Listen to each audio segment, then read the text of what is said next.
How Britain and America made the Third Reich. Guido Giacomo 1.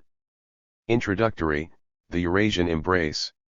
Laying siege to Germany with World War I, 1900-18 won the Second Reich, the tragedy of an imperial upstart won the heartland, the crescent, and the nightmare of British geopolitics 8 the blood of the Romanovs and the encirclement of Germany 15 the useful idiots of Sarajevo 20 besieging Germany 22 Conjuring Lenin 27 the last days of America, from republic to truculent empire 38. 2 the Webelnian prophecy. From the councils to Versailles by way of Russian fratricide, 1919 to 2042 the impossible revolution 42 inducting Hitler into the Mother Lodge 57 the Allied betrayal of the Russian White 60 the peace treaty that was too harsh 74 dreaming of Hitler and deciphering Versailles 80. 3 the meltdown and the geopolitical correctness of Mein Kampf between the Kapp and the Beer Hall Putsch, 1920 to 23 89 Ertberger, one man alone against the ination 89 hiring Trebitz-Klinken to foil the Kapp Putsch 98 Rathenau, the reluctant victim of the Russo-German Pact 112 the hyperinnationary purge of 1923 121 the maiden storm of the Nazi fundamentalists 130. 8. 4 Death on the installment plan, whereby Governor Norman came to pace the damnation of Europe, 1924-33 138 The banking grid and the rules of the gold game 138 Montague Norman and the nationalization of the bank 147 The Dawes bailout and the Higher-Adulschacht 159 IG. Farben and Germany's first five-year plan 165 Britain's grand charade to crash the new gold standard 171 The last scheme of Kurt von Schleicher and the end of Weimar 181. 5 The Reich on the Marble Cliffs. Fire, legerdemain, and mummery all the way to Barbarossa, 1933-41 202 Nazi coup d'état 203 Money magic, work creation and foreign aid 211 A British masquerade to entrap the Germans anew 228 A Soviet tale of madness and sacre CE 244 Fake war in the West, true push in the East 254. A Chronology of Germany's Undoing, 1900-45. 1900 The construction of the German Imperial EET proceeds apace. 1904 Strategic allegiance between Britain and France. 19 Triple Entente of Britain, France, and Russia, designed to encircle Germany. 1914 Outbreak of World War I 1916 Russian attempts at a separate peace with Germany. December, Murder of Rasputin. 1917 March, Deposition of the Tsar. April, the US joins the war. October, Bolshevik takeover. 1918 March, peace between the Reich and the Bolsheviks. November, capitulation of the Reich. 1919 January, May, civil tumult in Germany, beginnings of the Weimar Republic. June, ratification of the Versailles Treaty. September, Hitler becomes a politician. 1920 Allied sabotage of the Russian counter-revolutionaries. March, Kapp Putsch. September, Veblen casts his prophecy. 1921 August, assassination of Ertberger. 1922 April, Russo-German Pact. June, assassination of Rathenau. 1923 Inflationary debacle in Germany. January, French invasion of the Ruhr. November, the Hitlerites Beer Hall Putsch. 1924 April, September, announcement and implementation of the Dawes bailout. December, Hitler is amnestied. 1925 April, Britain goes back to gold. 1927 July, Central Bankers Conference at Long Island. 1928 May, the Nazis gather 2.6% of the vote in the national elections. 1929 September, London precipitates the crash in New York. Extinction of the steady financial transfer from America to Germany. 11.0000. 1930 September, soaring unemployment, Nazi breakthrough at the elections, 18.7%. 1931 March, aborted project for an Austro-German union. May, collapse of the Kreditanstalt in Austria. July, German banking crisis. July, September, Britain wrecks the gold standard. October, Hitler encounters Hindenburg. 1932 May, baronial cabinet of Papen. June, end of reparations. July, the Nazis garner 37.3% of the ballot. November, the Nazis lose 2 million votes, Hindenburg refuses to make Hitler chancellor. December, Schleicher becomes chancellor, unemployment in Germany at 40%. 1933 January, meeting at Schroeder's on the 4th, Hitler sworn in on the 30th. February, Reichstag fire. March, August, Nazi consolidation of power, promotion of work creation Unterschicht. 1934 June, Rome purge. July, Anglo-German financial agreement.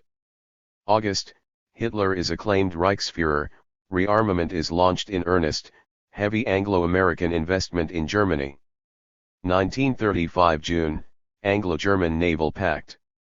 1936 peak of British appeasement. March, militarization of the Rhineland. September, Lloyd George visits Hitler.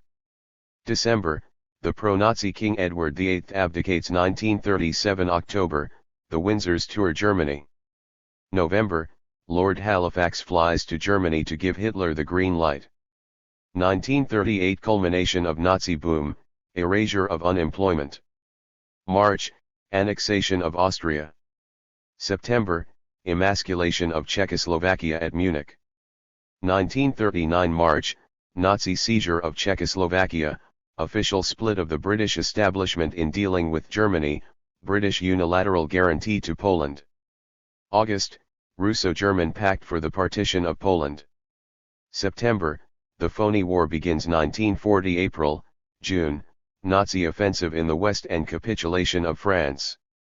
0000.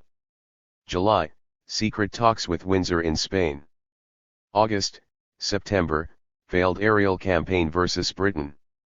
December, preparation completed in Germany for the invasion of Russia, Barbarossa.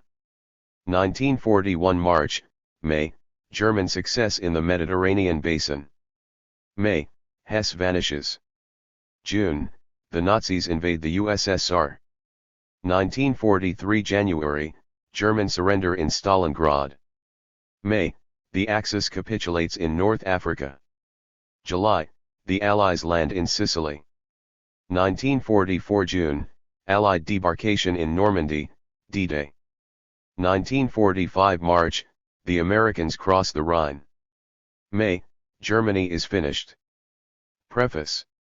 Nazism. For many this topic is a Zaschen, especially for the peoples that suffered defeat and utter disfigurement because of it. Being Italian, I remember clearly my paternal grandfather reminiscing interminably about the days of fascism, echoed by my grandmother. He never seemed able to untangle within himself the knot of sentiments towards Mussolini, the Germans, the war, and the horror of it all. At times he wished the Axis had won the war, at others he fancied France had not fallen so fast as to precipitate Italy in her catastrophic downfall. He would eventually experience combat in the Balkans, survive and remain indissolubly tied to the old world till his death, long after 1945. My father and I, the modern ones, would listen to these tirades, rolling our eyes, and excusing the impropriety of even alluding to a possible Nazi victory on account of grandfather's earnest but essentially screwed-up worldview. A worldview that, as we moderns had come to learn, had spelled the damnation of Europe and the Americanization of the vanquished. But the Pax Americana that followed, deep down, was itself of dubious value. It began with a nuclear holocaust, brought affiance to the West perhaps, but gave very little by way of peace to the rest of the world.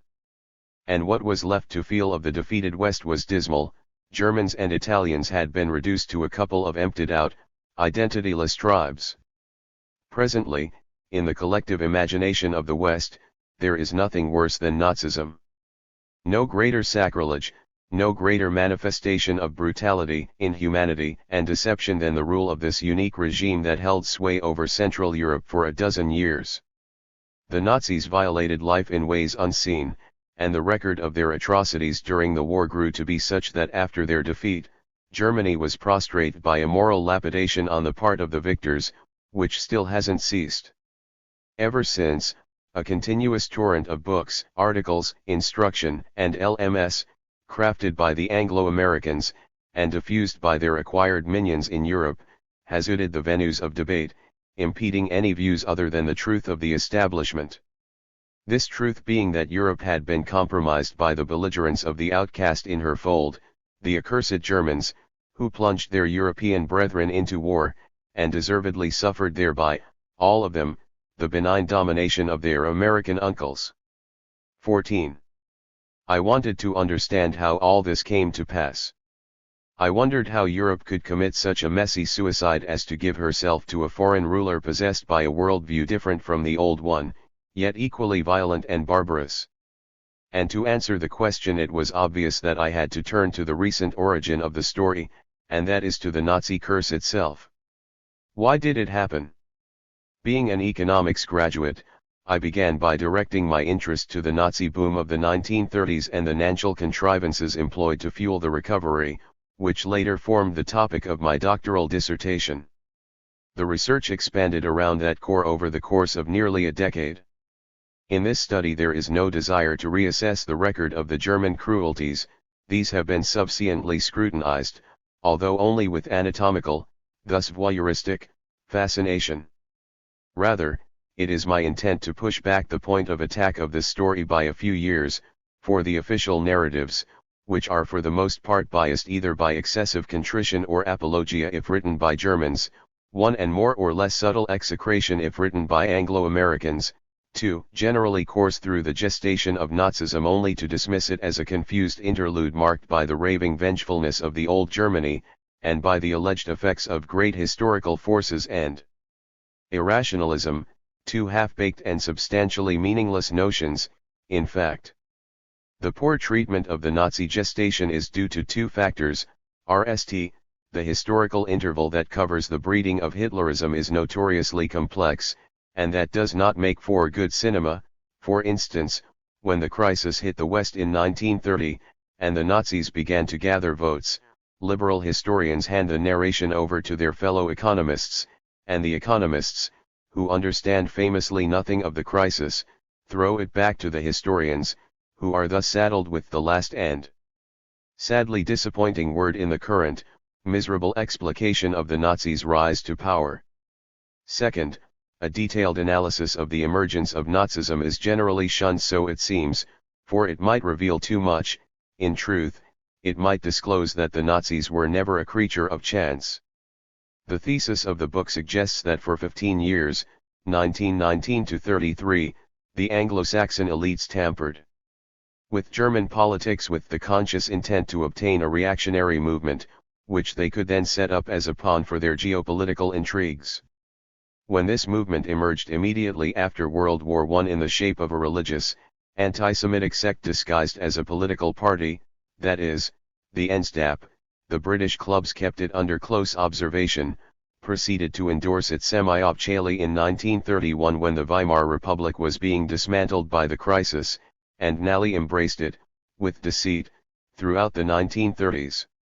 This is to say that although England did not conceive Hitlerism, she nonetheless created the conditions under which such a phenomenon could appear, and devoted herself to supporting financially the Nazis and subsequently arming them to the teeth with the prospect of manipulating them. Without such methodical and unsparing protection on the part of the Anglo-American elites, along with the complicit buttress of Soviet Russia, there would have been no Führer and no Nazism. The political dynamism of the Nazi movement owed its success to a general state of instability in Germany, which was wholly artificial, a wreckage engineered by the Anglo-American clubs themselves. By clubs and elites I mean the established and self-perpetuating fraternities that ruled the Anglo-Saxon commonwealths. These were, and still are, formed by an aggregation of dynasts issued from the banking houses, the diplomatic corps, the officer caste, and the executive aristocracy, which still remains solidly entrenched in the constitutional fabric of the modern democracies. These clubs act, rule, breed, and think like a compact oligarchy, and co-opt the middle class to use it as a filter between themselves and their cannon fodder, the commoners. In fact, in the so-called democratic constituency, which represents to date the most sophisticated model of oligarchic rule, the electorate wields no clout whatever, and political ability is but another expression for the powers of persuasion needed to build consensus around momentous decisions already taken elsewhere. 3. So-called democracy is a sham, the ballot a travesty. In modern bureaucratized systems, whose birth dates from the mid-19th century, the feudal organization has been carried to the next level, so to speak. A chief objective of what Thucydides referred to in his epic as synimosiae, literally exchanges of oaths, that is, the out-of-sight fraternities acting behind the ruling clans, has been to make the process of the exaction of rents from the population, a free income in the form of rents, financial charges and like thefts, as unfathomable and impenetrable as possible. The tremendous sophistication, and the propagandistic wall of artfully divulged misconceptions surrounding the banking system, we will return to this theme in Chapter 4, which is the chief instrument wherewith the hierarchs expropriate and control the wealth of their supporting community, is the limpid testimony of this essential transformation undergone by the feudal/oligarchic organization in the modern era. The West has moved from a low-tech agrarian establishment built upon the backs of disenfranchised. The story told in this book is the story of the British Empire, which by 1900, fearing the rising power of the young German Reich, contrived in secrecy a plan for a giant encirclement of the Eurasian landmass. The main objective of this titanic siege was the prevention of an alliance between Germany and Russia. If these two powers could have fused into an embrace, so reasoned the British stewards, they would have come to surround themselves with a fortress of resources, men, knowledge, and military might such as to endanger the survival of the British Empire in the new century. From this early realization, Britain embarked upon an extraordinary campaign to tear Eurasia asunder by hiring France and Russia, and subsequently America, to GHT the Germans. The vicissitudes of the RST half of the 20th century made up the epic of the Great Siege of Europe. As will be shown in Chapter 1, World War I completed the RST act of the attack, which was crowned by the imperial ingress of the United States on the grand chessboard. Germany had lost the war, but she had not been defeated on her own territory. Germany's elites, her political and economic structure had remained intact. Thus after 1918 began the second act of the siege, that is, an astounding political maneuver willingly performed by the Allies to resurrect in Germany a reactionary regime from the ranks of her vanquished militarists. Britain orchestrated this incubation with a view to conjuring a belligerent political entity which she encouraged to go to war against Russia. The premeditated purpose was to ensnare the new, reactionary German regime in a two-front war, World War II, and Pro-T. Serfs to a highly mechanized post-industrial hive that feeds off the strength of no less disenfranchised blue and white-collar slaves, whose lives are mortgaged to buy into the vogue of modern consumption.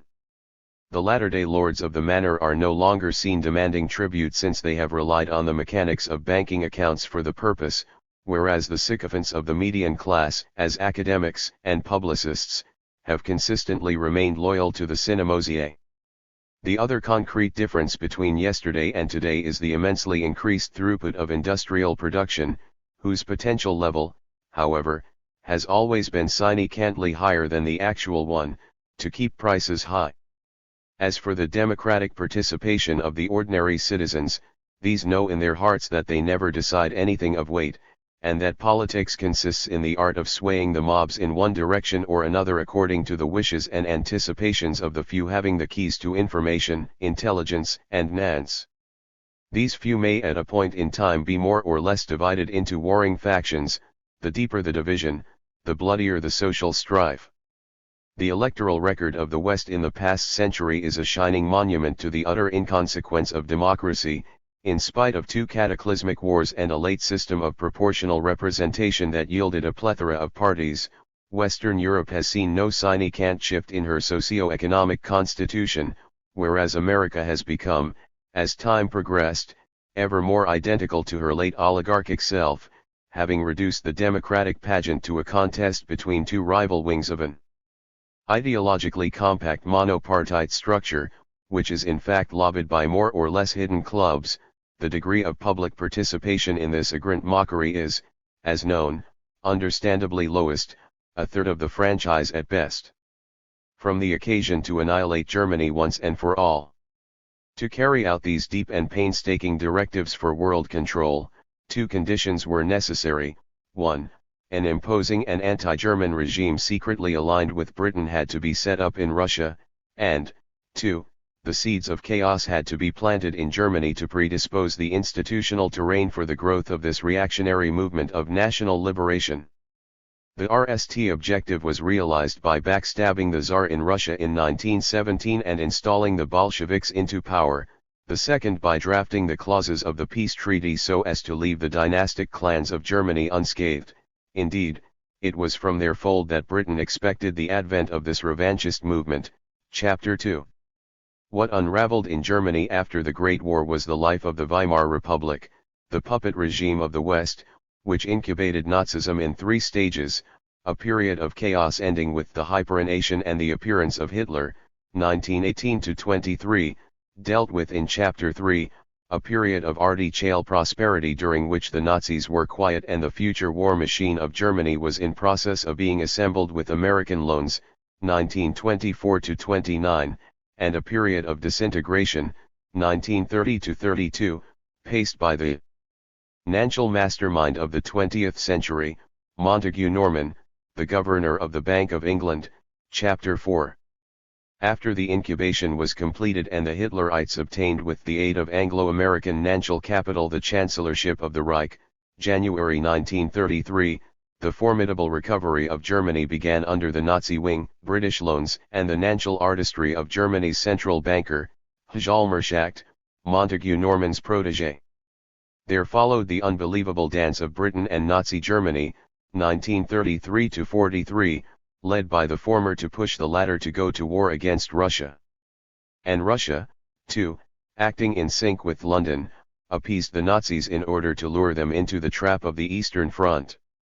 England put out a mesmerizing show by feigning before the world that her ruling class was divided between pro-Nazis and anti-Nazis, and that such a size Zion accounted for the apparent lack of commitment to Hitler on the Western Front after the invasion of Poland had triggered World War II. The truth was quite different. A bargain was being transacted behind the scenes. Britain calculatingly prevented the Americans from opening a Western Front for 3 years so as to allow the Nazis to penetrate and devastate Russia undisturbed in exchange for the prompt evacuation of German forces from the Mediterranean basin, which was one of Britain's zones of vital interest. In the end, after this spectacular feat of dissimulation, Britain dropped the mask and closed in on the duped Nazis, who would be crushed on two fronts by the colluded Soviet and Anglo-American forces. Chapter 5. To annihilate the German threat, the British ruling elites had gambled for high stakes. For over 30 years, 1914-45, they had woven a web of financial machinations, international complicities, intelligence conspiracies, diplomatic devilry, military savvy, and inhuman mendacity, and they narrowly succeeded. This game for Anglo-American supremacy came at the cost of approximately 70 million lives, 2 world wars, a holocaust whose nature is beyond words. Both conquests were willed and set off by Britain. In the RST-1, it was political incapacity that lost Germany. In the second, there was no longer a Germany worth speaking of. All we see is a benumbed population harnessed to a native automaton, armed and wound up by the British and the Soviets.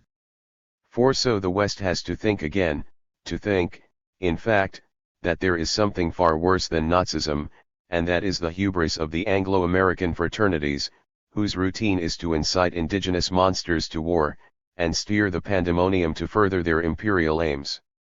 For the leitmotif of this book is the conscious nature of the effort expended by the British clubs to preserve the empire, it being understood that such an effort was worthwhile even if it meant surrendering leadership to the American brethren, whom the London clubs cultivated as their spiritual heirs. The message conveyed here is that Britain's imperial way was possibly the most atrocious manifestation of Machiavellism in modern history, for she stopped at nothing to defend her dominant position. She knew of no means that could not justify the end. To achieve world hegemony, Britain did not retract from planning in Germany an interminable season of pain and chaos to incubate an eerie, native force, which she thought of manipulating in a second world concept, that too a British idea. All of this was, from the beginning in 1919 till the end in 1945, a cool-headed, calculated plot. Needless to say, I am well aware that such a thesis might too easily lend itself to being booed by the patriotic experts of Western academia as yet another grotesque conspiracy theory, but in fact this thesis provides no more than a thread with which one may finally string together a collection of clues and solid evidence, which have been available for years, and have formed ever since a platform for dissenters, that is, for those students of history and economics that have had the candor to acknowledge that the central tenet of international relations was, then as now, secrecy. One need only think of the multibillion-dollar budgets devoted in our time to so-called intelligence, managed by non-elected officials and earmarked for undisclosed acts of sabotage and disinformation perpetrated at home and abroad, nebulous surveys, mercenary commissions, and God only knows what else, of which the taxpayers themselves have naturally no knowledge whatsoever. Again, the democratic public is to have no say, yet is enjoined to pay for allowing the absentees to conspire behind closed doors. True, not all conspiracies succeed, some are riper for the times, as they say, than others, but all great historical developments, good or ill, are unfailingly animated, fought and countered by the initiates of the several antagonistic societies, and the herds, despite themselves, always follow. In the 20th and early 20th centuries, it is the Anglo-American clubs that have carried the day, and their tenure has little to do with human rights, free markets, and democracy, regardless of what they may shamelessly profess. What follows is the story of the most important battle they victoriously fought so far, the horrifying campaign against Germany. 1. Introductory, the Eurasian embrace laying siege to Germany with World War I, 1900-18. A petty navy royal of 60 tall ships or more, but in case fewer, seemeth to be almost a mathematical demonstration, next under the merciful and mighty protection of God, for a feasible policy to bring and preserve this victorious British monarchy in a marvellous security. Whereupon the revenue of the Crown of England and wealth public will wonderfully increase and nourish, and then, sea forces anew to be increased proportionately. And so fame, renown, estimation, and love, and fear of this brightish microcosmos all the whole of the great world over will be speedily and surely be settled. John D. The British Monarchy 1577 1. The Second Reich, the tragedy of an imperial upstart. The sudden growth of the German Reich during the second half of the 19th century compelled the British Commonwealth to launch a sweeping maneuver against the world's continental landmass. The chief objective was the prevention of a durable alliance between Russia and Germany. Britain proceeded to deter the Union by signing a triple alliance with France and Russia designed to encircle the German Reich, 1907. After the outbreak of war, the operation was deepened by enlisting the aid of the United States in a phase during which the Russian link of the alliance seemed to be giving, 1917. As a perilous gap opened in the East, Britain hastened to exit by encouraging a liberal experiment under a straw man, a barrister by the name of Kerensky, which dissolved in a few months. Meantime, as a possible alternative, revolutionary nihilists, the so-called Bolsheviks commanded by the intellectual radical Lenin, were transferred to Russia through a labyrinthine network of organized subversion by obscure agents such as the Russian Parvus Help Hand, with the expectation that out of such inau would emerge a despotic regime, whose polarity, materialist, anti-clerical, and anti-feudal, was the inverse of that of the German Reich. The involvement of the United States became 2. Part of a broader deployment ranging from a military reinforcement on the Western Front to Zionist propaganda for the joint, with Britain, occupation of Palestine, which loomed as a vital geopolitical zone on the East-West divide. The Reich's surrender at the end of World War I, 1918, completed the initial stage of Germany's annihilation. If we are to understand the rise of the Nazi era and the conflict between Britain and the German Reich, we must examine the international relations of the new German nation from 1870 onwards. By 1900 it was all clear. Improbable as it might have appeared, a German empire had emerged from the post-Napoleonic morass. A nation culled from a garbled constellation of feisty principalities had at last coagulated, by blood and iron, round the martial core of its feistiest province, the Kingdom of Prussia. And so, in the 1870s, there it stood before the eyes of the West, the Second German Reich. An unstable compound, a coupling of feudal hunger and formidable scientific achievement. After all, this was the uncouth matrimony of the unfailing Prussian armies with the best music, physics, chemistry, political economy, historiography, philosophy, and philology the West had to offer. A formidable beginning. And soon enough, this German dynastic state, conscious of its potential and bursting with overconfidence, enticed the curiosity of the great British Commonwealth. Too, in those early days, England had paid scarce attention to German politics, preoccupied as she was with French colonial rivalry and the great game in Central Asia that pitted her military forces against Tsarist Russia. Germany had been too fragmented to claim a piece of the geopolitical surveys of the British generals. Not that German commerce did not matter to Britain, the opposite was true. But when, under the leadership of the master tactician and chancellor of the empire, Otto Bismarck, 1870-90, the nature of the trade between Britain and Germany was gradually reversed, that is, when Germany ceased to act vis-a-vis the United Kingdom as the mere supplier of foodstuffs and recipient of her manufactures, to become, in turn, a growing industrial power in her own right, the British Foreign Office and the subsidiary clubs began to ponder the matter over with some apprehension. For evidently, the Germans were benefiting from the merits of borrowing. They had had the opportunity to snap up a panoply of technological 3. know-how ready-made from their European counterparts, and perfect it dramatically, without the encumbrances and sunken costs of pioneering. Yet even if untrammeled industrial production remained problematic, if manufactures were to yield a product, national business could seldom rely on the local markets. They might be too narrow, they saturated fast. Where was one to dump the surplus at a product? Where did Britain unload hers? In her colonies. Hence Germany too pushed for a place in the sun. The bill for national expenses incurred in outfitting warships and consular administration overseas, which as a rule far outweighed the pecuniary gains of the protected concerns, was, and has been, naturally footed by the public. Indeed, colonies also served as a comfortable springboard for imperial intrigue.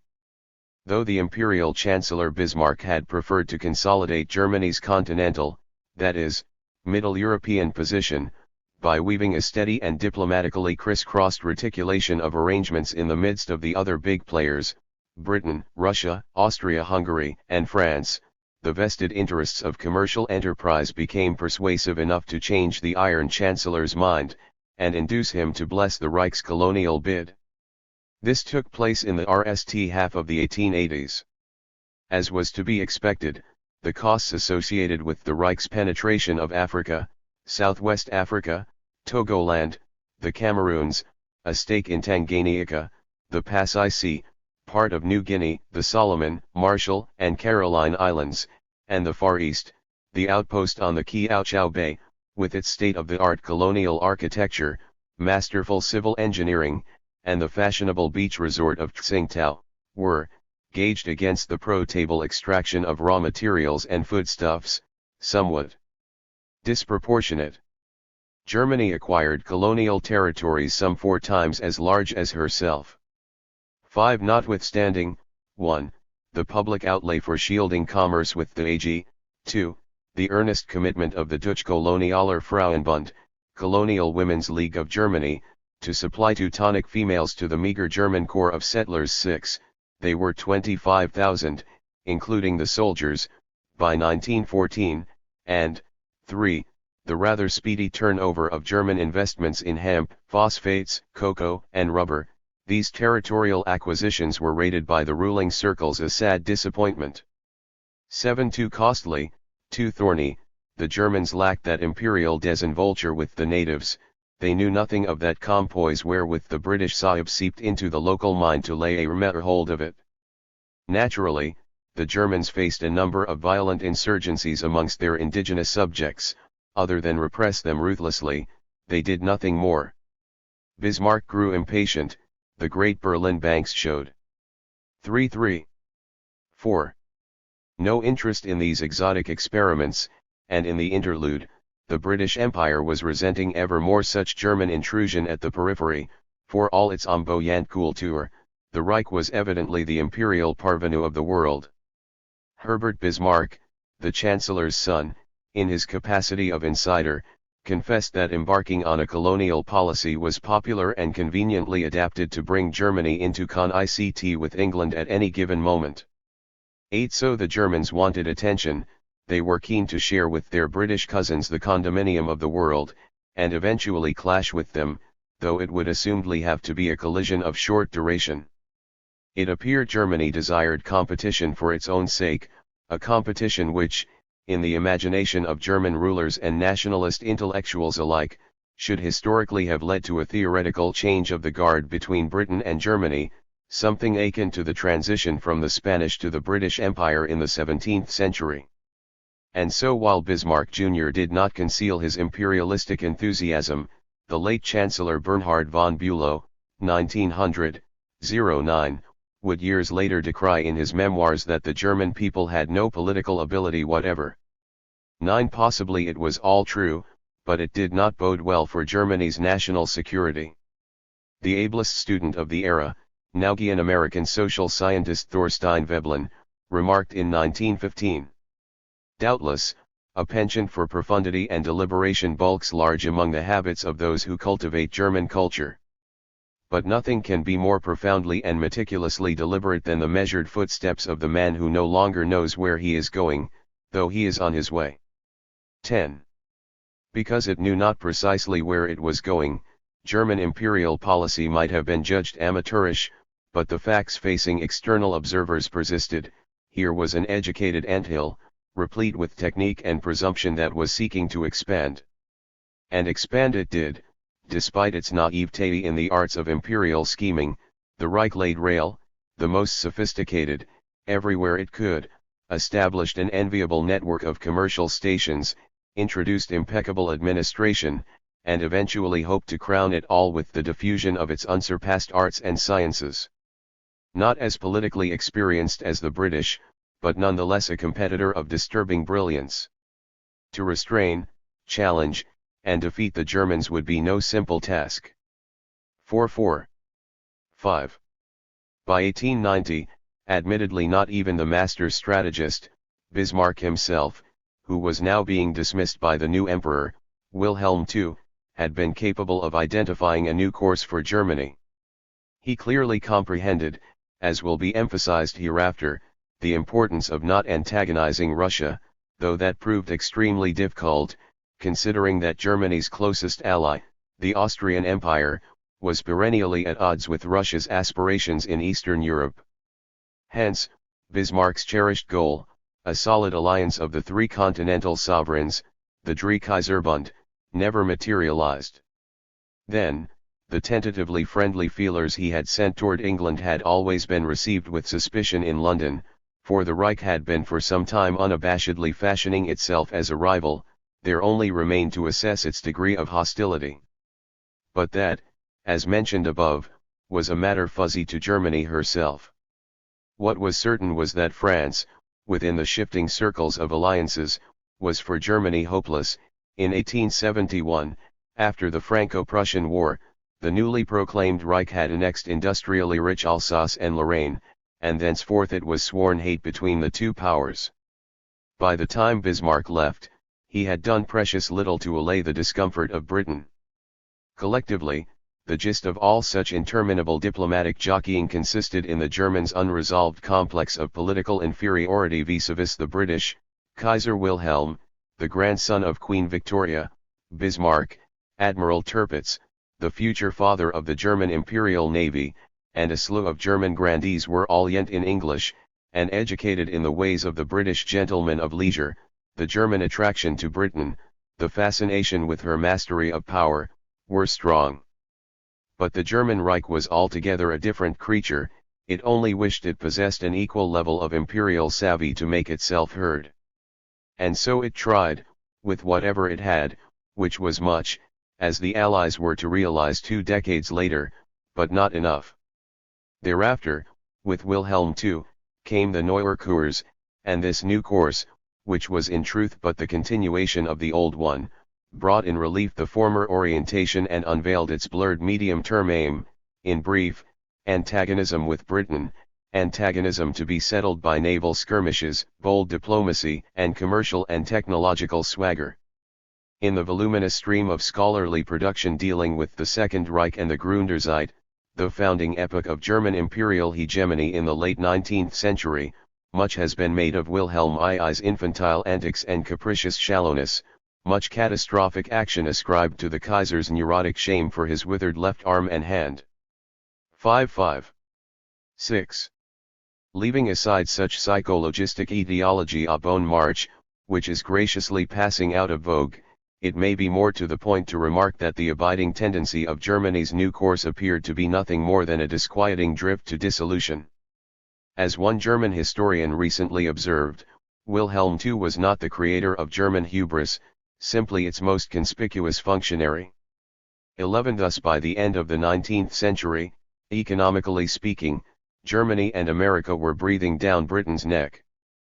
But this elementary recognition on Britain's part hardly exhausted the matter. America spoke passable English, could be liberal, and most important, was, like Britain herself, an island. She could not represent a threat. But the German language was as remote from the English as Wilhelmshaven was close to Dover. Germany was at hand, on the continent. And there was more. Naval skirmishes. It became apparent by the end of the century that Wilhelm II was enthusiastically supporting the project of expanding the imperial navy. At home, the cosmopolitans, the socialists, and the liberals, were wary. Of course, such a move would have meant a positive confrontation with Britain, but so were the conservative agrarians, a great navy sine ed some form of open trade, and heavy taxes. The Reich silenced its landlord class, the so-called Junkers asterisk, with protective tariffs, and set out to ratchet up the maritime effort, cheered by the vast majority of the country, liberals, Catholics, Pan-Germans, the rich absentee owners and not-so-rich socialist underclass, all, in one shape or another, nationalists. At the time it seemed indecorous not to wear some of that collective pride for the so many astounding achievements of the young Reich. Propaganda, public rallying and, to respond to German jingoism, whipping the average Briton into patriotic frenzy by feeding him a good hate amounted to so much routine for the British governors and their dependable press organs. These things could be effected effortlessly, if the need arose. 12. But the German intrusion upon the waters of the North Sea, and therefrom the new East's predictable reach for the maritime expanses of the globe constituted for Britain, to put it mildly, a grave worry. This time the Reich had gone too far. It was encroaching upon the very means of British imperial management, the hallowed Royal Navy, which had been the chief instrument of Great Britain's conquest of the world since 7. The prophetic Elizabethan days of John Dee, the Queen's astrologer, cartographer, occultist, and intelligence officer. The Germans were intuiting one thing too many. They were slowly understanding that if they successfully coupled continental might, which they could readily wield, being the Prussian divisions, solidly planted in the heart of Europe, the best in the world, with the powerful EET, their military force de frappe would assuredly overpower that of Britain. So then the issue of alliances came to the fore. Intuitively, the Germans knew since the epoch of Bismarck that it would not do to end themselves trapped between the hopeless French, and the ambivalent Russians. A prolonged war, if GHT1 must, on two fronts had to be avoided. This was why Bismarck never sought to alienate Russia entirely, but the clumsy anti-Slav intrigues of the Austrian partner in the Balkans stood in the way. The Austro-Hungarian Empire was the weak appendage of the Reich. The German General Staff was conscious of this burden, and would live to regret it. "We are fettered to a corpse," they would wail a mere month after the beginning of the war. 13 But for the time being, Austria remained the natural ally because she afforded a continuum of Germanic control upon the southeastern reaches of Europe, and, moreover, Austrians spoke beautiful German. That Ende siècle Vienna, though showing spreading symptoms of decadence, was one of the vanguards, if not the vanguard of German artistic expression, a crucible of extraordinary inventiveness, second not even to Paris, is an important consideration in this regard. Austrians spoke German, and the Prussians were convinced they could bring off the great European race in any case. They thought they could abundantly make up for the heavy military décience of the Habsburg Empire.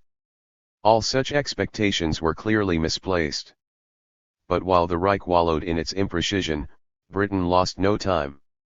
By 1900 it was clear to the British that the Reich could indeed pull it off. It could overwhelm Britain and cause an advantageous, to the Reich, yet temporary, paralysis of European affairs, during which it might turn against France again to subdue her once and for all, and then direct her gaze at Russia. Russia could either be inveigled by Germany into a binding alliance, in which the latter would obviously dominate the former, or, alternatively, the Russians could be slowly mangled into submission by the Prussian armies. In either case, the British Cauchemar would come true. If Germany and Russia united in one form or another, the Eurasian embrace would come into existence, that is, a concrete Eurasian empire at the center of the continental landmass, which would come to rest on an enormous Slav army and German technological mastery. And that, the British elite, 8. Sentenced, was never to be, for it would have mortally threatened the supremacy of the British Empire. The heartland, the crescent, and the nightmare of British geopolitics. The heartland was a hypothetical area centered in Eurasia, which would be so situated and catered to by resources and manpower as to render it an unconquerable fortress and a fearsome power, and the crescent was a virtual semi-arc encompassing an array of islands, America, Britain, Australia, New Zealand, and Japan, which, as sea powers, watched over the Eurasian landmass to detect and eventually thwart any tendency towards a consolidation of power on the heartland. This lingo was coined by the pioneers of geopolitics, a newfangled discipline developed at the turn of the 20th century. On the surface, it consisted of a systematic and semi-erudite compilation of geography, elementary logistics, economic lore, and Machiavellian mystagogy collated ad usum Delphini. But its ulterior motive was a transliteration of individual human conduct into the dynamics of social aggregates, a political likening of nations to organic, willed, living creatures. 14 Because of this, geopolitics was likely to reveal in clear terms what the political agenda of a certain power might have been at a given point in time. A revelatory and much influential testimony was drafted during these times of anti-German conspiracies by Sir Halford Mackinder, 1861–1947, a professor at the London School of Economics and one of Britain's founding fathers of geopolitics, in a piece entitled The Geographical Pivot of History, which was published in the Geographical Journal of the Royal Society in 1904. This article illustrated in unequivocal terms the nature of the coming engagement.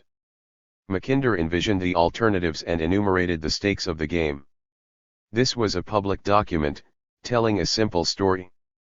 Its drift was a fair exposition of the policy of the British Commonwealth, and subsequently of that of its spiritual heir, the American Empire. Indeed, up until the present time, the international policy of the U.S. administration has been waged seamlessly and coherently in the spirit of Mackinder's vision. By 1900, the writing was on the wall. The conception of Eurasia to which we thus attain is that of a continuous land, ice-girt in the north, water-girt elsewhere, measuring 21 million square miles, or more than 3 times the area of North America, whose center and north, measuring some 9 million square miles, or more than twice the area of Europe, have no available waterways to the 9 ocean, but on the other hand, except in the subarctic forest, are very generally favorable to the mobility of horsemen and camelmen. To east, south, and west of this heartland are marginal regions, ranged in a vast crescent, accessible to Cheyenne. According to physical conformation, these regions are 4 in number, and it is not a little remarkable that in a general way they respectively coincide with the spheres of the 4 great religions, Buddhism, Brahmanism, Mohammedanism, and Christianity. Britain, Canada, the United States, South Africa, Australia, and Japan, are now a ring of outer and insular bases for sea power and commerce, inaccessible to the land power of Europe. The spaces within the Russian Empire and Mongolia are so vast, and their potentialities in population, wheat, cotton, fuel, and metals so incalculably great, that it is inevitable that a vast economic world, more or less apart, will develop inaccessible to oceanic commerce, in the world at large Russia occupies the central strategical position held by Germany in Europe. She can strike on all sides, save the north. The full development of her modern railway mobility is merely a matter of time, the oversetting of the balance of power in favor of the pivot state, resulting in its expansion over the marginal lands of Eurasia, would permit of the use of vast continental resources for fleet building, and the empire of the world would then be in sight. This might happen if Germany were to ally herself with Russia. The threat of such an event should, therefore, throw France into alliance with the oversea powers, and France, Italy, Egypt, India, and Korea would become so many bridgeheads where the outside navies would support armies to compel the pivot allies to deploy land forces and prevent them from concentrating their whole strength on fleets. 15. What this signified was that henceforth the modern struggle for world power would come to be driven by the images of a British nightmare. And these were the dreaded insights. 1. Britain feared most of all the possible emergence of a heartland or pivot as the nave of a land fastness, impregnable behind bastions of ice, moat by uninviting shores, and towering in the midst of a continental space traversed by an extensive network of transportation, a chilling dream of Cossacks at a gallop, bullet trains, and shadowy Huns blazing the highways of Central Asia. The earliest formulation of Mackinder's plan was the product of Britain's inveterate enmity towards Russia rather than a warning issued directly against Germany. It was in the plains of Russia that the heartland was initially identified. 9-9. 10. After World War I, as Germany became the cynosure of international checkmating, Mackinder, in a successive version of the original 1904 article, updated his theory in keeping with British imperial designs by shifting the pivot along a southwestern trajectory, from the steppes of Siberia down to a nondescript midpoint along the great fault line that divides the west from the east, and which later came to coincide with the Churchillian Iron Curtain separating Eastern from Western Europe. This virtual boundary may be imagined as a meridian issuing from the shores of the Red Sea, which meets the Black Sea by way of Palestine and shoots through the Balkans and the Baltic, all the way north to Murmansk in Russia, see Figure 1.1. Conceptually, the fault line is the great divide that roughly sets Muslim Arabs in the south and Orthodox Slavs in the north, apart from the modern Europeans in the west. The fault line ideally bisects the heartland, which is located within Eurasia. The heartland is the island's island. Mackinder's motto thus intimated that whoever rules the heartland, rules the world island, whoever rules the world island, rules the world. 16. In the northwest this came to mean that if Germany would end ways of bridging the fault line by cementing the technological strength of the European west with the geographical immensity of the east via Russia, she would become the unconquerable head of the dreaded fortress looking over the Eurasian heartland. 2. The immediate revelation of such a nightmare was that no forces were to be spared to obstruct political let alone military coalitions of any form across the heartland, beginning with the plausible Russo-German alliance. And this Britain could best achieve by marshalling a league of sister islands, which she could dispose against Eurasia as a besieging crescent of sea powers. Excepting the Japanese trump, sea power is Anglo-Saxon through and through. All the challenging isles listed by Mackinder are emanations of Britain herself, from America, with the addition of Canada, all the way round to Australia, including New Zealand, the Empire's white dominions. 3.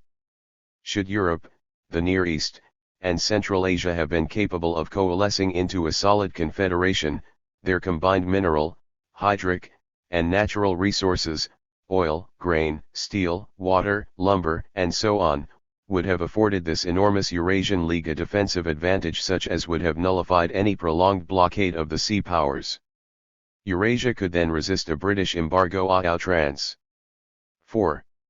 From this it followed that such a wealth of resources on the heartland could have been naturally channeled, in the face of overt naval aggression, to the launch of a defensive Eurasian fleet. The combined shield of land and sea forces from the continent against the crescent of maritime foes would have not only repulsed easily the onslaught from the sea, but in all likelihood ended with the utter defeat of the sea powers and their concomitant subjugation to the hypothetical joint command of the heartland. 5.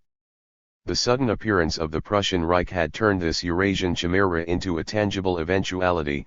This time the menace was real. The great enemy could come into being through a genial amalgam of Russian vitality and German sophistication. The Eurasian embrace is the consummation of a Russo-German political, military, and spiritual fusion. Against such a fusion, Mackinder seemed to suggest, Britain would have found herself powerless in the long run. 6. Hence the strategy of Britain became crystal clear. In order to deter the emergence of this threatening rival on the heartland, she would have no alternative but to encircle the heartland in a permanent siege.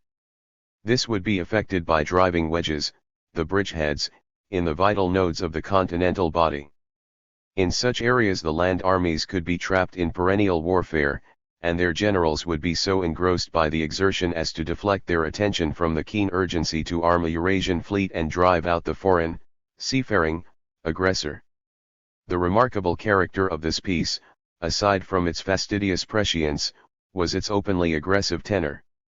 Though it was written in the shade of a Russian menace, its reasoning seemed to suggest that Britain had to favor the line of least resistance, and single out Germany as the proximate adversary because, 1. The Reich was the dynamic half of the Russo-German threat, and, 2.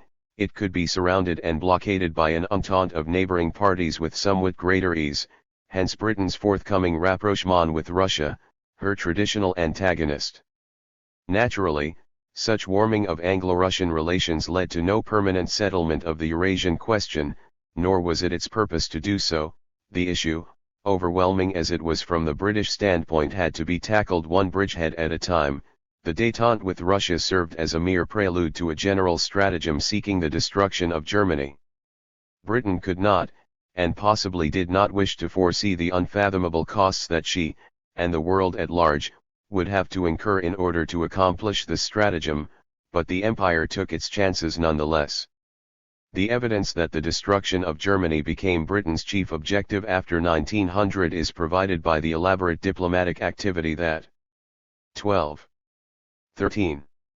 She would weave to provoke the World War, as will be recounted in the subsequent sections of this chapter. In fact, it is one of the tenets of Anglo-American historiographical catechism that Germany had always been the incorrigible aggressor of the Pax Britannica.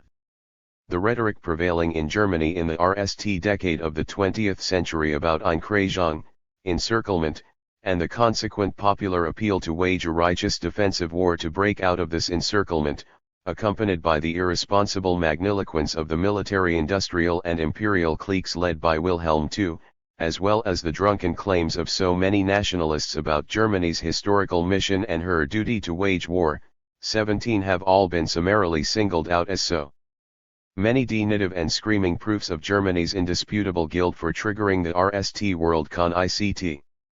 But these meager elements prove nothing other than the malign ignorance of Germany's archaic nationalism and the utter confusion amongst her rulers as to the country's immediate strategic imperatives, stacked against the lucid analysis of Mackinder, which contemplated already in 1904 a massive preemptive strike against threatening rivals in Eurasia. German bombast shrank into insignificance.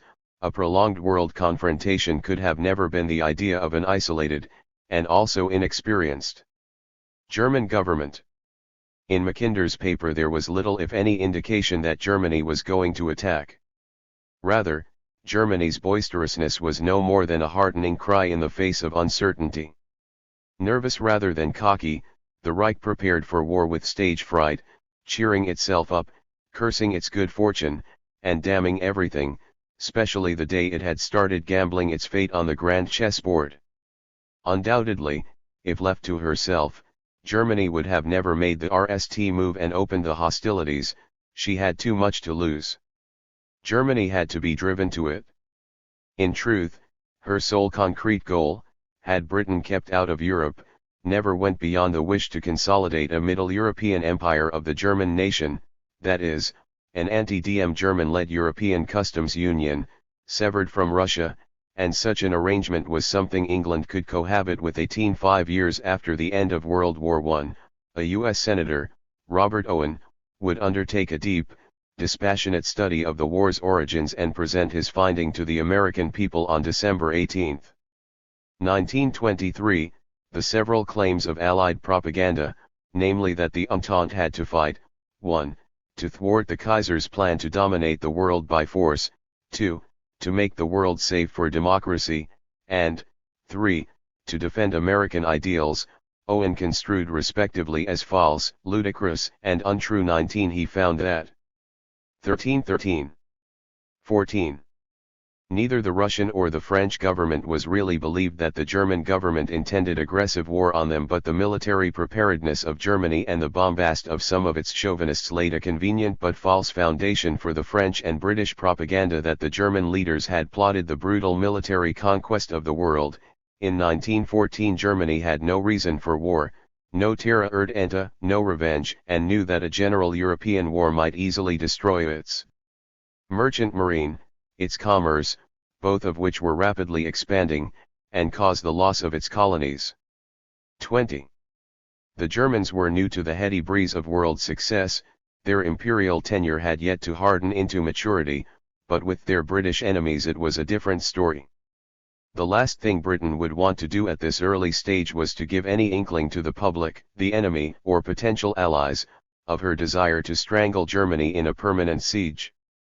Instead, in public she set out to treat her nascent antagonism to the Reich as if it boiled down to a mere matter of business. The British thus affected the irked demeanor of jealous proprietors rushing to defend their commercial interests against the provocation of the German upstart. This justification was a full-edged travesty, though it appears still to be the explanation favored by the historians of the victorious West. 21. Yet in fact, the deep worry and restlessness caused by the German unknown amongst the stewards of the British Empire marked an epochal divide in the overall strategy of Britain. By 1904, as revealed by her pattern of alliances, Britain appeared to have resolved for the all-out encirclement of the heartland, and the phenomenal, if half-blind, growth of Germany during the last 2 decades of the 20th century provided her with the occasion. From the beginning Britain was the aggressor, not Germany. Years later, in 1916, as Wilhelm brooded over the unspeakable butchery at the front, he whimpered in a letter he sent the mother of a fallen officer that he had never wanted this war, by which he meant a massacre of global magnitude. "This is exactly right," rejoined the British Prime Minister, Lloyd George, in a public response to the Kaiser's lament. The Emperor Wilhelm did not want this war. He wanted another war, one that would have allowed him to dispatch France and Russia in 2 months. We were the ones that wanted this war, as it is being fought, and we shall conduct it to victory. 22. Britain's, and later on America's, drive to conquest was foreshadowed unmistakably by Mackinder's cursory yet almost oracular mention of the 1414. 15. Several bridgeheads that the sea powers needed to graft unto the heartland to draw out its armies in a deliberate sequence of separate clashes. To isolate each con-ICT, the targeted territorial portion had to be severed from its adjacent district, and bled white by prolonged strife waged in the name of political, religious, or ethnic diversity. Thus the Anglo-Americans have always acted, in Europe by spinning everybody against Germany, 1904-45, in the Near East, by jamming Israel in the heart of the Arab world, 1917-present, in the Far East, by planting thorns in the side of China, Korea, Vietnam, and Taiwan, 1950, present, in Central Asia by destabilizing the entire region into tribal warfare with the help of Pakistan to prevent the Caspian seaboard from gravitating into the Russian sphere of influence, 1979, present. Most importantly, in such trying games of conquest, results might never be expected to take shape quickly, but might take a matter of weeks, months, or even decades. Imperial stratagems are protracted affairs. The captains of world aggression measure their achievements, or failures, on a timescale whose unit is the generation.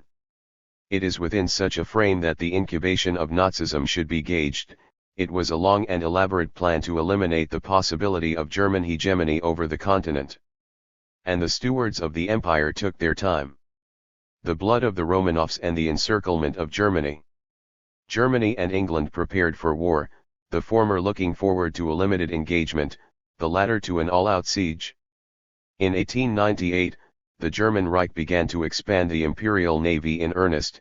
By 1906, it had the second biggest EET in the world. In 1902, Britain shifted her strategic focus away from the outmoded anti-Russian intrigues in Central Asia, and the petty African jealousies versus France, and narrowed it on the progressive encirclement of Germany, with a view to directing upon her at the propitious moment the RST, northwestern land bridge of the comprehensive attack. In 1904, by diplomacy, Britain drew France closer, according to the deal, or the Entente Cordiale, as it came to be known, to the tricolore went Morocco, Egypt to the Union Jack.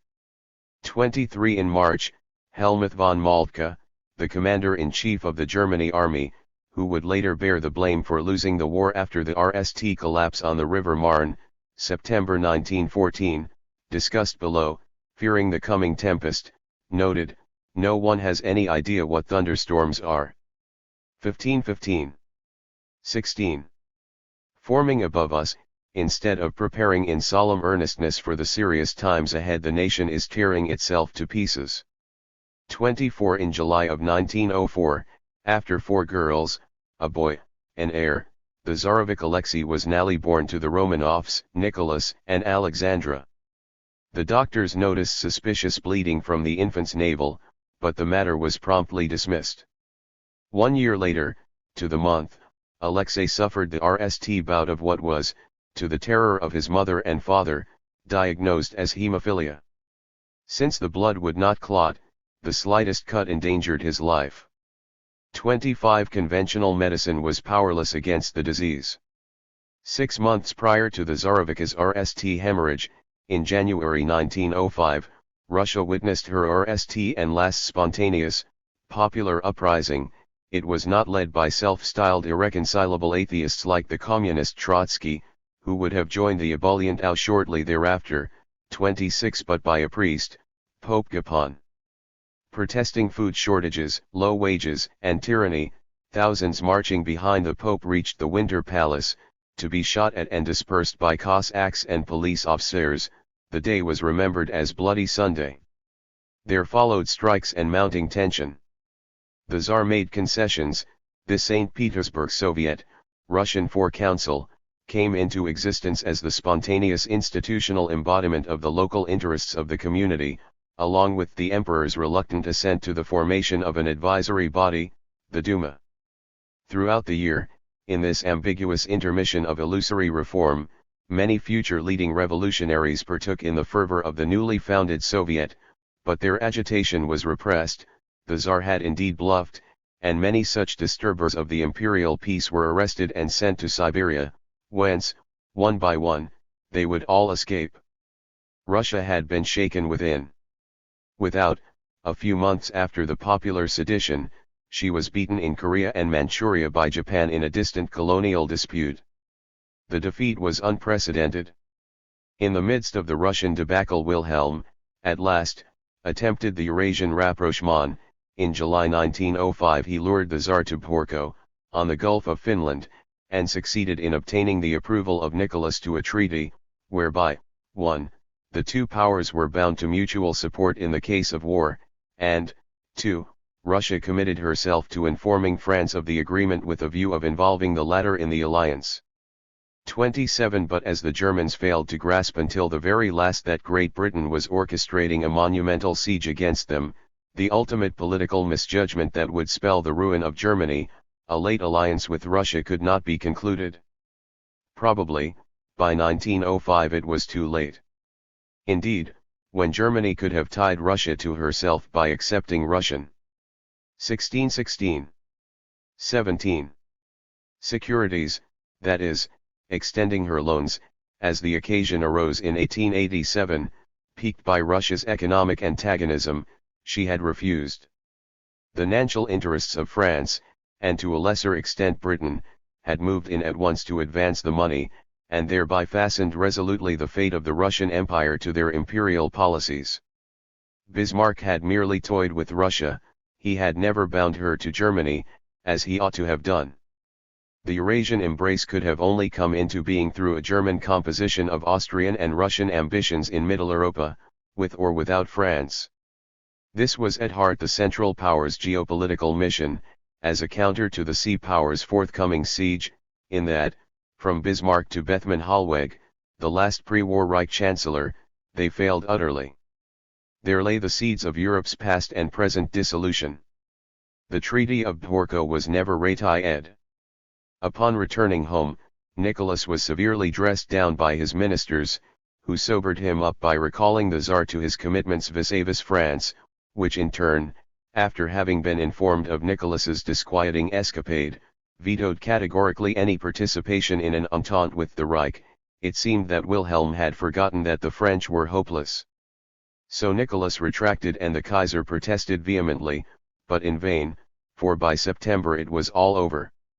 If deep Anglo-French money and German obtuseness had alienated Russia from an understanding with the Reich, likewise time-honored and intense Franco-Russian military cooperation definitively impeded any belated German wish to remedy the irremediable. The Germans had missed their opportunity, long before Bhorko. 28 In October 1905, the Tsar recorded in his diary his RST encounter with a man of God. Rasputin had landed in St. Petersburg. The circumstances surrounding his introduction in the imperial circle are still obscure, but between this RST meeting and 1907, Rasputin must have been summoned to court during one of the Tsarevich's hemophiliac attacks, and brought it to a miraculous end.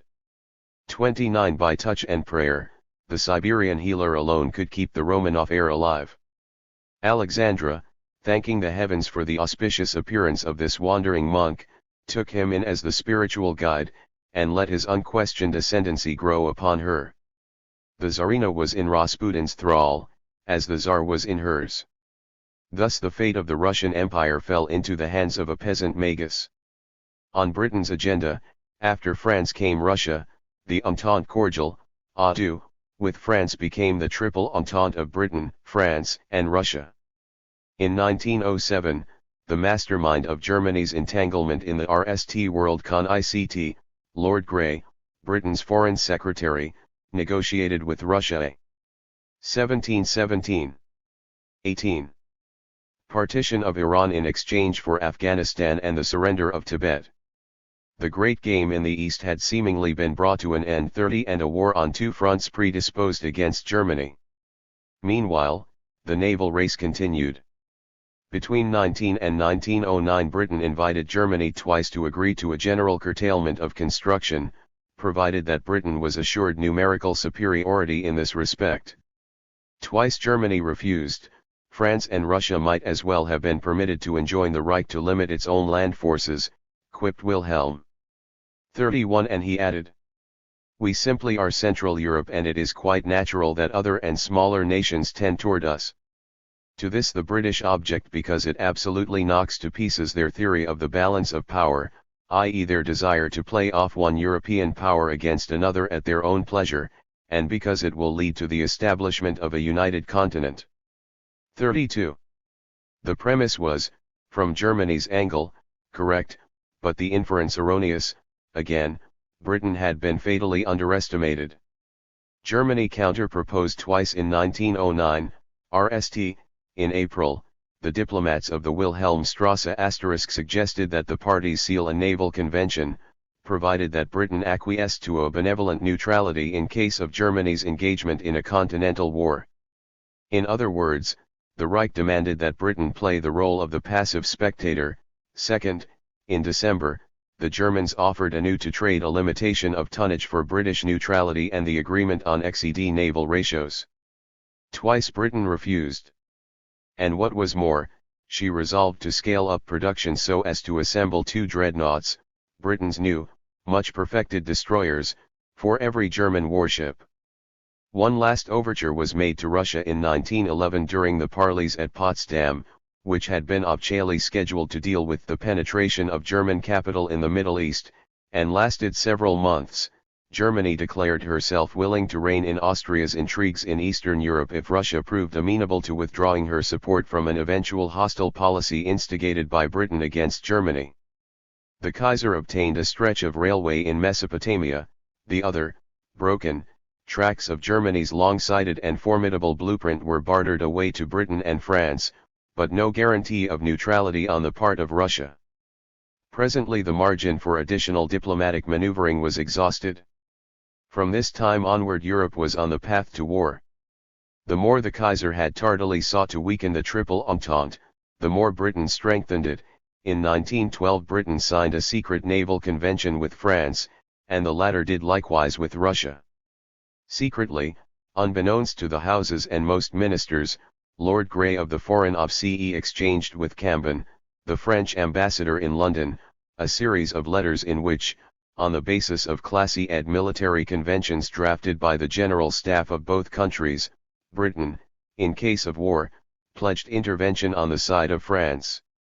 33 In these days, the strategists of Germany's General Staff were at work rehearsing and tuning the Schlieffen Plan*.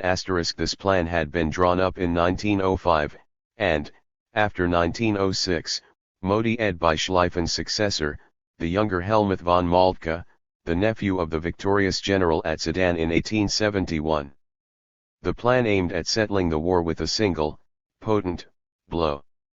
Schlieffen assumed that Germany would be engaged on 2 fronts, France to the west, Russia to the east, the former having to be annihilated before the latter could mobilize.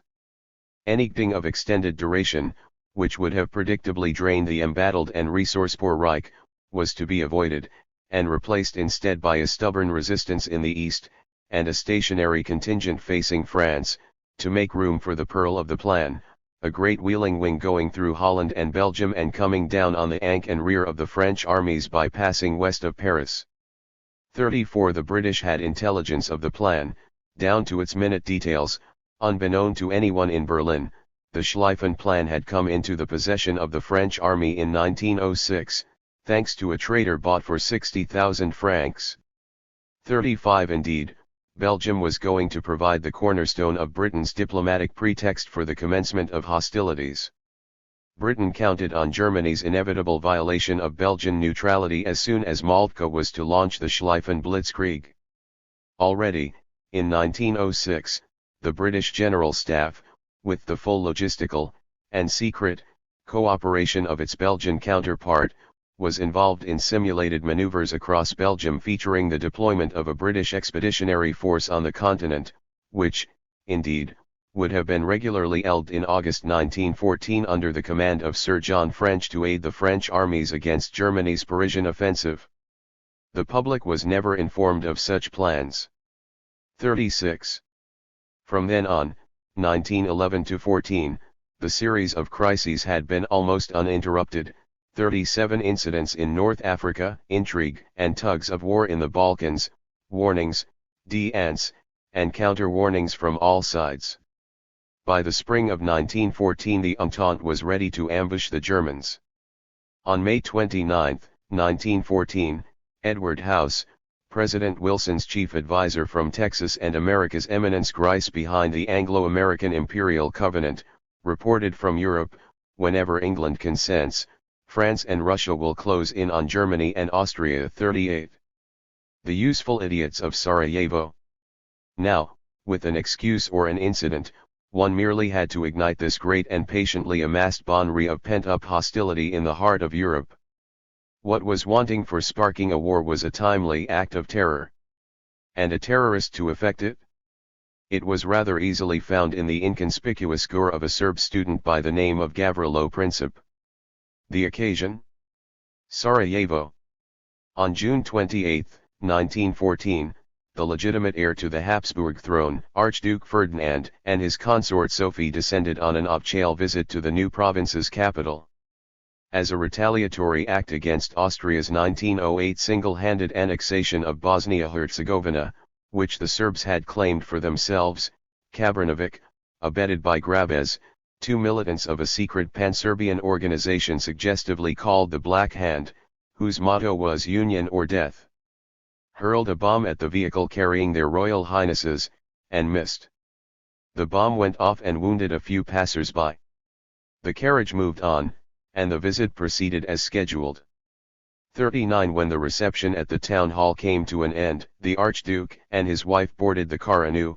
Suddenly Gavrilo Princip, the third party to the commando, came swinging to the right side of the vehicle. As he approached he read at Ferdinand and his wife and killed both. At the time, all three terrorists were not even 20 years old. The inciting incident that would have triggered the imbricate system of alliances and eventually dragged their signatories into battle had happened, at last. This was an instance of terrorism, namely, a deed of violence, which, at best, was devoid of any appreciable political gain or motive, and at worst, as it elicited a far bloodier reprisal, was entirely deleterious to the terrorists themselves. An act of terror generally takes the form of a spectacular feat of devastation capable of rippling waves of public 2020. 21. Indignation, and accordingly provides the adversarial faction, with the pretext for commencing war. Recruiting terrorists never seems a problem. These appear at the basic level to be a loose collection of desperadoes, who end up being easily trained, provisioned, and oriented by the undercover intelligence services of the home country. Thus, on the face of it, a senseless crime, in substance, a political gambit orchestrated elsewhere. Where? The covert role of Serbian intelligence in casting the three teenage students for the assassination was widely acknowledged, but the real director of the conspiracy had been Russia's military attaché, Colonel Viktor Artamanov, who had told the chiefs of Serb intelligence in the early stages, "Go ahead. If attacked you will not stand alone." 40 In general, the art of terror entails the state's underground promotion of a fractious grouping, say, an ethnic army of liberation, or a radical militia, whose vanguard, the expendable fringe, numbers so many principes as are readied for jail or the gallows. Meanwhile the higher levels of this conspiratorial franchise feature a mix of intelligence officers in charge of disinformation, organization, and cover-up, and hired consultants, themselves intelligence officers on loan from other state agencies, foreign and otherwise, or former soldiers of fortune, whose expertise runs the gamut of recruitment, nanshalshovi, subversive methods, and like techniques of destabilization. In the simplest conjurations, the subterranean instruction of the terrorist cell by the state secret services is part of a maneuver aimed at implicating this phantom organization into a more or less spectacular act of sabotage. Sabotage either against the state itself, or against the targeted enemy, that is, a nation whose ruling clans are to be antagonized by the terrorist recruits in the name of ethnic or religious rivalry. In the RST case, while the wounded government in the vengeful heat of retaliation clamps down on the terrorists, a variety of prearranged ends, all congruent in point of social control and surveillance, is swiftly implemented.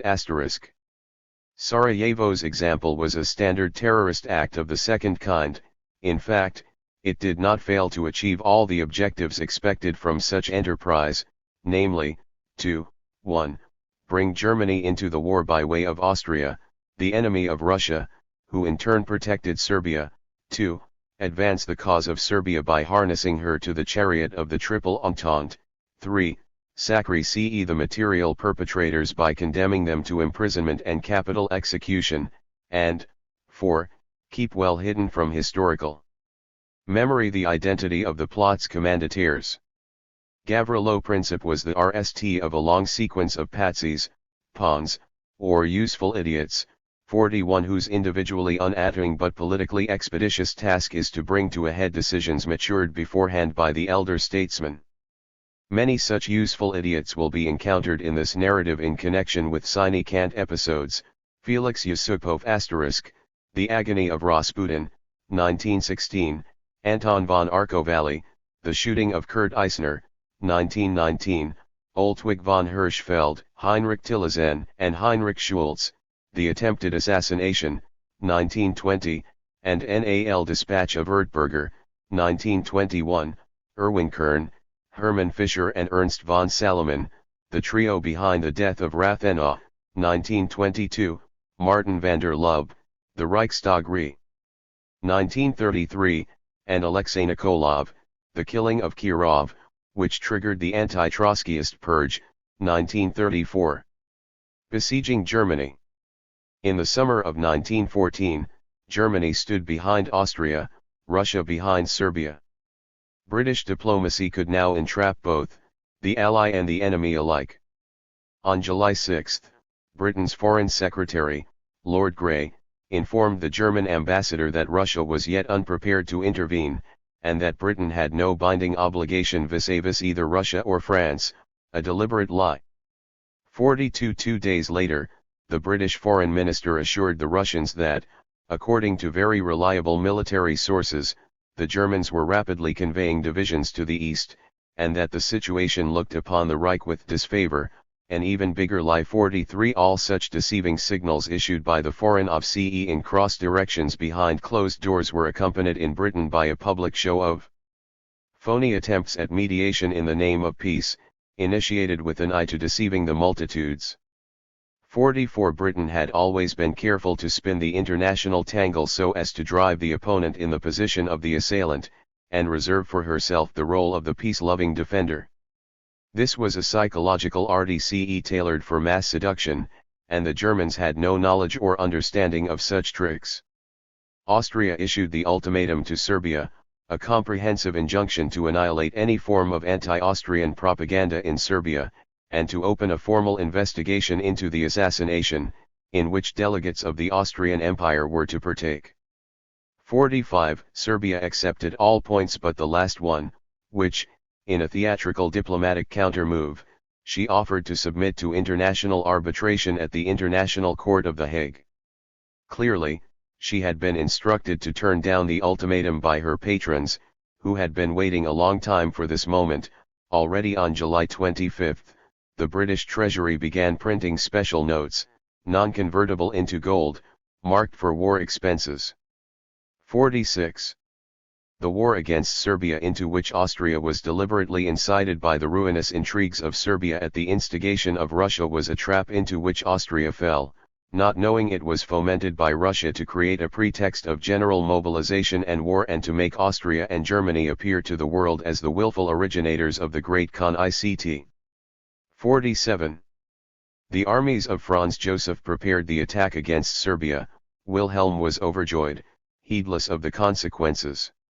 After one more round of perfunctory diplomatic waltzes between London, Berlin, Paris, and St. Petersburg, Austria-Hungary went ahead and on July 28 bombarded Belgrade. The war had begun.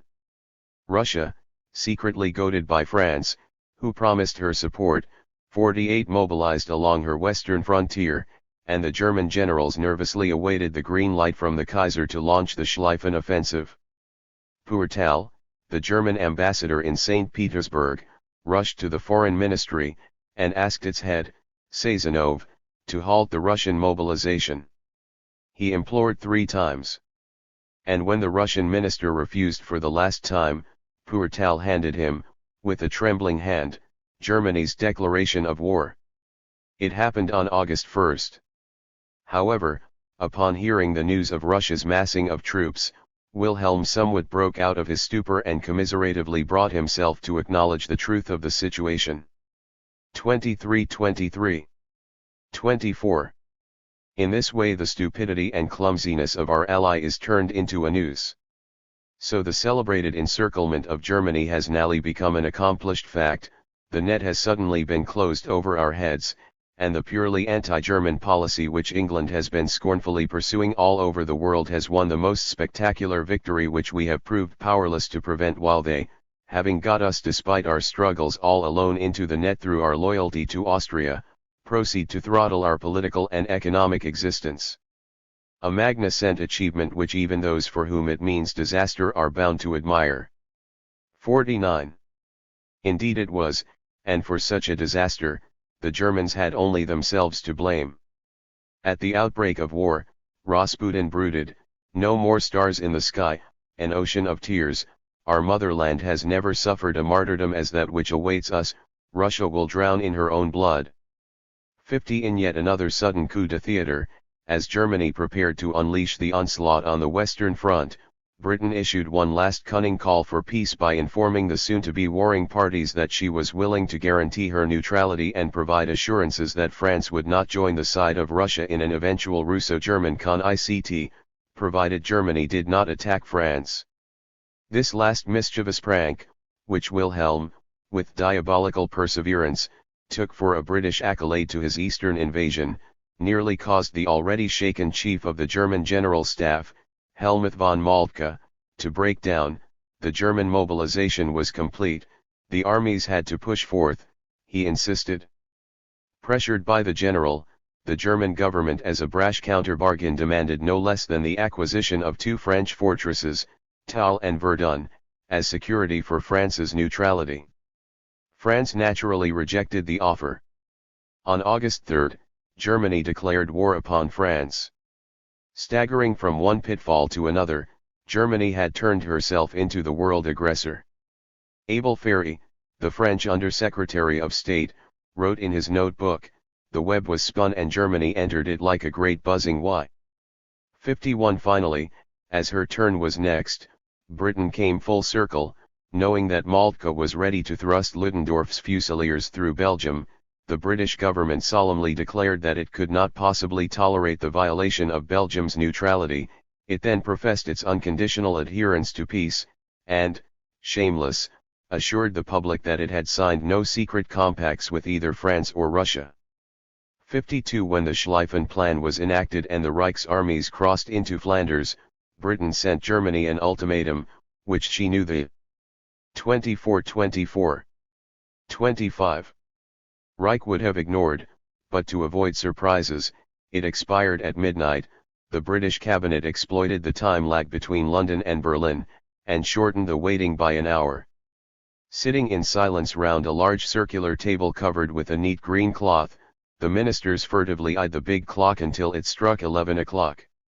20 minutes later Winston Churchill, the First Lord of the Admiralty, walked into the hall to inform his colleagues that a telegram had been dispatched across the Empire summoning the Royal Fleet to begin operations. 53. And where did the summer of 1914 end Adolf Hitler? At 25, already a veteran of Viennese Aufhauses, one amongst many bourgeois, young Hitler joined, with a profound sense of deliverance and expectancy, a Bavarian regiment with the rank of private. "A man that enlists," said Pasternak, "is not a happy man." A few days later I was wearing the tunic which I was not to doff until nearly 6 years later. For me, as for every German, there now began the greatest and most unforgettable time of my early existence. Compared to the events of this gigantic struggle, everything past receded to shallow nothingness. 54. Hitler would GHT on the Western Front and earn several decorations for bravery. The German march through Belgium and the initial clashes against the French, who lost 300,000 men in less than 2 weeks, were entirely successful for the Germans. Victory seemed assured. Paris was only 30 miles away. But then the Schlieffen Plan went awry. Moltke, believing victory certain, sent 2 corps to the east, for the Russians, as he explained in his memoirs a year later, had been able to invade East Prussia quicker than expected, and before we had been able to achieve a decisive victory against the Anglo-French armies. He then concluded, "I recognize that this was a mistake, and one that we would pay for at the Marne." 55. What really came to pass in the course of the offensive on the River Marne, during which Moltke allegedly lost his wits, and communication broke down among the several corps of the otherwise unfaltering German war machine, remains a mystery. But for one reason or another, Germany, overwhelmed by her rivals to a degree far deeper than expected, ultimately faced the impossibility of carrying out the Schlieffen Plan as rapidly as she had originally intended in the unfamiliar environment of modern industrial warfare. 25-25. 26.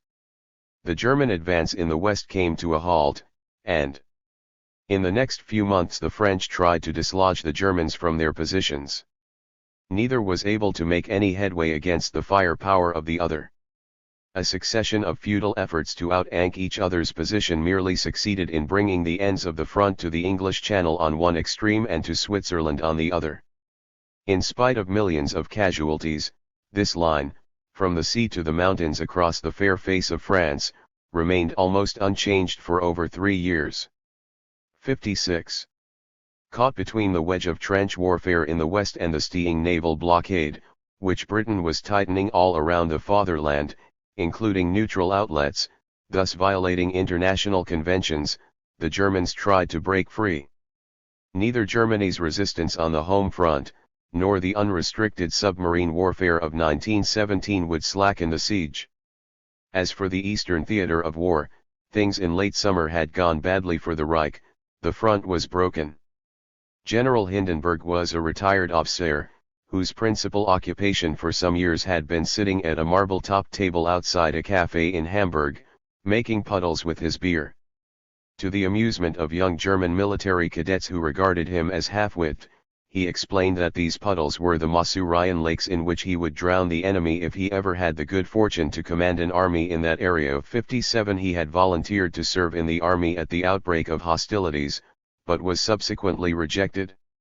Yet his good fortune came nonetheless when headquarters suddenly recalled him on account of his profound familiarity with the terrain upon which combat was being waged against the Russians.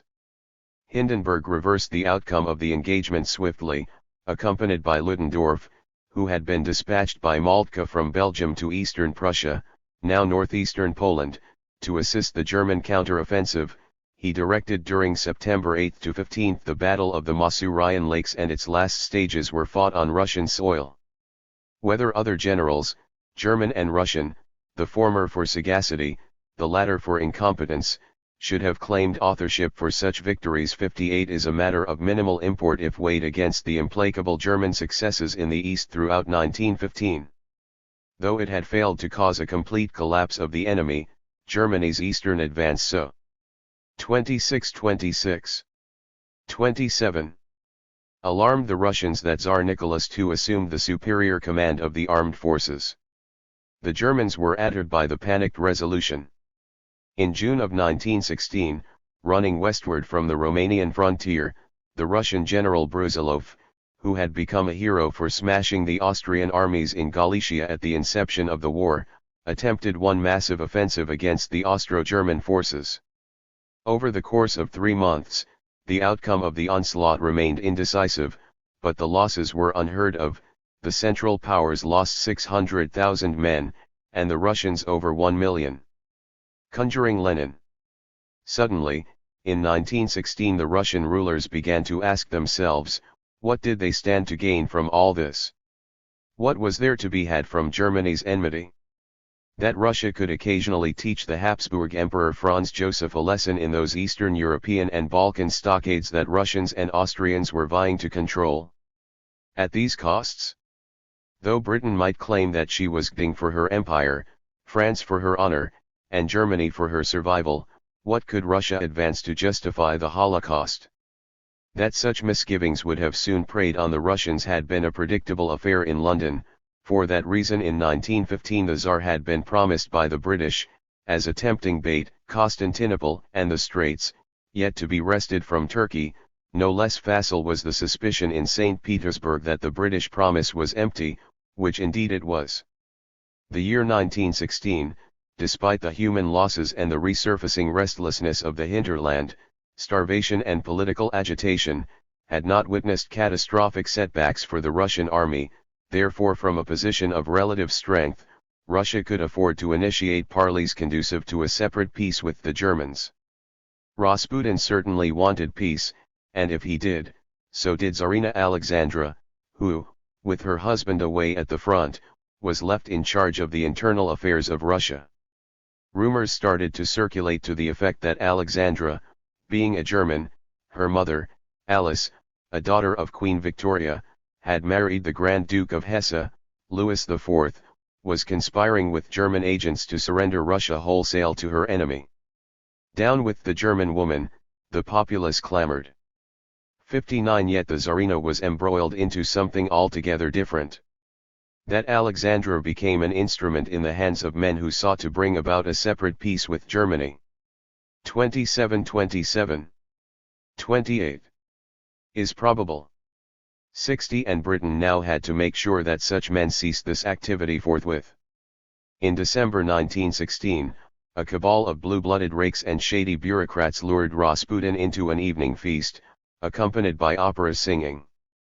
In the midst of such merriment, the healer gulped down a poisoned drink that could have sucked the life out of a regiment.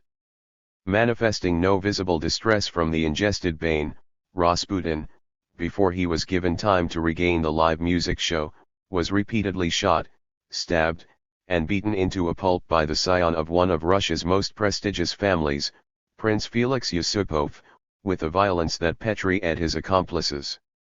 These then rushed to throw the body of the healer, still breathing, into the icy waters of a canal. A transvestite since the age of 12, bordello impersonator in drag and petulant libertine, Yusupov had convinced himself, by 1916, that Rasputin, through his magnetic hold on the Tsarina, was driving Russia to perdition. On February 1, the Daily Mail, uniting its voice to the chorus of the Russian mob, rejoiced at the Magus' death.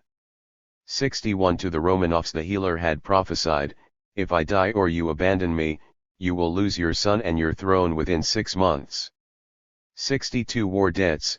In 1916-17 Russia owed to Britain a sum that was roughly a third of her annual income, 63 which was more than what Britain owed the United States, and what Russia owed to France was half of what she owed to Britain. Identifying what party been Ted from the Russian Holocaust presents no difficulty, Britain obviously did. The conduct of the war in Russia was no more in the Tsar's hands than in those of Rasputin, rather, orders were dictated by the British Treasury. 64 In Russia it was said at the time that England and France will GHT to the last Russian man. 65 On January 12, 1917, Lord George Buchanan, British ambassador in St. Petersburg, conferring with the Tsar, was informed by the latter that a peace conference, the NAL-1, was to be expected soon. Buchanan rejoined that the Tsar should take after the British government, and draw into the imperial cabinet an exponent of the moderate left so as to reach the twofold objective of soothing social disquiet while pursuing the offensive against the Germans. The Tsar did not seem to decipher the message, and reiterated his intention of seeking the peace with Wilhelm II. Veiling a threat, Buchanan alluded mysteriously to the possibility of revolution and dropped the hint that he had had foreknowledge, by a week, of Rasputin's assassination. Nicholas paid no heed. 66 Like his German counterparts, he could not fathom how determined Britain was to prevent any form of dialogue between Russia and Germany. 28 29 The British ambassador in Russia himself was at the center of the scheme to overthrow the Tsar if he ever should lose his stomach for war. To that end, he had gathered a coterie of wealthy bankers, liberal capitalists, conservative politicians, and disgruntled aristocrats. 67 Violent strikes erupted in the Russian capital a month after the entreaty between the Tsar and Buchanan. The turmoil would turn into Russia's famed February Revolution. When it exploded, Buchanan was out of the OVSE, on holiday, safely withdrawn from the scene of a tumult that he had contributed to kindle. Dismayed at the thought of eventually facing 70 German divisions wheeling into the Western Front, the British War Cabinet instead received the news with satisfaction. Lloyd George, the Prime Minister, exclaimed. One of England's goals had been achieved. Likewise, sharing Britain's expectant mood, U.S. President Woodrow Wilson in an address to Congress acclaimed on April 2, 1917, the deposition of the Tsar, speaking of those marvelous and comforting events in Russia, where autocracy had nearly been struck down 68. This was truly absurd. In the midst of an unprecedented world war, the Allied public was to believe that its rulers were worried about the democratic temperature of Russia far more than they were about the risk of losing the Russian ally altogether. Yet the public should have known that of all scenarios it was a Russo-German peace that the Anglo-American clubs feared the most, and that it was precisely to avoid this occurrence that the war was being waged. And the liberal press was surely not going to enlighten its readers on the matter. Thankfully for these clubs, in 1917 Eurasia miscarried, Russia and Germany were, yet again, successfully kept separated. The overthrow of the Tsar was no minor achievement. Indeed, it must have been part of a far wider scheme that had its significant counterpart in a parallel mission conducted on the other side of the Russo-German border, the fault line proper, from a network connecting Berlin to the Scandinavian capitals. Working assiduously against the Eurasian embrace was another exceptional set of capable individuals. Their leader, Alexander Israel Helphand, 1867–1924, better known by his sobriquet, Parvus, had started his modern adventure by joining the ranks of the revolutionaries. From Odessa, his Russian hometown, he had gravitated naturally towards the German-speaking world, and after earning a doctoral degree in economics at the University of Vaslui, he had become politically active on the side of 29–29–30. The German Socialists. Around 1910, disillusioned by organized socialism's impotence, and having fallen foul of Germany's leftist elite, Parvus had disappeared from the chronicles. Inconspicuous and modest, he had left Berlin, and resurfaced in Istanbul, transformed into a rich, extravagant merchant with a knack for international intrigue. That Helphand, on account of his multiple talents, as an energetic, but disenchanted polyglot, deeply acquainted with the whole wide spectrum of socialist agitation, and wielding a yen-pen and economic sense, must have been inducted into some form of network can scarcely be doubted. However, other than a passing allusion of the German minister Brockter Franzau to the nondescript powers ranged behind Helphand, see below, historical documentation affords no material wherewith the contours of such an organization may be drawn with precision. When the war came, Parvus was operative. In Istanbul, by guaranteeing a steady supply of armaments and war materials to the government of the Young Turks, he appeared to have played a significant role in securing Turkey's entrance in the war on the side of Germany. Thereafter, as Russia began to suffer the vertiginous reversal on the Eastern Front and the Entente powers feared that the Tsar might have renounced the GHT, he was selected for the top mission to Germany. Effortlessly, he managed to come into immediate contact with the highest levels of the German foreign ministry. His proposal, to invite the gentlemen of the Wilhelmstrasse to Nantes and supervise the creation of a destabilizing movement within Russia that could have toppled the Tsarist regime and brought about a separate peace with the Reich. On the face of it, this plan seemed a variation on the theme of Eurasian cooperation. But the intent was the opposite.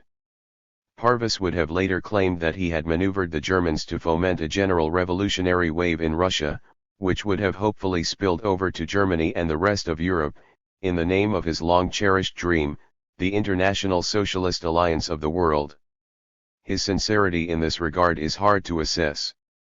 The German diplomats, on the other hand, were convinced that they were spinning the game. They had naturally no curiosity for revolutionary experiments, and sought to use Parvus's red network of communist agitprops as a means of exerting pressure on the Tsar, and thus speeding diplomatic negotiations. 69 It was precisely these separate negotiations between the German and Russian empires that Parvus was expected to sabotage. Until the last stages of the Bolshevik seizure of power, Helphand's chief assignment would be 30-30. 31. To steer the Germans so as to ruin their chances of communication with the Tsarist Empire. While the hired assassins of Rasputin and the British ambassador, Buchanan, supported by a team of professional spies sent from London, burned the bridges from St. Petersburg to Germany, Parvus et al. Burned those from Berlin to Russia. The task facing Parvis would be greatly facilitated by the helpless naivete of his special interlocutor within the German Foreign Ministry, Count Brockdorff Franz, German ambassador in Copenhagen. The Danish capital, along with Stockholm, was selected as Parvis's Scandinavian base of intrigue between Berlin and Russia. From their help hand ran an active and most pro-table import-export company, as well as a research institute and its associated newsletter, as fronts for his circle of espionage. Suspended, like most aldermen of the Reich, between patronizing benevolence and provincial presumption, Brockdorff Franz, a superb expression of Germany's despairing political ineptitude, left posterity a record of his thoughts as he stepped into the trap that Parvis laid out for him. It might perhaps be risky to want to use the powers ranged behind help hand, but it would certainly be our admission of our own weaknesses if we were to refuse their services out of fear of not being able to direct them. Those who do not understand the sign of our times will never understand which way we are heading or what is at stake in this movement. 70. He, least of all, understood the sign of the times. It is evident from this important passage that Brockdorff, and the German Foreign Ministry in general, was incapable of identifying the nature of these powers ranged behind help hand, and that such a fact naturally caused Brockdorff anxiety. Given the stakes, a lacuna of such depth was, from the German standpoint, absolutely inexcusable. Nonetheless, stubbornly refusing to fathom the danger, and certainly encouraged by more than a few of his superiors, Brockdorff persevered, convinced that he was the master of the game. Little did the German diplomat perceive that, having succumbed entirely to the seduction of the tireless Parvis, he was in fact allowing these enigmatic powers backing help hand to undermine the life-saving, for Germany, peace talks with Russia, and quicken thereby the disintegration of the German imperial establishment. The message conveyed in the 1915 memoranda penned by Parvis for Brockdorff and the Foreign Ministry was unequivocal: Tsarist Russia was the irredeemable enemy of the Reich. Parvis admonished the Germans that, if 32, they resolved to sign a contract with Nicholas, the likely outcome would have been the formation in Russia of a reactionary government, which, on the strength of its repossessed armies, freed from the war engagement, might have circumvented the agreement and turned once more against the Reich. The party they should have wagered on, Parvis insisted, was that of the Bolsheviks, a determined, if somewhat meager, group bent on peace, and the resolute enemy of Tsar Nicholas. Lenin was the name of their leader. Brockdorff was thoroughly captivated by the plausibility of such utterly deceptive arguments. 71 In 1915 Germany started to pay. In 2 years the Reich allegedly devoted over 9 tons of gold to the subversive effort against the Tsar. 72 Parvis provided the business channels and the banking connections for remitting the sums, which were devoted to training the revolutionary militia and funding a sweeping propaganda apparatus, Pravda being the most notorious organ originating from the gift. After such profuse immobilization of resources, the Germans waited impatiently for these to bear fruit, but nothing stirred. Parvis pacified the Herren at once and assured them that the investment would yield. He then promised, they should have expected a quake on January 9, 1916, the organization, he told them, had scheduled a mass strike on the 11th anniversary of Bloody Sunday. Then, on January 9, the Tsarist regime recorded without particular alarm isolated acts of insurgency and sabotage, the sinking of a warship, and scattered hiatuses caused by labor demonstrations, which were all brought under control by the police without great difficulty.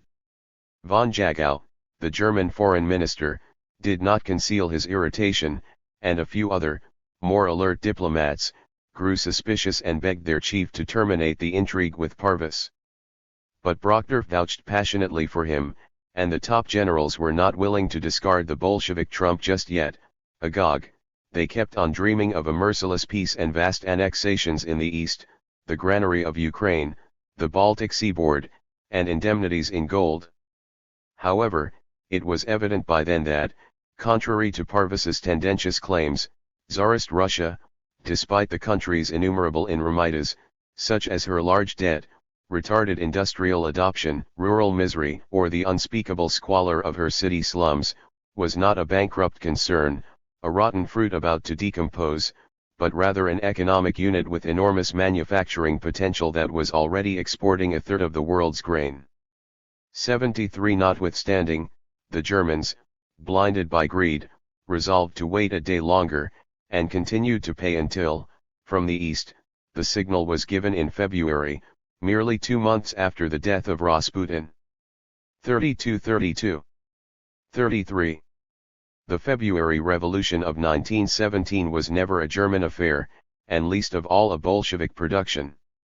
Lenin, when it erupted, was caged like a lion in Zurich, while Trotsky, the other protagonist of the subsequent November takeover, was agitating in Manhattan.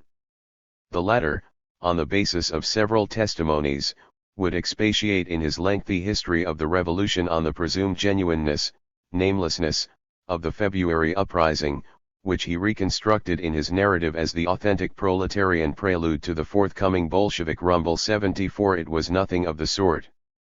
In February 1917, as the mob was cued once again to take to the streets, 7 of Russia's foremost generals and several garrisons of the capital forsook the Tsar, who, bereft of military authority, was de facto forced to abdicate.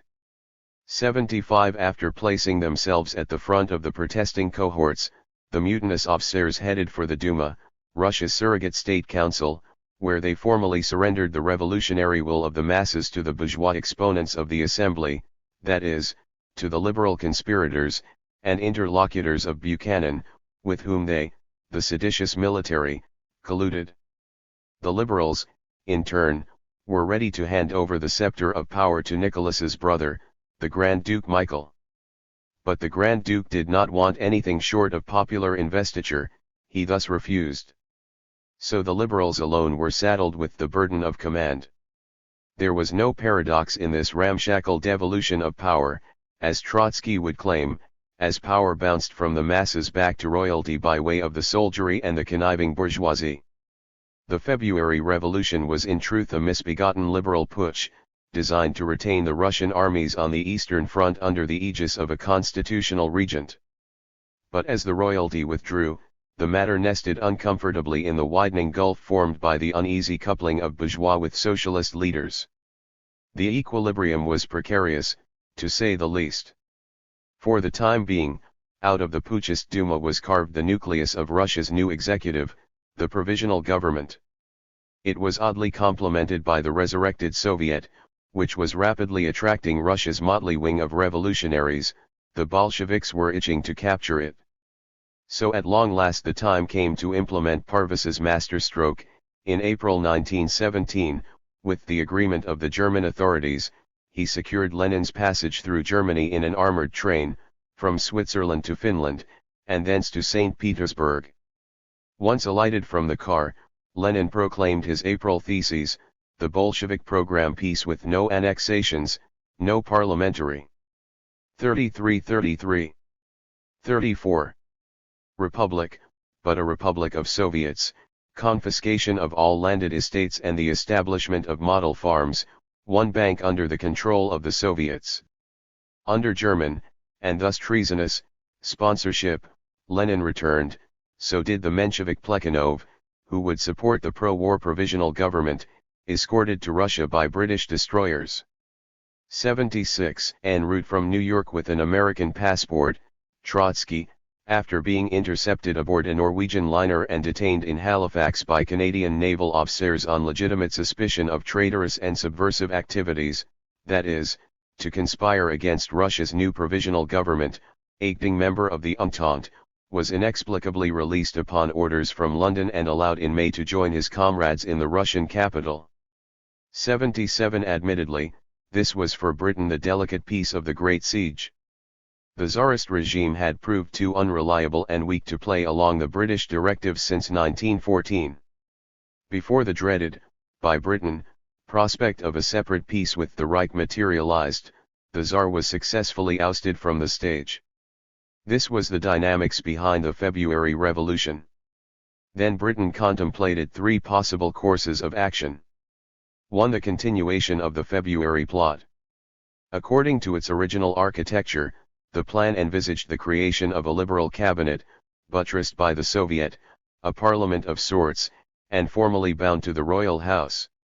The February episode was, in short, designed to implement at once Britain's political structure, a constitutional monarchy, in Russia.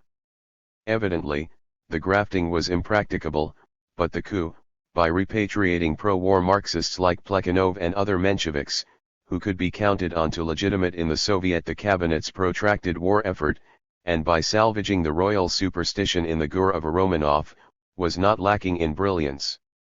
In fact, Allied power, beginning with the United States on March 9, had promptly accorded the new government diplomatic recognition.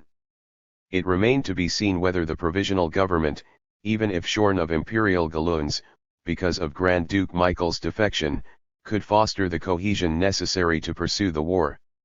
2. If the provisional government failed, the Bolshevik card could have been played, for which Britain could also thank Parvus and the unwittingly self-serving dealings of the German rulers, and attempt the social experiment in Terra Nova, for no one, despite the April theses, could clearly foresee what sort of regime Lenin and his associates would have erected if they were to take power. 34-12-12. 35. This second eventuality evidently presented a higher degree of risk, because the Bolsheviks had vowed to withdraw Russia from the Con-ICT. The advantage of their takeover, however, resided in their congenital aversion to the German dynastic spirit, which was capitalist and imperialist. Colonel House, Privy Councillor of U.S. President Wilson and always a pragmatic supporter of Bolshevism, offered in late 1917 the rationale for the West's conspiratorial endorsement of the otherwise repugnant, to Western liberalism, Bolshevik communism. It is often overlooked that the Russian Revolution, inspired as if by deep hatred of autocracy, contains within it great motives of serious danger to German domination, for example, anti-capitalist feeling, which would be fully as intense, or more intense, against German capitalism. 78. Though the Leninists would have made peace, to withdraw the peasants and workers from the front, so went the British reasoning. Imperial Germans and Bolshevized Russians could hardly fuse into the embrace. A treaty means nothing, Lenin would tell his followers after signing the peace with Germany in March 1918, there is no justice that can exist between two classes. 79. In years to come, through financial manipulation, especially military aid, and any diplomacy, one could hope to instigate a vast communist state against the Reich. The path was indeed fraught with mortal hazards, but well worth the walk. 3. Again, were Russia's provisional government to fall, a coalition of white, Tsarist, counter-revolutionary generals could plunge Russia into civil war and tame the country thereby. A meeting of like minds between Russian whites and the Reichswehr generals, greatly facilitated by spiritual and class affinity, would have become, in time, an embrace. Of the three possible developments, this last was for Britain the least desirable. And if it came to pass, no choice was left to the sea powers other than attempting to bribe the whites away from the German embrace, which in turn carried even more risk than the Bolshevik option.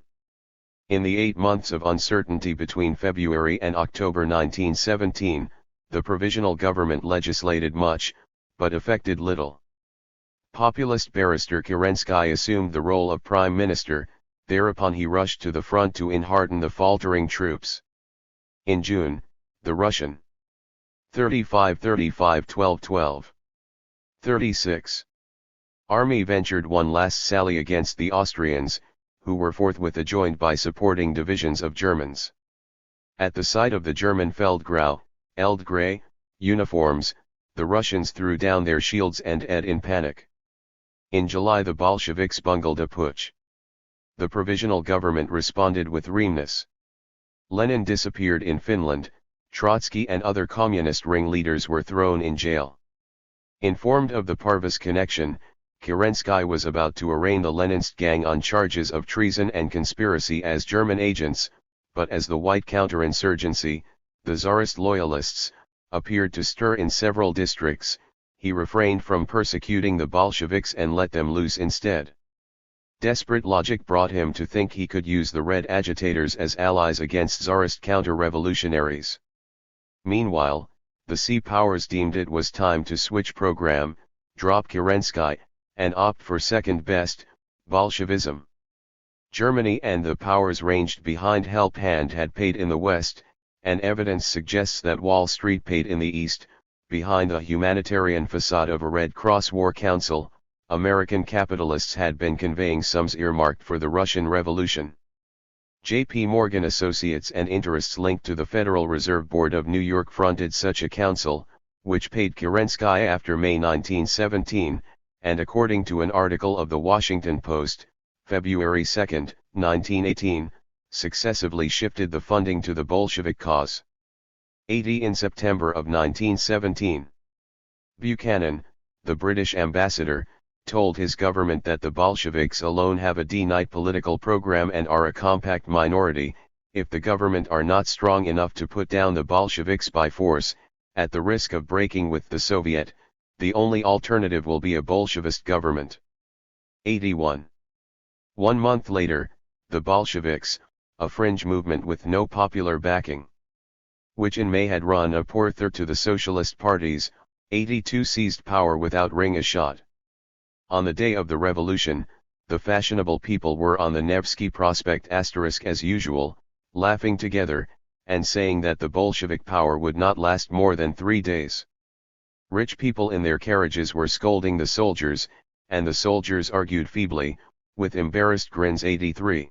* St. Petersburg's main artery. 36 12 12. 37. 5 years of civil war lay ahead. In March 1918, Bolshevik Russia signed a harsh peace with the German generals at Brest-Litovsk and, fulfilling the rapacity of these, ceded to them the Ukraine, the Baltics, and gold. The Eastern Front was now quiet and the Reich divisions in the East could be rolled back to France, but the Sea powers had acted with prudence. As they soberly pondered over the scenarios outlined above and waited to see which would have come to a boil rst, they took no chances, and jammed into the Western Front the American infantry. Not coincidentally, America formally joined the war, in April 1917, when the Russian front appeared to be creaking. The important fact was that Britain was close to defeat in April 1917, and on that basis the United States entered the war. 84. America's intervention to the side of Britain was effected rather adroitly. Pressured by the Germans to plead with Britain in order to make her desist from the illegal blockade of the Reich, the Americans refused. By doing so, they left Germany no option but to engage in unrestricted submarine warfare, which was officially declared on January 31, 1917. The anticipated sinking of American cargoes, which were profusely refurbishing the Allied military engagement, would have then yielded the suitable pretext to break off diplomatic relations with the German Reich, and in any wage war against it. The spectacular precedent for the casus belli, to rouse the patriotic masses, had been previously engineered with the sinking of the British cruiser, the Lusitania, which was made to yaw deliberately into the maws of German submarines in May 1915. 85. Germany had managed to delay America's intervention from 1915 to 1917. Submarines had been withheld from combat, apologies given and reparations paid, but by 1917 time had run out. 86. The sequence of events in ashes. On February 22, revolution broke out in Russia, the Tsar fell on March 2, Lenin's passage was scheduled for March 27, Trotsky was intercepted on April 1, President Wilson declared war on Germany on April 6 and Lenin shipped on the 9th, Trotsky disembarked at St. Petersburg on May 18, U.S. Commander Pershing sailed for Europe on May 29, 1917. Russia and Germany signed the peace on March 3, 1918, thereafter American soldiers, build-up completed, reached the European shores in waves of 330,000 per month. 87. By November 1918 they numbered over 2 million. 88. Now in Poland. 37 12 12. 38. The Last Days of America, From Republic to Truculent Empire. By the last quarter of 1916, the Allies had become dependent upon the United States not only for supplies but also for financing. And it was in 1917 that Britain, who was nearly bankrupting herself in the RST onslaught against the heartland, gradually passed on the military command of the Great Siege to the farther and greener might, military and economic, of the United States. This was done with the understanding, however, that Britain, being the experienced player, always retained an exclusive right to the strategic command of the siege. By accepting the responsibility and committing her troops to the European GHT, America took unconsciously the duty of an imperial power. This was an ominous relay between the two English-speaking islands, and a decision that would have radically discolored the complexion of America, and eventually that of the world at large. The United States was not prepared to take over control of the sea herself, therefore she could not allow the defeat of Britain, nor did she trust Germany in the least. America's elites were Anglophile, and the American public, who had lent millions of dollars to Britain, saw the world through the lens of British propaganda. If the boom of innovation and prosperity sparked by the enormous Entente purchase of war materiel had collapsed because of an Allied defeat, the money loaned in Wall Street would have been as good as gone. All these factors demanded that the United States, beckoned by Britain, throw her imperial lot in with the vicissitudes of the heartland. 89 The days of a great confederation of free cities in free states, the reverence due to Virginian gentlemen of letters, the reconciliation with nature, and the pioneering spirit of the communes, that is, all the American treasures that could have afforded old Europe and the world a kingdom of peace were abandoned remorselessly. A studied hunger for more time and space, and the irresponsible pursuit of bellicose vainglory, the late trademarks of the British Empire were being purchased by America at the expense of her youth. In the United States, the mood changed. In 1914 90% of the American people had been against joining the war, 90% presently such temperance had to make room for aggressiveness. It was soldiers and cheering crowds that the U.S. needed. The club saw to it that the shift was a fast one, through fear. Armaments were scaled up and punitive expeditions were hatched in the midst of a popular fear of aggression from without. 91 Imbued with the spirit of particularism, and 38-12-12. 39. Animosity between contrasted groups of persons, America turned patriotic. 92 Now it was all about the gung-ho love for one's country, which was not love at all, but the readied call to hurt the enemy, whoever he was, wherever he lurked, anyhow, anytime. Riding the wave of this induced, collective dementia, the citizen came to see himself and his folks as victims of plots, which were rumored to feed his credulity and strengthen within him the new idolatry of the red, white, and blue, American pride, and the Star-Spangled Banner. 93. From 1917 the public was fed fantastic stories dressed up as news, such as the discovery that the Germans had secret gun emplacements in the United States ready to bombard New York and Washington. This alarming news had been planted by the Allies as early as October 1914 and had succeeded in ending its way into presidential intelligence reports. 94. Beyond the appeal to geopolitical likeness, cultural kindred, the threat of German submarine warfare, and the jumbo loans to the Entente, there was one more means whereby the United States could be baited to share the burden of the Great Siege, and this was Palestine. Within the British cabinet, the Prime Minister, Herbert Asquith, and the War Minister, Earl Kitchener, did not wish to fragment the European offensive for the sake of a Middle Eastern adventure. But the vanguard of imperial stalwarts, who were ranged behind the charismatic Gurr of Lord Alfred Milner, a former colonial officer turned oligarchical mastermind, thought otherwise. 95 From the Manchester Guardian, in November 1915, recruits of the so-called kindergarten, Milner's Club, also known as the Round Table, intimated that the whole future of the British Empire as a sea empire depended upon Palestine becoming a buffer state inhabited by an intensely patriotic race. 96 Indeed, Palestine was the key missing link that joined together the limbs of the British Empire in a continuum stretching from the Atlantic to the middle of the Pass IC 97. If World War I represented in fact the beginning of the Heartland's great besiegement, the Milner faction thought it appropriate to seize the occasion and thrust, with the opening assault, two wedges at once, one at each extremity of the fault line. For that, America could be involved with troops in the Eurasian North, versus Germany, and the political campaigning of her Zionist lobby in the Middle Eastern South, versus the Arabs, see figure 39-39-12-12. 40. 1.1, p. 11. But Asquith and Kitchener were not gazing that far. And the kindergarten had no intention of letting the opportunity pass. On June 6, 1916, Kitchener drowned in a providential shipwreck on his way to Russia in a mine-laden C-98. Betrayed in a backroom conspiracy of the Liberal Party, Asquith fell, and on December 7, 1916, David Lloyd George became Prime Minister. Exponents of the Round Table were forthwith raised to several high posts, and the master himself, Milner, was made into the chief strategist of the War Cabinet. Thereupon British troops were embarked for the Middle East to GHT the Turks.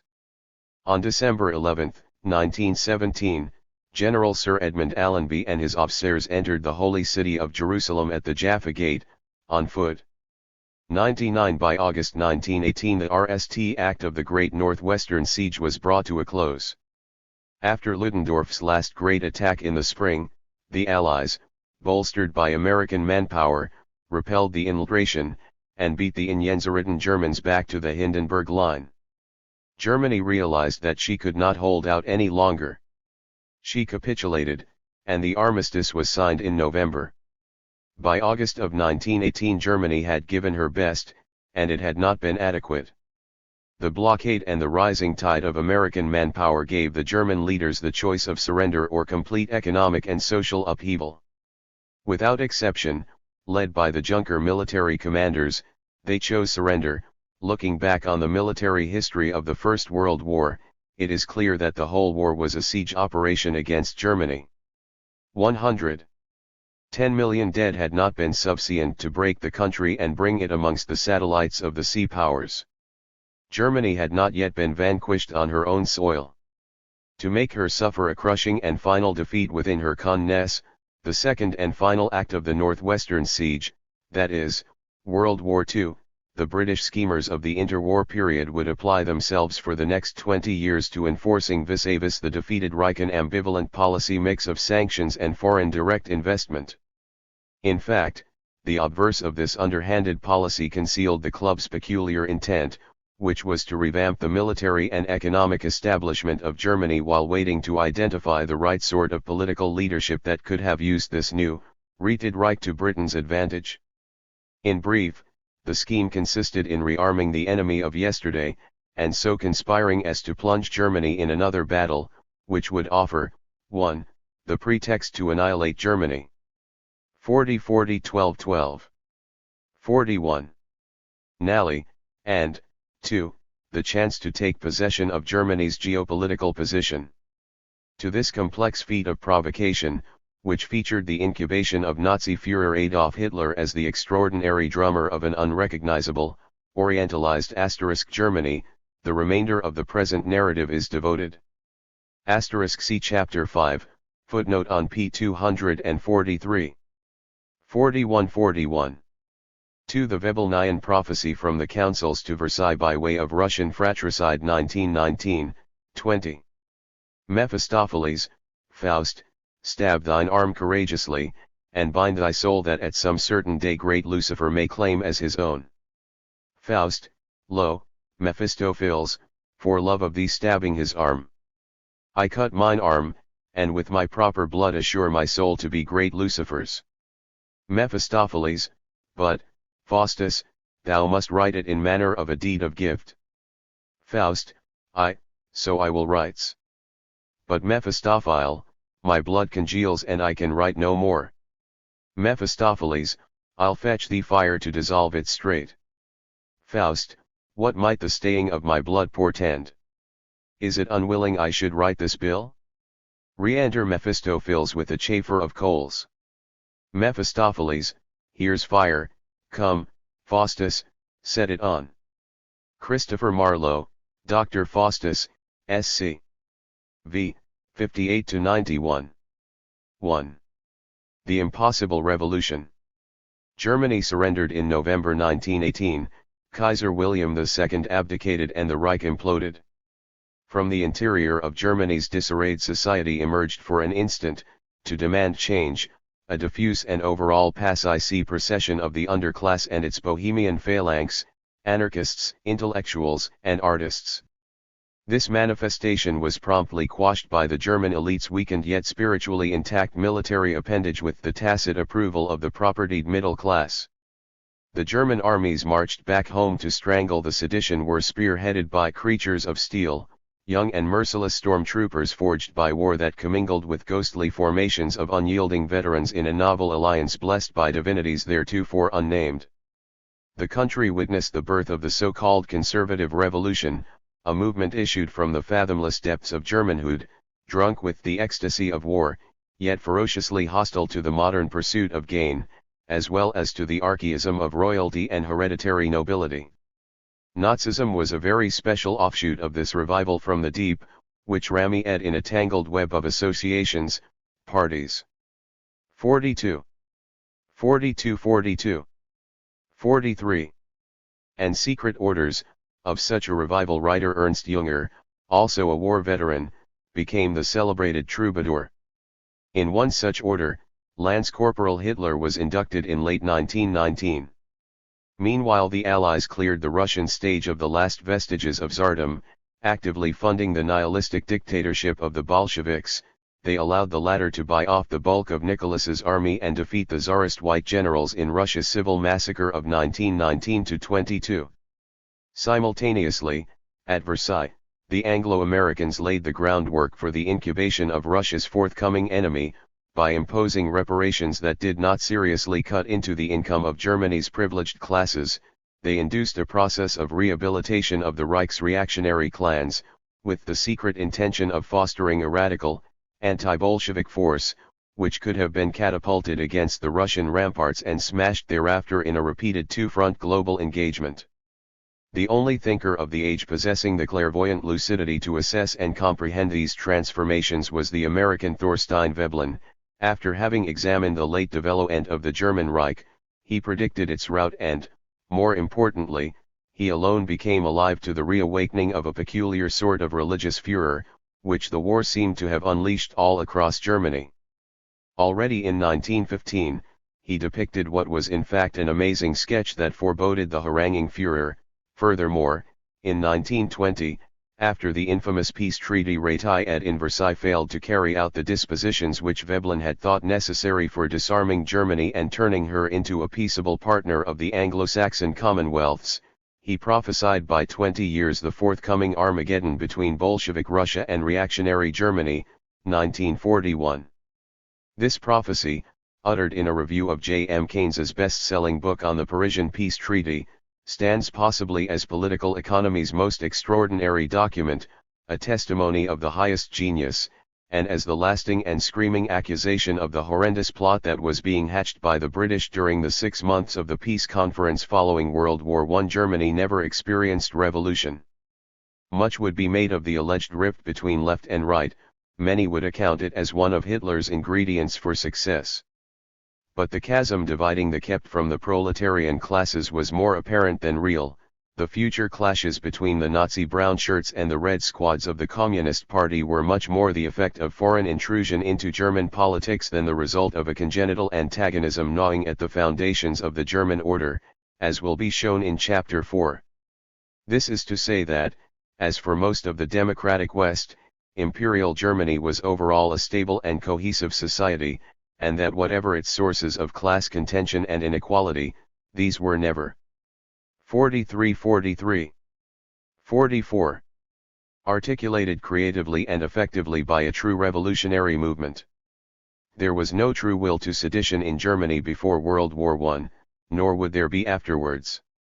For 6 strange months between the surrender of November 1918 and the proclamation of the Weimar Republic in June of 1919, Germany would burn with the fever that follows a change of regime, a period of semi-benign protest, unorganized, which came soon to be marred by the interference of intellectual independence, private militias, foreign intrigue, and niched by the returning armies, which cleansed the isolated uprising in blood. This was the relatively unknown interval of the German councils, after which Hitler came of political age. We now turn to the narrative of the German Revolution that was not meant to be. It never was, for reasons that Veblen made manifest after he dissected the body of Europe's labor movement at the end of the 19th century. On the basis of these early observations, which he coupled with his thorough study of the doomed Reich, Veblen would later have found himself ideally situated to cast the shocking prophecy of 1920. At the turn of the 20th century, save a few obdurate militants, orthodox socialists in the industrialized West were giving up on revolution. The working masses were somewhat less discontented with the room and board with which the establishment was providing them. The billeted quarters were, relatively speaking, growing somewhat larger, and the bill of fare more varied every year. Panem et circenses, the bread line and the movies, had contributed their satisfactory share to the capitalists' comprehensive effort to tame the unrest of the masses. In Germany, by 1912, when the SPD, Sozialistische Partei Deutschlands, the Socialist Party of Germany, the world's largest and most organized, became the leading political concern of the country with 34.8% of all votes in 1912, the laborers' acquired distaste for the winds of change had found its most mature expression in August Bebel, the unchallenged Napoleon of German socialism, who characterized revolution as the great crashing mess, der Großkladderatsk.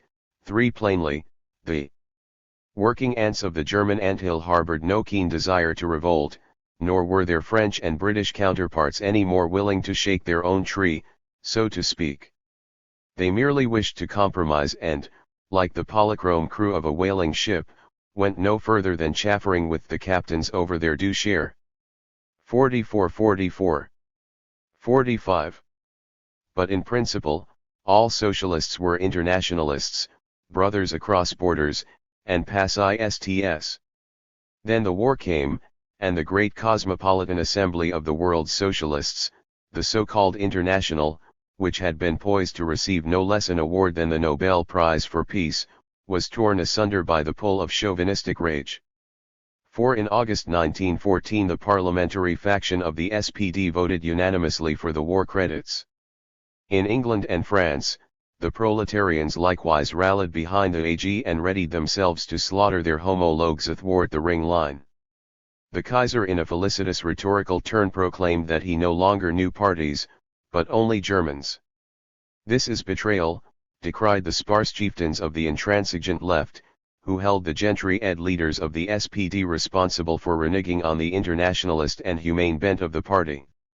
The revolution, they said, was being sacré-said by a posse of factory foremen turned bourgeois, whose co-opted role was that of shaping the workforce into a contented stir of the capitalist stronghold. And the denunciation was not far off the mark.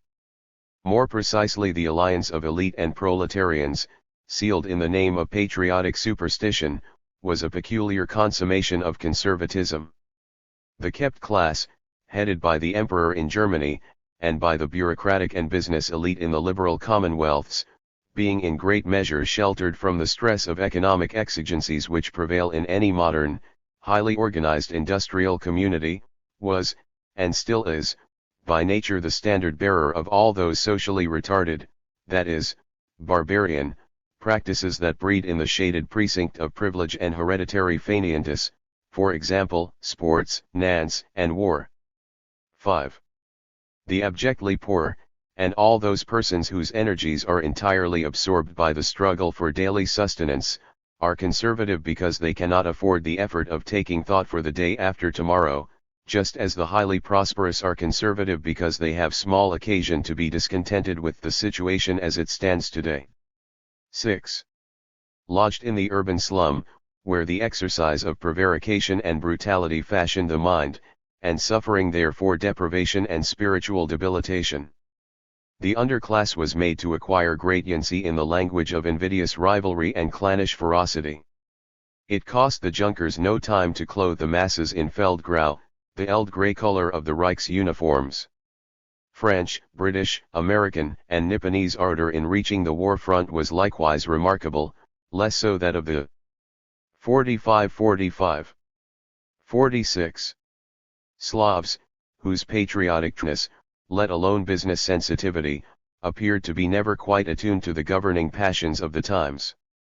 Exposed since birth to the violence of the ghetto, the German underclass was further sterilized by the repeated practice of trade unionism, whose bargaining routines, by making membership exclusive, that is, scarce, 7 habituated the members to secure privileges at the expense of their fellow laborers. A business-savvy blue-collar chauvinist always made a good army private. The prolonged discipline of warlike stimulation and business chicane turned the laborer into a foolproof instrument of the Western hierarchies, and the great expectations of the revolutionaries into much regrettable disappointment. Veblen in 19 noted, "That part of the population that has adhered to the socialist ideals has also grown more patriotic and more loyal, and the leaders and keepers of socialist opinion have shared in the growth of chauvinism with the rest of the German people. The SPD leaders aver that they stand for national aggrandizement RST and for international comedy second. They are now as much, if not more in touch with the ideas of English liberalism, than with those of revolutionary Marxism." 8. Barring the rashes caused by a few slipshod anarchists, Germany, in fact, possessed no rebellious corps threatening to break out and consume her wholesale. Certainly the SPD suffered trouble and profound divisiveness over the war. In 1917, the splinter grouping of the independents seceded from the party's main body to form the USPD*, while strikes intermittently roiled the industrial performance of the socialist electors throughout the Con-ICT. Doubtless, dissent existed. But all in all, like Russia a peasant wasteland, Germany's enchanted forest, tenanted by most obedient laborers, haughty bourgeois and blind aristocrats, was easily domitable terrain, from within as well as from without. Tractable human material, despite the country's professed devotion to war, which was itself, quite aptly, a somnambulistic enterprise. September 29, 1918, appears to be the point of attack in the script of Germany's so-called Revolution of 1918, 19. 9 On September 13, Austria sent out an SOS.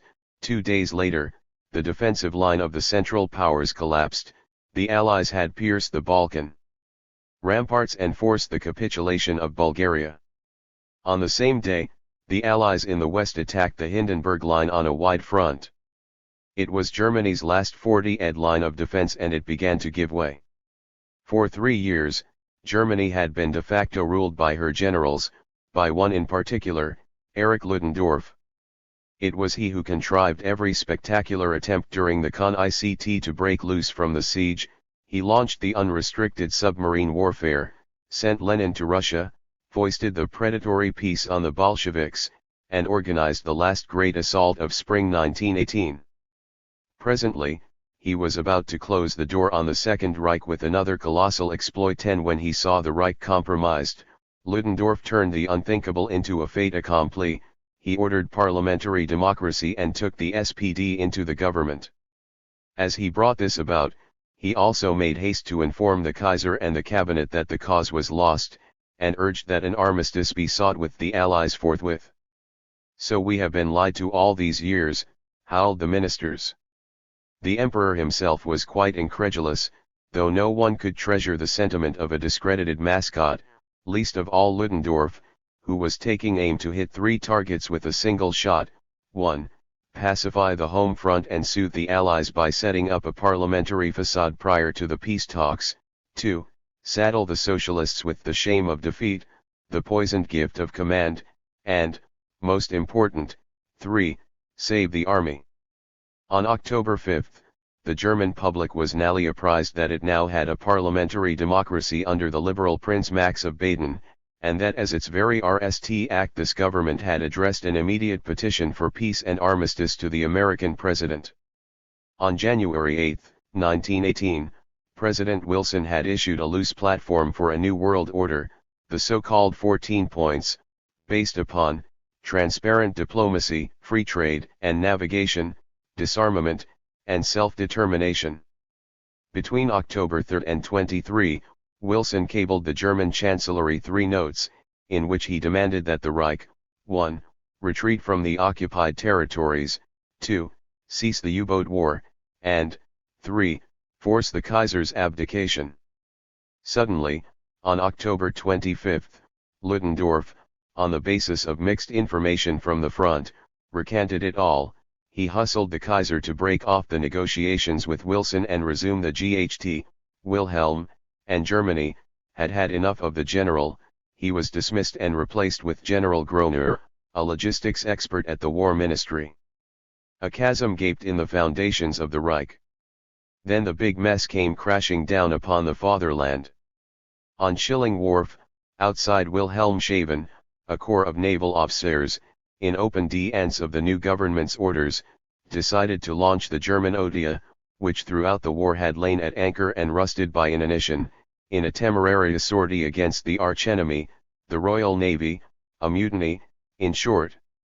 On October 30, 1918, the crews of the Thuringen and the Helgoland mutinied against their mutinous officers, in what amounted, in fact, to a pledge of allegiance on the sailors' part to the new government. The Sea Dogs' obstruction impeached the sortie.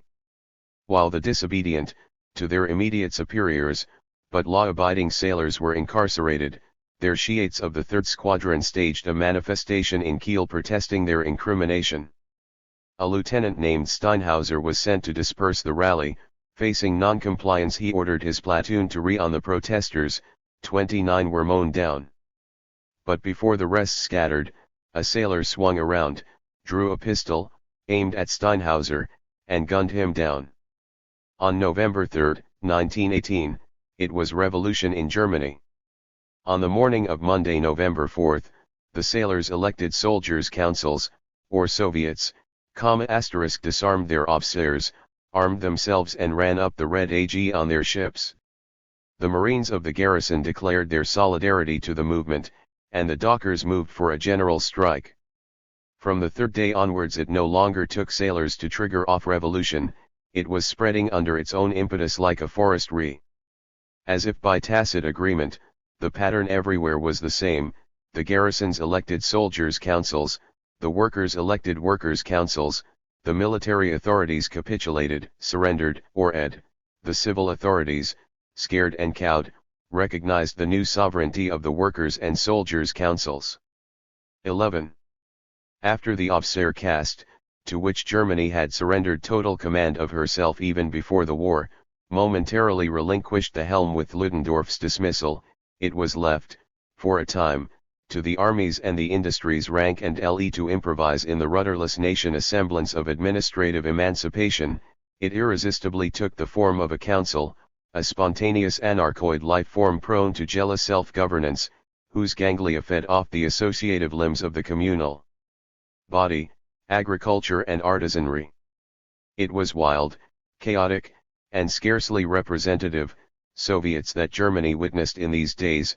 They were untamed by the suddenness of the uprising, and the undeniable bullying of the underclass, which, as payback for years of resented regimentation, was avidly seeking to redress older torts and clamor its right to rule. The aristocrats momentarily recoiled in their estates' subterranean corridors, while the bourgeois cast preoccupied glances from their window sills. Von Bülow, the erstwhile chancellor of the Reich's apogee, looked on.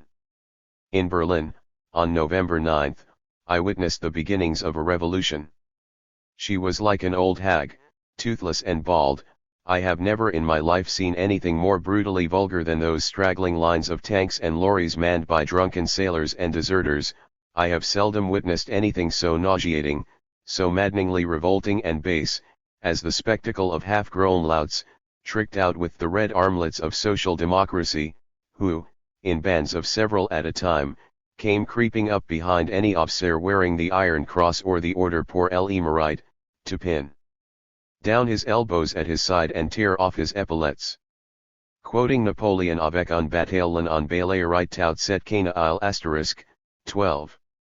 In less than 2 weeks Germany counted 15,000 of such Soviets.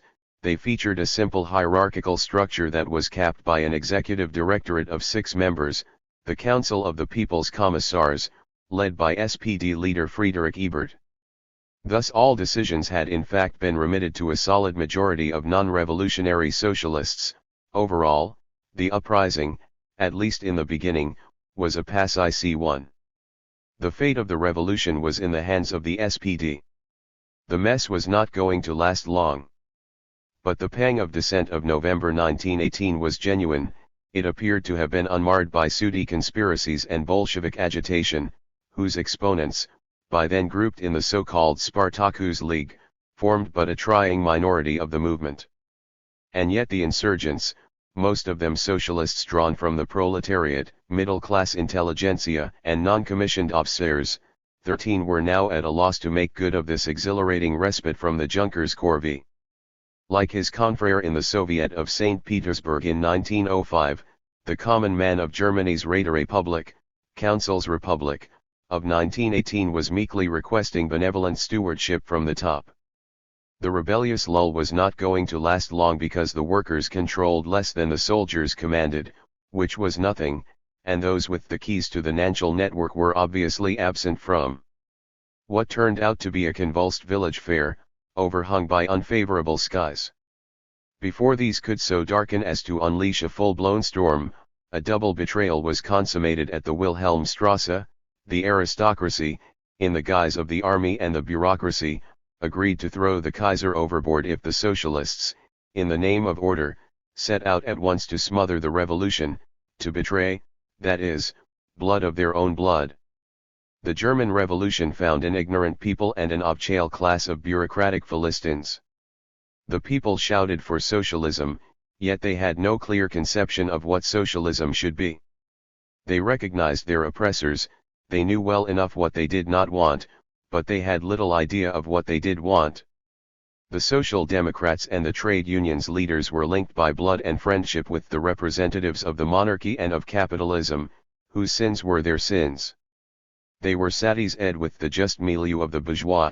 They had no faith in the doctrines they had proclaimed, no faith in the people who trusted them. They hated the revolution. Ebert had the courage to say so outright. 14. On November 9, though the rattled Kaiser was still somewhat reluctant to dismount from the throne, the Chancellor Max von Baden issued a semi-mendacious announcement of Wilhelm's abdication. The Emperor hesitated for a brief moment, then, fuming, he hurriedly boarded a train to Holland, wherefrom he would officially abdicate only 3 weeks later, and disappear from recorded memory. Thereafter, soon exhausted by the incipient intrigue, Prince Max washed his hands of the whole affair by nominating, unconstitutionally, for it was a prerogative of the Emperor, the socialist Fritz Ebert as Reich Chancellor, and ed to his domain on Lake Constance, never to be seen again.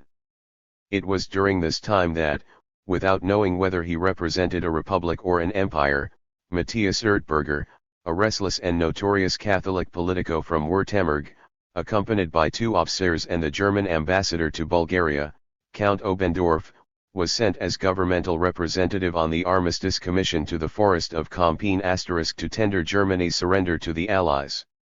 Marechal Foch, Erdberger's interlocutor, began to enumerate to the German legation what appeared to be the conditions of a diktat rather than an armistice: evacuation of war zones, surrender of ports, war material, equipment, prisoners, without reciprocity, tonnage and vehicles, and annulment of the Soviet Peace of Brest-Litovsk.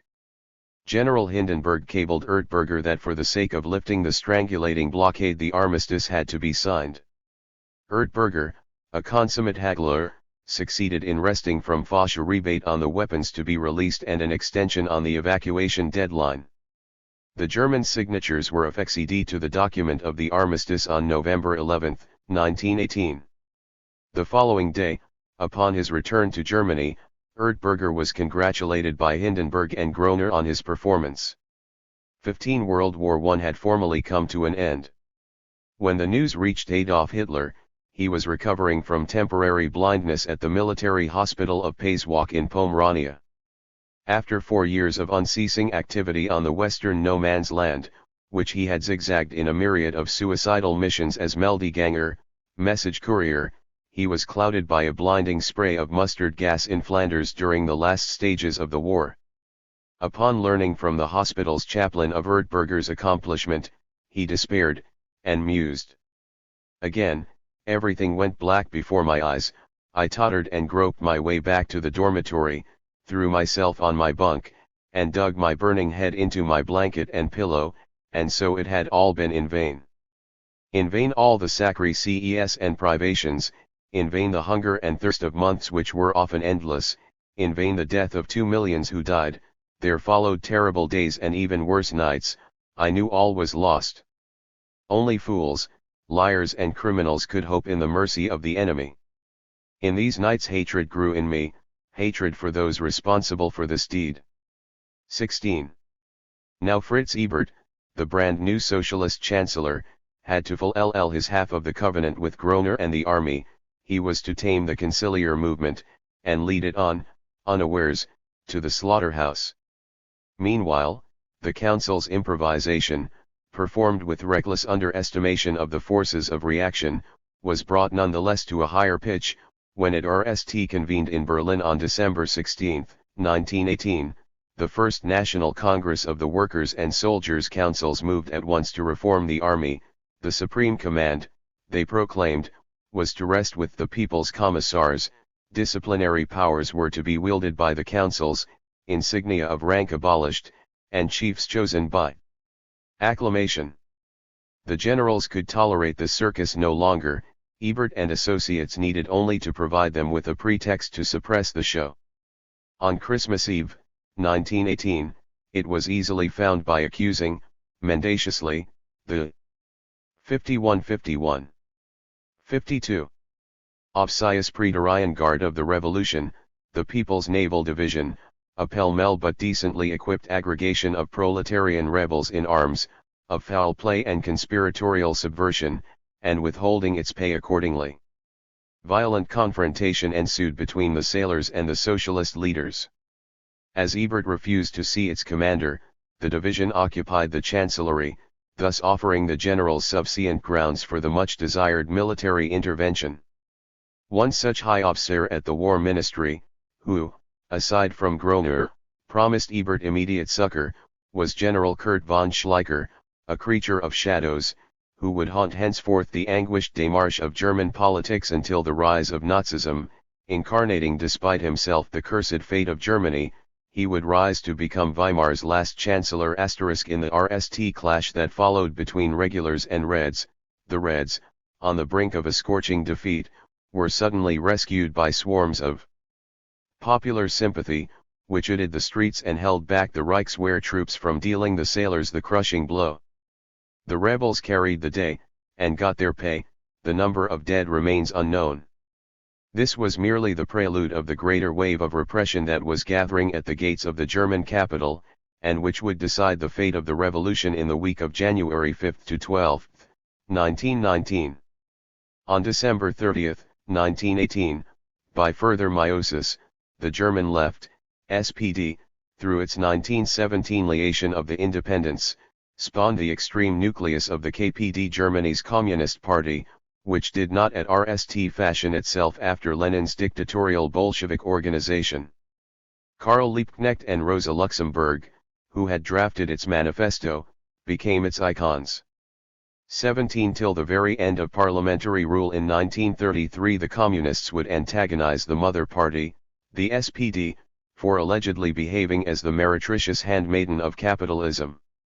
Subsequently maneuvered from Russia, the KPD would wage its Muscovite politics in an air of unreality, and with such fractious obstinacy as to elicit the founded suspicion that it came into being more as a tool of destabilization than as an organ of proletarian representation. The KPD played no significant role in the uprising of 1919. In January the government nally acted, Ebert appointed his fellow socialist Niski commander-in-chief of elite squadrons of shock troops, special forces, that had at long last returned from the front, loose gangs of eternal Lansquenets that showed no inclination to depose their weapons, the 53. Free Corps. For a socialist tribune of the people to preside over this sort of company had to have been a disquieting assignment, but Niski shrugged. "It's all right by me," he said, "someone has got to be the bloodhound." The home front was now teeming with these marauding ghosts of the 30 Years' War and the resurrected barbarian clans of Tacitus's Germania, splintered brigades of unshaven hunters, limbs of a single body blindly obedient to their fearless chief, were about to conquer the urban centers. Principes pro victoria pugnant, comites pro principi, the chiefs GHT for victory, but the retainers for the chief. 18 The names of many such fearsome chieftains would inscribe themselves in the chronicles of the counter-revolution. Erhard, the consul, von Epp, Reinhardt, von Stephanie, Meyerker, Pabst.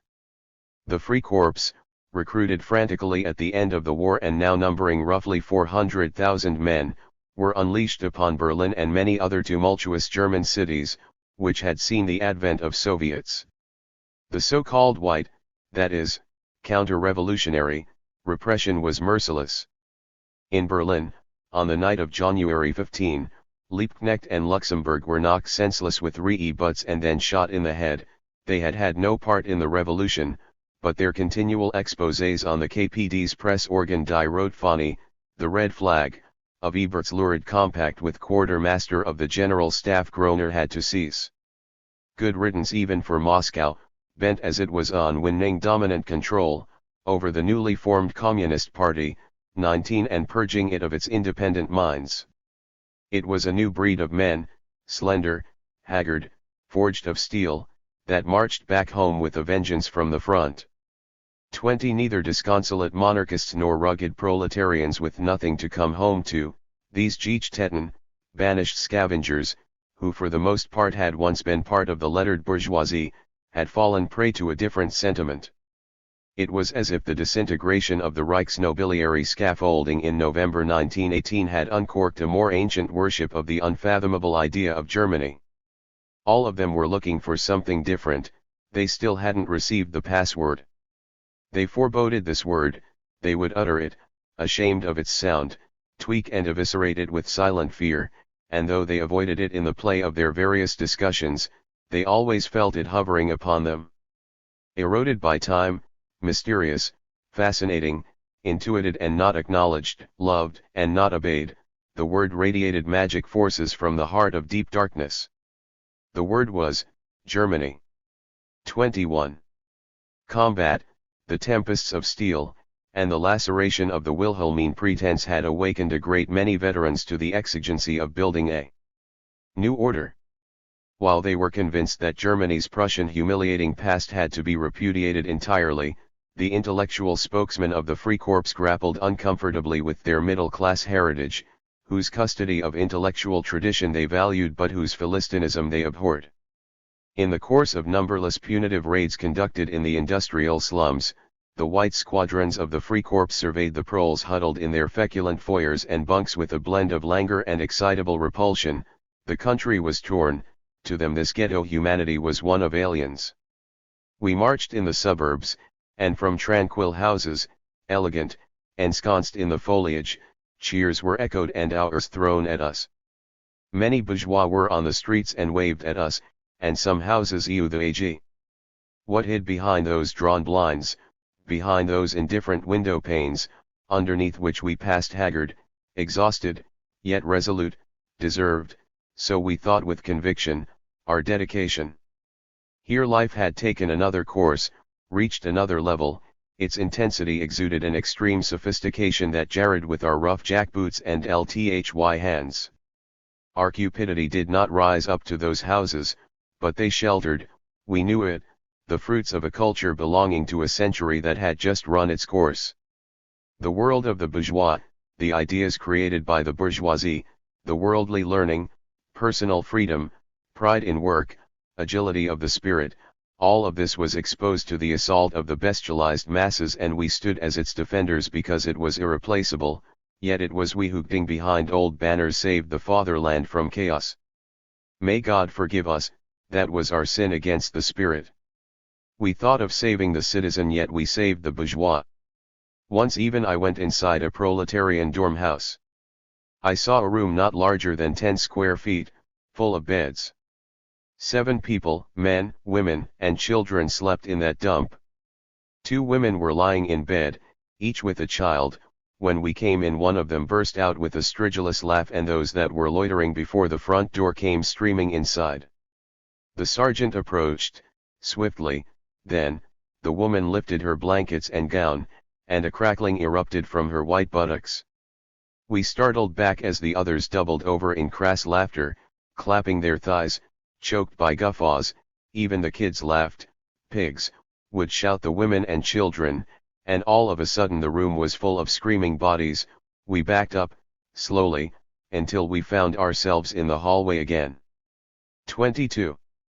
54 54. 55. Proting from the middle class's apathy, the new Lansquenets tamed the underclass and moved in blood this brief civil war which, paradoxically, social democracy waged against its very children, the working class, by the proxy of white counter-revolutionary brigades. 23. In Munich, events had been no less extraordinary. Even before Ertberger signed the armistice, on November 7, massed on the Theresienwiese, a 150,000-strong crowd of children, men, and women, led by a blind peasant by the name of Gandorfer, acclaimed Kurt Eisner as leader of the Bavarian Republic, a former Berlin playwright of Jewish origin, and former USPD radical.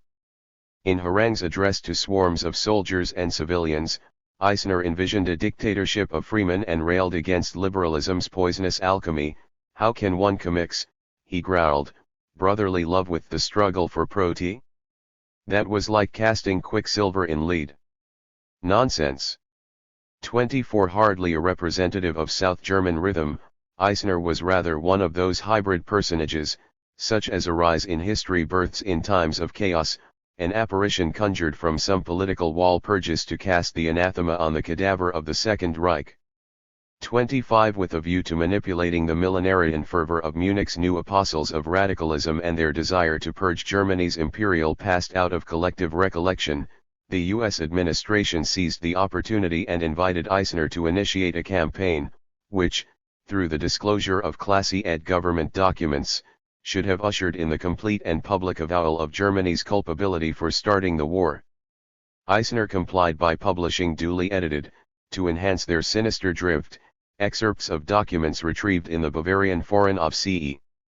Eisner's possibly well-intentioned but de facto pandering move elicited an uproar of indignation from the still patriotically sensitive masses, whom he was thus beginning to alienate. The frenzied march of the Munich Council proceeded nevertheless, in late November, at the cry of Los von Berlin. Away from Berlin, the Bavarian Republic broke off relations with Berlin's foreign ministry. The middle class grew restive, and a white repression was feared. The Bavarians voted on January 15, 1919. In all 32 districts in which he had presented his candidacy, Eisner was beaten. His affiliated party Fringe garnered about 2% of the vote. His career was niched. On February 21, as he rehearsed the farewell speech on his way to the Landtag *, Count Anton von Arcovalli, a youth of 24, emptied his revolver at Eisner, who, hit repeatedly in the head, sank down in a pool of blood. Arcovalli was knocked senseless with a crowbar by Eisner's bodyguard and surrendered to the authorities, to which he confessed that he had committed the crime to prove his mettle to the recruiters of a secret lodge, a certain Thule society, which had refused him admission on account of his racial impurity.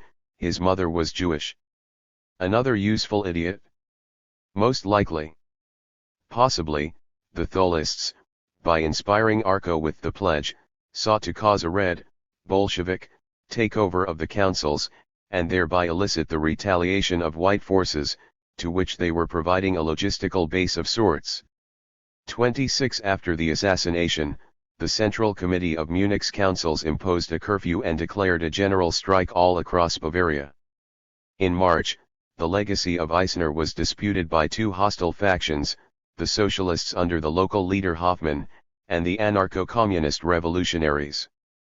In a VE Day interlude, from April 7, the day of the Official proclamation of the RST Munich Räterepublik, through to April 12, 1919, during which the Hoffmann cabinet, overwhelmed by the Conjoint revolutionary action of the councils of several neighboring cities, retreated to the nearby city of Bamberg, the anarchist Harlequins staged a fanfare against boredom in the newly proclaimed Bavarian Soviet.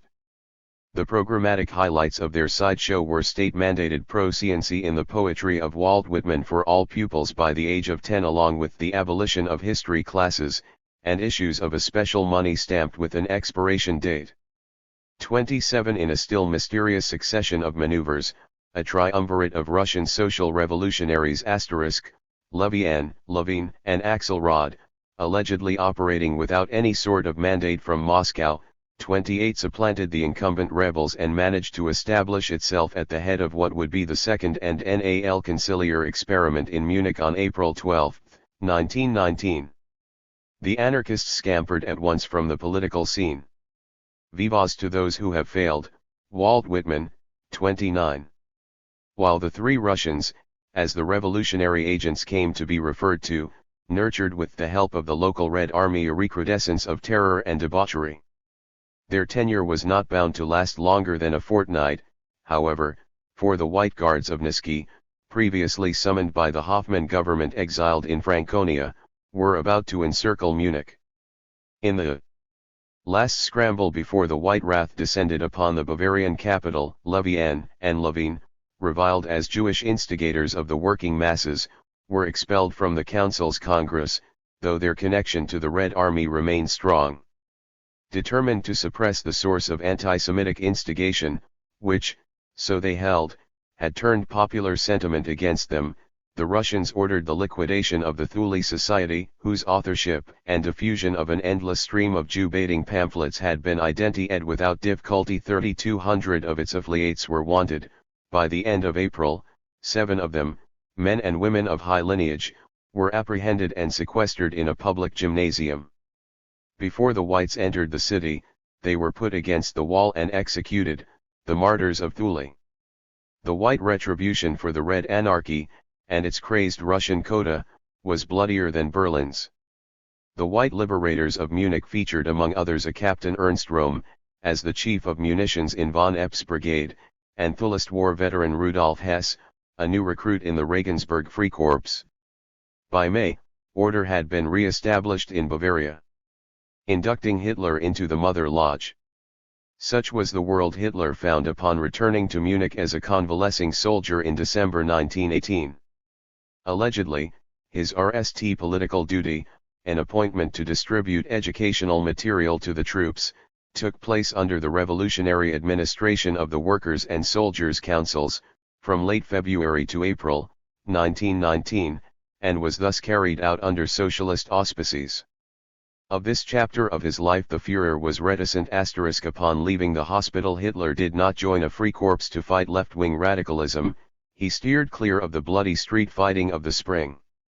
31 Ever since Nazi hierarchs had wondered, what the hell was Adolf doing in Munich in March, April of 1919? 32 Hitler was waiting to be molded. When in May discipline was instituted anew in the ranks of the army, Hitler was exposed to a program of anti-Bolshevik propaganda coordinated. Indeed, this early account of Hitler's activities has saddled him with the additional charge, surely a trifle, if weighed against the Führer's load of sins, of political incoherence and opportunism. Yet the inconsistency is more apparent than real. For instance, Hitler's avowed anti-monarchism, like that of the Gechteten, would remain one of his abiding traits, as much as his attraction to corporatist economics, both of which were two defining features the right shared with the left. This embarrassing falter in the Führer's evolution strengthens the contention that Hitler in 1919 was in fact far more a creation than a creator, a pupil seeking a master, and not vice versa. 57. 58. By a Captain Mayer, who, after the liquidation of the Red Army, had been in search of capable proselytizers in uniform. Mayer would serve as Hitler's RST political midwife. After attending a series of courses at Munich University in politics and economics, the latter taught by Gottfried Feder, an engineer by profession, it was not long before Hitler discovered the prodigious effects of his own oratorical gifts. By August, in the capacity of Bildungsoffizier, instruction officer, he was already entrusted with a jam-packed lecturing assignment, which he fulfilled with enthusiasm, drawing increasing numbers of soldiers and listeners, who recognized him as Mayer's most talented propagandist. In early autumn, he was dispatched as an informant to spy on the several political formations that were mushrooming all over Germany in these times of political upheaval. On Friday, September 12, 1919, he was sent to report on a meeting of the German Workers' Party, Deutsche Arbeiterpartei, DAP. As he walked into a squalid tavern attended by a meager scatter of listless hangers-on, Gottfried Feder was delivering a tirade on usury, which Hitler had already heard. As he prepared to leave, a Professor Baumann stepped up to perorate the merits of separatism. France was indeed conspiring at this time with whatever natives it could bribe to sever from the fatherland as large a piece of southwestern territory as it could to create a buffer zone between herself and Germany. Suddenly, Hitler lunged for the lectern, and in a bout of possessed nationalist eloquence, drove Baumann out of the locale. Anton Drexler, a railroad locksmith and chairman of the party, did little to conceal his exhilaration at such a display of rhetorical virtuosity. He pushed on Hitler a pamphlet of his composition and invited him to return, forthwith. He immediately confided to the others, "He's got guts, we can use him." 33. A few days later Hitler received in the mail an unsolicited membership card of the DAP bearing the number 555. 34. He did return. On October 16, 1919, in a crammed basement hall of one of Munich's large drinking saloons, the Hofbräukeller, 35, which was hosting the DAP's first public appearance, Hitler provided a torrential diatribe to an audience of 111 individuals, including a young bald sociology student, Alfred Rosenberg, and his master, Dietrich Eckart. Upon inhaling the fluid, the two, who had of late been vainly scouting the Bavarian waste for a suitable drummer, tapped each other with side glances of gleeful shock. "He's come." 36. 58. 59. Once in every generation a spiritual epidemic spreads like lightning, attacking the souls of the living for some purpose which is hidden from us and causing a kind of mirage in the shape of some being characteristic of the place that, perhaps, lived here hundreds years ago and still yearns for physical form. You can't hear the note from a vibrating tuning fork until it touches wood and sets it resonating. Perhaps it is simply a spiritual growth without any inherent consciousness, a structure that develops like a crystal out of formless chaos according to a constant law. 37. For a time Hitler drew 2 stipends, as an army informant, and party speaker. On March 31, 1920, the date of his official discharge, Hitler committed to a life of political activism. At the behest of an occultist by the name of von Sebotendorf, Karl Harrer, a sports journalist, together with Anton Drexler, had in October 1918 founded a political workers' circle with a view to constituting a front for the Thule Society. The Thule Gesellschaft was incorporated in August of 1918 by Sebotendorf, as a branch of a much more important secret society known as the Germain Norden Germanic Order 38, which in turn had been founded in 1912, and whose role in the counter-revolutionary movement in Munich has been mentioned above. The creation in January 1919 of the DAP, a political unit in full trim that would have relayed the masses to the nationalist right, achieved this purpose. 39 From the Germanic Order, Thule inherited the symbolic insignia of the swastika, 40 the eagle and the dagger, and a racial gnosis insisting on the purity of the affiliate's blood. The Hakenkreuz or Gamma Cross is a solar emblem and a polar sign. It evokes a circular movement around an axis or a fixed point. It is always suggestive of movement, dynamism, unlike the cross. 41 According to the Germanic mythology of the Germain Norden, the swastika rotated around a polar axis planted in the Hyperborean, northernmost, sacred island of Thule, the cradle of a white race of ancestors.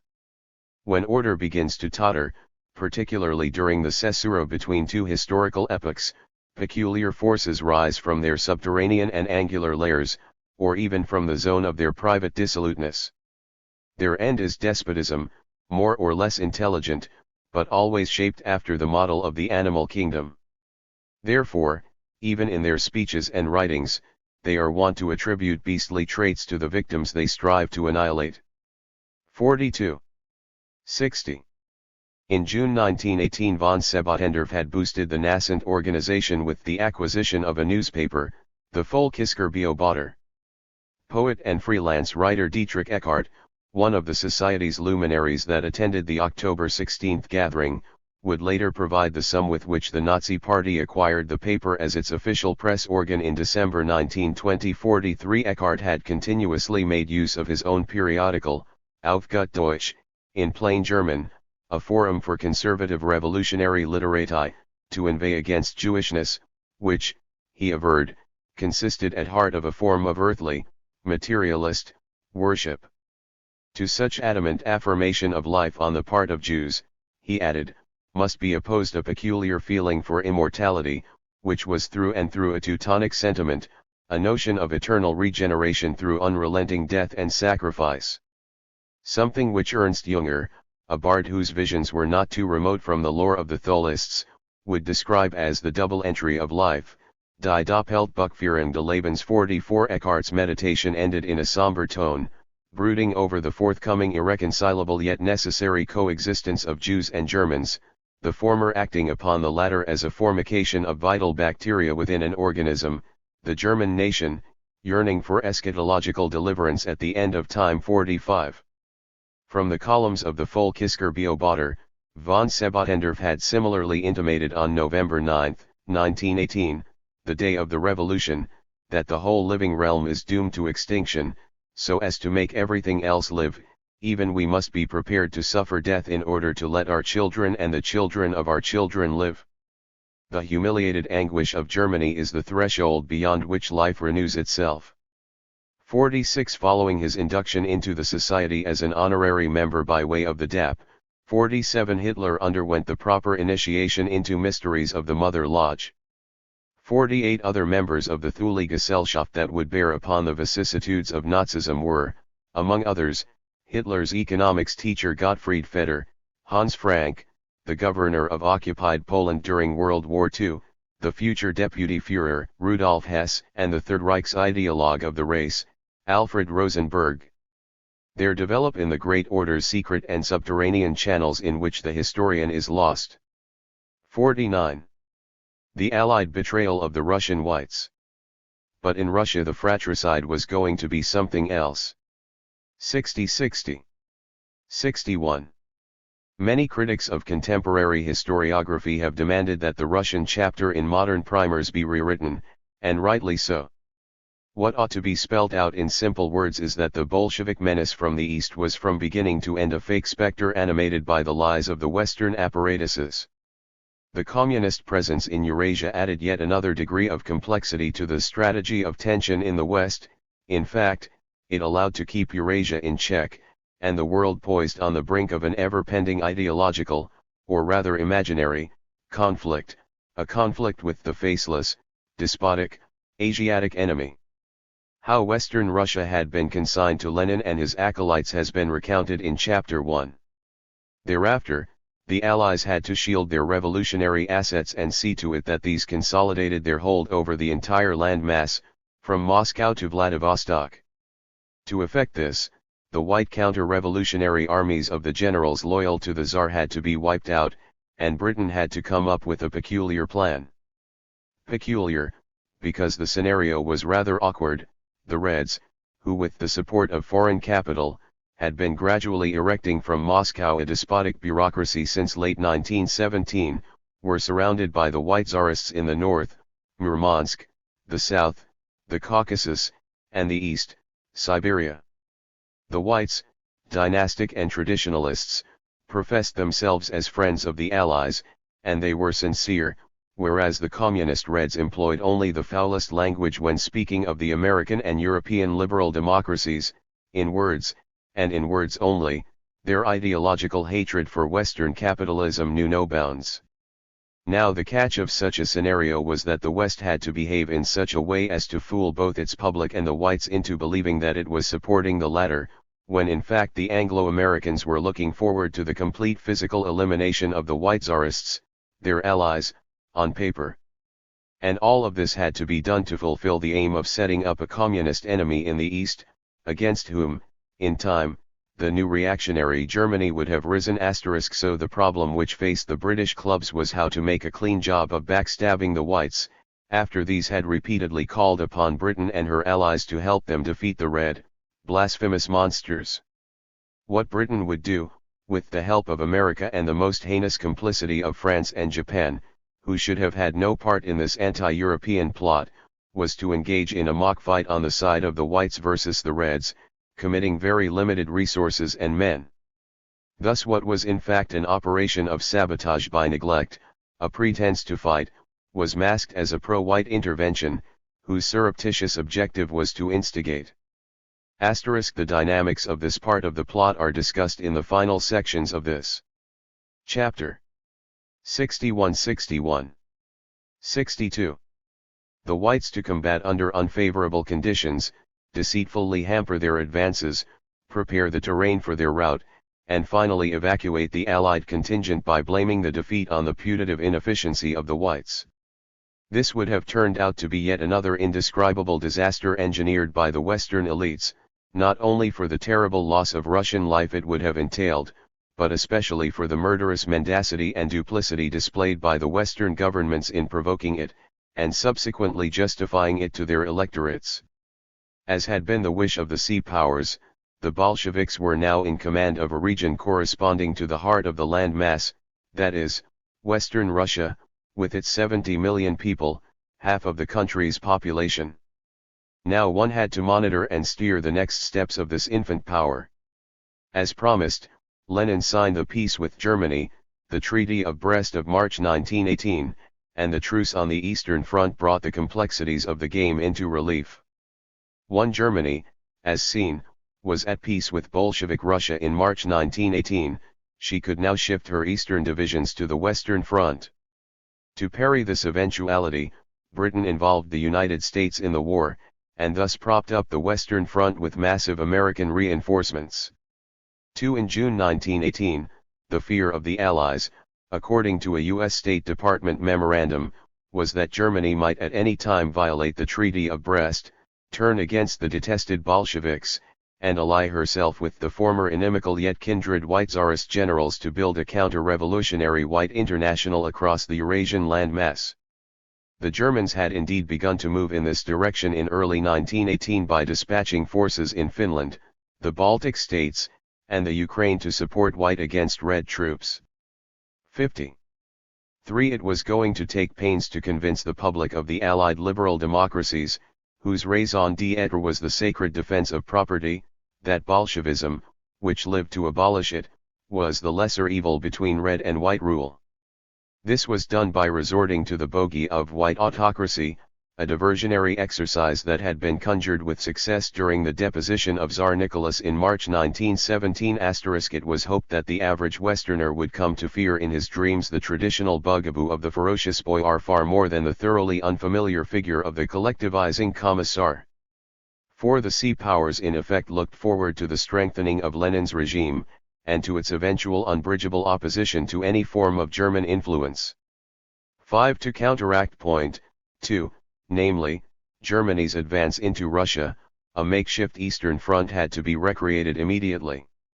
6. The whites had to be lured into the Allied camp, away from any tempting alliance with the Germans, and, by a savvy and systematic policy of multiple sabotage by neglect, be thrown to the Reds to die a slow death in a civil war. In other words, what was required was an Allied scheme that could afford a light military intervention in the cardinal apices of the landmass.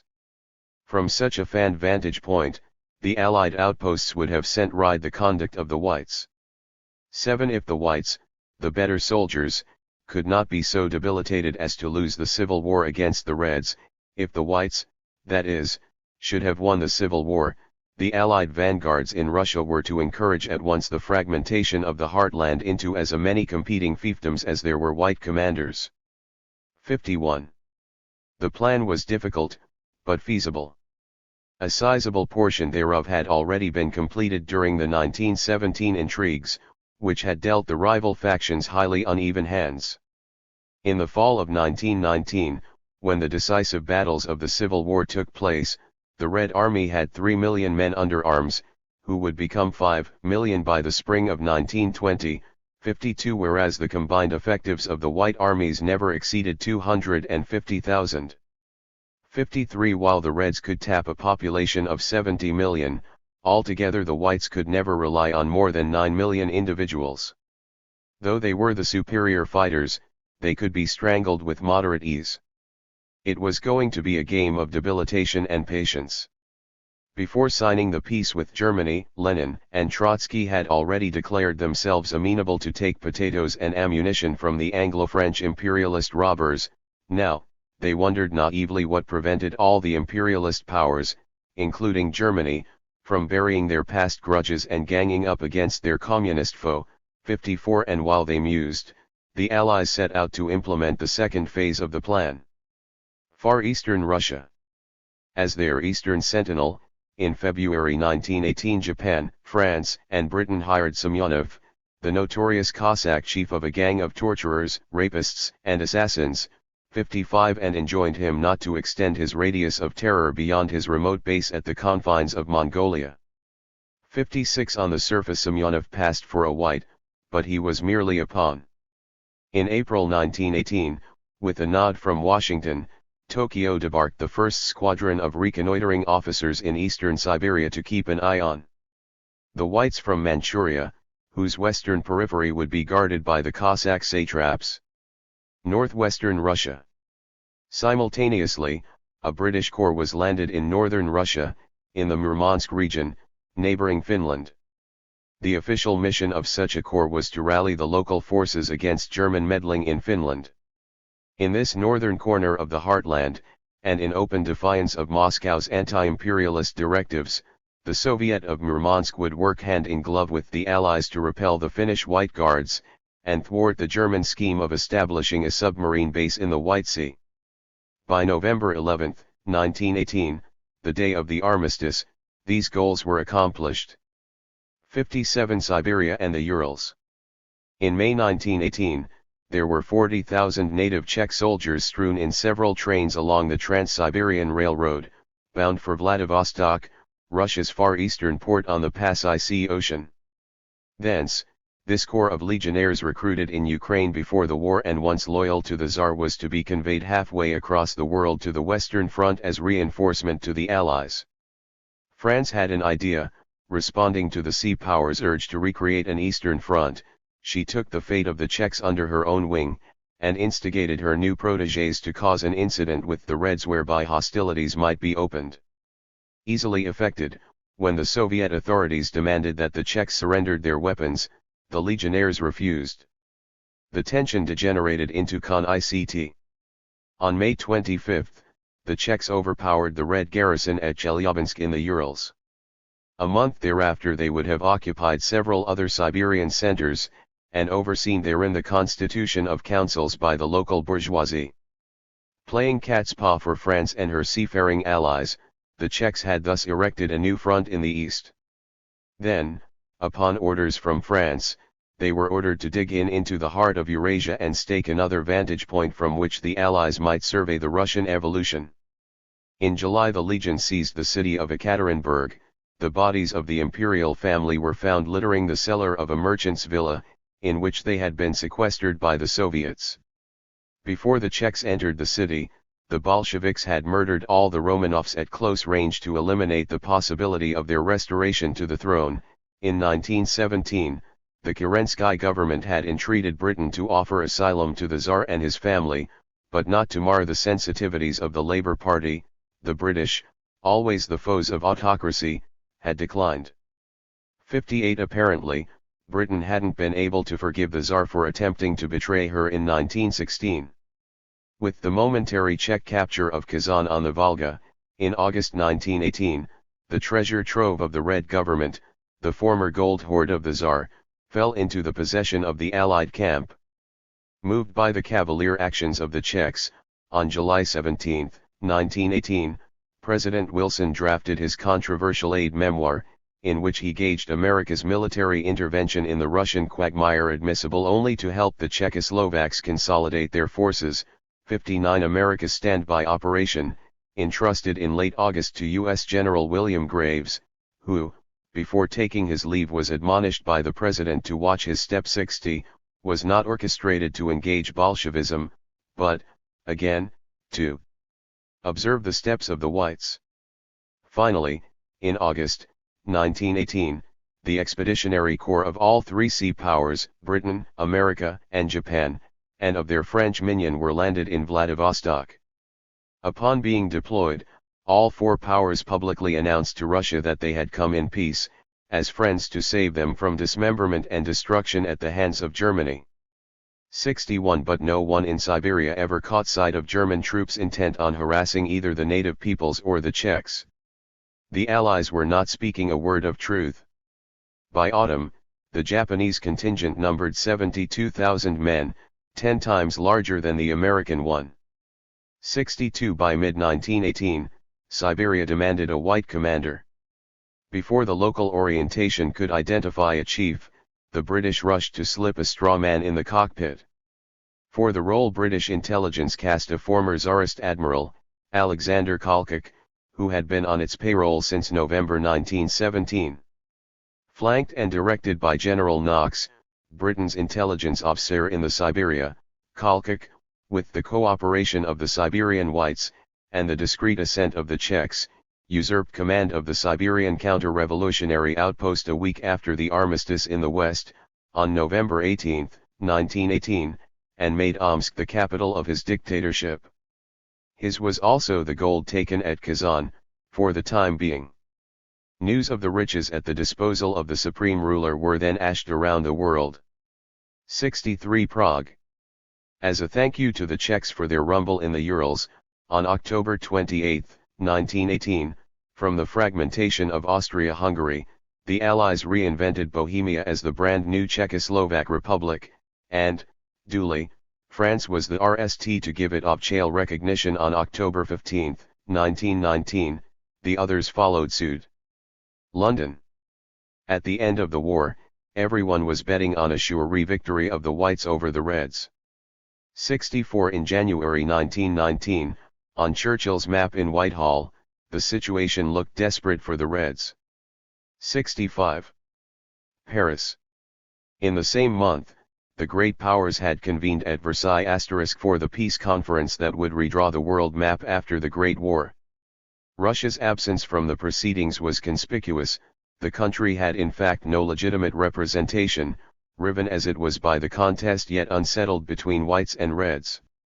The time had come for the Allies to tilt the scales in favor of their Red creature. Against the Tsarists, they elaborated a sophisticated tactic of debilitation by Tari and deceit, whereby the designated White victim, while cordoned off and outgunned, 66 would be goaded by the slowly evanescing presence of the Allied instigators to engage the far more numerous Reds along a vast, sewered front, which the Whites could not control. The first step in this terrible Anglo-American ploy was to isolate progressively the Whites with a diplomatic discourtesy, from Versailles, with studied aloofness towards their White ally, and tacit encouragement for their Bolshevik workhorse. The Allies invited the two factions to meet in Turkey with a view to negotiate. In Paris, and elsewhere, the Whites felt outrageously offended. This, they railed, amounted to granting the Bolsheviks official status and treating them like equals. Though the Reds said yes, the Whites would not deal with the godless impostors. In the West the public, ever confused, did not quite understand why their governments were so slow in doing away with this nasty Bolshevik variable, Whites aside. Were not the Reds a plague on the capitalist West, they asked? Ever mendacious, the elder statesmen of the West adduced the customary pretexts, a blockade round Russia, they responded, would be cruel, and a serious intervention would have required no fewer than 400,000 men, an absolute luxury, exclaimed the British Prime Minister, Lloyd George, who, like his American counterpart, agreed instead to a plan of limited intervention, by now, a code name for the Allied standby operation of anti-white sabotage 67. In fact, no restraint, ethical or otherwise, had prevented the British, 1. From killing by means of the 1914-19 blockade approximately 800,000 innocent Germans, 68, and 2. From training an army of 900,000 for their Middle Eastern expedition in World War I. Cruelty and expense had hardly ever detracted Britain from pursuing a vital imperial goal. Clearly the Western spokesmen were yet again peddling lies, and the public never seemed to possess sufficient imagination to conceive that its very leaders had not only installed the Bolsheviks in power, but were presently scheming to hand them over the whole of Eurasia. Southwestern Russia. In the south, White General Denikin was the master of a sector projecting from the northern shores of the Black and Caspian Seas, see figure 2.1. 69. Britain and France would see to it that Denikin's muster for Russia, one and indivisible, went to the devil. Since November 1918, Britain had intrigued with as many satellites as she could bribe abaft the Whites' enclave, that is, beyond the Caspian Sea in Transcaspia, where she struck several oil deals, and in Transcaucasia, Azerbaijan and Georgia, from which she killed two birds with one stone by securing imports of cotton and opposing every effort of Denikin's to restore the Caspian EET. 70. Likewise, France, whom Tsarist Russia had saved from defeat in the summer of 1914 by attacking the Reich, declared, most ungratefully, that she did not believe in White Russia. Nor did she profess to have any liking for the Red Kremlin either, so what would she do?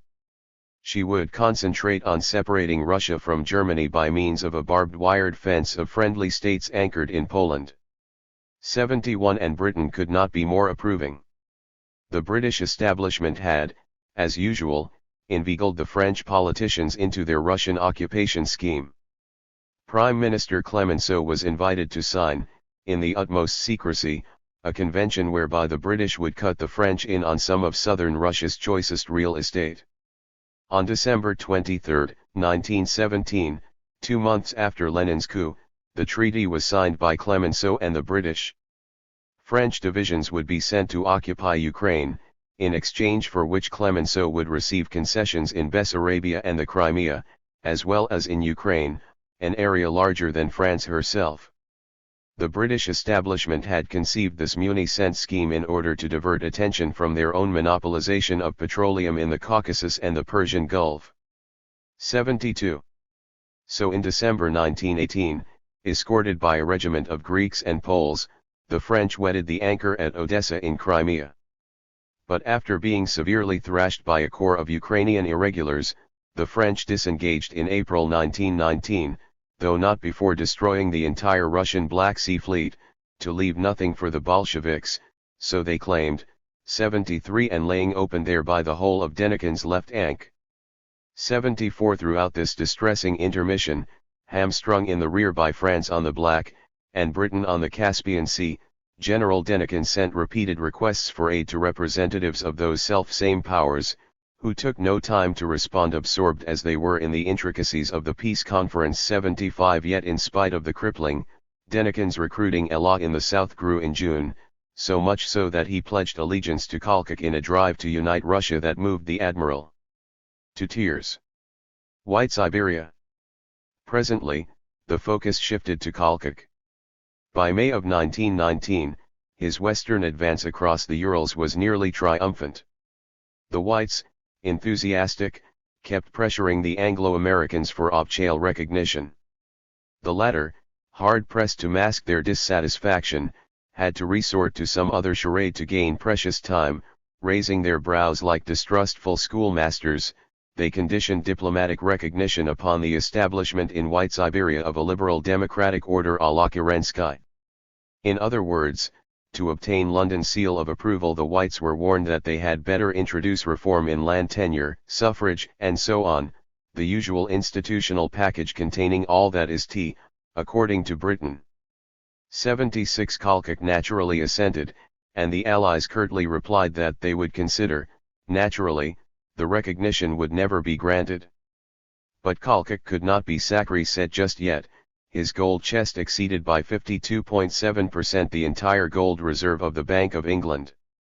77 In the summer of 1919, over a third of this treasure was dispatched by train to Vladivostok, where no less than 18 foreign banks, eager for a share of the Russian business, had established branches.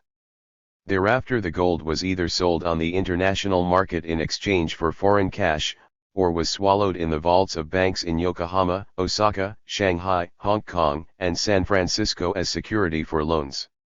78 Though Kalkak splurged like a king, the Siberian tangle was such as to make his task almost impossible. 79 How? 1. The Cossacks to the far east had been planted in his side by the Japanese to strangle the vital ow of provisions traveling on the Trans-Siberian Railway from Vladivostok to Omsk. 2. Immediately after Kalkak's coup, the Czechs suddenly made a public display of their fatigue and confessed the desire to withdraw from the fray. Directed by General Janin, specially expedited from France to engineer the Czech backstab of Kalkak's White armies, the Legion left the Ural front en masse, receding towards Japan's westernmost outpost. Presently, the Czechs abstained vigorously from all participation in Russian central affairs, exasperating Kalkak to the point of madness. 80. 3. As for U.S. General William Graves, the gossip in Siberia was that by not supporting Kalkak he was in fact giving aid to the Bolsheviks. 81. Which was the truth. Likewise, the British did nothing. By August, Kalkak was losing. 69 69 39 39. 70. Thereafter, the stories of White discomfiture were all the same. They began with smashing offensives that brought the Whites to overextend themselves, until they were systematically routed by the Red Army, whose far superior numbers always allowed it to regroup and drive back the White assault. Numbers and numbers alone settled this matter. By November Kalkak was nished. He had lasted but a year. In a 2-month epic exodus along the Trans-Siberian Railroad, Kalkak hitched his 6 convoys to a locomotive bound to Vladivostok to escape from the creeping Red hordes. In one such convoy was the gold. Traveling in the front cars of the caravan were the French General Janin and the Czechs, who so relented the pace of the advance as to allow the Reds to overtake the tail of the train. In the long 1,500-mile trek, 1 million men, women, and children would perish. In January 1920, the British War Office was proud to report that Kalkak had ceased to be a factor in Russian military affairs. 82. The mission was accomplished. American and British troops evacuated Siberia. On January 31, 2 Czech officers boarded Kalkak's car and informed the commander that he would be surrendered to the local authorities. So the Allies have betrayed me, the White Admiral calmly inquired. In February 1920, while facing interrogation by the Reds, Kalkak, this sad king of all dupes, would avow in a moment of placated distress, the meaning and essence of this Allied intervention remains quite obscure to me. 83. He was shot and dumped under the icy crust of the Ushakovka River soon thereafter. Along with the head of Kalkak, the Bolsheviks were served 2/3 of the Tsar's gold, the remainder having previously been deposited in the safes of the West. The only losses suffered by the Allies were incurred in the north. There, owing to the ragged countenance of the White resistance, the Allies, commanded by Anglo-American forces, were reluctantly called upon from backstage to engage the Reds in a series of broken skirmishes, which enabled them to temporize and hold the position in a stratagem of wait-and-see staked on the fortune of Kalkak. Demobilization began in March, and was completed by the end of 1919, when the Admiral was lost. After relinquishing some war materiel, the Allies left the White generals behind to grapple with their bleak destiny. Upon seizing Arkhangelsk in February 1920, the Bolsheviks immediately butchered 500 White officers. In Russia, The Anglo-American death toll for what had been in essence a game of make-believe tallied up to approximately 500 lives out of a force of 18,000 men. In the West, instead, the United States had promptly expended 114,000 lives of the 2 million troops sent to France, in a deployment costing $36.2 billion. 84. When it came to killing the Germans, America had been ready to see 2 million of its soldiers die. But when the time had arrived to fight the 3 to 5 million evil communists, London and Washington committed together approximately 1% of the American contingent in France. And of their men, sent to overview the end of the whites, the Anglo-Americans had even been willing to sacrifice a handful, just in order to keep up appearances, to show that, because a few of theirs had been cut down by red fire, Britain and America had indeed come to help the whites. Which was the opposite of the truth. Siding officially with the whites, 500 Anglo-American soldiers were killed by the Reds in a tussle in the polar north, which was part of an extraordinary double-cross of the white generals staged by the Anglo-American clubs for the benefit of the Reds themselves. Such was the twisted beauty of imperial scheming. In the Baltic, the recurrent pattern was slightly altered by the paradoxical presence of German regulars and Free Corps, commanded by General von Goltz. A clause of the armistice tolerated their incumbency in Courland * as a stopgap measure, 85, to oppose the Red invasion of the Baltic seaboard, which the Allies sought to retain as an independent buffer between Germany and Russia. As Goltz's armies prepared in June 1919 to give White commander Yudenich main forte to launch a White offensive against St. Petersburg, they were recalled by the German government under the peremptory injunction of the Allies, disbanded and repatriated forthwith. Embittered, Goltz would later remember how Yudenich's northern army of unkempt beggars was massacred after having been egged on in the most unscrupulous manner by the British. 86. In the south, France cut the Bolsheviks further slack by encouraging its other great protégé in the east, Poland, with whom the Reds had locked horns over territorial disputes, to sign 2 successive truces with the Russians. Thereupon the Red Army, commanded by the dashing young General Mikhail Tukhachevsky, shifted massive reinforcements to the south to defeat Denikin in the fall of 1919, and Rigel, the second in command, the following year, thus suppressing once and for all the southern hotbed of anti-Bolshevik resistance. As the White Squadron chiefs were hurriedly evacuated aboard Allied vessels, their horses, forsaken on the surf of Crimea, thrust themselves in the water chasing after their riders.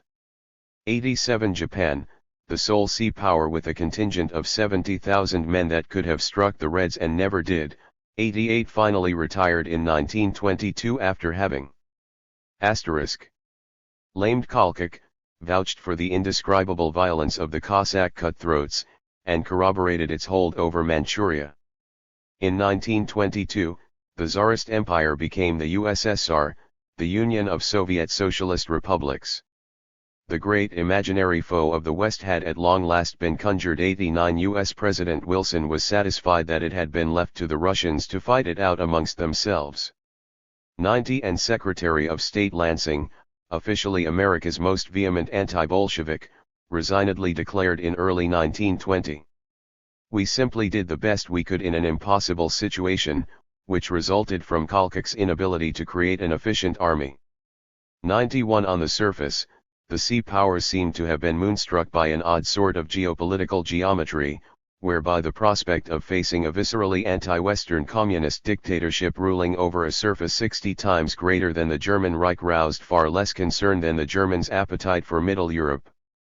Indeed, Lloyd George assured his cabinet in December 1918 that a Bolshevized Russia was by no means such a danger to England as the old Russian Empire, with all its aggressive officials and million troops. 92. And a year later he candidly reiterated, shattering therewith the hopes of the last fighting whites, that Kolchak's and Denikin's Russia, one and indivisible, was not in Britain's best interests.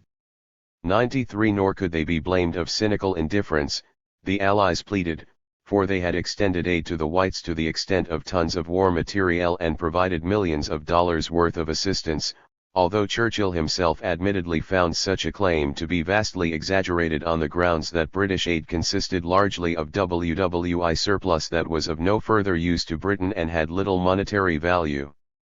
94 Presumably, the actual beneficiaries of Allied aid, as many had suspected, were not the whites, but, contrary to all preconceptions except those of geopolitics, the Reds themselves.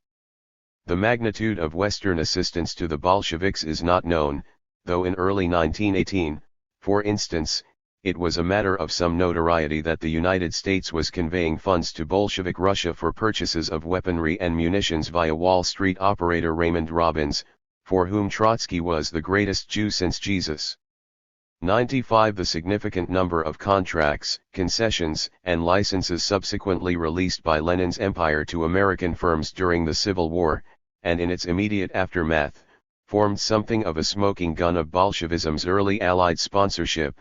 $25 million of Soviet commissions for U.S. manufactures between July 1919 and January 1920, 96 not to mention Lenin's concession for the extraction of asbestos to Armand Hammer in 1921, 97, and the 60-year lease granted in 1920 to Frank Vanderlip's *US consortium formed to exploit the coal, petroleum and fisheries of a North Siberian region covering 600,000 square kilometers, Frankfurter Zeitung, November 20, 1920.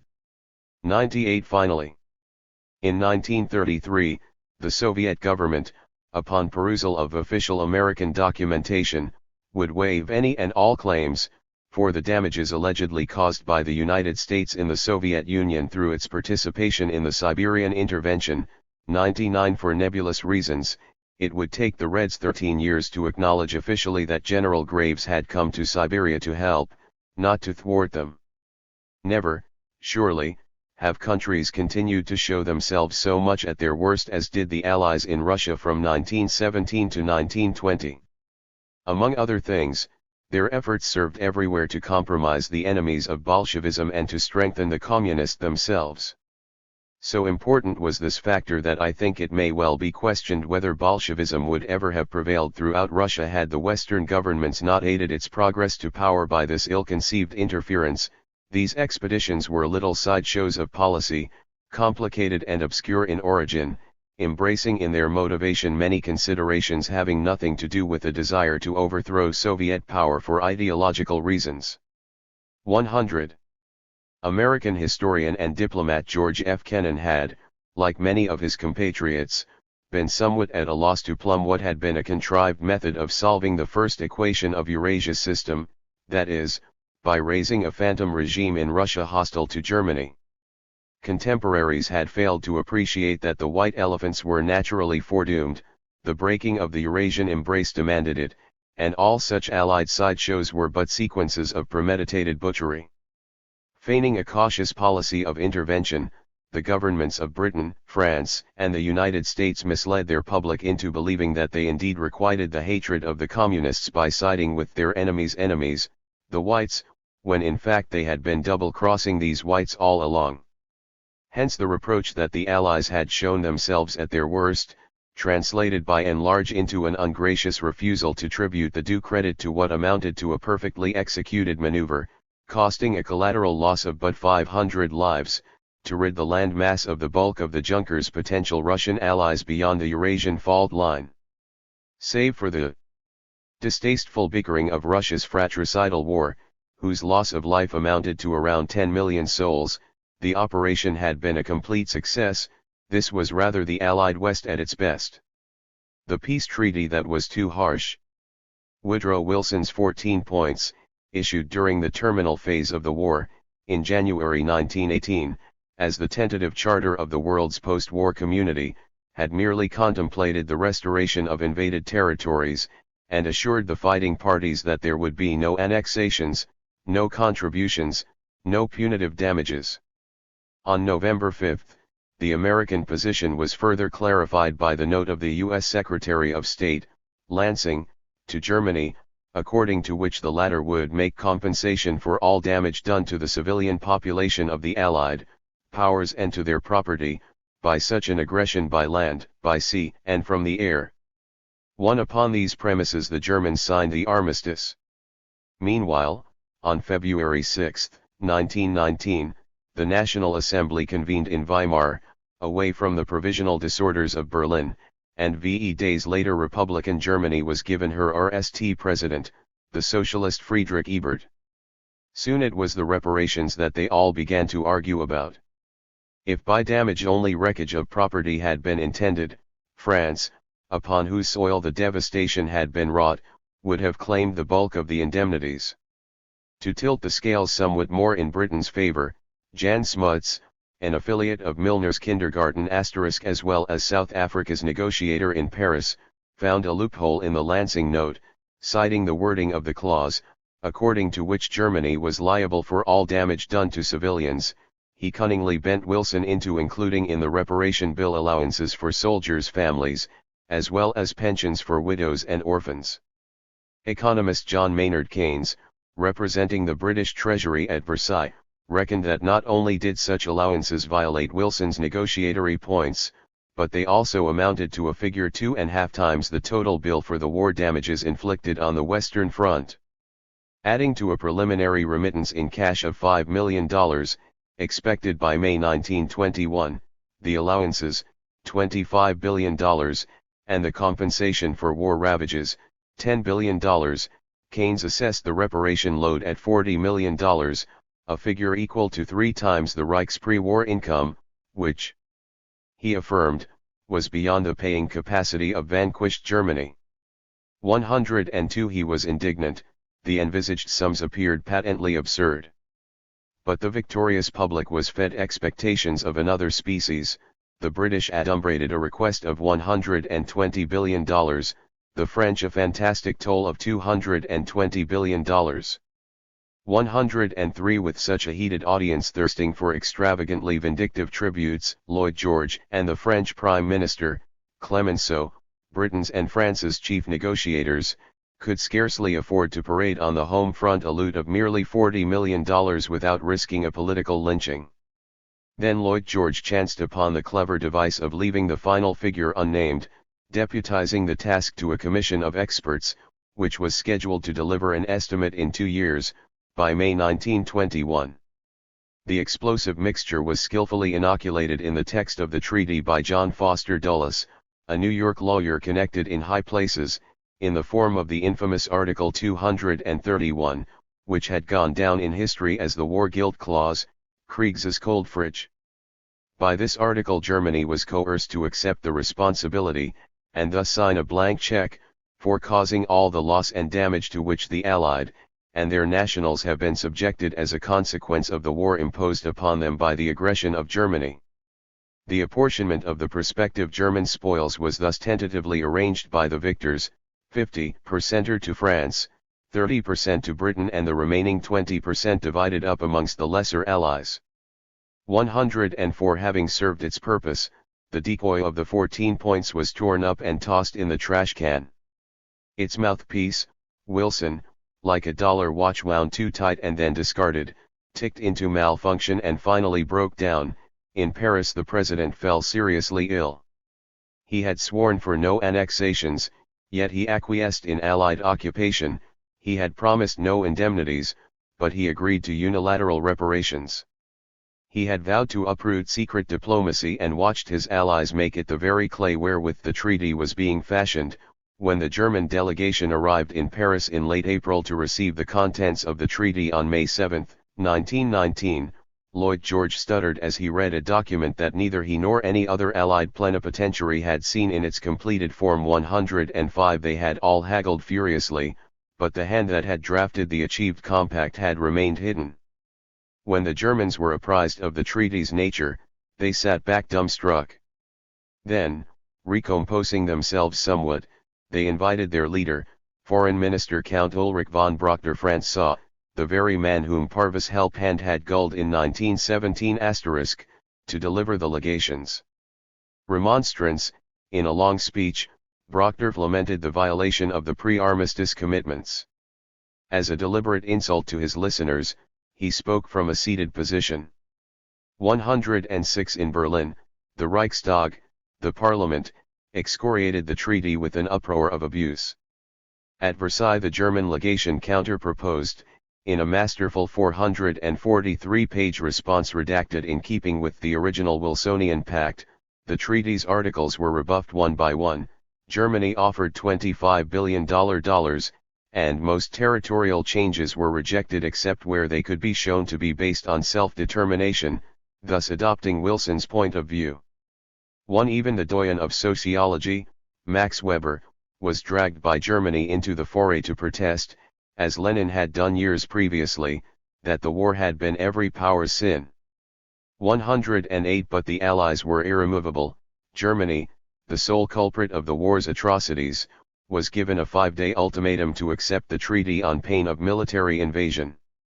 Not to affix its signature to such a Schandfrieden, shameful peace, Weimar's first government under the socialist Schädemann resigned in concert after only 4 months. In a desperate act of wounded patriotism, on June 21 the crews of the German fleet impounded at Scapa Flow in the Orkney Isles scuttled 400,000 tons of expensive shipping, and lost 10 sailors to British gunfire in the undertaking. 109 In Berlin it was Matthias Erdberger, once again, who bent over to take the brunt of unpopular decisions. In November he had signed the humiliating armistice. Now, as finance minister of the new cabinet, he took it upon himself to inflict upon this whole affair the last turn of the screw. He challenged the parliament's die-hard opponents of ratification to lead, as men of their word, a government that would face renewed hostilities. While these immediately recoiled from the prospective engagement, General Groener assured Reich President Ebert that he would placate the infuriated army. By a parliamentary maneuver designed to save the honor of the patriots as well as to enable the pragmatists to ratify it, the treaty was accepted on June 23, and Germany was spared Allied occupation. 110 As to the territorial alterations, the treaty carried 2 significant dispositions. The first was the Polish corridor.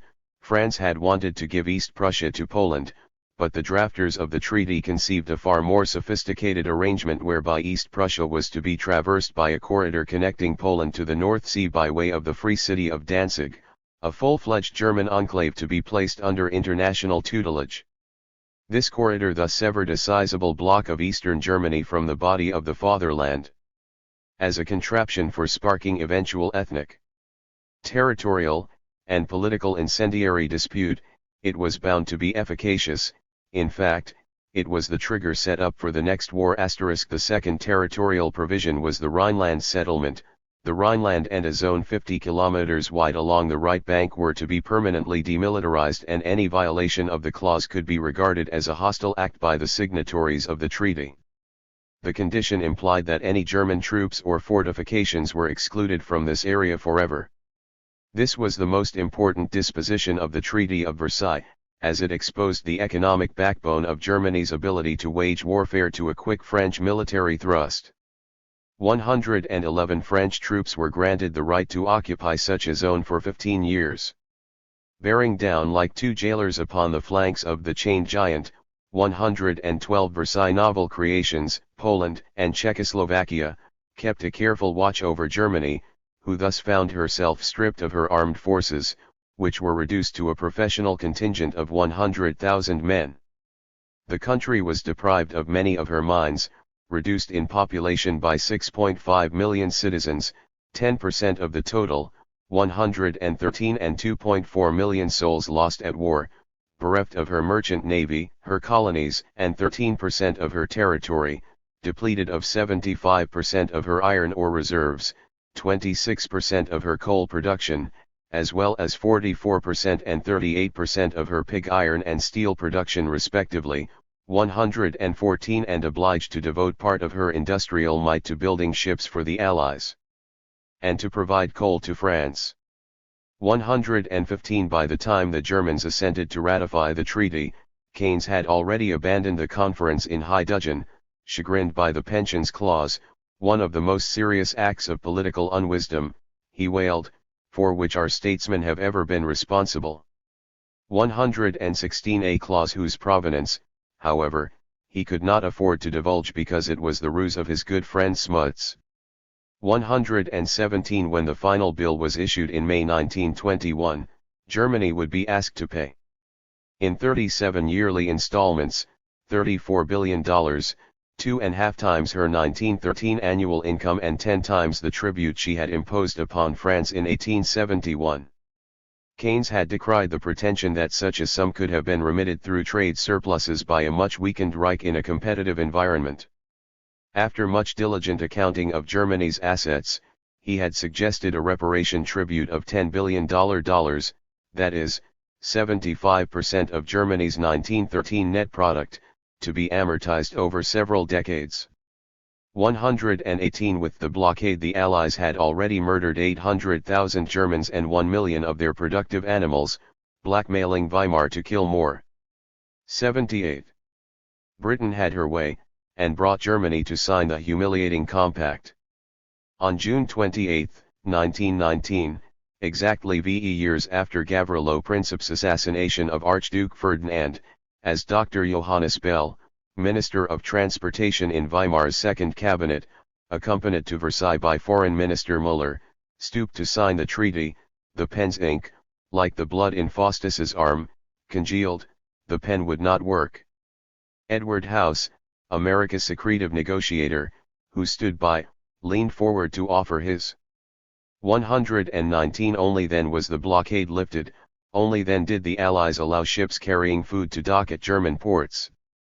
Though his virtuosity and good heart might have all been expended for naught, Keynes was yet determined not to begrudge his bourgeois aficionados another classic inspired by the recent Parisian events, which he drafted hastily in the winter of 1919, he entitled it The Economic Consequences of the Peace. The book, which sold 100,000 copies instantly, and was translated into 11 languages, featured an unrelenting and self-satisfied indulgence in technical detail, mingled with occasional psychologistic portraiture, which alternatively dwelt on the buckle of Clemenceau's shoe, Wilson's neck muscles, and Lloyd George's goat-footed purposelessness. The treaty, Keynes sentenced, was harsh and unjust, and it would fuel terrible resentment. The book was the sort of Christmas pie that the educated middle classes could never forbear in their periodical and conscientious drive to keep abreast of international affairs. And it was the kind of book, too, that whispered the things these educated and yet perennially baff-ed readers wished to hear, little tales about the regrettable myopia, benighted judgment, and malicious blunders of sénescenteurs called upon tasks greater than they, little tales whose moral is that bad deeds always happen by pernicious mistake. Needless to say, Keynes's opus, like all expressions of so-called enlightened conservatism, did not challenge the current state of affairs. The best solution, he concluded, was to stand behind the Weimar Republic, which was after all the creature of Versailles. He invited the various parties to moderation. So he played it safe and took the middle road, enumerating in his veiled diction the alternatives to Versailles, which were made to appear invariably worse than the status quo. Interestingly, this appeasing excerpt foreshadowed the taste of the game that Britain would play in the 1930s versus the rest of the international community to push Hitler to war. A game featuring Soviet Russia as the proverbial subversive enemy in the East, against whom Britain would pit a Germany dumbfounded, and perennially jostled by her fear of communist Russia, on one hand, and her no less intense contempt for the European neighbors, on the other. The present government of Germany stands for German unity more perhaps than for anything else. A victory of communism in Germany might well be the prelude to revolution everywhere. It would precipitate the dreaded union of Germany and Russia. It would certainly put an end to any expectation which have been built on the financial and economic clauses of the Treaty of Peace. But, on the other hand, a victory of reaction in Germany, from the ashes of cosmopolitan militarism, would be regarded by everyone as a threat to the security of Europe, and as endangering the fruits of victory on the basis of the peace. Let us encourage and assist Germany to take up again her place in Europe as a creator and organizer of wealth. 120. Overall, the Germans relished the book. The seemingly honest and straightforward self-denunciation coming from a prestigious exponent of the British camp could not fail to soothe somewhat Germany's wounded honor, and much hope was thus staked on the book's cheering exhortation to set in motion those forces of imagination necessary to overcome this dead season of the West's fortunes. 121 dead season, indeed, which did not, however, prevent Keynes from engaging immediately thereafter in happy-go-lucky speculation against the Reichsmark of poor, ruined Germany. He sold it short, while buying dollars, making a killing. But in May 1920 the fall of the German currency momentarily halted. Keynes went under by £13,000. The book's royalties and a further advance from Macmillan, the publisher, of £1,500 were not sufficient to plug the gamble loss. Pawning his good name, Keynes was afforded a credit reprieve by his bank's director, who knew him as a famous man. 122 The ball was now in the court of the United States, which was entitled vis-a-vis the Allies to approximately $10 billion worth of credits, over 40% of which from the British. Britain was a net war creditor as well, but the bulk of her loans to France, Russia, and Italy, roughly 90%, was of poor quality. Understandably, Keynes had suggested as the chief remedy to the financial deadlock of the peace conference the cancellation of Allied inter-indebtedness. 123 But America, still holding on to her legitimate claims, withdrew from the European swamp. With two successive votes, November 1919 and March 1920, the American Senate, in a sudden plot led by Republican Senator Henry Cabot Lodge, defeated the treaty, and left it to France and Britain to deal directly with their German neighbor. The United States would seal a separate peace with Germany in Berlin, on August 25, 1921, whereby the reparation dues indirectly owed to the United States were safeguarded. By killing the treaty, America not only yielded purposely to Britain and France the delicate management of the reparations, of which she ultimately held the strings, she also avoided, no less designedly, a triangle of military assistance, contracted separately in 1919, between America, Britain, and France, aimed at protecting the latter in the event of any unprovoked aggression by Germany.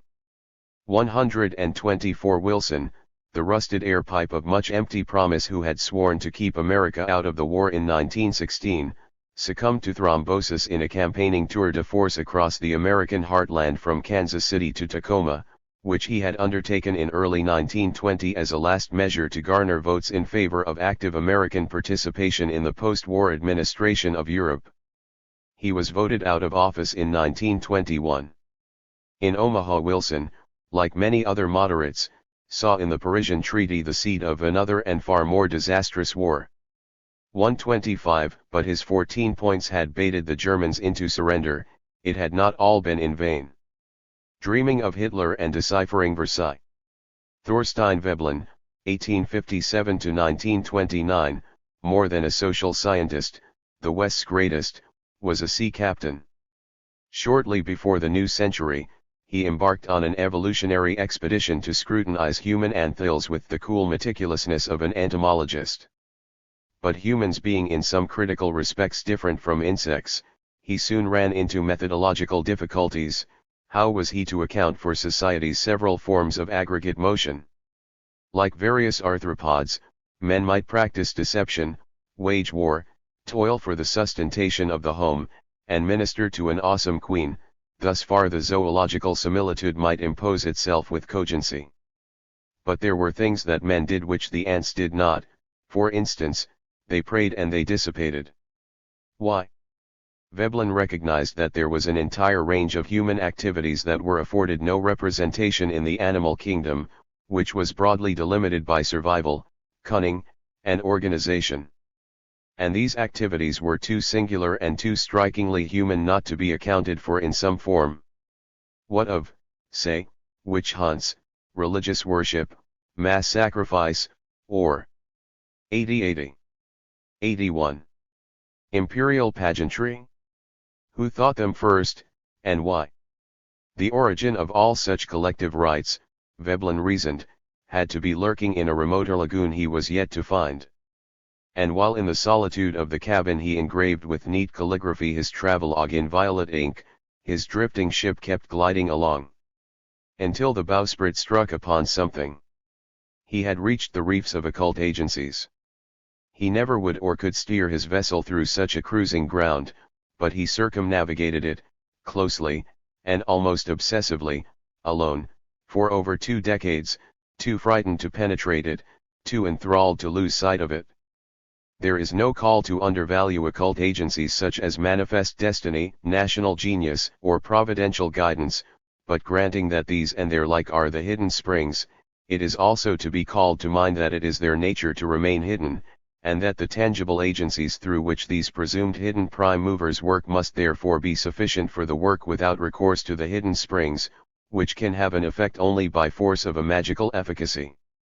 126. In 1915, Veblen returned from a long, virtual exploration of the German anthill.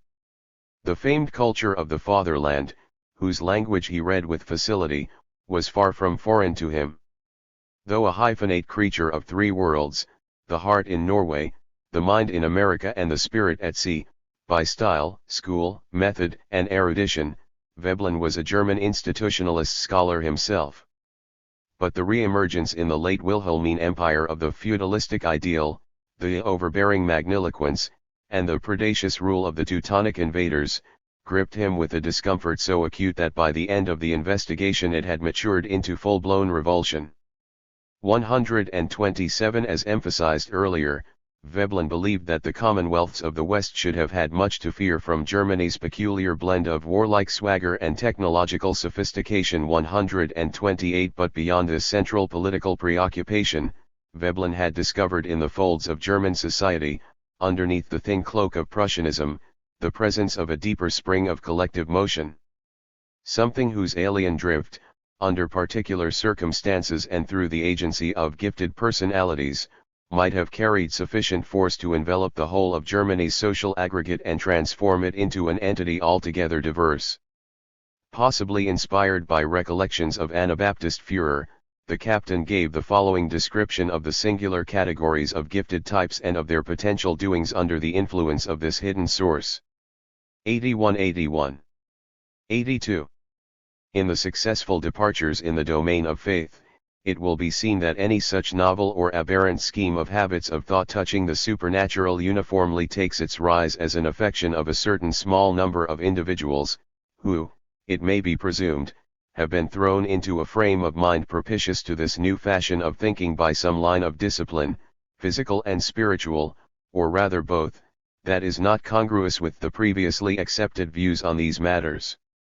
It will ordinarily be admitted by all but the converts that such pioneers in the domain of the supernatural are exceptional or erratic individuals, specially gifted personalities, perhaps even affected with pathological idiosyncrasies or subject to preternatural influences. The resulting variant of the cult will then presently find a wider acceptance, in case the discipline exercised by current conditions is such as to bend the habits of thought of some appreciable number of persons with a bias that conforms to this novel drift of religious conceit. And if the new variant of the faith is fortunate enough to coincide passably with the current drift of workday habituation, the band of proselytes will presently multiply into such a formidable popular religious movement as will acquire general credibility and become an authentic formulation of the faith. Quid ab omnibus, quid unique creditor, credendum est. Many will so come into line with the new religious conceit who could not conceivably have spun the same yarn out of their own wool under any provocation, and the variant may then even come to supplant the parent type of the cult from which it sprang. 129. Veblen would not conclude his report without a physiognomic sketch of this German aberrant type that periodically heralded such religious awakenings from the deep. Temperamentally erratic individuals, and such as are schooled by special class traditions or predisposed by special class interest, will readily see the merits of warlike enterprise and keep alive the tradition of national animosity. Patriotism, piracy, and prerogative converge to a common issue. Where it happens that an individual gifted with an extravagant congenital basis of this character is at the same time exposed to circumstances favorable to the development of truculent megalomania and is placed in such a position of irresponsible authority and authentic prerogative as will lend countenance to his idiosyncrasies, his bent may easily gather vogue, become fashionable, and with due persistence and shrewd management come so ubiquitously into habitual acceptance as in 82. 83. Effect to throw the population at large into an enthusiastically bellicose frame of mind. 130. The year was 1915. Veblen had dreamt of the Free Corps, Junger, and beyond. A convinced pacifist before 1914, he turned his coat to the disbelief of his colleagues and friends in 1917, when America entered the war. Shielding his approval of the U.S. administration's military effort behind a wall of silence and impenetrable reserve, 131 he advanced a proposal for securing lasting peace in the terminal chapters of his 1917 opus The Nature of Peace and the Terms of Its Perpetuation. For Veblen, the Great War offered the opportunity to rid the West of its chief ill, the dynastic spirit, of which, he claimed, Germany was imbued to a pathological degree. Veblen insisted that with Germany's dynastic spirit, whose proneness to mischief was compounded by its extreme and unpredictable fanatical excrescences, no compromise was possible. It had to be extirpated, root and branch. The German people, he added, was no less susceptible to kindness than its European neighbors, but prolonged and unfortunate habituation to received schemes of feudalistic servility had molded its mind into a ferocious patriotic bent, which was not of the essence of human life. 132 Germany, after the fire, would have to unlearn such archaic preconceptions. The remedy he envisaged for cementing a peaceful alliance of the West was what he termed coalescence by neutralization. This meant forming a League of Nations, which would be led pedagogically by Britain and America. Veblen recognized these two countries for the time being as the Pacific pillars of the world comedy, despite the grave shortcomings of their inequitable monetary systems. Admitted within the League on a footing of formal equality, Germany was to divest herself of her monarchy and shape her citizens into ungraded and masterless men before the law. 133 Veblen admonished the Western statesmen, were they to win the war, not to impose on Germany a trade boycott, a traditional trigger of national jealousy. The people underlying the defeated governments, he wrote, are not to be dealt with as vanquished enemies but as fellows in undeserved misfortune brought on by their culpable masters. 134 There followed a list of categorical directives applicable in the eventuality of Germany's defeat. 1. Elimination of the imperial establishment. 2. Removal of all warlike equiant. 3. Cancellation of the German public debt. 4.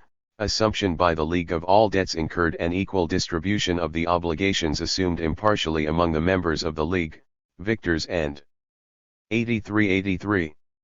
84. Vanquished alike, and 5. A single indemnification for all civilians in the invaded territories.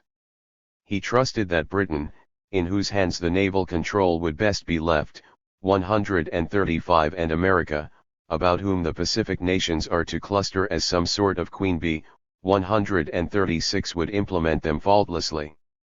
In 1917 Veblen appeared to confide in the good faith and missionary calling of the sea powers. But the latter draft, in spite of the impeccable mechanics, was more the fruit of wish than of dispassionate reflection. Veblen detested the Anglo-Saxon captains of finance and the inequality they congenitally thrived upon not much less than he despised the Junkers, the German absentees. And when the Russian communists stormed the Winter Palace in St. Petersburg, his heart caught fire. He hurrahed the Bolshevik takeover of November 1917. It thus seemed that in Lenin's Russia, the aspirations of Veblen might have found their definitive countenance, a promised land without landlords and corporate officers, where machines would be allowed to whir at capacity under the expert watch of disarticulated Soviets of engineers. 137 Eden, perhaps. And though he was an assiduous traveler, he never visited the Soviet utopia, but rather contented himself with reading the extraordinary tales of early Red enthusiasts, who marveled over the thousand wonders of this mythical Eurasian realm of social emancipation. Bolshevism, he wrote in 1919, is revolutionary. It aims to carry democracy and majority rule over into the domain of industry. Therefore it is a menace to the established order. It is charged with being a menace to private property, to business, to industry, to state and church, to law and morals, to civilization, and to mankind at large. 138. Enough, that was, to throw a heretic and master of iconoclasm of his caliber squarely into the red camp. By the end of the war he had taken sides, he had chosen his colors. And then in 1920 he was asked to review for the Political Science Quarterly what had already become the liberals' new Bible, Keynes' bestseller on the Peace Conference. Hardly anyone noticed, but on this occasion, the captain sculpted political economy's most beautiful piece. Sparing formalities, Veblen moved to demolish Keynes's tract in toto. The book's wide vogue, he wrote, was in fact the commercial echo of the 85 prevailing attitude of thoughtful men toward the same range of questions. It is the attitude of men accustomed to take political documents at face value. Keynes accepts the treaty as a conclusive settlement rather than a strategic point of departure for further negotiations and a continuation of warlike enterprise. 139. It was rather unforgivable, Veblen suggested, for an expert so advantageously placed as Keynes to fail so sonorously to discern the obvious nature of the pantomime orchestrated at Versailles. Behind a screen of diplomatic verbiage, the elder statesmen were pursuing a precise design, whose main points Keynes, above all desirous like any other publicist of repute to reflect the commonplace attitude of thoughtful citizens, successfully avoided. The main argument, which Veblen was presently ready to unfold, was comprised of three propositions: 1. The thesis, 2. The prophecy, 3. The clue. 1. Veblen's thesis. The central and most binding provision of the treaty is an unrecorded clause by which the governments of the great powers are banded together for the suppression of Soviet Russia. It may be said to have been the parchment upon which the treaty was written. 140. Veblen presently broke his brief intellectual truce with the Western establishment and resumed his inveterate opposition to capitalist oligarchism, determined this last time to fight till the end. Still riding on the wave of his star-eyed tryst with Bolshevism, he reiterated that communist Russia was a menace to absentee ownership, that is, a threat to a system predicated on the abolition of the disproportionate rents afforded by property and finance. Therefore, he continued, only the complete and swift annihilation of Bolshevism might be counted on to guarantee the peace of the business democracies of the West. 2. The prophecy. The pessimism, shock, and moral indignation at the treaty's provisions, which ever since Keynes are still a must for anyone eager to strike the liberal pose, footed up to much unwarranted affectation, said Veblen, for the stipulations touching the German indemnity rather betrayed a notable leniency, amounting to something like collusive remissness. In other words, all the reparations garble was truly a diplomatic bluff, designed to gain time, divert attention, and keep the various claimants in a reasonably patient frame of mind during the period of rehabilitation to reinstate the reactionary regime in Germany and erect it as a bulwark against Bolshevism.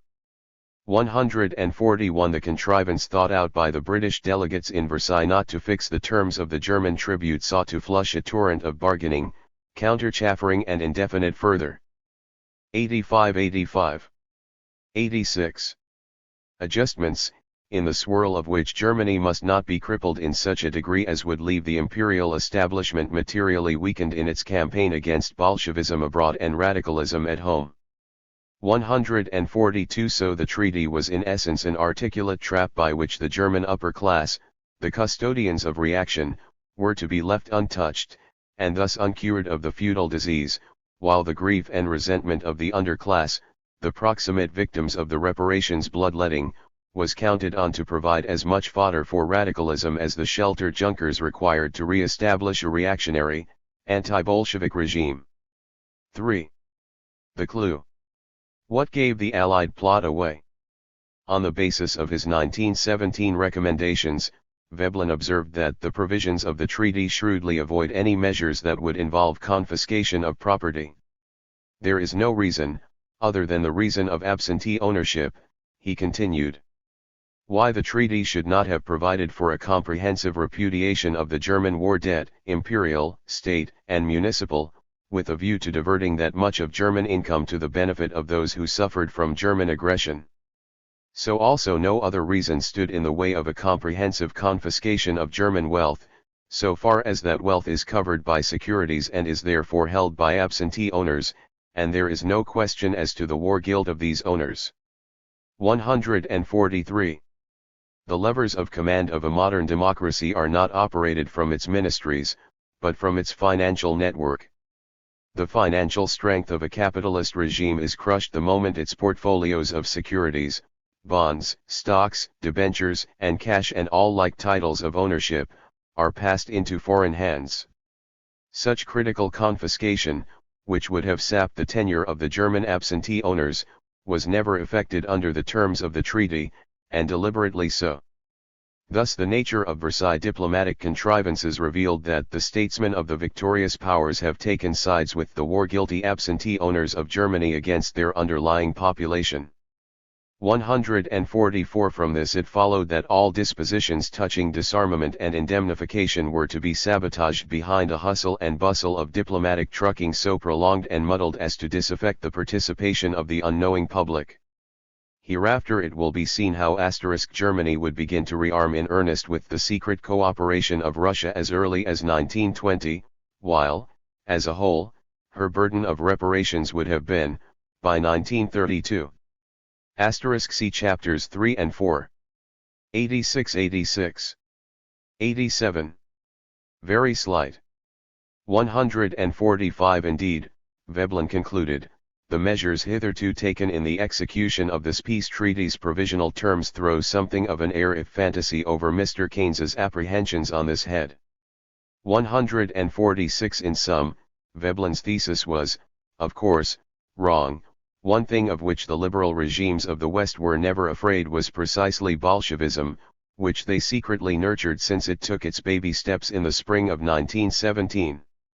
Veblen remained convinced to the last of Germany's war guilt, when in fact, as argued in the previous chapter, the Prussian Reich had been but the drunken victim of an extraordinary siege entirely orchestrated by England.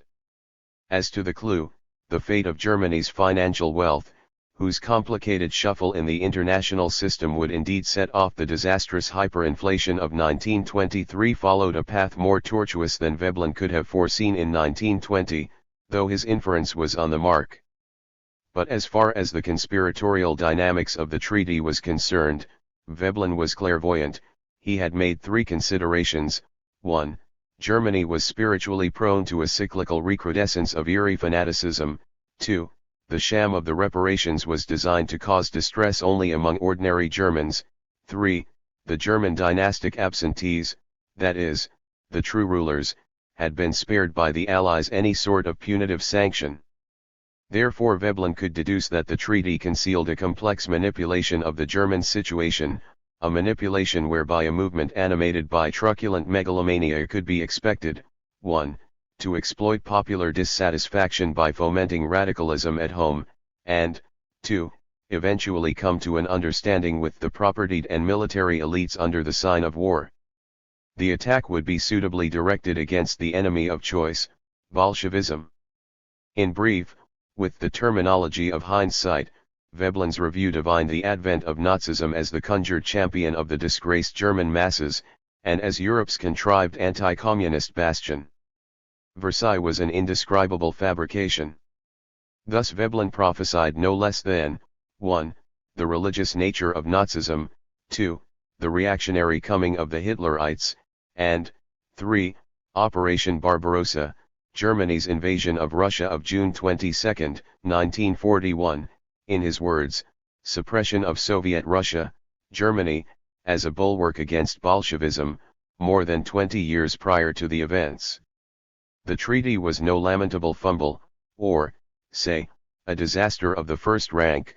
147. As all Keynesian fans have always been itching to believe, it was not the accidental prelude to World War II, but rather its conscious blueprint. Had Veblen not invited all those Bolshevik romances to cloud his gaze, this gentle Quixote of the deep north would have seen that Versailles was See Chapter 3, p. 121 ff. 87-87. 88.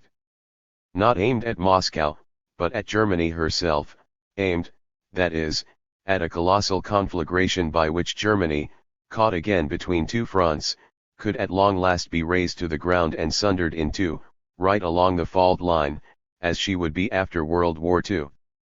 88-88. 3. The meltdown and the geopolitical correctness of Mein Kampf between the Kapp and the Beer Hall Putsch, 1920-23. Barbarians since time immemorial, rendered ever more barbarous by diligence, science, and even by religion. This is a harsh thing to say, yet I must, because it is true. I cannot imagine a people that is more torn than the Germans. You see craftsmen, but no human beings, thinkers, but no human beings, priests, but no human beings, masters and servants, young ones and settled families but no human beings. Is this not like a battle-eld, where hands, arms, and limbs lie scattered helter-skelter, while gushes of lifeblood sink through the sand? Friedrich Hölderlin, Hyperion 1. Yet I long for Caucasus. I was told long ago that our forefathers, the German tribe, quietly coasted down the Danube of a summer's day and reached the Black Sea, meeting with the children of the sun seeking shade. For a while they stood in silence, then offered their hands in friendship. Friedrich Hölderlin, The Migration to Erdberger, One Man Alone Against the Nation. After the Treaty of Versailles was ratified, the incubation of Nazism began. Underneath the republican pretense of Weimar, the reactionary right slowly reorganized itself. It spoke through the nationalist press, and intimidated the leftist opposition by unleashing against it the rage of jobless hooligans, whom the conservatives shielded and patronized. Mistaking the Weimar regime, which was but the sham government imposed by the Allies, for a workable political experiment, the Catholic politician Matthias Erdberger treated the phony republic as a frail outil which he trusted he might heal, without suspecting the perilous nature of the task. As he proceeded in the guise of finance minister to tax the elite heavily, 1919, hoping thereby 89. 89-89. 90. To defuse the risk of an inationary implosion that loomed in the massive public debt amassed by Germany to fund the war, Erdberger was slandered, warned, and nearly killed, 1921. The incubation of Hitlerism, however, was from the RST threatened by stalwarts of the old order, army generals and erstwhile high-ranking stewards of the Reich, that were seeking to enliven a monarchical league across Central Europe and Russia, 1920. Nazism was still in its embryonic stage, and would have not survived such a change. The disgruntled royalists within the army wanted to go back to the old days. They shared a vision that had virtually nothing in common with that of the Nazis. England signed on Ignatz-Trebitz-Klinken, an agent steeped in counterinsurgency tactics and disinformation, to thwart, expose, and burn all the monarchists conspiring against the Weimar Republic. The powerful industrialist Walter Rathenau, who threw himself actively into the politics of Weimar in 1921, likewise had ideas about taxing the rich into oblivion and therefore elude the provisions of the Versailles Treaty, but he too was defamed at home, and manipulated abroad into ratifying a secret and, at RST glance, strange pact of Russo-German collaboration, 1922, through which the two European outcasts would engage in full military cooperation before worrying at each other's throats in 1941. Before Matthias Erdberger might even begin to tap the financial holdings of the German absentee owners, these cashed in their war loan certificates, and exported abroad the wealth of the country. As the rich redeemed their treasury bills and the government bought foreign exchange with which to pay reparations, the Reichsmark lost value fast. Thus the so-called external depreciation of the German currency was caused. Thence the Reich, in order to sustain the payments system, began to indebt itself at an accelerating pace by selling a swelling mass of government bonds, 1921. The Reich's short-term indebtedness soared until it literally exploded in 1923 under the pressure of non-renewal and massive redemption on the part of the former subscribers, both of which contingencies obligated the central bank to transform the bonds into a sea of worthless paper notes. The year 1923 marked the near disintegration of the German community. In its calamitous course, the infant Nazi Party made its RST attempt at seizing power with the Beer Hall Putsch in early November. The putsch failed, but the Nazi creature, though immature, held remarkable promise, marked by a fervent Anglophilism and a fanatical, unbounded hatred for the USSR, which Hitler perceived as an expression of Judaic subversion. A new movement had emerged that might very well be none other than Britain's reactionary candidate for the forthcoming Russo-German Con-ICT, as predicted by Veblen in 1920. 1990. 91. The story of Matthias Erdberger may best be understood if it is borne in mind that the Treaty of Versailles was never meant to weaken the elites of Germany, although the diplomatic and obscene rhetoric of the time gave credence to the contrary. As one historian put it, the Germany of the Second Reich was made of a quartet and a head. The head of the quadruped was the monarchy, the administrative front legs were the bureaucracy and the army, whereas the agrarians and the industry formed the hind legs, the rest was cartilage and sinew. The essence of German history from 1918 to 1933 can be found in the statement there was no revolution in 1918, the only visible change was the monarchy's decapitation in November. 3. What this signified was that any politician that would attempt to effect any sort of reform in the name of democracy with the newly available tools of a parliamentary system, would in fact be confronted by the opposing strength of the old order, which presently stood behind nationalist parties set up ad hoc, with its industrial and financial might literally undiminished. That being so, any attack leveled at the upper class would be counteracted by a barrage of threats and abuse from the press, physical intimidation by thugs secretly protected by the elite, hostility from the judicial courts, and, last but not least, by the utter impassibility of Britain and the Allies, who would look on, surveying these savage GHTS with attentive detachment, like spectators in an amphitheater. *******.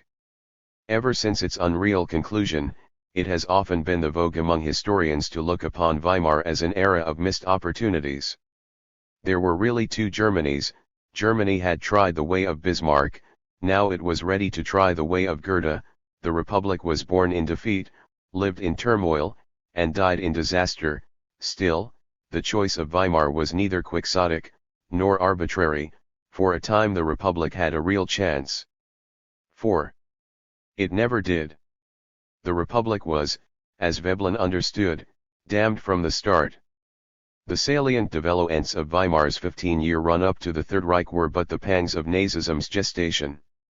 The interminable parliamentary jockeying, the failures of 32 parties, 20 cabinets, and 9 elections, the 224,900 suicides, 5 and 300 political assassinations, 6. The relentless shoving of numberless economic proposals with no future, the two financial shock therapies, 1923.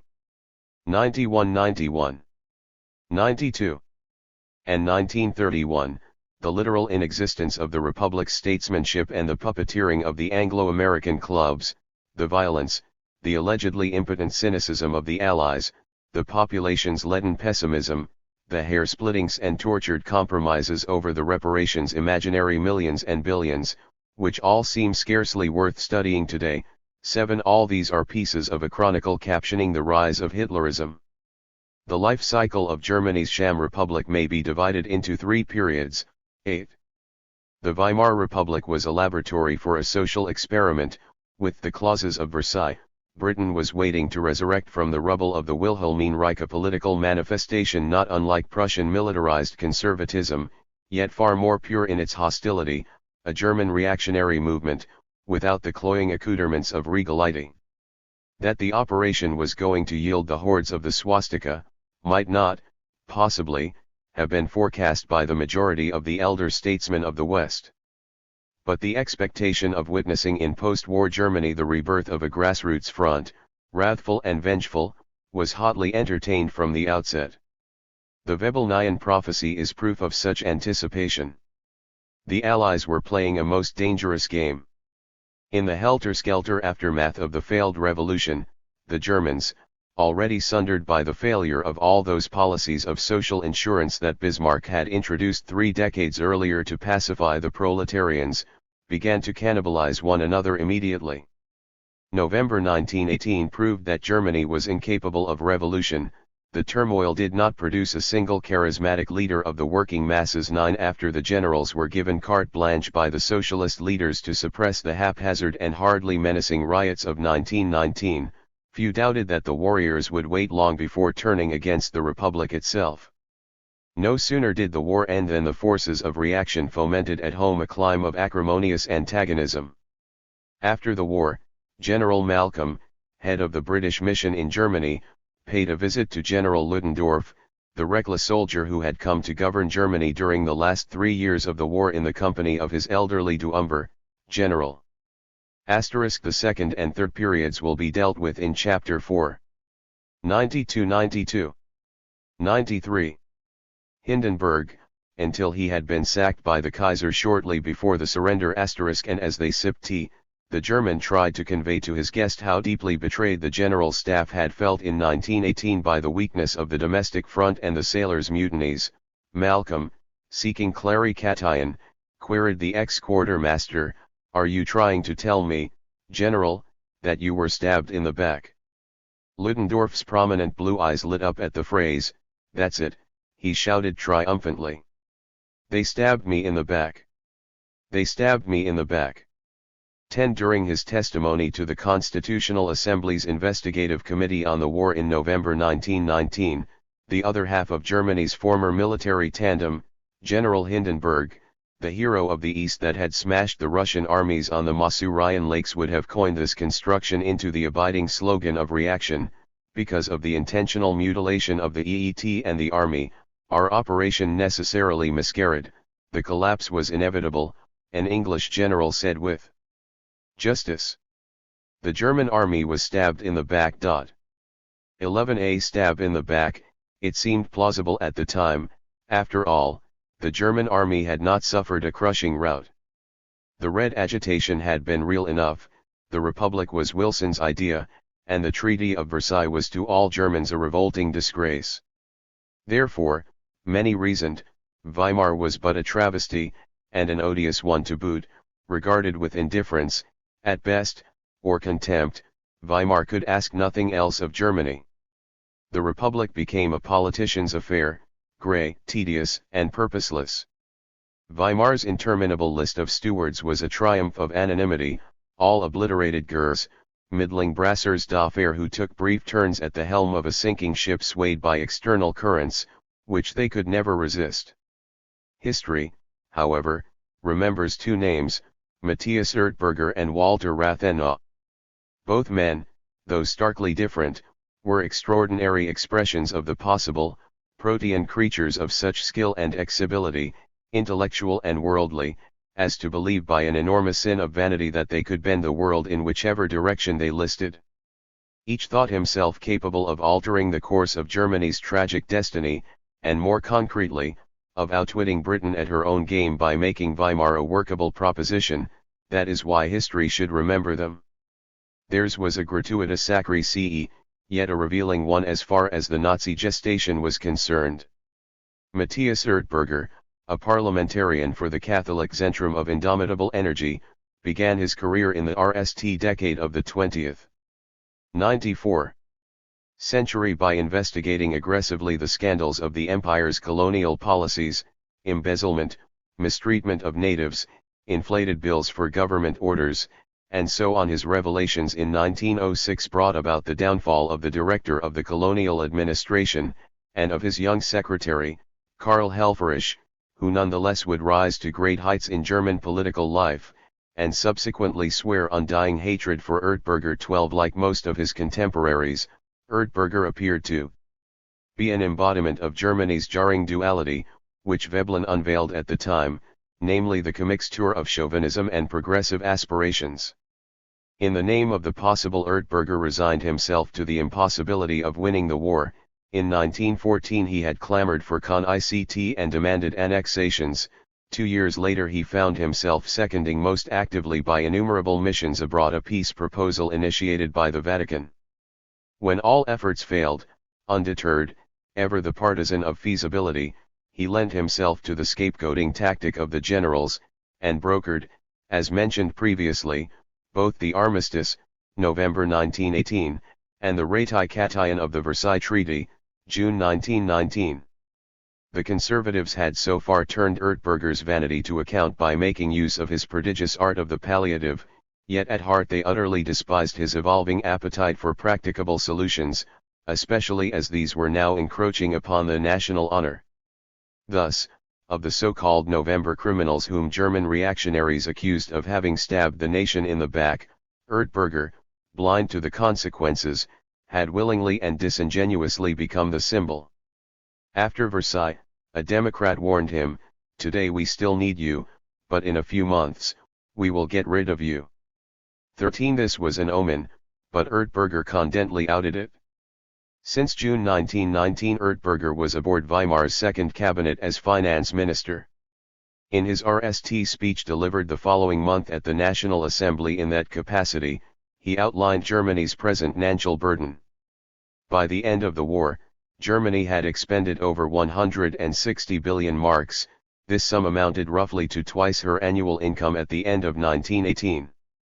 The expense had been covered with long-term debentures to the extent of over 98 billion marks, this was the hardcore of the country's debt, the war loan, Die Kriegsanleihe, and 47 billion marks of short-term government bills, the paltry remainder having been paid for with taxes.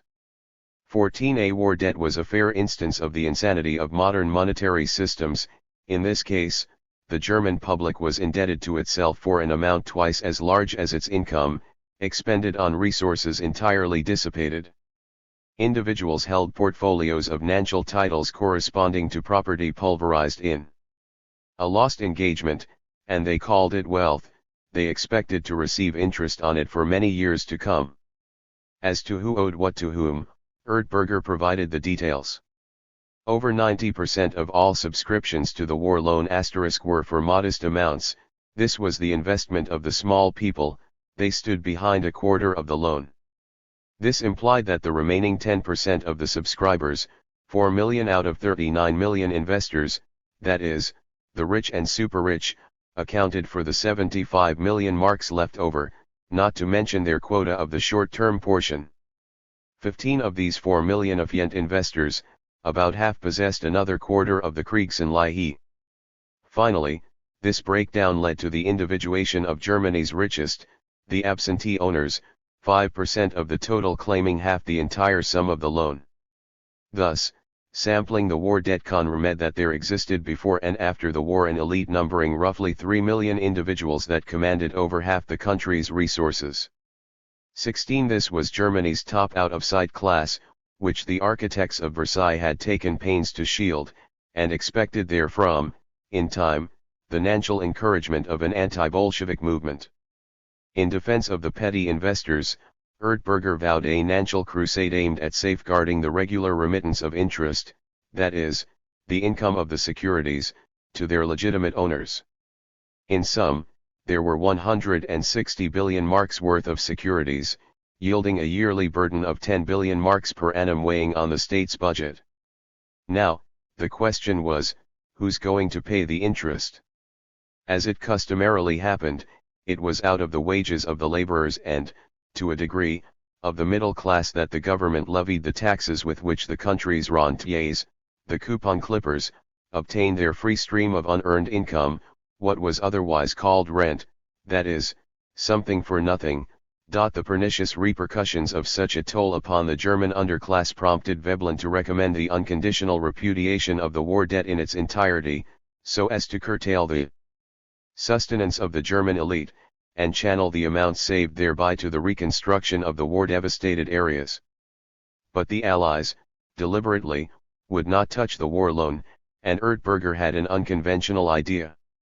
He declared his intention to overhaul drastically the incumbent school system, centralize it, and instead of sweating the underclass for the bounty of the upper class, he left the underclass where it stood, and guaranteed the middle stand, the middle class, its ow of rents, at the expense of the absentees, which he proposed to tax incisively. His plan was, In fact, single-handedly, he would have raised dramatically the tax bill of the wealthy, and invited them to discharge their obligations by paying, if they so wished, with the war loan certificates themselves. Once in its hands, the Reich would have proceeded to destroy them instantly. It was a roundabout scheme to force the absentees to surrender their paper certificates almost for free. Thus Erdberger thought he could gradually de-ate the public debt, take the water out of the jar, so to speak, before it flooded the markets. In those days, neither such a paragon of the attainable as Erdberger, nor anyone else had sufficient imagination to contrive ways with which Weimar could service a debt of 160 billion marks, as well as transfer the forthcoming reparations installments and pay for the Republic's new social commitments. From Berlin's finance ministry, the apex of a swiftly renovated and most efficient reticulation of skull collection, Erdberger read an arsenal of newfangled levies at the elite. The absentees were now the target of different types of exaction: a two-pronged war property tax on property and income, a hefty inheritance tax, a luxury tax on consumption, and to crown it all, a capital levy, the infamous Reichsnotopfer, sacre to the Reich in its hour of need. The new directives were buttressed by additional regulations designed to block capital audit, and the modern innovation of tax payment from the source by deduction from wages. 17. The finance minister proclaimed then that in the future Germany the rich should be no more. 18. In short, Erdberger had committed political suicide. The tax gathering had merely begun, when Karl Helfferich, conservative stalwart, former imperial vice-chancellor and finance minister during the war, indeed, the artisaire of the giant war debt bubble, launched a libelous campaign against his arch-enemy Erdberger, charging the latter of corruption, mendacity, and unlawful meddling in politics and personal business. While the right-wing press supported the scourging passionately, and the center-left kept suspiciously mum, Helfferich bound his stack of tirades in a pamphlet titled Fort mit Erdberger. Let's get rid of Erdberger. Erdberger bit the bait and sued for libel. He was forsaken, and fought alone. The trial began in January 1920. It nearly came to a premature end when a 21-year-old half-crazed demobilized Aufseher candidate, Oltwig von Hirschfeld, attempted to assassinate Erdberger as he was leaving the court a mere week after the beginning of the proceedings.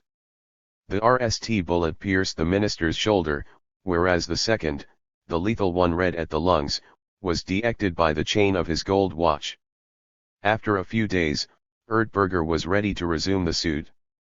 Hirschfeld would claim in court that Germany was injured every day that Erdberger continued in 96, 97. Power. He expressed no regret, but, yielding to counsel, he pleaded that his intent was to wound, not kill, the politician. The female audience was charmed, and the useful idiot was sentenced to a grand total of 18 months. 19. In the meantime the right did not spare itself in kindling the slander against Erdberger, including the edgeling Nazis, who, within the great choir of reaction, squealed from the nook of their taverns that the fat Erdberger was a traitor for selling out the country to the victors at Compiègne in November, and foisting the treaty upon the people. Yet no one dared to interject that both acts had been prompted by the military. Hugenberg, former director at Krupp, Germany's steel temple, and presently leader of the nationalists and of a powerful media consortium, moved in, to pillory Erdberger the traitor and decry the minister's socialization measures, such as the expropriation, he clamored, of the middle class. 20. The denunciation did not lack in effect, though Hugenberg made his tongue slip in uttering it, for the class Erdberger was seeking to expropriate was not the middle, but the upper one. In fact, the absentees scented the brew of trouble and started to export hurriedly their liquid balances denominated in marks, which they converted, beyond the border, into foreign currencies. At the end of 1919, the Neue Zürcher Zeitung published the news that by June 35 billion marks had already entered the country. 21. Between 1914 and 1918, because of the large injections of paper money devoted to financing the war virtually without taxes, the mark had lost half its purchasing power, so the invasion had already begun, but by early 1920 it was accelerating. Erdberger's hope to defuse invasionary outbursts turned out to be a poor prophecy. Not only did the Reichsnotopfer fail to stem the mounting invasion, but it actually stimulated it. 22 The trial was stacked, yet the prosecution could not even pin a crumb of malfeasant evidence on Erdberger. He was clean. His opponent, the tool of the elites, Helfferich, was found guilty of both libel and making false accusations and ordered to pay the allegedly high cost of the trial, 23 and a ludicrous fee, whose paucity the judge justified by the fact that Helfferich had proved the substantial accuracy of his charges. 24 In other words, the calumnies of Helfferich were not judged unfounded, but merely fulsome. The plaintiff paid the symbolic charge and carried the day. The tribunal's deliberation ended the political career of the defendant. Erdberger had dead the absentees, and, by plowing ever creative avenues of political understanding between the socialists and Germany's progressive bourgeoisie, he had striven, in Weimar, for the achievable. 25 And thus, like Weimar, he was condemned. After the trial, Erdberger resigned from his ministerial post, vowing to make a comeback as soon as the storm cleared up. 97. 98. The court delivered its verdict on March 12, 1920. The following day, the Republic experienced its first Praetorian coup, the so-called Kapp-Lüttwitz-Putsch. Hiring Triebitzklinken to foil the Kapp-Putsch. After the stipulation of the peace, the supreme command of the German army, the Hindenburg-Groener duo, stepped down. With the lapse of the link connecting the army to the government, the troops found themselves effectively without command from June to November 1919. In the vacuum, the parties of reaction, displaying uncommon resilience, joined forces at once to recapture what they perceived legitimately as theirs. 26 Naturally, Britain had contemplated such an eventuality. What the British were observing in 1919, as they and their allies waged the invisible war against the Russian Whites, was a counter-movement of sizable chunks of the German army seeking to reorganize themselves to reclaim their Middle European tenure. This somewhat confused but menacing stirring among the German warriors assumed unmistakable shape and color in eastern Prussia and portions of the Baltic states, where, many a month after the war's end, a farrago of freikorps and uniformed renegades had stubbornly entrenched itself, fighting the Poles on one front and the Bolsheviks on the other, while fraternizing with Russian white chiefs. The post-war situation stabilized after the lines of demarcation between Germany and Russia were made to encompass a cordon of brand new buffer states, from Czechoslovakia to Estonia by way of Poland, which were designed to keep the two states separated during the Versailles experiment. Then, at the insistent request of the Allies, the recalcitrant German generals were repatriated. Von der Goltz, the hero of the Latvian campaign and a solid anti-Bolshevik, returned in August 1919, while his troops for the most part stayed behind to rally round a white adventurer, Adolf Bermond. Funded by Germany's heavy industry to spearhead the overthrow of the Reds, Adolf's vanguard was on standby, serving through the winter of 1919 as a bridgehead to penetrate Russia's markets. 27 Over the ridge of Adolf and the German divisions expected to make contact with Kalkak, Denikin, Rigel, and the other white chieftains. From Tilsit in eastern Prussia on December 9, 1919, the British representative of an international commission set up to deal with this mutiny, General Turner, reported. Eastern Prussia does seem not aware that Germany has lost the war. The military party is omnipotent and militarism flourishes in all its forms. Personally, I have no doubt that a plot is being hatched to overthrow the government at this time, nor do I doubt that the army has sufficient force to carry it out. 28. From his temporary exile in Sweden, Ludendorff regained Germany in February 1919. In October he patronized the Nationalvereinigung, National Association, which garnered the cream of reactionary Germany, officers, bureaucrats, and industrialists, who since the Conciliar uprising and its bloody suppression in the spring of 1919, were bent on wrecking Weimar. Indeed, the Germans had not been routed, they could still count, adding to the army a vast constellation of subterranean paramilitary groupings, on a fully equipped strike force of approximately 2 million men. 29 If their coup succeeded, with the Russian panorama still in a state of UX, the sea power's strategy of protracted encirclement would have suffered a disastrous setback. If the coup succeeded, and likely it would, a consolidated front of whites, Germans, Russians, and Hungarians, jutting out into European Russia, would have undermined, if not wiped out Russia's Bolshevik rule, which was an Allied asset, and constituted the kernel of a Eurasian partnership, which in turn would have immediately led to Germany's repudiation of Versailles and afforded her immunity from a British blockade. The men of the Nationalvereinigung, monarchist Prussians of the old school, no less anti-Bolshevik than Anglophobic, posed a clear threat to Britain's plans, and therefore they had to be stopped. Or better, burnt.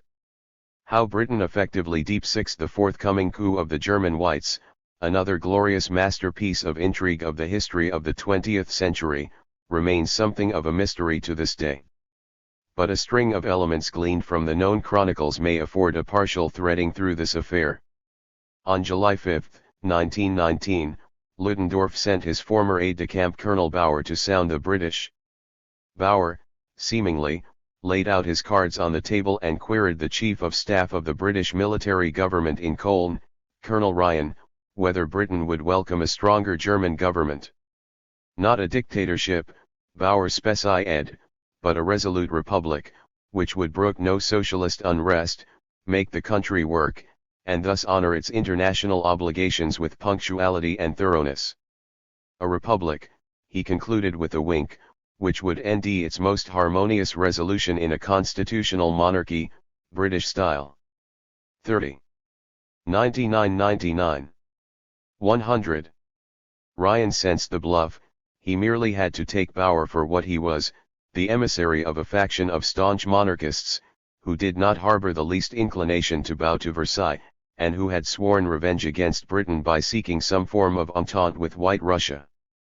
31 But Ryan played the game and invited Bauer to pursue his project. He guaranteed the Allied blessing to the endeavor, provided that Bauer's boss, the conspicuous Ludendorff, whom the Franco-British public still looked upon as a war criminal, conned himself to the background.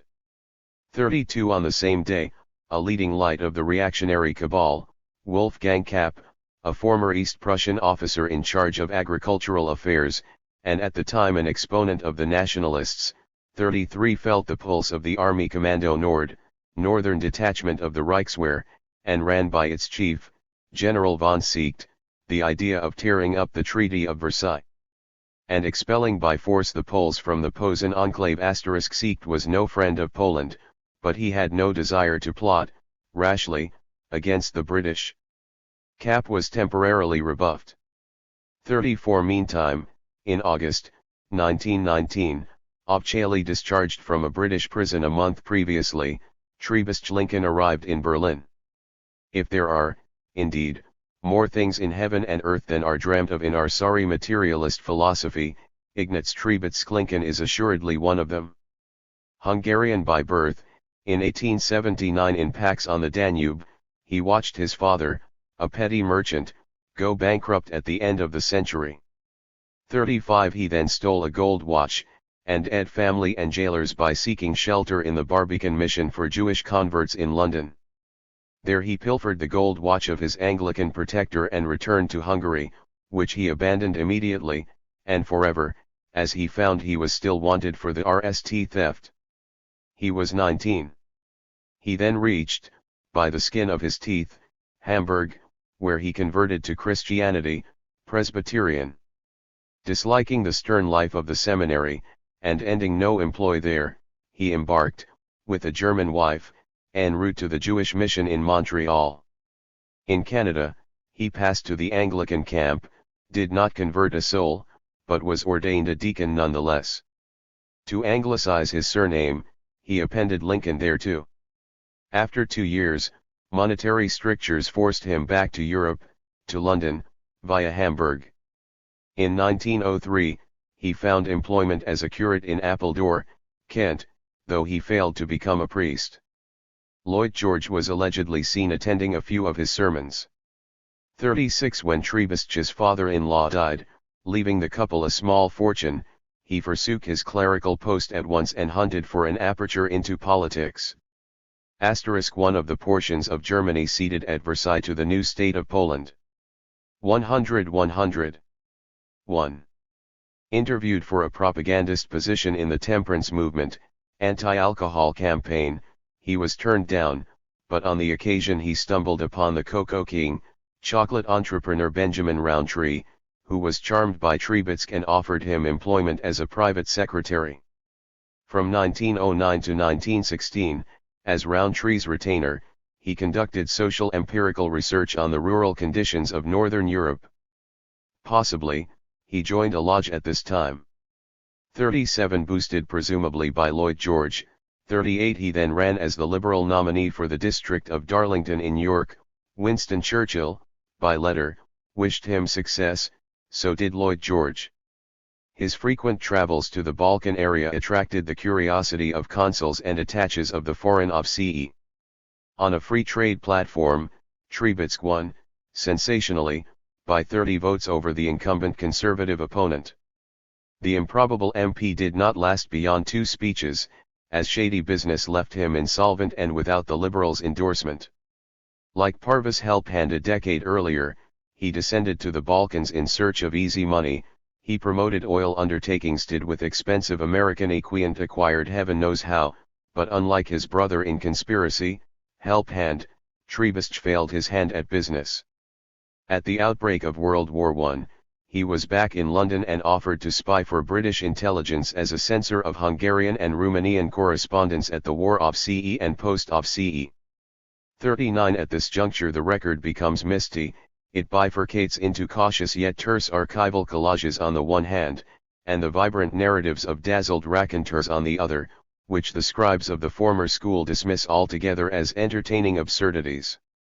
40 Between December 1914 and January 1915, Trubisky was in Rotterdam, the war's torrid crucible of espionage. What he cooked therein for a fortnight was left unsaid. The masters of embroidery swore he was working as a double agent, passing on to British intelligence information on the positions of the German troops on the one hand, while studying with the German services, on the other, a plan to block the Suez Canal, England's gate to India, by sinking in its midst 1 or 2 ocean liners replete with cement. 41 Upon his return to London, he tendered to the intelligence officers an envelope containing the Germans' draft of unrestricted submarine warfare and the secret codes of Germany's intelligence in America. 42 A gift, he said. His case was then referred to Captain Reginald Hall, Director of Naval Intelligence, who gave him 3 days to disappear. It was unclear whether the British services were allowing Trubisky to pay his way out of a death sentence for treason with the documents or setting him up for an assignment elsewhere. 102. In February he reached New York, where he peddled sensationalist articles on his espionage activity between Britain and Holland. At the instigation of the British consul, he was arrested on charges of fraud. Before the war, in the dire straits of insolvency, Trubisky had falsely Ed Rowntree's signature on a series of promissory notes. While waiting for Scotland Yard to dock in New York and extradite him to Britain, Trubisky gained some reprieve by offering the FBI his services as a decipherer of intricate German cables. The Bureau accepted. Trubisky was thereby granted a regime of semi-liberty, which he escaped altogether by running to a farm in New Jersey, where he would be nally apprehended and shipped back to Britain to stand trial. In July 1916 he was sentenced to 3 years penal servitude in a British penitentiary. 43 In other words, he vanished from the Obchail record for 3 years. It is hard to believe that he stayed behind bars for so long. 44 Some claim that in the interim he even sojourned in Russia. 45 On August 11, 1919, from Britain he sailed off to Holland. From Holland he crossed over into Germany. Stalking the pavements of Berlin, unemployed, friendless, and starved, a penniless refugee. 46 Foreign-born, Jewish-born, ex-jailbird. 47 Trubisky, a mere fortnight after his arrival, managed to hook up with journalists gravitating in right-wing circles and publish in their tendentious rags anti-British articles of the genre he had hawked in Manhattan in 1915. By mid-September he had so comfortably penetrated the inner core of Ludendorff's Nationalvereinigung that he was ready to lead a mission to Holland to harness no less than the ex-Kaiser to the forthcoming coup. The cool-headed biographers of Triebitzky, anxious to discount any conspiratorial fancies that could arise from musing over such outlandish happenings, are unsparing in their efforts to characterize Triebitzky's trajectory merely as the empty pyrotechnic display of a manic-depressive scoundrel, 48, which, patently, is the most entertaining of all absurdities on this count.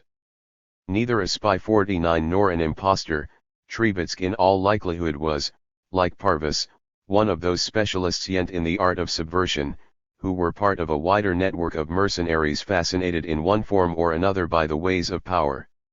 In 1919, so it appeared, Triebitzky, after being cooped up for a time, ransomed his freedom from Britain by carrying out one last assignment for the crown.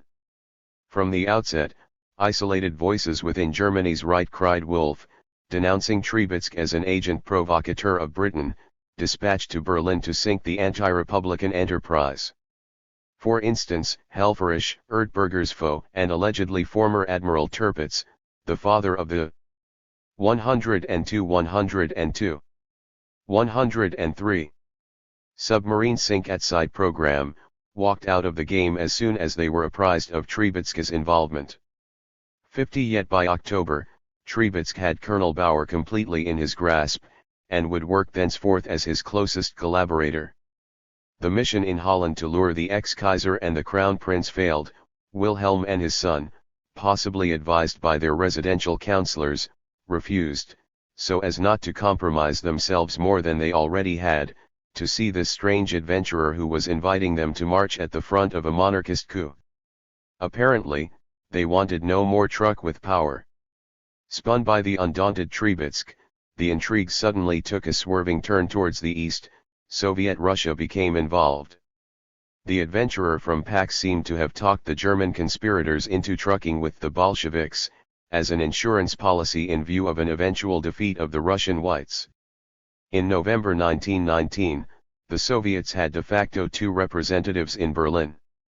One was Karl Radek, former Polish socialist and talented publicist, who had thrown in his lot with the Bolsheviks, and had been thereafter selected as one of the privileged few that had accompanied Lenin in the journey through Germany scheduled by Parvus in April 1917. On December 8, 1919, Bauer met Radek. 51 Before Radek, Bauer adumbrated the possibility of an understanding between officers and workers. He asked Radek whether Moscow could placate the laborers via their German mouthpiece, the KPD, and thus prevent them from striking and thus disrupting the smooth development of the impending coup. Radek, non-committal, replied that such a decision rested with Moscow. 52 The other Soviet official presence in Berlin was that of Viktor Kopp, ambassador of sorts since November 1919, who, according to the memoirs of Triebitzky, encountered Bauer several times. Again, Bauer asked Kopp to exert pressure on the KPD not to hamper the coup with the proclamation of a strike. 53 But while these fantastic negotiations were being woven, the German monarchists secretly printed counterfeit money for the White Army of Avalov.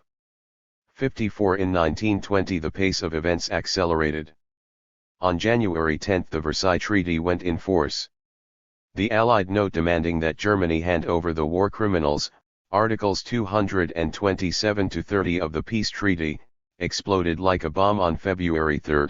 It was accompanied by a list of 900 names, including those of Kaiser Wilhelm, Ludendorff, Tirpitz, who pioneered the use of poison gas on the Western Front, and Helfferich. Though France was not feigning, Britain, of course, was. She had no desire to see Kaiser Wilhelm, one of 103, 104. Victoria's grandchildren, hang, but the news had sufficiently envenomed the public spirit. The Reichswehr generals were ready to resume the war. 55 The German government tarried, and nothing would come of the Allied requests. No patriot would ever be surrendered. On March 8, Colonel Bauer called on the British once again, but this time, General Malcolm, chief of the British mission in Germany, responded with a clear rebuff. The Entente, he sentenced, refuses categorically any counter-revolutionary coup. 56 Such an action, Malcolm added, was sheer madness.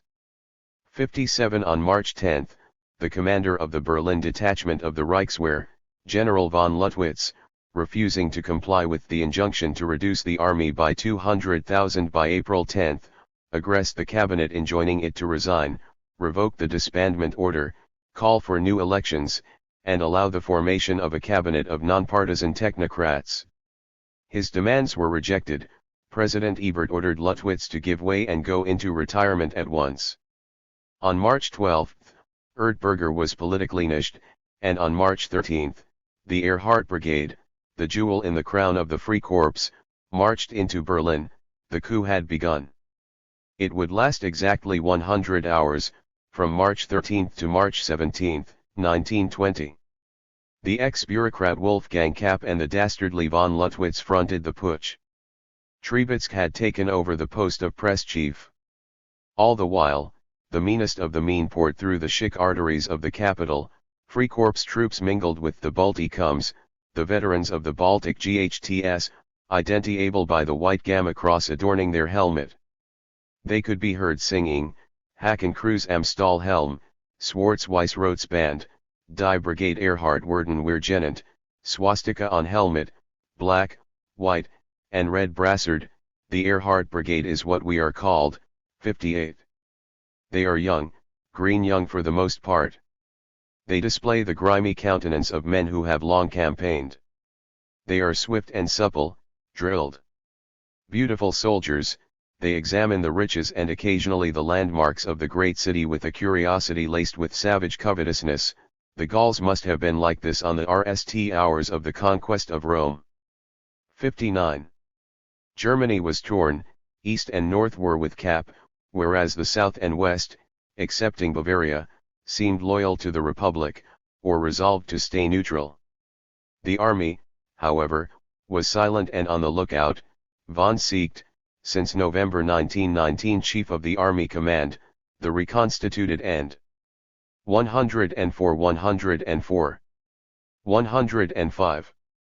Much reduced replica of the General Staff of Ur, pressured by the cabinet, refused to intervene against Luttwitz. The army would sit on a fence until the issue of this trial of strength could more clearly be discerned. It would then descend, on the side of the winner. Whatever the outcome, the army would retain its position as the ultimate source of sovereign power. 60. Which is to say that the success of the coup would not hinge on the will of the army, no matter how favorable it was to the putsch.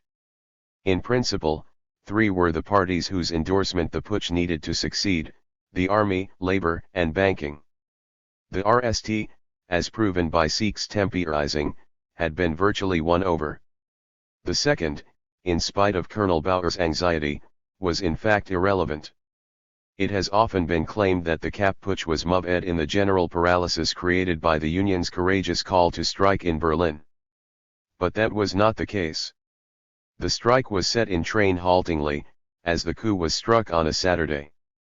It was not proclaimed by the cabinet exiled in Stuttgart, 61, but triggered by the socialist unions, initially without the accolade of the KPD's leadership, which, instead, diffused an appeal on the 13th not to lift a single finger for a government engulfed in the shame of the murderers of Karl Liebknecht and Rosa Luxemburg. 62. Rhetorical reference was here being made to the responsibility of the socialist minister Niski, who had bargained with the Free Corps for suppressing the Berlin Council in January 1919. This instance was of singular importance, for it proved that the Russian representatives, Radek and Kopp, had kept their word, at least for a day, and that the German Communist Party, the KPD, was indeed being instructed by Moscow to refrain from thwarting the Praetorians' putsch. Only on the following day would the KPD join the strike, pulled by the fervor of the rank and eager to lend a hand to their trade union comrades.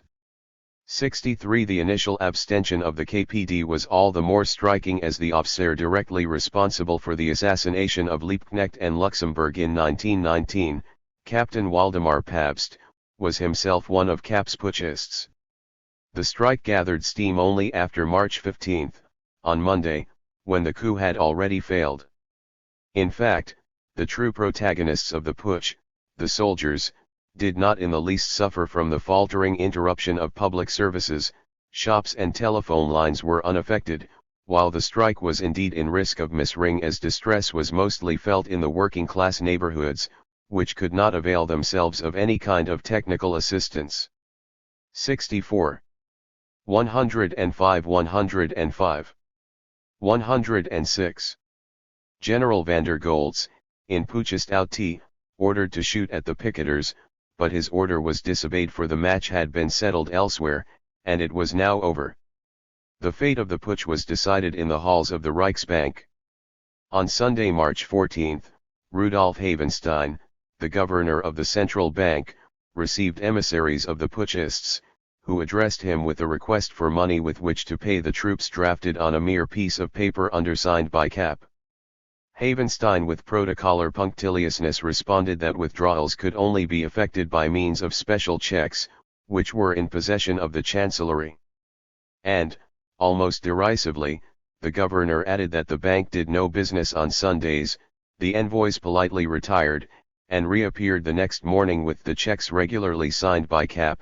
The banker, cool as ever, replied that he knew of no Kapp. The scene repeated itself the following day, as Havenstein refused to honor a few more checks signed this time by Luttwitz. On the brink of desperation, the cabal summoned Erhard, the Kapitän himself, to seize by force the reserves of the Reichsbank. Erhard retorted that he was an officer, not a safecracker. The Kapitän must have understood that cash could only tide the coup over for a week, as banks were not chests bursting with shimmering tokens, but lenders of keys to their network, which in common parlance were referred to as lines of credit. And the lines of credit, that is, the money, had been denied. The jig was up.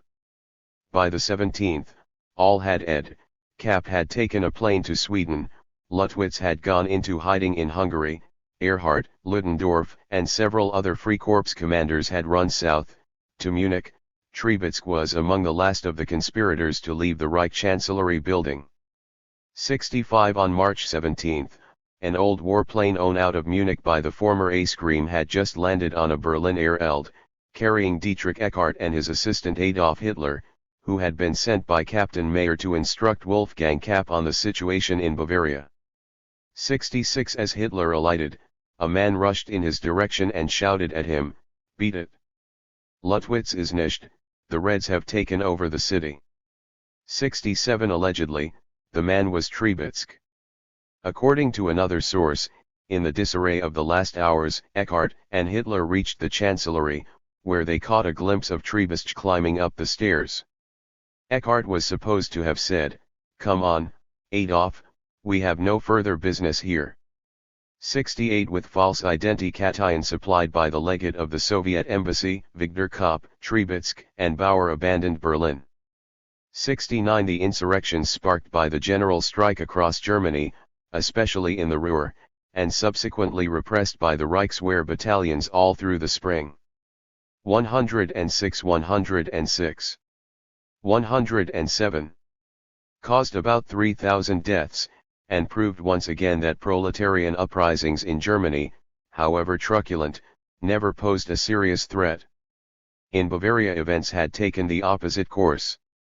The local Reichswehr commander, von Moll, without supporting Kapp directly, had taken the opportunity to remove the Hoffmann, Social Democratic, government from Aufsehen to install Gustav von Kahr, a senior Aufsehen with conservative monarchist leanings, as commissioner.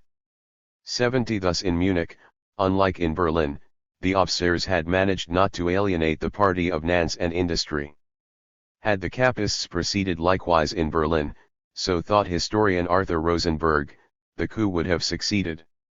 71. The British press representative in Germany, Lord Riddle, conded to his diary in March 1920 that a successful royalist coup might change everything. 72. What was Triebitzky attempting to achieve through this enterprise? After the conspirators' escape from Berlin, rumors circulated in the press to the effect that the coup could be blamed on a certain British agent, THIRD-WORLDISM, who had started the putsch and then had caused it to fail, with the object of winning the confidence of credulous officers and politicians, and of keeping the British government informed, naturally by indirect channels, and receiving its instructions for every step.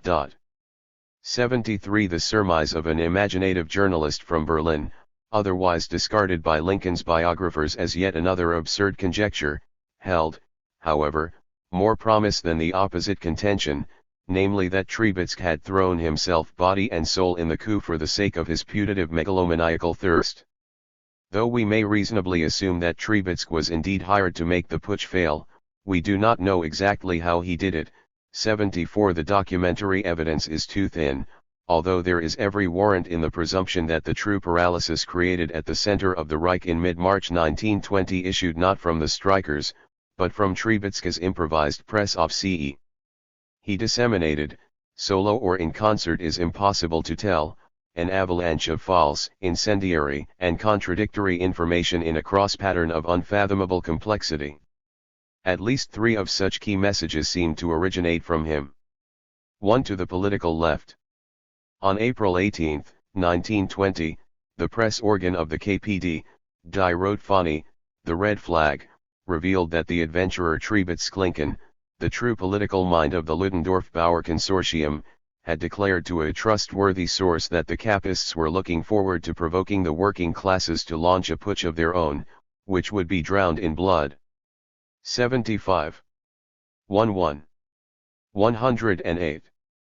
2. To the bourgeoisie.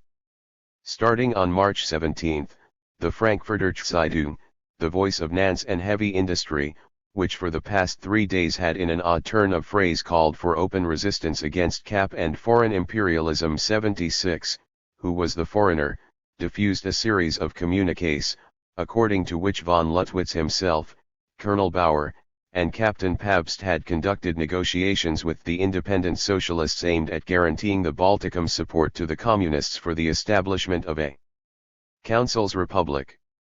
77. 3. To the British. At the putsch's inception, Trubetsk told the foreign correspondents that he had spoken with General Malcolm, who assured him that the British government favored the new regime. 78. The British mission denied the canard so vehemently as to incommode Proctor Francois, Germany's former foreign secretary, beseeching him to disabuse the Kapists of such dangerous fancies. Thereupon the diplomat stormed into the chancellery to inform the putschists Kapp and Ludendorff, who swore to the friendship of the British, that the claim was a sacre mensonge, a bloody lie. That got the 2 gentlemen. 79. The collapse ensued. 2 additional clues. 1. When one of Russia's chief envoys to Germany, the journalist Reich, returned to Moscow in February 1920, he drafted a report for the People's Commissars, in which he opposed the project of a military league with Germany. The Soviets decided neither to accept or refuse.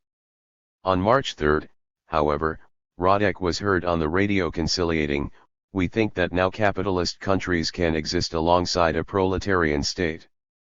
80. And on March 14, the second day of the Kapp putsch, he wrote in the mouthpiece of the Soviet regime, "Izvestia, the military coup in Germany is an event of world significance. By ousting Niski, General Luttwitz has torn that rag called the Treaty of Versailles.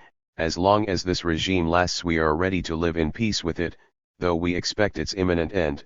81. This was the identical line recited by the German KPD in summoning the workers not to join the anti-Kapp strikes. 2. Trubetsk disclosed to the correspondent of the Daily News that his party had the support of Winston Churchill, received through Cologne. In this regard, Britain's chief military representative in Germany, General Malcolm, annotated in his diary on April 15, 1920, "Except in so far as Winston Churchill is concerned there is just the shadow of truth in it, and this, no doubt is the foundation of all the stories of British support." 82. 108. 108. 109. Rumors of British involvement persisted for several weeks in spite of further denials, by Malcolm, and even by Prime Minister Lloyd George, in a statement at the House of Commons. 83 So the chief of the British mission in Germany did confirm that Winston Churchill had indeed granted some sort of recommendation to Trubetsk. This was an extraordinary confession. A confession that enables one to guess with some ease the nature of the operation. The Trubetsk mission led a twofold role. First, it was a plan to ush from the brush the German White Guards and prevent them from consolidating their not insignificant influence within industry and Nantes, by dragging them to center stage in a premature coup that could only abort.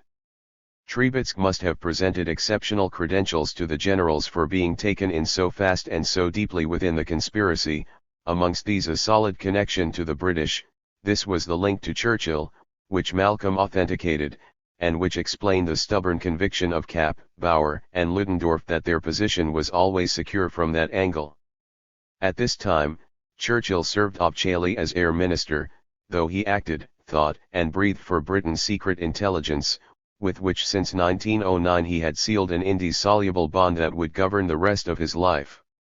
84 The other, indispensable ace was, as previously emphasized, the connivance of Soviet Russia, who pretended from the start to IRT with the German generals, knowing as well as the British, whom the Russians informed of every move. 85 That Ludendorff and company were bent on overthrowing them. Everyone was aware that it was with the Russian Whites, not the Reds, that the German generals wanted to consort. When the putsch began, the KPD stayed put. Soviet Russia's fake-up allowed Trubetsk to conjure a specter of enormous proportions, which would have appalled the bourgeoisie and kept newspapers of all colors abuzz with speculation for a long time thereafter, namely the fantastic bogus of a so-called National Bolshevik conspiracy, that is, the rumored entente between German officers and working-class leaders, which was an impossibility. 86 In the KPD's rote funny, Trubetsk would be depicted as the deus ex machina of National Bolshevism. General Ludendorff's right-hand man, Colonel Bauer, and a handful of officers were indeed seen in Berlin confabulating with trade union leaders, but not one of these showed any desire to cooperate. The depth of the Mystikation was such that a paper as informed as the Frankfurter Zeitung went as far as to contend absurdly that Freikorps commanders like, say, Pabst and Erhard, who had truly drowned in blood the workers' councils of Berlin and Munich in 1919, were actually partaking in a national Bolshevik coup seeking to resurrect those very same councils. These were all falsehoods manufactured and artfully diffused by Trubetsk, thanks to the excellent and complicit stage acting of Britain and the USSR. Trubetsk played his cards all at once. 1. He foxed the generals with the trump of his British connection. 2. He tarried the socialists and led them to strike by fabricating the rumor that the Freikorps had come to provoke, and thence terminate violently, a rebellion of the workers. 3. And he estranged the parties of Nantes and industry with the bogey of the resurrected councils.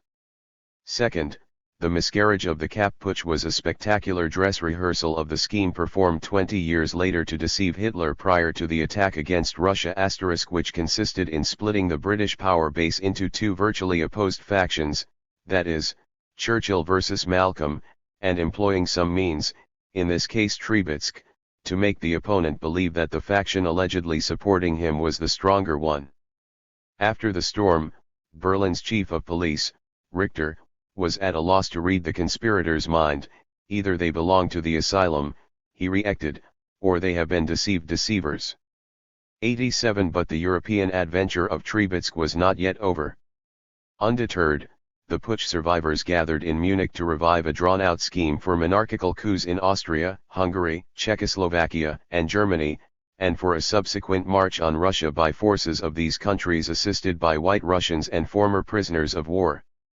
88 By mid-1920, the rout of the White Russians was all but complete, and such conspiracies had grown somewhat threadbare, but Trubetsk's task was not accomplished, not until, that is, Middle Europe was rinsed clean of all whites. Of the inner clique of plotters, only Major Franz von Steffani, another Freikorps chief, suspected the truth, and without mincing words he proposed to Bauer and fellow Freikorps commander Erhard to dispatch Trubetsk on the spot. Bauer paid no heed to the murderous purposes of Steffani. But Trubetsk found out. The juncture was propitious for exploding the so-called White International, once and for all. Disguising it as the panicked counter-move of a man fearing for his life, Trubetsk spirited a thick folder of the Whites' late conspiratorial designs, which he sold to the Czechs in Vienna, who in turn handed it over to the French and the British. As a result, several secret military organizations were disarmed and most Middle European white conspirators exposed and burnt. Then, armed with 6 passports, Trubetsk disappeared in the Far East. Nothing more is heard of him until September 4, 1922, when he called upon the United States Embassy in Tokyo. One report, never verified, stated that at the time he carried a Soviet-Russian passport, and that he was on his way to Tibet to help German officers organize an attack on India. Trubetsk would resurface in Shanghai as a Buddhist monk named Chao Kung, light on the expanse. 89 A royalist coup, as the British put it, would indeed have changed everything. Had the coup succeeded, the Versailles Treaty might have all been for naught. True, Kolchak was already niched when the Kappists invaded Berlin, thus a white, full-edged Russo-German alliance could hardly have come into being at the time of the putsch, but a revived dynastic Reich, propped by a few satellites in Central Europe, would have certainly conspired, and successfully so, to loosen completely the unsteady grip of Bolshevism over Eurasia in the medium term by bolstering the armies of the other Russian whites, Denikin, Yudenich, and the survivors of the Siberian debacle. Second, though the sparse presence among the Kapp conspirators of the Baltikums, with their beswastikat helmets and chilling chants, might have made the putsch look like a precursor of Nazi awakening, to interpret it as such would be a great mistake. This coup was a royalist, not a Nazi, uprising.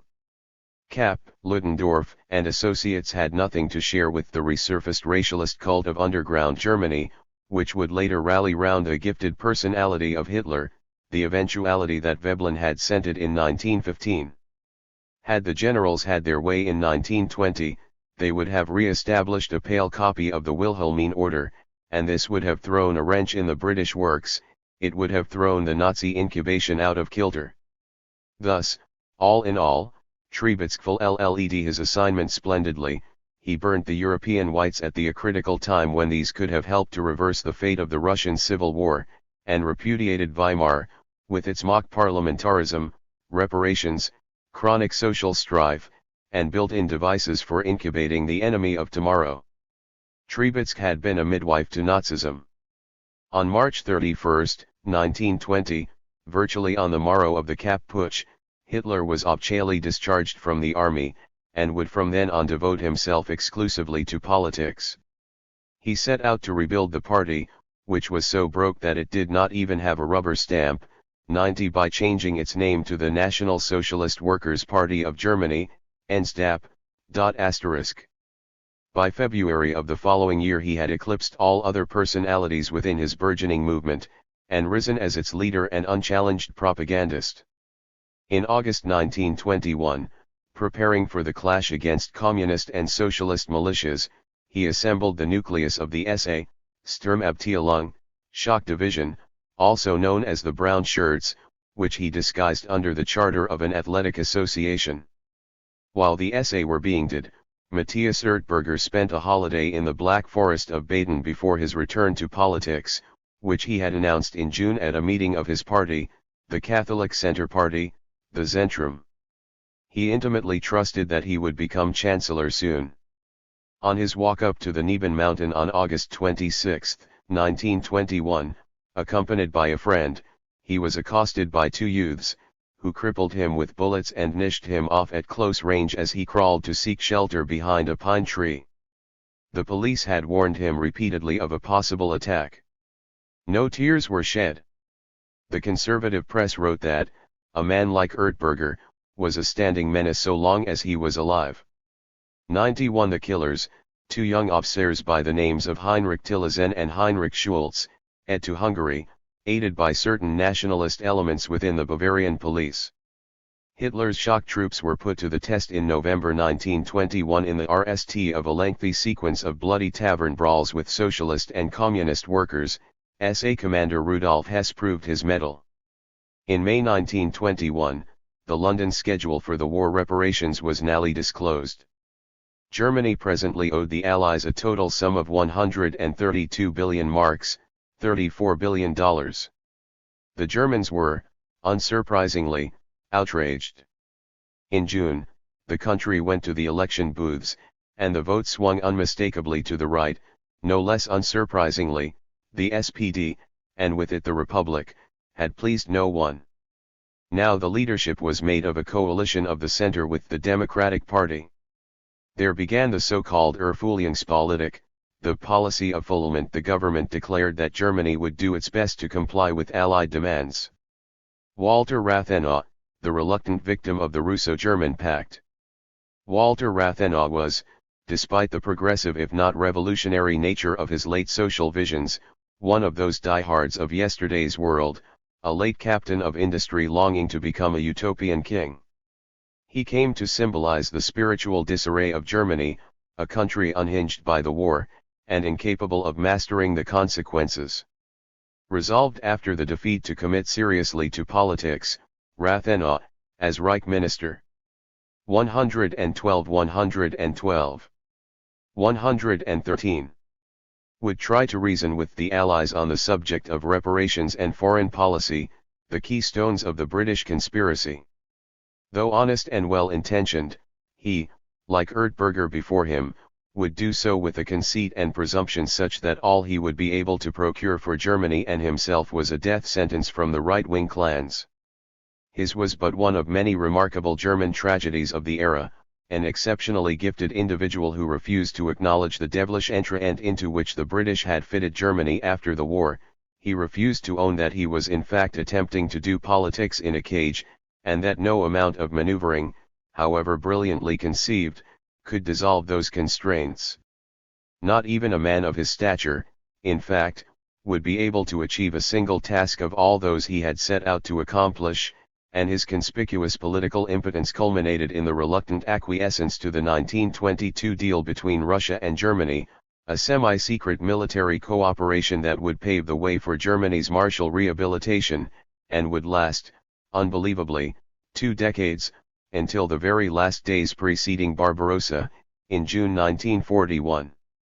By May 1921, Germany paid only 40% of the preliminary $5 million slice it owed according to the Treaty of Versailles. When the NAL bill was issued, the grand bluff of the reparations reached a climax amidst a welter of conferences, experts' opinions, and in-night accounting cryptograms ling the pages of Europe's financial papers that rendered the matter all the more impenetrable.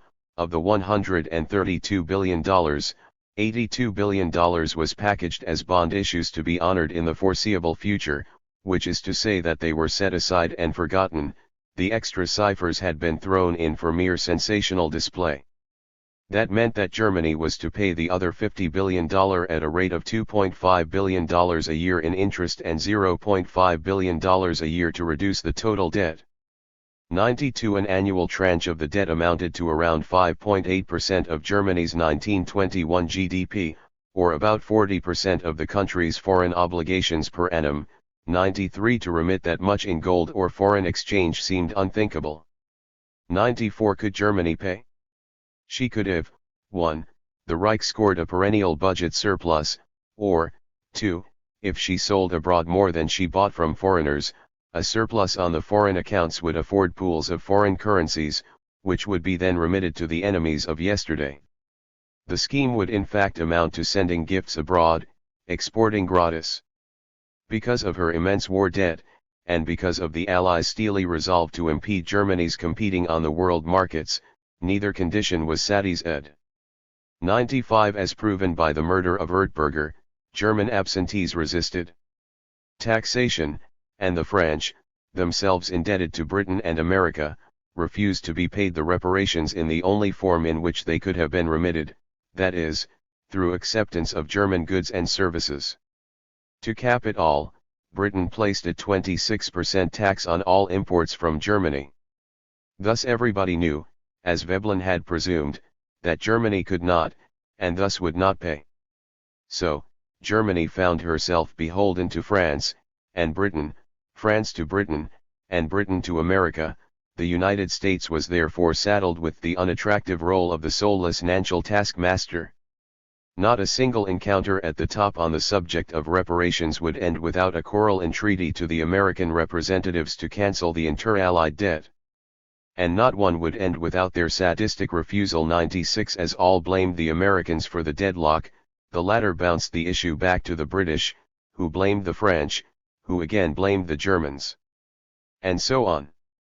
In this unique script of the Theatre de l'Absurde, Germany, as Minister for Reconstruction Walther Rathenau saw it, played the part of a sane man taken and conned against his will in an insane asylum during a long period, with the result that he gradually assimilates the mental traits of his associates. 97 Menaced in the distance by America, harassed by a hysterical France, listened to but profoundly deceived by the British hypocrite and her pet Soviet Sphinx, Germany did go insane. In such an atmosphere, Walther Rathenau made himself the victim of hopeless candor when, in March 1921, he approached the U.S. negotiators to suggest that Germany could perhaps put an end to the charade by cutting the Gordian knot. She could shoulder the Allied debts in bulk, by offering to pay America $11 billion in 41 installments of $1.95 million each. 98 Thereby she would indebt herself directly to the United States, set the Allies free, and de-ate at once the bulging load of European grievances. Upon hearing the proposition, Washington hissed, and the British Foreign Office rebuked, no such compromises would be tolerated. A recent study found Rathenau's proposal bizarre. Thus, even to this day, Rathenau has not been pardoned for partially discerning in a moment of stillness the purposeful purdy of the reparations. 99. Diplomats handled the important but alien eld of economics with the circumspection of men charged with the care of an unpredictable elephant, while Rathenau treated it with the nonchalance of the native speaker. 100. 114 114. 115. And though he grasped the technical details of the matter at hand, Rathenau yielded to vanity. Like Ertberger, this other demiurge of the possible belittled the chauvinistic hostility of the German environment, and thought himself fully capable, alone, to redress the fate of Germany and shape her in his image. On August 31, 1921, Germany paid her first billion gold marks of reparations. The transfer was a veritable ordeal. The money was raised by pawning with the international banking network thousands of tons of silver and gold, which were conveyed by caravans of railroad boxcars to Switzerland, Denmark, and Holland, and by AEET of steamers to the United States, a treasure trove epic from the Dark Ages. This RST remittance caused an immediate drop of the mark vis-a-vis the dollar, from 60 to 100 marks per dollar. 102 As Germany suffered the hemorrhage of gold, which by law had to cover every paper note in a ratio of 1 to 3, the market predicted a fall in the value of the paper mark. Indeed, in May 1921, the German central bank had suspended the gold convertibility. In other words, it had proclaimed that its notes were no longer as good as gold. The hyperinflation was approaching. Walther Rathenau was the crown heir of an economic empire inherited from his father, Emil, who had built it with the sweat of his brow. With a patent purchased from Edison, Rathenau Sr. founded AEG, Allgemeine Elektrizitätsgesellschaft, the General Electric of Germany, which illuminated Berlin and Germany, and through interlocking stakes in a galaxy of local companies and foreign banks, brightened Madrid, Lisbon, Genoa, Naples, Christiania, Mexico City, Rio de Janeiro, Irkutsk, and Moscow. 103 A brilliant scion of a great corporate dynasty, Walther was groomed, schooled, and raised like a prince. He juggled with polyvalent facility business intricacies and technological detail, which he seasoned with Talmudic lore and classical erudition. He talks about love and economics, chemistry, and trips in kayaks. He is a scholar, a landowner, and a stockbroker. In short, what the rest of us are separately, he is rolled into one. 104 Rathenau's RST political assignment, like Ertberger's, concerned the colonies of the empire. In 19 he had accompanied the colonial secretary Dernberg on an inspection in Africa. During the war, Rathenau helped to organize the home front by designing the mechanics of an imposing system of resource mobilization, the so-called Kriegswirtschaftsgesellschaften, which, via requisitions, foreign purchases, and the procurement of ersatz materials, substitutes, fed the hungry war machine 105, a tradition that would be resurrected in Göring's four-year plan in preparation for World War II. Then, sensing change in the air, as the war had unleashed new spiritual aughs, he etched out a blueprint for tomorrow's society in a bestseller that consecrated him as one of Germany's most popular authors. Society, he averred without blushing, was governed by 300 individuals who knew one another, an odious oligarchy, arrogant in its wealth, exercising both secret and open influence, which was trailed by a decaying middle class. Endeavoring to save itself from being pushed down into the proletariat, all the while the real proletariat, silent, stands beneath, a nation by itself, a dark sea. 106 in von kommenden Dingen, in days to come, written in 1916, Rathenau prophesied that a will surging from the depths of the folk soul was bound to destroy capitalism. A responsible lordship made of intelligent dynasts would cleanse Germany of the encumbrances and injustices of inheritance rights and forever impeach free trade in capital, so that the community's wealth might be shielded and its lifeblood conserved. In October 1918, he could not bring himself to digest the surrender of the Reich. From the columns of the Vossische-Zeitung, he summoned the German soldiers to put up a dogged resistance, while haranguing the citizenry at the same time to take to the streets in a levée en masse. Then, in 1921-22, he contributed the fruits of this kaleidoscopic experience to the Erfüllungspolitik. He too was now a modern champion of the possible, as well as a compromised creature of the old order. In April 1922, as Weimar's foreign minister, since October 1921, Rathenau, despite himself, became at last the unwitting prey of the asylum tactics played against Germany on the international scene. The occasion was the Genoa Conference, which for the first time since Versailles, gathered both the Russians and the Germans, the two bad boys of the European family. 107 at Genoa, the customary comedy was reenacted. Britain encouraged France by inviting it to draft, jointly, a memorandum on reparations, in which emphasis was laid on Article 116 of the treaty. Article 116 provided that Russia could, whenever she wanted, be cut in on the German reparations.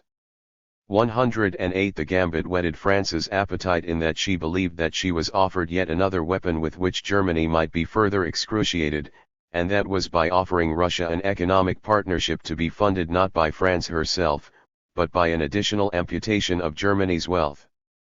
The Soviets were then instructed to exploit this threat by luring the Germans, who were fearful of Article 116, into ratifying a secret alliance with them.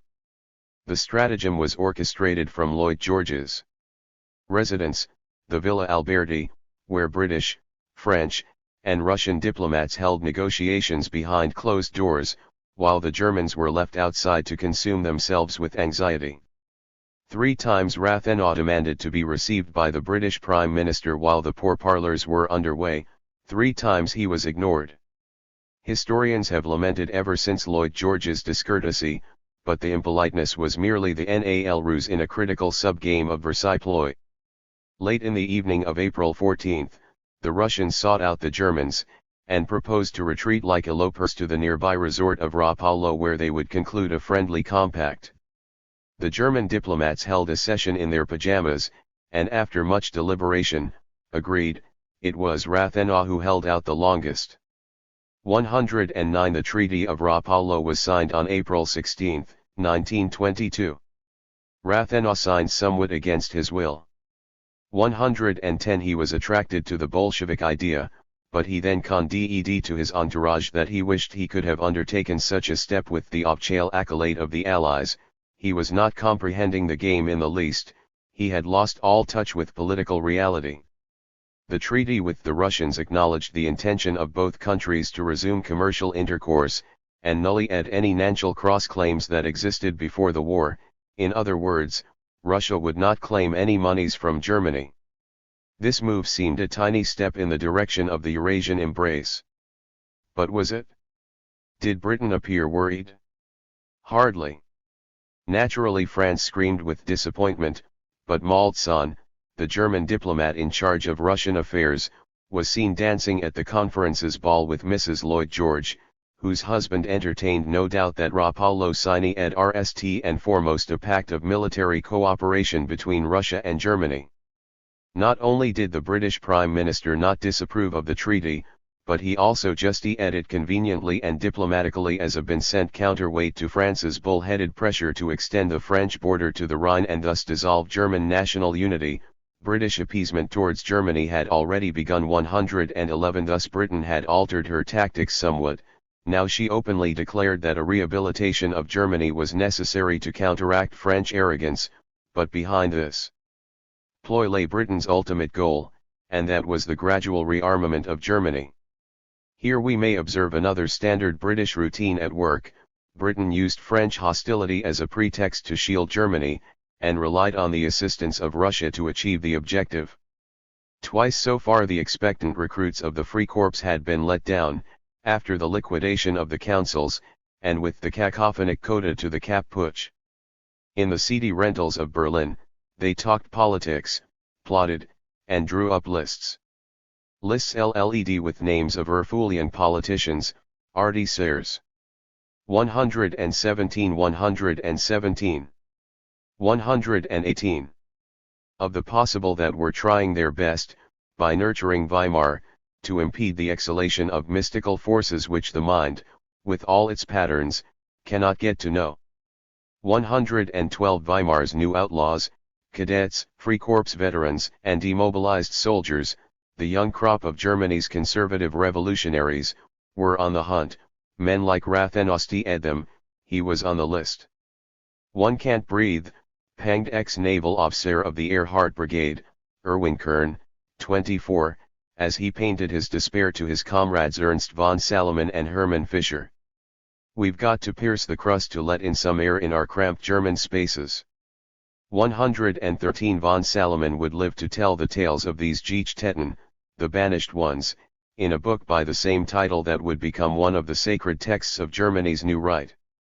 On November 9, Kern cried, "I shot a bullet through my head, I am dead, the force demands destruction, and I destroy, I have no choice but to devote myself to my beautiful, implacable destiny." 114 Rathenau. Rathenau had begun an active policy of fulfillment. He was a bridge between Jewry, which Rathenau depicted as the dark, pusillanimous cerebral breed of his ancestors, 115, and the blonde heroic, mindless Aryans, whom he adored. He was a corporate scion wishing for capital taxation and the abolition of bequeaths, an economist yearning for theocracy, a technician dreaming of the commune. Rathenau, von Salomon complained, was too much, and too little, all rolled into one, like his book, Of Days to Come, which all the Geechtätten had read and thought it lacked dynamite. To them, he was attempting to lock Germany on a path that was not her own. 116 The assassination was scheduled for June 24, 1922. Von Salomon, not selected to turn the heat on Rathenau because of his 19 years of age, asked Kern what to tell the police if the rest of the commandos were arrested. "Say whatever you will," he replied, "say that Rathenau was one of the elders of Zion, or some such idiocy, they will never understand what moves us."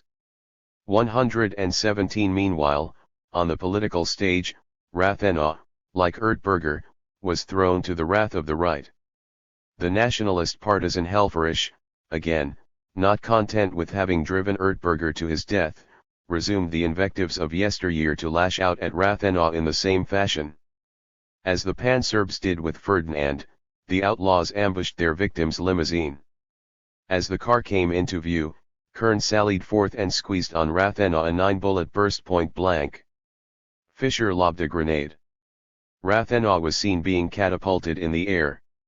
His chauffeur sped him home, where a doctor pronounced him dead. 118 118 118 119 The mark began to plummet, From 370 in June it fell to 1,175 to the dollar in August, 1922. Barricaded, after a mad chase, in the top tower of the ramshackle castle of Salak, the two young assassins, Kern and Fischer, made a last stand against the siege of the police. In the ensuing shootout, Kern was killed by a bullet through the temple. Fischer laid his companion on a stretcher, shouted out the window a last hock, for his leader Erhard, and blew his brains out. 119 At the trial, Kern's accomplices perfunctorily rehashed as the motive for their crime the idiocy that Rathenau was indeed one of the 300 elders of Zion conspiring to dominate the world.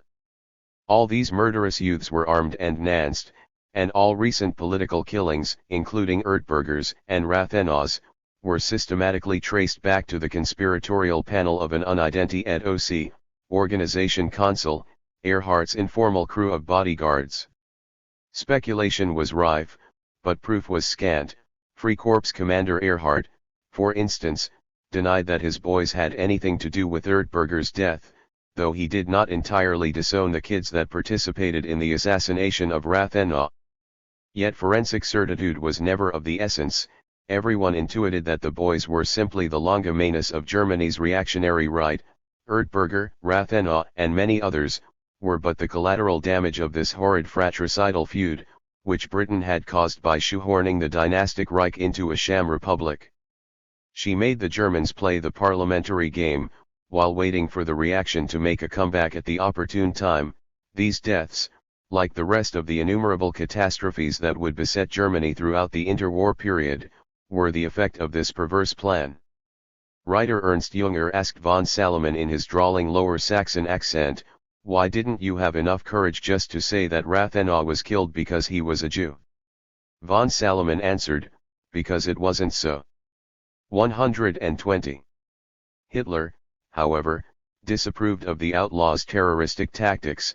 "It is laughably illogical to kill some isolated fellow," he commented, "while nearby sit dogs who have 2 million dead on their conscience. What we need is 100,000 fanatical Gders for our way of life." 121 The Treaty of Rapallo was the formal ratification of an entente that dated back to late 1920, when the envoys of the Truppenamt chief, General von Seeckt, had established contact with Trotsky, Radek, and the commanders of the Red Army for laying the groundwork of both countries' rearmament. 122 Already by January 1920, even before the Kapp Putsch, Seeckt had accepted a future political and economic agreement with Soviet Russia as an irreversible purpose of our policy, while at the same time proclaiming that we are ready to form a wall against Bolshevism. 123 Putatively, the cornerstone of the new alliance was the destruction of Poland, their common enemy, yet Poland for the time being was left alone while military collaboration on the other hand was sizably scaled up. Facilitated since 1921 by the Soviet factotum in Berlin, Victor Kopp, with the approval of Trotsky, and the full intelligence of the French, British, and Polish services, the promotion on Russian soil of German drilling stations and factories of poison gas, planes, and tanks, and an intense trophy of officers in both directions proceeded most smoothly. 124 For the purpose General Kurt von Schleicher created within the Defense Ministry the Special Branch R, which in 1922 sent the RST officers to be trained in Russia. A number of Russian officers, among them the future Chief of Staff of the Red Army, Tukhachevsky, came to Berlin to study the way of the Truppenamt trained aspiring officers. 125 Further plants for military production were built in Turkey, Sweden, the Netherlands, and Switzerland.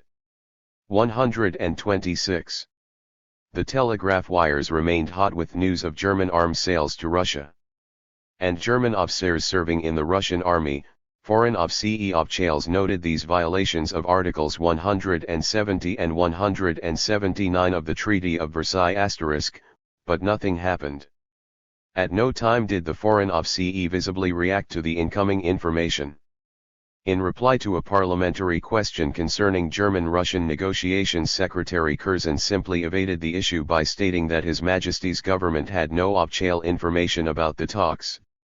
127. And so, if Germany had to rearm, she had to do it in a presentable fashion, namely by hiding the process behind a pact of outcasts, as it were, sealed with the Soviets, which were engaged from the start in a double deception, passing off as capitalism's enemy and Germany's friend. As for France, Britain would never let her perform as anything other than the perennial thorn in Germany's side. With or without Siecht, who resigned in 1926, or Rathenau, the so-called Abmachungen, the special operations of the Reichswehr in Russia would continue until March 1935, when Hitler abrogated the Treaty of Versailles. 128. Indeed, the only stable feature of the Weimar regime was the tenure of Defense Minister Gessler, the army's nexus to the government, who would hold on to his ministerial saddle through 13 cabinets, from 1920 to 1928. The constancy denoted the permanence of the Reichswehr as a state within the state, provisioned by a special budget out of the purview of the Reichstag, which cascaded in a myriad of secret slush funds untraceable even by the most seasoned of parliamentarians. Since 1920, the German Republic always had a double government, that of the Chancellor of the Reich with his ministers and that of the generals. Whenever a disagreement arose, the army always won. All of this was called German democracy. 129. The hyperinflationary purge of 1923. The collapse of the German currency in the winter of 1923 is one of the most famous economic disasters of the 20th century. The great German invasion concluded Weimar's preliminary period of turmoil, and it was of tremendous significance for it projected the Nazis to the forefront of international news. This episode was a spectacular illustration of the way in which natural earthquakes might give birth to peculiar political developments. There is no basis for claiming that the plotters of Versailles could have aimed at provoking a Nazi coup by engineering a natural landslide. But there remains the incriminating clue that the British deliberately abstained from sequestering at Versailles the certificates of the German war loan from their wealthy subscribers, who held the bulk of such securities. Now, when the victors of World War I imposed the payment of vast sums in foreign cash to Germany, whose debt bubble was twice the size of her income, it is somewhat difficult to believe that they could be unaware of the serious repercussions of such a setup. Therefore, considering how deeply prescient the British stewards were in the matters of Nantes, we may confidently assume that London fully anticipated a short-term financial calamity in Germany. What Britain most likely sought to obtain therefrom was a purge of the Reich's accounts.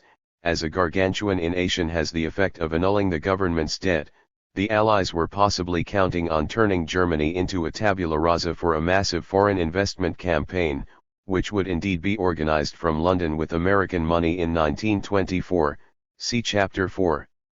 In addition to this immediate and crucial economic result, the annihilation of the country's currency, clearly, might also be expected to destabilize the nation greatly, and at the paroxysm of Germany's monetary dissolution, November 1923, Nally, the Nazi movement erupted onto center stage.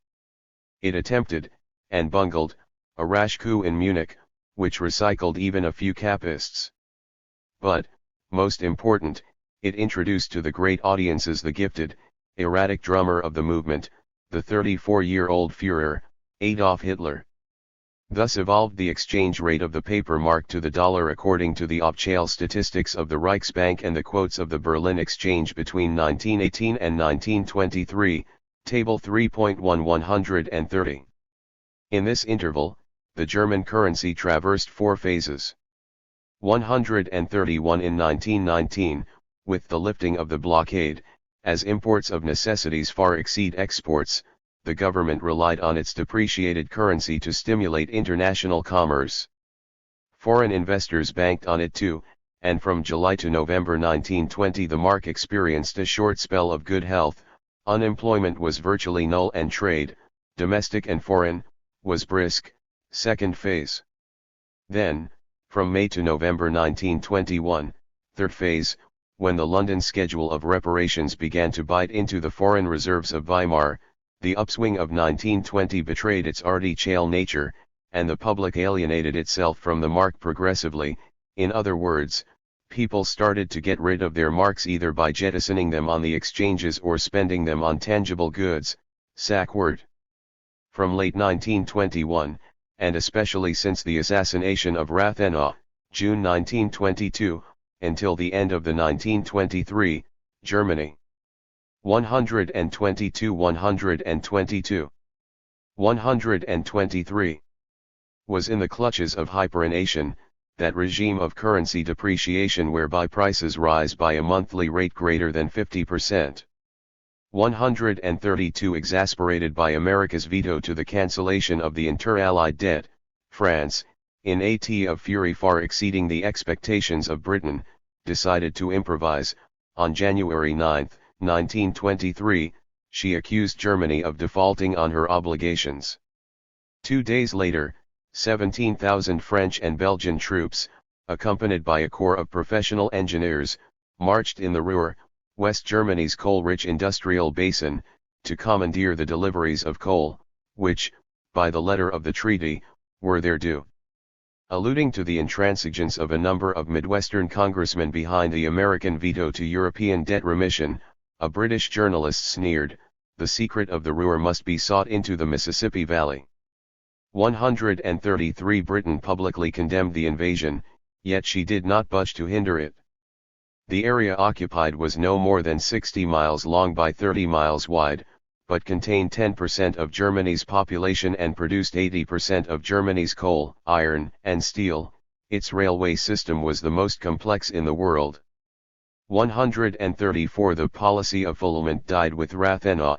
The Wirth cabinet fell in November 1922, to be replaced by Weimar's RST uniform capitalist government. 135 headed by the director of a prominent shipping company, Wilhelm Cuno. When the French invaded, Cuno proclaimed Weimar's new course, passive resistance it was called, a general summons to resist Allied prevarication by refusing to comply. The French raped, provoked, and bullied. Special money was printed by the state to sustain the striking miners. In 1923 an egg came to cost 8 million marks, and pasteboard shells were substituted for wooden coffins. 136 Unemployment trebled, prostitution was rampant, and malnutrition in the slums led to malformation. Working-class children, according to zealous Reich inquests, formed a miserable lot in these days. The nationalists were ablaze. For the RST time since 1919, the people rallied solidly behind the Republic, though Hitler and the Nazis roused them to boycott the general strike. Weimar is the proximate enemy, Hitler raged, not France. All the while, countless acts of sabotage by isolated and despaired patriots, 400 of whom would be executed, 300 by Germans, hardly made a dent in France's requisitions. The Ruhr industrialists themselves, for fear of losing market share, guaranteed the supply.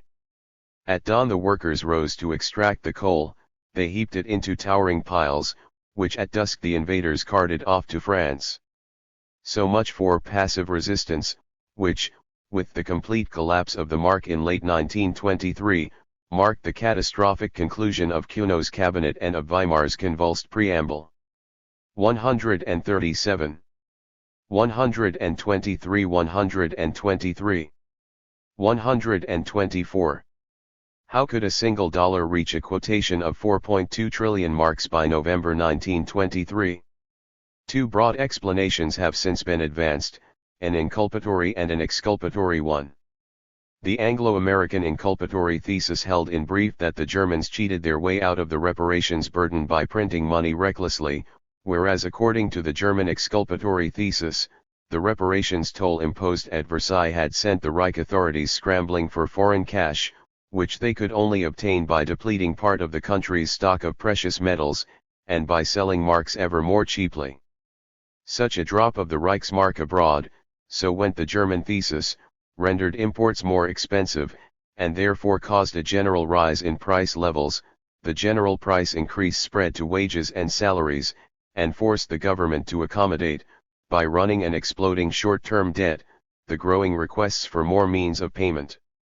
In the words of Reichsbank Governor Havenstein, the fundamental cause is the boundless growth of the owing short-term debt and its transformation into the means of payment through the discounting of the Reich treasury bills and the Reichsbank. The root of this growth, the enormous burden of reparations on the one hand, the lack of subsistent sources of income for the ordinary budget of the Reich, on the other, are known, for the Reich must live, and real renunciation of discounting in the face of the task set by the budget, would have led to chaos. 138. The British thesis, more specifically, ascribed every surge in domestic prices and the international fall of the mark to the steadily swelling short-term indebtedness of the Reich, which, indeed, as shown by the record, suffered an irresistible expansion throughout the triennium 1920-23. What additional money the public was not eager to lend to the state, the latter procured from the central bank, which discounted, that is, advanced cash against the treasury bills. To every such advance corresponded a net injection of liquidity into the economy. Every time the central bank bought government bonds, it transformed these bonds into money, partly in check money, which traveled on checking accounts, and partly in cash, bills and coins, which the state printed and minted upon orders from the central bank. Up until mid-1922, the public and the Reichsbank each covered half the Reich's expenditures. This was how the British ambassador in Berlin, Lord D'Aubernon, characterized the Reichsbank policy. 124 124. 125. Reichsbank Governor Havenstein, although honest and straightforward, is ignorant and obstinate. Havenstein apparently considers that the fall in German exchange is quite unconnected with the gigantic increases of German note issues, and he goes on merely turning the handle of the printing press, completely unconscious of its disastrous effect. 139. Despite the state of disrepair that still characterizes the debate on the German hyperinflation, the British thesis seems to have won the day and acquired in time the veneer of dogma. In fact, it is simple, plausible, self-righteous and, despite D'Aubernon, completely false, whereas the German argument, instead, is ashamedly elliptical, and thus only half true. German wealth was rated at 300 billion marks in 1913. 140 approximately a third of this wealth had been shot into the air during the war, which left Matthias Erdberger in 1919 with the implausible task of taxing, especially by means of his capital levy, about half the country's patrimony to redeem the 98 billion marks of the war loan. He failed, and paid with his life for having tried. But Erdberger's attempt triggered a fundamental reaction that has been egregiously undocumented by the Reich statistics and the vast literature on the subject: capital audit. In the absence of reliable gurs, many a scholar 141 has hastened to belittle the significance of the capital escapades through the hole in the West, das Loch im Westen, that is, all those avenues afforded by complacent banks for the export of capital out of Germany and into the marketplaces of the West. Yet there is no ground to impeach the supposition that after 1919 the net transfer of German wealth abroad was immense. In 1923, the New York Times, in an attempt to assess the magnitude of German deposits in the United States, arrived by guesswork at a GDP of nearly $2 billion, 142, that is, approximately a quarter of Germany's GDP in 1923, that in the United States alone. 143. But the largest recipient of Germany's capital audit was reputedly Holland, though Switzerland, Norway, Sweden, Denmark, and Spain were the repositories of much additional money. Innumerable steel and industrial potentates literally dismantled the factories at home and re-erected them across the border. From the Netherlands, the re-established corporations proceeded by mergers to acquire in Germany insolvent concerns, which were used to camouflage pro-table ventures abroad.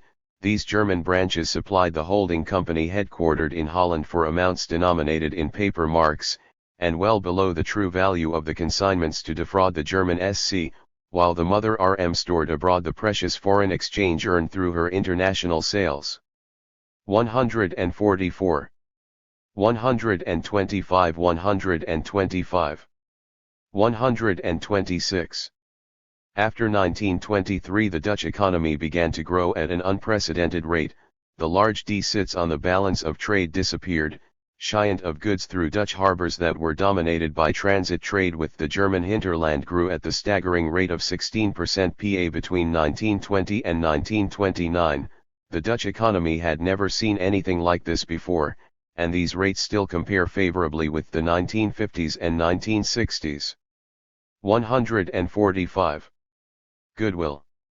Holland would not show herself an ingrate 20 years later, in the RST months of World War II, when Ging in France was still in progress, Dutch arms manufacturers already accepted German orders, and the railway system was put at the disposal of the German authorities so that trains could run directly to the French border. 146 large patrimonial possessions in Germany were seldom caught in the nets of the Skull authorities, which unavoidably ended up collecting, depreciated, money mostly from the middle class. Erdberger's Nanchal crusade, run aground by the ination, boomeranged and ended up harming his very protégés. By 1921, the right would have wrecked in the Reichstag every project designed to confiscate the money of the wealthy investors. 147 So capital audit, as mentioned earlier, was already in motion by the end of 1919. What quota of Germany's wealth the absentees managed to lay away in foreign countries is unknown. The transfer of such funds in marks, and their subsequent conversion into other currencies, exerted a tremendous pressure on the exchange value of the mark, and on the Reich's budget, which was deprived to a large extent of its taxable base. Contra the British thesis, the advocates of the German explanation have repeatedly and justifiably called attention to the Reich statistics, which reveal, 1. That the public debt rose as the nation regressed, and vice versa, lack of systematic correlation, 2. That the drop in the exchange value of the mark was always far steeper than the increase in paper money circulation, 148, and 3. That the so-called external depreciation of the mark always preceded the domestic rise in prices, the internal depreciation, 149. That is, it was only after the mark lost points abroad that the currency's growing weakness was revealed at home by rising prices, which led Havenstein to arraign the reparations payments for such a loss and its pernicious consequences.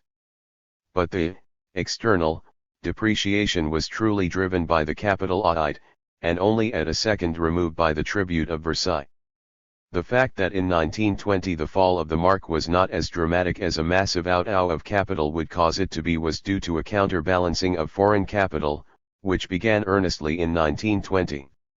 Between 1919 and 1921. 126 47 127.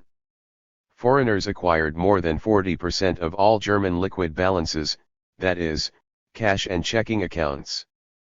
Theirs was a purely speculative bet. As soon as Germany began to disappoint the investors' gluttonous anticipation, a scramble to convert these balances should have followed. 150 Thus what the German absentees withdrew, the rich tourists, British, American, and French, provisionally and partly poured back in the course of an undefying razzia, whereby they also looted with their strong currencies Germany's dirt-cheap property, goods, and services.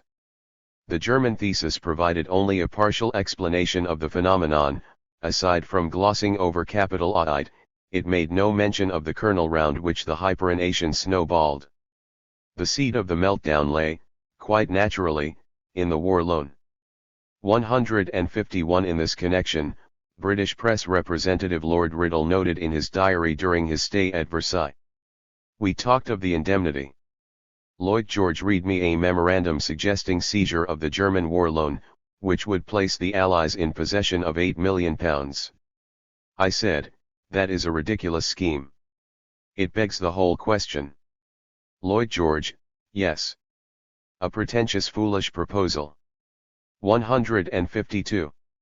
It is not at all clear why Lloyd George should have thought that the seizure of the German war loan for the purpose of indemnication was a pretentious, foolish proposal. In fact, the opposite was true. It did not beg the question, it would have actually solved it, provided the question remained indeed how to exact from the Germans a tribute with which the devastated areas could have been rebuilt. Therefore the only remaining explanation accounting for the astounding negligence on the part of the British was that they intentionally left the bomb ticking. The ultimate objective being, as mentioned above, to purge the Reich of its war debt, and proceed to bail Germany out with foreign capital in the second half of the 1920s, see the following chapter. Simple ratios afford some interesting considerations. Between 1919 and 1920, the money allotted to pay interest on the war loan and redeem, in cash, the certificates not renewed by the subscribers amounted approximately to 30%. Of the Reich's comprehensive expenditure, that is, a gur roughly equivalent to 60% of all money, cash and check money, created in Germany during that biennium. 153 in fact, as they exported the country's wealth abroad while the mark depreciated, the wealthy Germans also cashed in their war loan certificates. Between 1920 and early 1922, 50% of the war debt had been refunded by the state. The other half stayed in the hands of the petty investors, who clung to their certificates till the end, when they would be worth nothing. The interest payments, on short and long-term state bonds, plus the redemption of the war loan certificates into cash, contributed a net addition of monetary signs on the markets. With no physical counterpart whatsoever, it was pure air, pure inanition. The public conveyed this net shot of liquidity along two avenues. They converted them either into foreign currencies or tangible goods, and thus depressed the mark further. Alternatively, or in conjunction, they reinvested them in short-term Reich bills, which were, until late 1921, still considered safe. Needless to say, such recycling imposed an ever-growing layer of interest dues on the books of the Reich. It was this second channel that precipitated the herd movement in late 1922. In 1920 the foreigners followed suit and bought the Reich's bills. The meltdown was briefly postponed. The decline of the mark was irreversible, however. After Rathenau was killed, and the Ruhr invaded, the debacle triggered a stampede of conversions of Reich bills into cash, which led to the frantic issues of late 1923, when the state, impotent before the innumerable requests for redemption, activated the country's provincial mints to print notes around the clock. Such was the meltdown, a wholesale conversion of government bonds into paper money. Havenstein was not playing the victim when he lamented that his hands were tied. The quantity of notes issued every year depended exclusively, then as much as today, on the number of treasury bills that the public was willing to renew, subscribe, or not renew. 154 Thus Hitler, in a private conversation, condensed in 1941 the other half of the work of innationary dynamics, to which, in spite of all, he owed his grand debut on the political stage. The innation could have been overcome. The decisive thing was a home war debt, in other words, the yearly payments of 10,000 millions in interest a year on a debt of 166,000 millions. To pay the interest the people were compelled to walk the plank with paper money, hence the 128 47 129. Depreciation of the currency. The just thing would have been, to suspend payment of interest on the debt.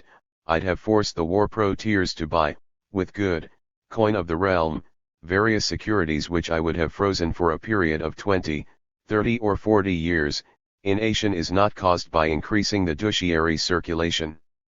It begins on the day when the purchaser is obligated to pay, for the same goods, a higher sum than asked the day before. 155. In sum, the causal sequence: 1. To pay interest on the enormous war loan, the Reich commissioned to the Reichsbank a vast amount of cash and check money, which was shot in the system, causing domestic prices to climb steadily. 2. When the rich perceived that the innation was eroding their wealth and fearing Erdberger's draconian tax reform, they began to cash in their war loan certificates and send their capital abroad. 3. The evaded capital denominated in marks was converted beyond the border into dollars, guilders, pounds, and francs. Thus the mark depreciated steeply against these. The external depreciation. 4. the tax shortfall at home forced the Reich to run further into short-term debt. It printed more bonds, half of which until 1922 were converted into cash by the central bank, the other half being bought by private savers. 5. To pay for reparations. Germany purchased foreign cash, pawning gold and spending marks, and thus weakened even more the Reichsmark vis-a-vis the other currencies. 6. This reinforced external depreciation affected the price of imports, which in turn affected the cost of living, and so prices kept soaring. 7. The Reich sank ever more deeply into debt, but for about 2 years, 1920 to 22, the foreign and domestic subscriptions of government bonds prevented the nation from detonating the meltdown. 8. After the invasion of the Ruhr in early 1923, the NAL repudiation of the Oding, short-term, debt left the government and the Reichsbank no choice but to reimburse in cash, mark for mark, all the certificates that the investors, foreign and otherwise, were no longer willing to renew. From then on all new bond issues, which the Reich emitted to pay for its expenditures, were shouldered by the central bank alone. It sucked in all the bonds and converted them into, by now worthless, banknotes. The mark accordingly plunged. In the avalanche, the Reichsbank suffered the drain of half of its gold, and Governor Havenstein died of a heart attack in November 1923. The farmers weathered the storm and kept their granaries bursting while the people went hungry. The proletarians had nothing to lose, and the absentee owners, their wealth being sheltered abroad, were better off than they were at the end of the war. But the petty bourgeoisie, die Kleinbürgerdom, which lived 129 47 130 and saved off a XED income, was literally wiped out. The hyperinflation effaced the savings of the middle class. From the mid-1920s this pauperized cohort would merge into the Nazi mass following. The Weimar hyperinflation was a story of foreign conspiracy and domestic betrayal, hence the dishonesty of the British thesis and the contrite incompleteness of the German apologia. Contrary to what the German defense held, the reparations did not set off the meltdown, they merely speeded it up. Between 1919 and 1922, Germany would surrender under that head around 10% of her income, 156. This was all Germany would ever pay as war tribute to the Allies until the advent of Hitler. 157. Within the cage of Weimar, the German elite savaged the mark by exporting to nearby skull havens a considerable, though never assessed, portion of the wealth of the country. The Reich palliated by running a massive Oding debt, which by 1923 had been all but redeemed in an ocean of paper. It was rather the German absentees that had relentlessly stabbed their own country in the back, allowing thereafter, unconcerned, the bitterly resentful middle class to fall prey to the slogans of the Nazis, who would frequently speak of the merits of Radikalisierung. Such was precisely the development that Veblen foresaw when he uncannily presaged that the reparations would foment radicalism at home. In the end, the Reich was purged of the war loan. Germany's entire war debt, which had amounted to over a third of the entire wealth of the Kaiserland at its apogee, was worth $1.23, almost nothing, in November 1923. Now that Germany was cleansed of her imperial debt, America suddenly manifested the desire to reappear on European shores to meddle directly in the monetary overhauling of her former enemy. Weimar was at the threshold of her golden quinquennium, 1924-29. The maiden storm of the Nazi fundamentalists. Right when the Reichsmark was about to hit bottom, they nally arrived, the Nazis. At RST, no one but hasteful of Bavarians showed any awareness of this splinter group. They seemed to cut the gore of yet another bunch of rowdy homeboys wanting to go back to the pre-war days of national glory. But the Nazis, as the Germans would come to learn in time, formed something altogether alien to the general patriotic nostalgia, which was presently putting up a truculent resistance to the Weimar Republic. Whereas most veterans and nationalists associations uttered a variety of insignia borrowed from their recent imperial past, eagles, crosses, and the black, white, and red of the Prussian Reich, it was only the swastika that dened the Nazis, it was as though the Hitlerites, riding German nationalism like a Trojan horse, had come to diffuse a foreign creed in a common language, the reactionary idiom understandable by the disheartened folk. The particular cosmology symbolized by the dextrogyrate * swastika, all that lore treasured behind the closed doors of the Thule Lodge, never gurred, not even allusively in the speeches of Hitler and his followers, that was the exclusive privilege of the initiates. Unlike the nationalists of the old guard, the Nazis were, instead, a religious sect fronted by a political outie, the Endstab, and shielded by a private militia, the SA, later reinforced by the Praetorian Squad of the SS. For the time being, however, with the conspicuous exception of their emblem, the Nazis deported themselves like the vast majority of right-wing reactionaries. They fought their political battle against Weimar with invectives, obstructionism, rabble-rousing, and continual clashes against the proletarian battalions of the regimented left. For the USSR, whose every move towards Germany seemed to complement perfectly Britain's agenda, the disaster of the invasion presented a unique opportunity to taunt the German right with political subversion. On the one hand, the Soviets helped the Reichswehr rearm, as officially sanctioned by the Treaty of Rapallo, while on the other they purposely aimed the nationalists. As later revealed in the memoirs of Krivitsky, the Soviet intelligence chief in charge of German destabilization at this time, acts of terror, sabotage, and violence designed to spread fear in the German community were carried out by Bolshevik agents through secret cells, called T-units. These were funded and trained by Moscow to demoralize the Reichswehr and the police, especially by means of assassinations.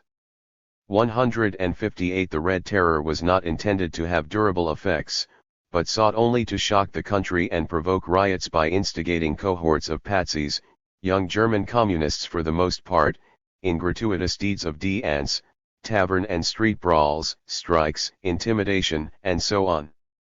It was on such Soviet-inspired insurrections that the right-wing activists, and the Nazis, would feed. Everything seemed to conspire in favor of the Hitlerites. They could count on London for the political and financial strangulation of the German people, and they could thank Moscow for causing all this communist inferno, which made them stand tall as the fatherland's defenders. It was thus hardly a shock to see the Hitlerites mature into political adolescence in the fall of 1923, when Germany came to be torn by a mayhem of strikes, street battles, and runaway invasion. During the Franco-Belgian invasion of the Ruhr, Hitler cried, "Let us have misery," from the columns of the Nazi organ, the Volkisker Beobachter. 159 Disgraced by the hyperinflation, the Kuno cabinet fell in August 1923 and was replaced by a new one, led by the bourgeois Stresemann, which featured the heartily unwelcome reappearance of socialist ministers. On September 25, owing to Nazism's rising popularity, Hitler was nominated political chief of the Kampfbund, the encompassing fighting league of the Southern Right. But on September 26, 1923, the Bavarian government, hell-bent on opposing the re-emergence of socialist politics and Hitler's takeover as reaction's populist leader, declared a state of emergency and delegated dictatorial powers to the former Bavarian Premier von Kahr * in Berlin. As a sensational countermeasure, the new Chancellor Stresemann devolved power to the chief of the army, von Seeckt. The head of the Bavarian Reichswehr, General von Lossow, resolved not to pledge allegiance to his chief in Berlin von Seeckt, and put his armies at the disposal of the seditious von Kahr. There ensued between Munich and Berlin a confrontation that might have ushered in civil war. In October, two states, Saxony and Thuringia, swept a coalition of communists and socialists into power. Again, the German right shuddered with horror. Attentively, Hitler studied the standoff between the Bavarian nationalists and the Berlin Central. He understood that the forces of reaction centered in Munich were gearing up to replay a royalist putsch à la Kapp. This junta of army generals and colluded administrators was ready to conquer Munich, restore the Bavarian king to his throne, march against these newly elected red constituencies in Saxony and Thuringia, topple them, and eventually storm Berlin. If this plan got off the ground, the Royalists would be strong enough to rally all reactionary protesters to their banner and move in the process the slightly discordant voice of the Nazis. The Hitlerites had to act fast, and insinuate themselves onto the monarchist bandwagon, so as to impede the latter to mastermind entirely the forthcoming national revolution. Hitler chose the anniversary of the revolution, November 9, to stage an uprising, but upon being informed that von Kahr was scheduled to address on the 8th a crowd at a large beer hall, the Burger Braukeller, by a day he shortened the wait. To snatch the revolution from the Royalists, the Nazis erupted in the tavern. Hitler, interrupting von Kahr, hopped on a table, unsheathed a gun and read a shot at the ceiling. He proclaimed the national revolution and received an ovation. The monarchist triumvirate, Kahr, Lasso, and the commander of the Bavarian state police, Cisse, present at the occasion under duress, vowed its support. But as soon as Hitler and his boyish neo-pagans turned their backs to let Kahr go home, the latter proceeded to cross them at once by signing with the approval of the army a decree promulgating the disbanding of the NSDAP. When Hitler and his troopers discovered the treachery the following morning, accompanied by Ludendorff, they improvised a desperate cortege through the streets of downtown Munich, until they reached the Odeonplatz, where of policemen were waiting for them, poised to take aim. The Nazis marched on. 14 were shot dead, the RST martyrs of Nazism. Hitler was thrust to the Ruhr by a wounded companion, and bruised his shoulder.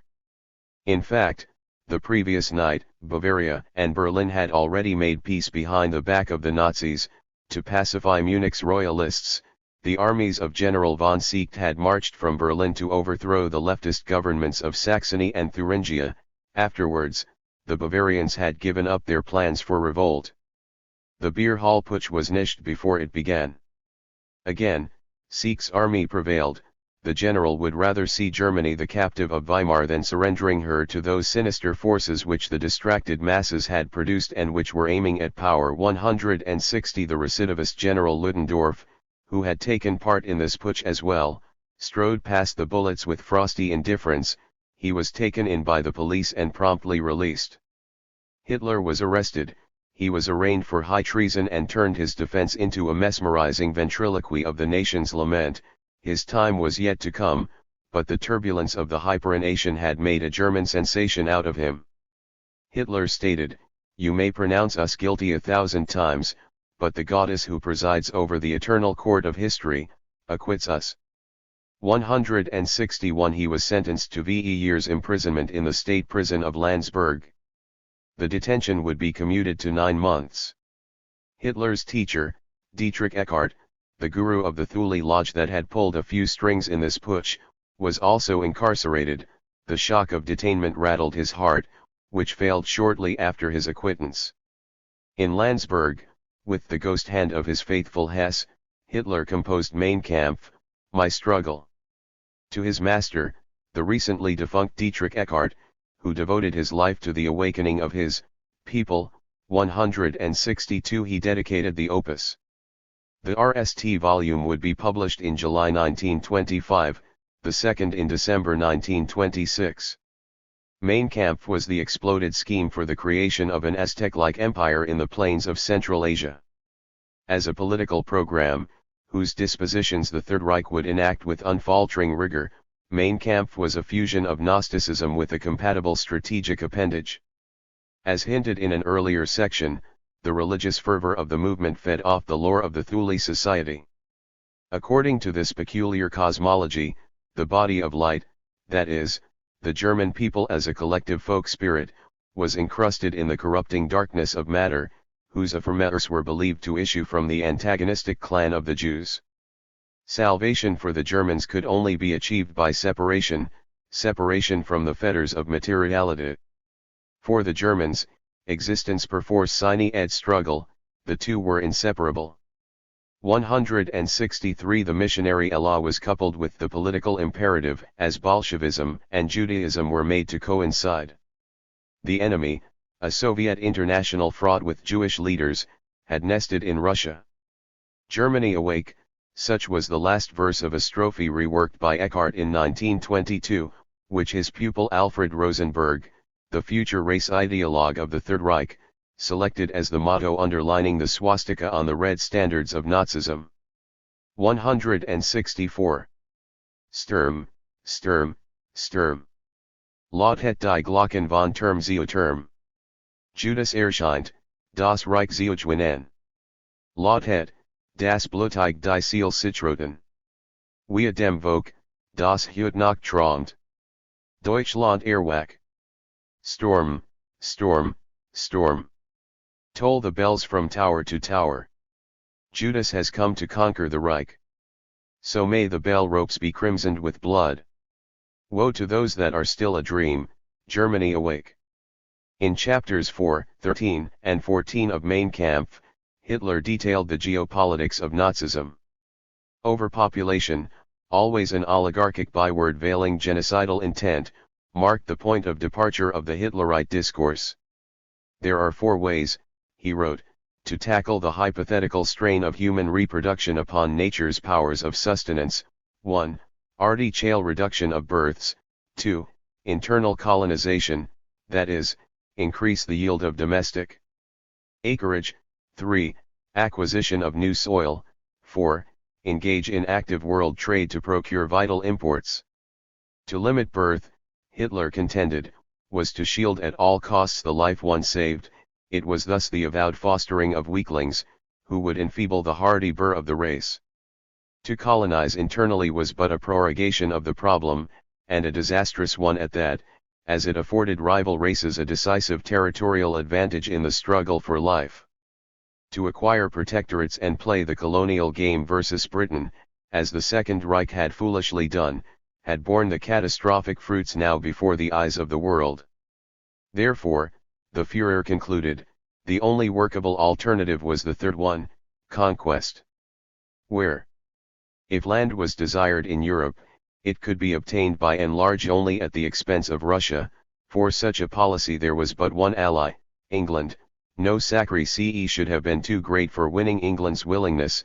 Only an absolutely clear orientation could lead to such a goal: renunciation of world trade and colonies, concentration of all the state's instruments of power on the land army.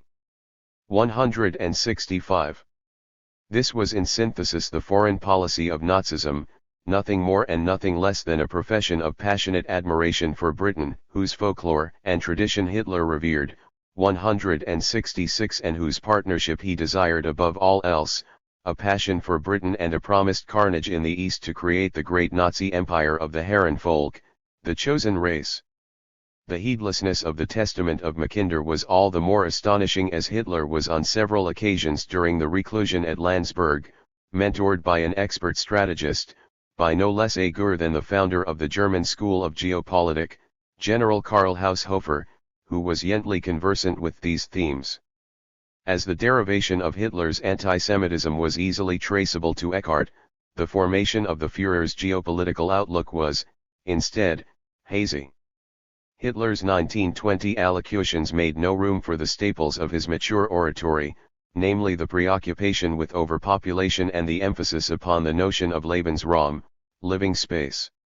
Indeed, in August 1920, he jotted among the notes of one of his speeches Brotherhood toward the East, Verbruderung nach Osten, 167, which attested to the shapelessness of his politics at the beginning of his career.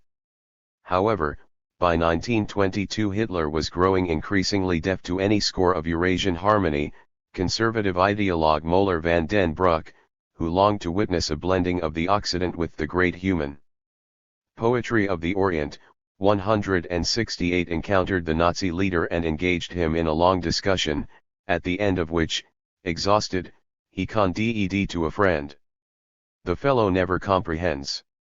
169 Ernst Hanfstaengl, a sophisticated art dealer and early haute bourgeois mecenas of the gruff Lance Corporal, remembered Hitler rehearsing in early 1923 one of his customary lines.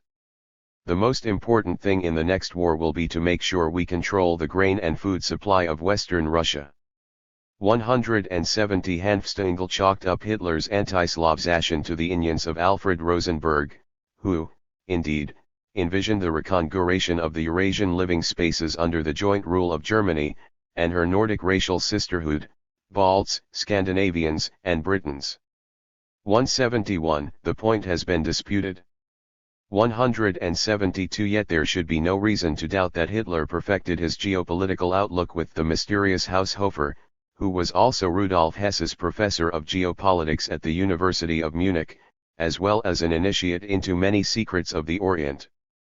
While it is true that Haushofer did not voice in his voluminous scholarly production a radical opposition to Soviet Russia, he nonetheless left the choice open between the Pan-Asiatic movement of the Soviets and the Pan-Pacific alliance of the Anglo-Americans, on the one hand, 173, and encouraged an active geopolitical partnership with Britain, on the other 174. Such a position hardly entailed a choice. In fact, it was very much in keeping with late Nazi diplomacy, which planned to sign a truce with Russia, only to smash her later with the hopeful support of Britain. In the concluding section of the book, the geopolitical agenda of the Third Reich was clearly exposed. The aim of German foreign policy, announced Hitler, must be the preparation for the reconquest of freedom for tomorrow. 175. Britain, indeed, was bent upon world dominion, but she had no further interest, he added, in the complete effacement of Germany, which would bring about French hegemony on the continent. Therefore, he concluded, since, 1. Britain's desire is and remains the prevention of the rise of a continental power to political importance, 2. French diplomacy will always stand in concert with British statesmanship, and 3. The inexorable mortal enemy of the German people is and remains France. The initial conclusion was reformed. Germany's priority was an alliance with Britain. 176. The foregoing argument, which failed to consider that the RST proposition best applied to Germany, was a reiteration of the fallacious hope that Britain could be lured with such a shoddy bait as the hostility towards France, when in fact the fate of the British Empire had always been staked on the prevention of the Eurasian embrace.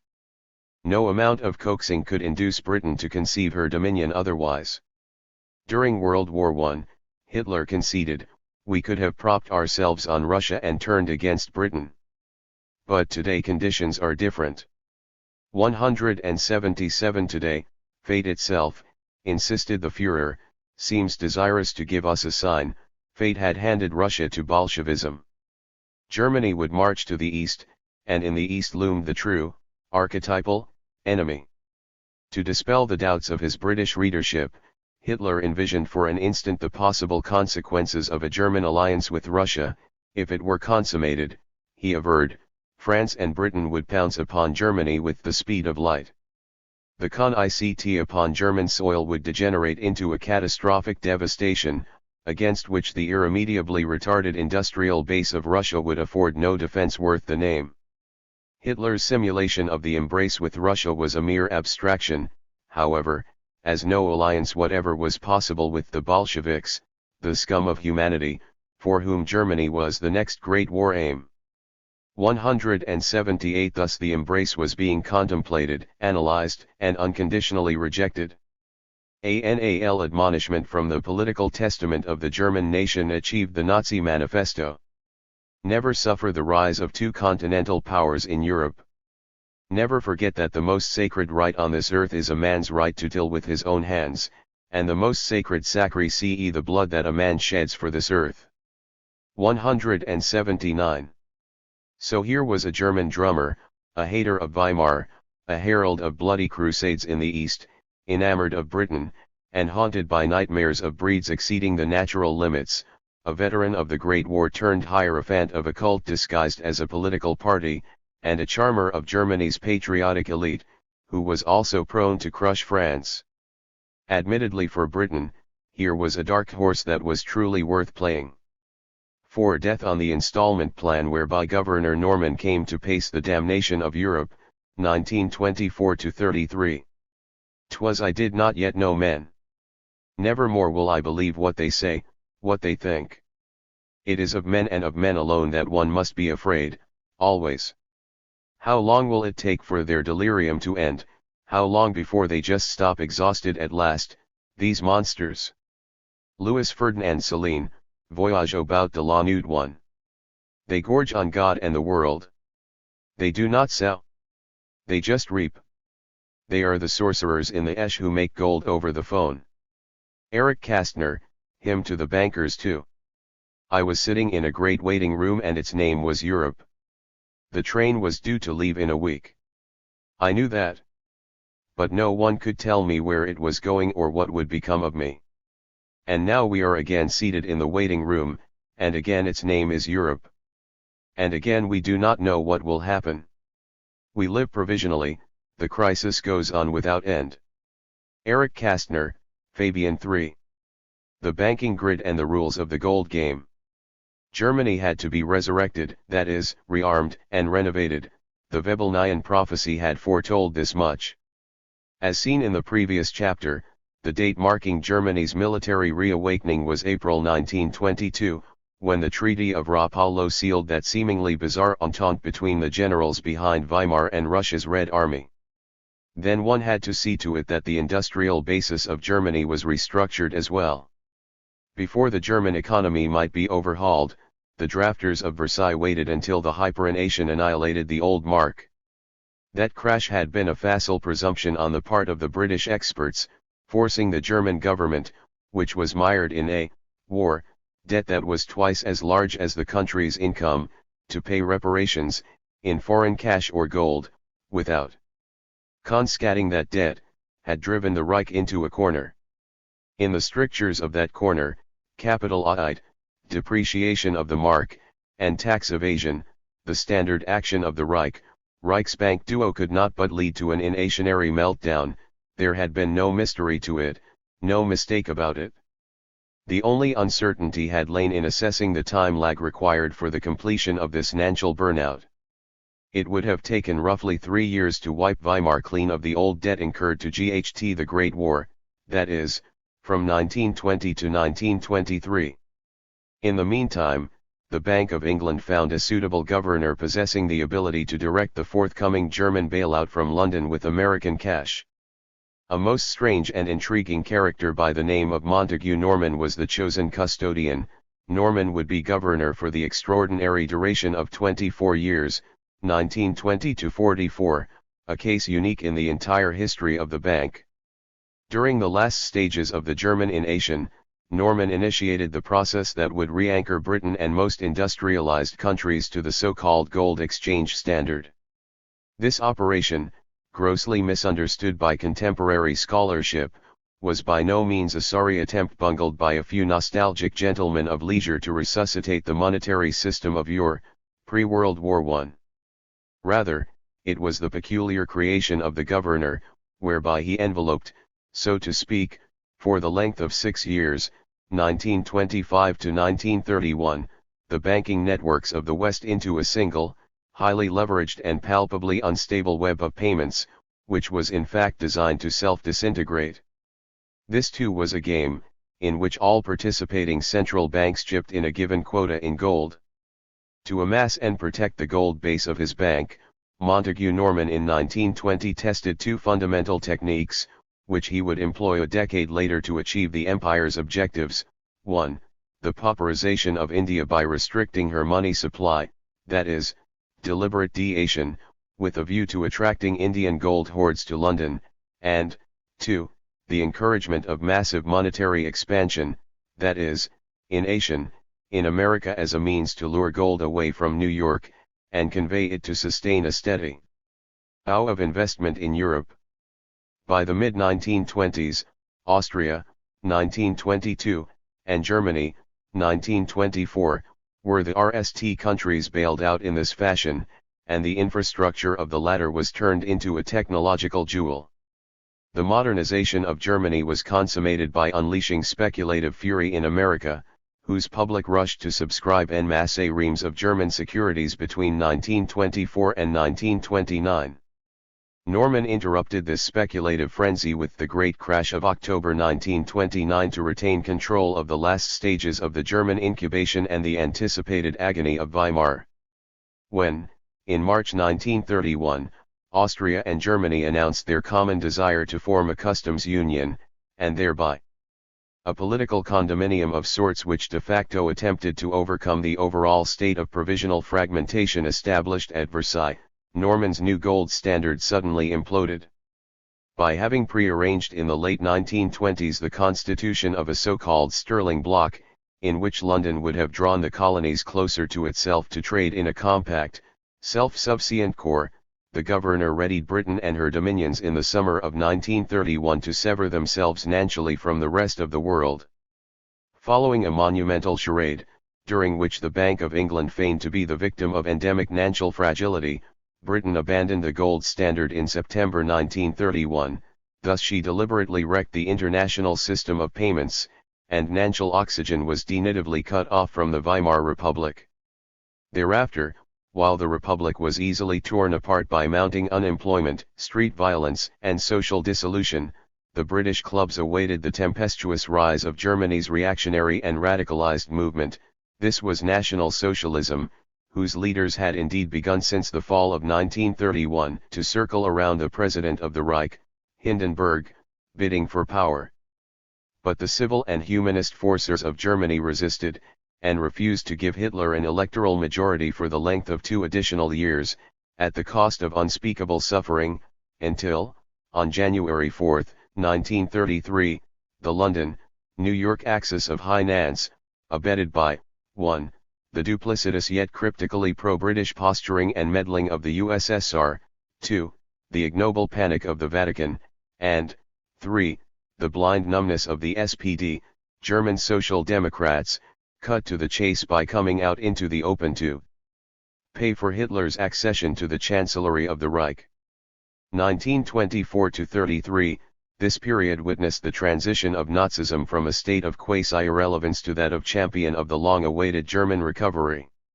Until 1929 it seemed that Veblen's forecast was given the lie, and then, suddenly, the dark horse of Mein Kampf was thrown onto the main stage, thanks to social disorder. And there is the difficulty. In standard textbooks, the economics behind the rise of Nazism suffers a dreadful treatment at best, or, most often, is not treated at all, and the reader is customarily defrauded by being hastily assured that Hitler came because of the crisis, no further explanation being forthcoming. What of the crisis?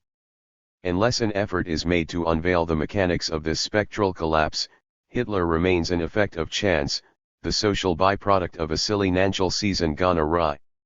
And such a view is absurd. For the student, these are difficult years since the phenomenology of this peculiar phase, which encompasses first and foremost the complexities of 1. The Wall Street crash, 2. The banking crises of Austria, Germany, and Britain, 3. The severance from gold of the British pound, or 4. The open intervention of Anglo-American Nance to bring Hitler to power on January 4, 1933, has been meagerly documented, and the chain of co-responsibility among the political and economic circles involved in these events has remained in most instances most carefully hidden to this day. Nonetheless, the known facts are by themselves amply sufficient to incorporate seamlessly into the main narrative of the Nazi incubation a reinterpretation of the disquieting intermission of 1930-32. A reinterpretation that still points to the direct and conscious manipulation of financial aggregates on the part of Britain to obtain specie results in Europe, and especially in Germany. From 1924 until 1933, British financiers led by the Bank of England became the absolute protagonists of the incubation.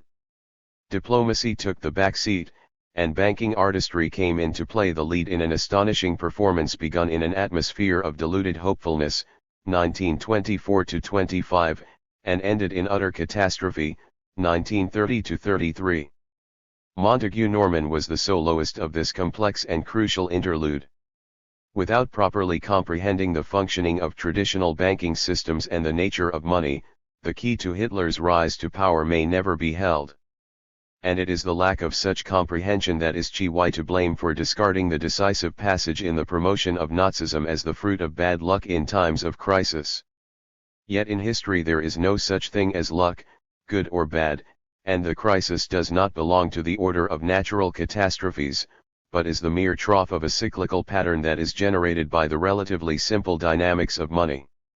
And to this essential problem we now turn. What follows is here presented as a necessary introduction to the policies and monetary vicissitudes that stand in the background of Hitler's accession to power. ******. The world is divided between those that create money and those that don't. It all began with gold. Precious metals have a virtue, a property above all others, and that is their imperishability. For so the blonde metal became a medium of exchange, recognized by all, a token for transactions, which could also be hoarded in uncertain times, and promptly regain the markets as soon as the skies cleared. A disc of metal that was a barter unit and means of saving at the same time. Because men would not trust other men, gold they resolved to call money. It allowed them to petrify wealth into a ware that transcended the bonds of their community, which they felt was always prone to collapse. They could bury the coins in the yard. Then a group of individuals gradually came to be entrusted with the deposit of such gold stashes, and the bankers were born. These realized that the owners of the gold stashes would claim for their weekly business only a small fraction of the amounts deposited, which fact enabled the bankers to loan the gold to others, while their legitimate proprietors assumed it still rested in the vaults of the banks. And soon the bankers distributed notes instead of shifting the cumbrous metal, and the concept of cover emerged: so much gold for so much more bank paper. In other words, the gold on deposit at the bank would always be a fraction of the paper notes distributed. The smaller the proportion of gold to the notes, the riskier the banking policy. Against gold the bank would offer its clients drafts and checkbooks with which to purchase goods and services. The banker that lent improvidently would suffer the infamous run when rumors about his insolvency spread amongst the depositors. These would all rush to the bank to withdraw their monies in gold, because it was always suspected that the bank never had sufficient cash at hand to pay everyone. All of this was known. It was known that traditional banking was erected upon an enormous fraud. For bankers, the trick was, 1. To make people accept the banknotes as if they were gold, 2. To possess the metal itself, 3. To hide it in vaults, and 4. To withdraw it gradually from circulation. But banking was never reformed, nor were traditional banks shut down. Instead they rammed fast.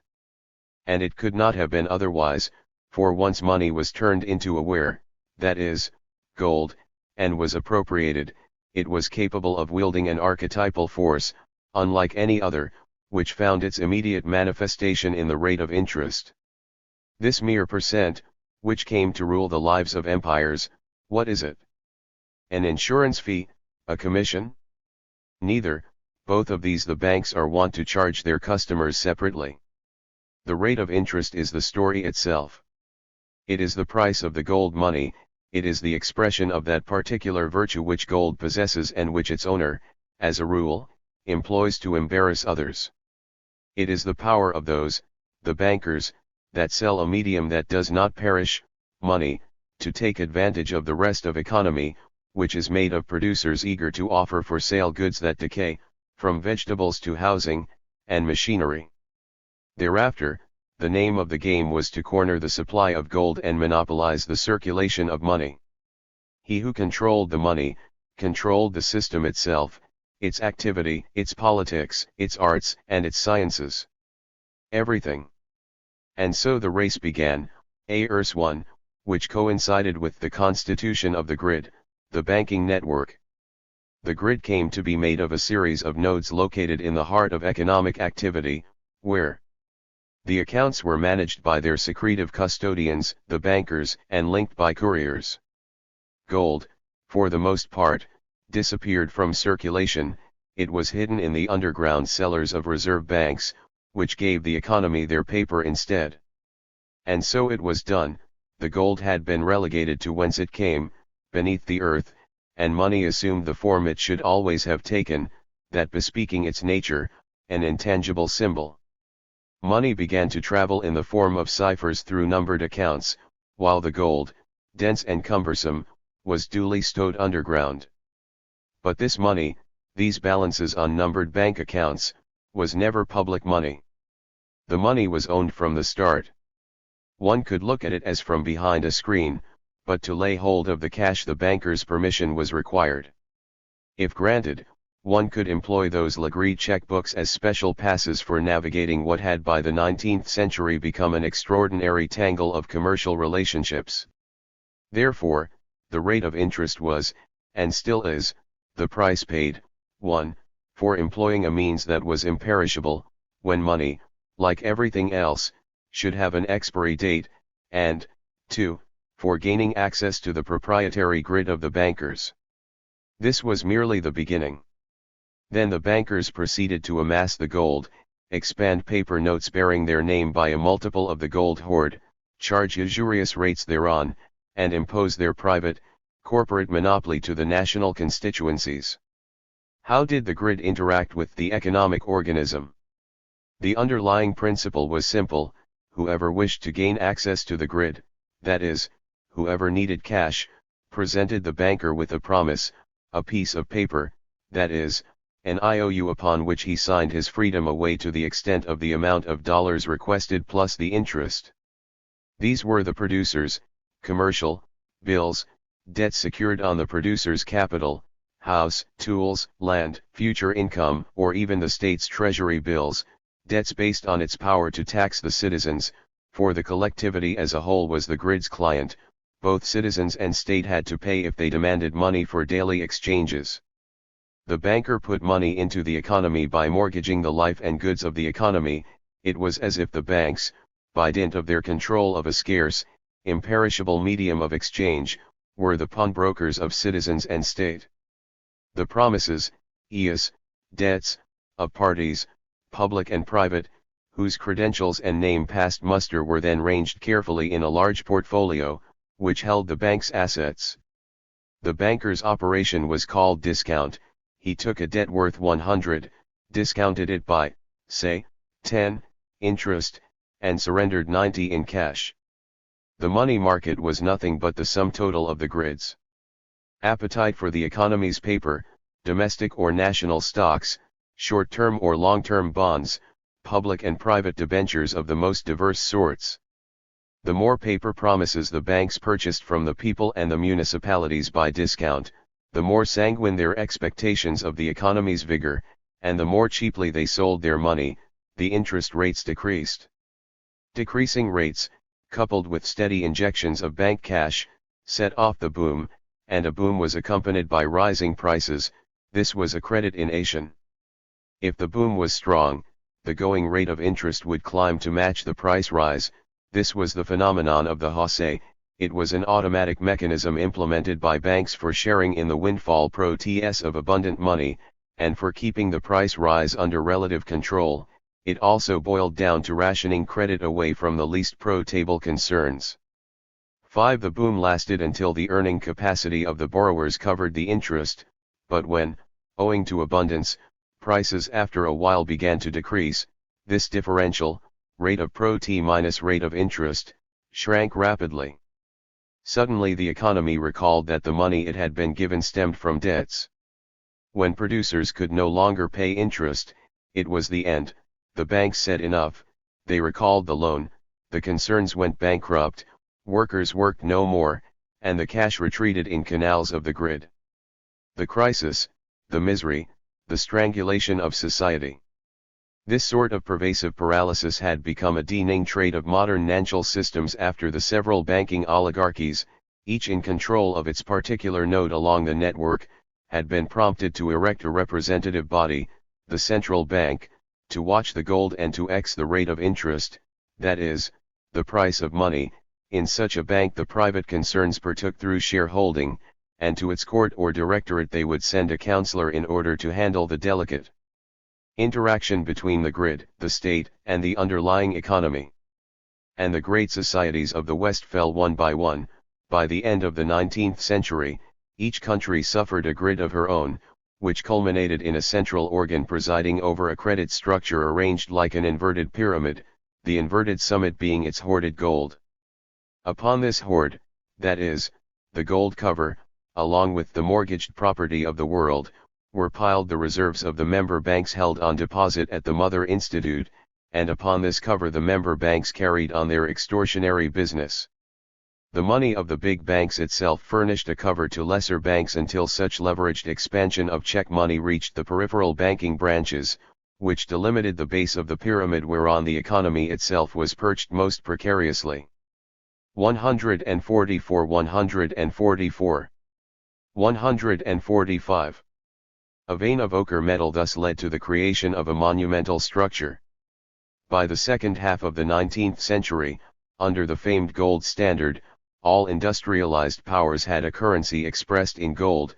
A mark, a franc, or a pound was decreed to be worth so many grams of gold, and notes were declared by law to be convertible into gold at the given ratio, called the parity. National currencies were anchored to gold, and the parity linked the several currencies in a grid of cross-exchange rates. For instance, in Britain, under the regime of the gold standard, which prevailed before the Great War, 77s. 10 1/2 D equaled a standard ounce, 11.1112 pure gold, whereas in the United States, $20.67 equaled a any ounce, 12.1212 pure gold, so that the exchange rate between the two currencies pegged to gold was £1 equals $4.86. We shall bear this particular parity in mind.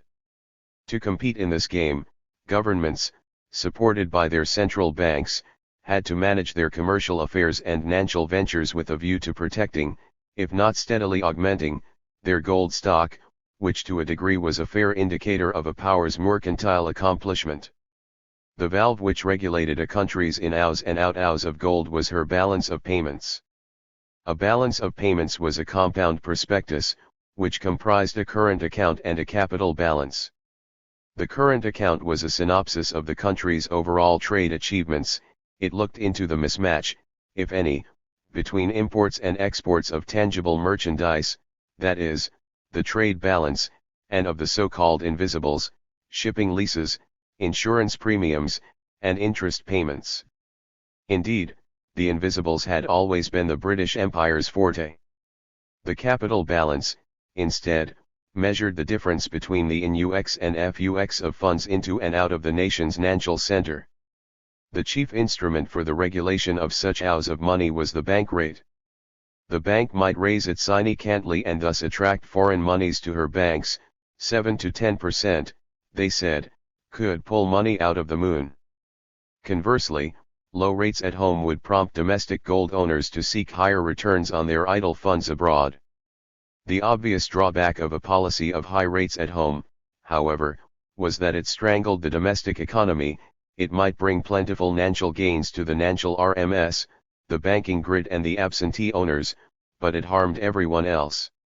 And therefore as a policy tool it was safe to use it only sparingly, and never for prolonged intervals. When money was dear, investment was costly, and thus work was scarce. As far as the movement of gold was concerned, the action on the bank rate was the one relied upon to bring about the desired effects in the most rapid manner. It was invoked, unfailingly, as the capital principle of sound finance in times of crisis, that is, when a central bank's cover was imperiled because herds of speculators sought to jettison the domestic currency and exchange it for gold, a run on the bank's reserves. If a currency fell, and monetary authorities remained passive, speculators were inclined to borrow additional amounts of that currency, convert it into gold, wait for the currency to fall further, reconvert the gold in that currency, and gain from the extent of the fall. And so on. A most pronounced raise, for example, from 3 to 8%, of the interest rate by the bank could be counted on to inhibit such a practice, by making the speculators' loans much more expensive, and, most importantly, it functioned as an instantaneous summons for additional funds from external investors, with which to replenish the bank's reserves and for which the bank stood ready to pay extra, that is, the rate differential, 5% in the above example.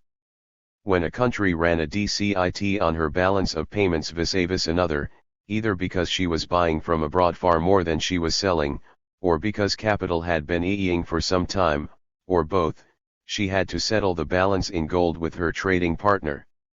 When a country lost gold, the cover of the central bank was accordingly diminished. She would thus have to restrict the amount of credit money in circulation in order to maintain a given, workable ratio, of gold to bank money. And what did she do? She raised the rate to signal that cash availability was reduced, because of the gold hemorrhage. As a result, the exporters of capitals, all those absentees that had been investing against the national currency by converting it into gold, and shipping the gold wherever it might found a more remunerative yield, were discouraged, while foreign investors found renewed interest in the domestic capital market in light of the heightened interest. Thus gold could be expected to owe back home, and equilibrium could be re-established. 6. Conversely, a country that found herself fattened by an excessive in-ow of gold, which had been streaming in on the wake of a persistent surplus on her balance of payments, owing to successful exports of goods, or to the offer of enticing investing opportunities, could afford to lower her rate and be expected to trigger a massive expansion of liquidity on her markets as a consequence of a swelling base of gold. This is what America would do in the 1920s. An important consideration. These were the so-called rules of the game of the pre-war gold standard. 146 146. 147. With the outbreak of World War I, all players, with the exception of the United States, abandoned the gold anchor. When the European governments resolved upon waging war, they pressed the grid for permission to print much paper money with which they might outbid all the required resources away from their former employment, and devote them to the war effort. In view of such massive innovation, which would have made gold convertibility impossible, the gold mint was given up, but the privilege of the grid to sell cash and checks to the war ministries certainly was not. And thus the patriotic communities of the world came in for another historical round of that prodigious swindle known as public nance. The treasury of each nation printed many a bond, the grid discounted them against the provision of credit lines for the purchase of munitions, the public debt billowed, and the commoners paid taxes to the warring states, which in turn employed these funds to pay the interest to the absentee clients and proprietors of the grid that had loaned them. The bank money in the RST place. On the vestiges of this awesomely savage cult, Britain terminated the incubation of Nazism. Montague Norman and the nationalization of the bank. Montague Collett Norman was born in 1871 to a family of bankers. His father, Frederick, was a barrister in a banking house of the city. His paternal grandfather had long sat on the court of directors of the Bank of England, and cunningly avoided the promotion to governor for the sake of aristocratic phlegm, whereas his maternal grandfather, Sir Mark Collett, had accepted the same post, 1887–89, and earned a modicum of glory in the process. Montague was sent to Eton, whose regimen he came to dislike much. And when he reached Cambridge, he found himself out of sorts, and dropped out of school, not knowing whither to turn. The young man needed advice. Grandfather Collett was happy to oblige, and directed him at once to his own parish, the respectable acceptance house of Brown Shipley. Brown Shipley was the London branch of the prestigious American bank, Brown Brothers & Co., which had carried on its ships fully 75% of the slave cotton from the American South over to British mill owners. 7. Thus in 1895 Montague Norman was inducted into the banking brethren of the grid. The rest followed. He was brought up to love Imperial Britain, and her bard, Kipling, whose soldiers 3 he knew by rote. But the family soon discovered that there was something wrong with him. Something that had to do with his nerves. Norman would frequently be preyed upon by 147 147. 148. Sudden TS of harrowing melancholy, seizures of despondency so unbearable that his nerves would snap and his delicate frame would swoosh to the oar like ballast from a shredded pouch. In the darkness of interminable convalescences he would nurse his nerves and a raging headache back to life, and resume his activities thereafter. Often, hapless physicians would send him on exotic cruises to the sunny areas of the world. And these recurrent fugues from madness to faraway havens would from early on punctuate his tireless ministry for half a century. At Brown Shipley he cut the gore of a lonely queer man, he was unhappy there. 9. He found the atmosphere slow and fusty, and disagreement with the partners over the RM's management often led to nasty altercations, for which he soon ceased to be forgiven. Clearly, he had been conceiving a vision of some sort, and whatever it was, Brown Shipley was too tight and out for giving it expression. In 1913, for desperate lack of a manageable diagnosis, he paid C.G. Jung a visit and offered the illustrious psychiatrist his raging head for observation. The diagnosis was issued, and it was so terrible that Norman would never convey it to anyone. To his acquaintances he delivered the version that his brain had been found to work wrong in a mechanical way and that there was an erratic corner in it in which it makes all the trouble. 10. By 1915, he had spent 20 years with Brown Shipley, cut his teeth with the company, learned about the grid, its labyrinthine sub-alleys, its keys and its many doors and traps, everything there was to learn, and felt, at 44, overripe for taking his leave. And the partners, who could no longer tolerate his presence, somewhat hastened Norman's departure in a mood of relieved expectancy. If Nally came. The war raged then, in earnest. By that time, some of his distinguishing traits were fully formed and appreciable to an outsider: a restless energy, 11 a secretiveness, sometime of a quite absurd kind, 12 a formidable memory for places, names, and facts, 13 a knack for dissimulation and acting, 14 a tendency to over-dramatize, beguile, and bamboozle the whole world, 15 which he could commingle with a fair dose of effusive charm that most could not resist, and a patent, if intermittent, insanity. For a time he took almost every job that offered. He consulted and advised in matters related to postal censorship and aircraft insurance, until Brian Cocken, Deputy Governor of the Bank of England, took pity and brought him to the court as some kind of posh secretary without official status. Cocken lost no time in disabusing Norman of any hope the latter might have placed on such an invitation, which would not in any way imply that he would be nominated as the next Deputy Governor. 16. 148 148. 149. How the majority of the directors of the Bank of England really come to be on the court, must, except to a few, remain a mystery. There is an inner cabinet called the Treasury Committee which deals with general policy and the bank's relations with the government. It is this committee which really governs the bank. It consists of the governor, deputy governor, and 7 other directors. Who those other directors are is not disclosed. The bank is really directed by a secret council. 17.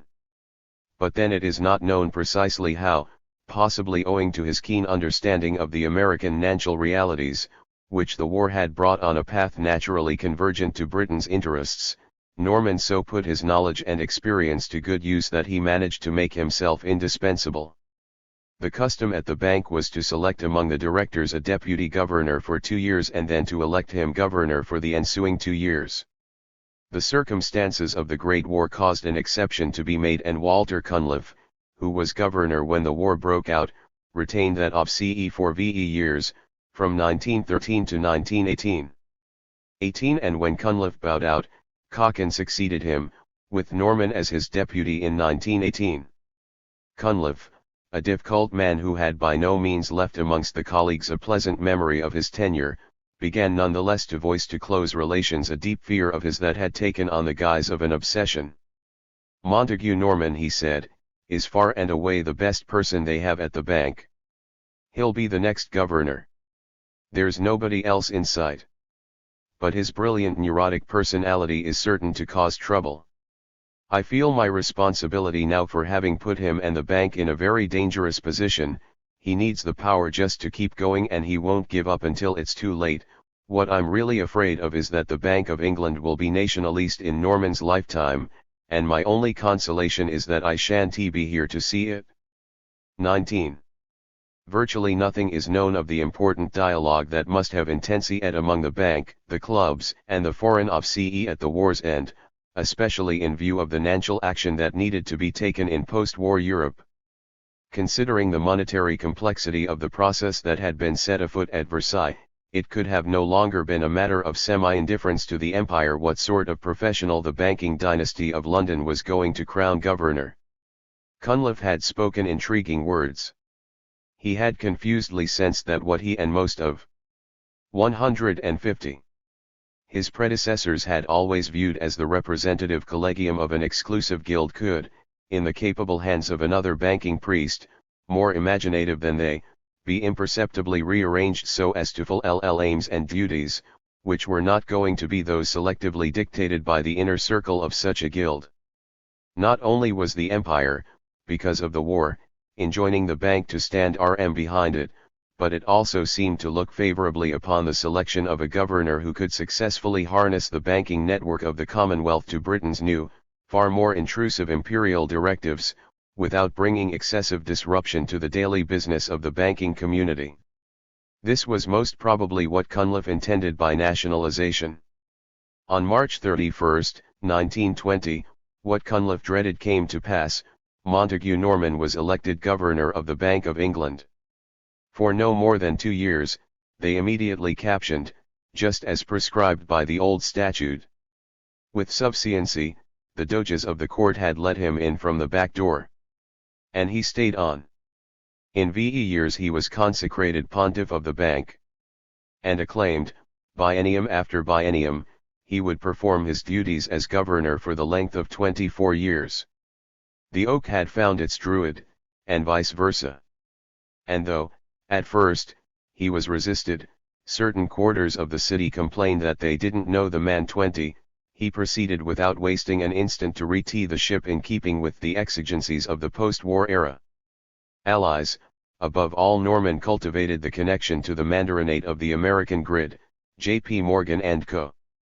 Of that clan, RST, and foremost of his trumps was the governor of the Federal Reserve Bank of New York, FRBNY, Benjamin Strong, whom Norman had come to know and like in the last 2 years of the war. 21 Strong, who became governor in 1914 as the joint nominee of J.P. Morgan and Kuhn, Loeb and Company.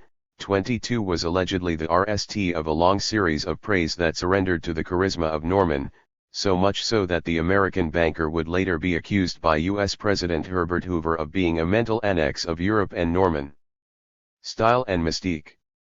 The reputation for mysterious godlike aloofness and for tantalizing omniscience, which transformed the name of Montague Norman into a legend well before the end of the 1920s, was one which the governor deliberately and carefully sought. Open contests, even private disagreements, were crude methods which he abhorred. Norman.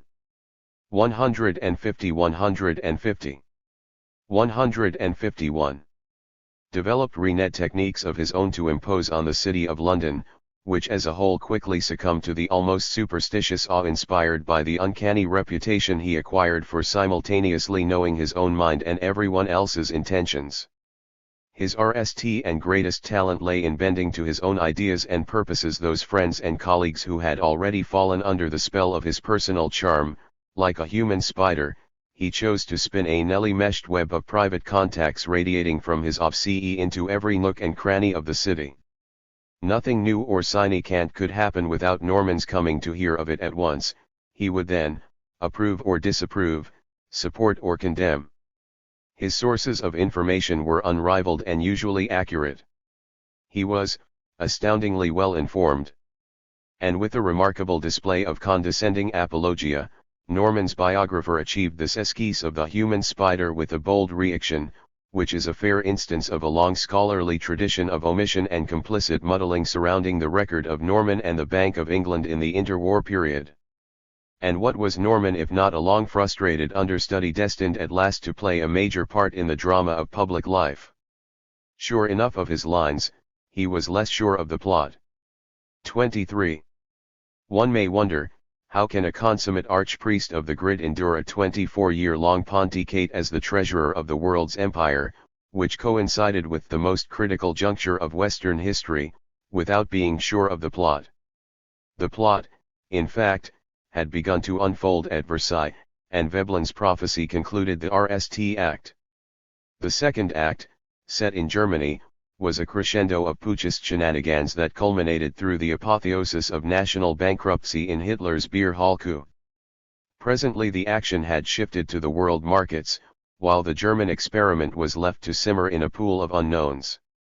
And the Bank of England had not lain idle in the meanwhile. Norman had watched everything studiously, and paid especial heed for some time to the deeds of his friend Ben Strong across the Atlantic. Right at the time of Versailles, in June 1919, the United States was experiencing her RST post-war boom, an extraordinary credit-ination that had been sparked throughout the world ICT by the massive orders for foodstuffs and supplies on the part of the Allies. Given a plentiful gold reserve, a swelling credit base, surging prices, and low unemployment. 151 151 152. America's additional credit money had set off a feverish stock exchange and real estate speculation, which reached its height in November 1919.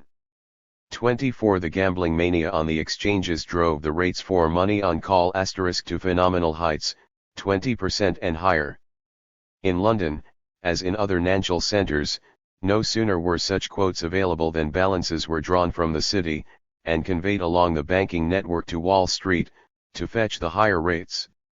In other words, capital was exported at once, and as the transfer persisted, British investors selling pounds to purchase dollars, the pound sterling weakened vis-a-vis the dollar, which was the only currency anchored to gold in 1919, to lose versus the dollar was to lose versus gold.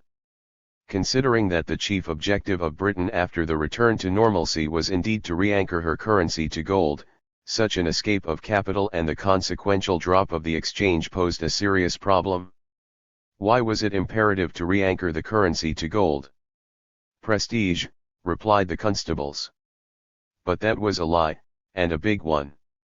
The bank was in fact readying herself to plan a game of strategy so complex and potentially so dangerous that it required the greatest prudence on the part of the clubs privy to its nature. And these knew what mean to deport when it came to avoiding impudent inquiries from the public into their activities. They simply would never explain, never excuse. A maxim of which Norman was inordinately fond. 25. To go back on gold, Britain gave herself VE years, till the end of 1925. 26. But RST, she had to tackle a few problems in her colonies. India, whose grid was rather rudimentary, had a proverbial hunger for noble metals, with which debts were settled on an ordinary basis. Her contribution to Britain's war exertion had been such that, from September 1919 to February 1920, she demanded to be satisfied in gold for her conspicuous trade surplus vis-a-vis the imperial centre, thus bringing tremendous pressure to bear upon London.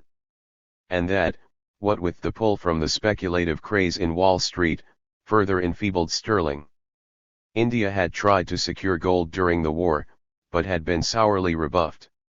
She thus had to content herself with either silver or sterling balances. 27. Of the latter India wanted no more, and so since gold could not be had from London, she drew on her sterling balances in London to purchase silver from the Americans. But that too, lamented the British Treasury, weakened the pound, versus the dollar. It was time for the financial stewards of the empire to intervene, and here is what they did. They conducted a two-pronged maneuver against their Indian colony. First they struck at the silver market.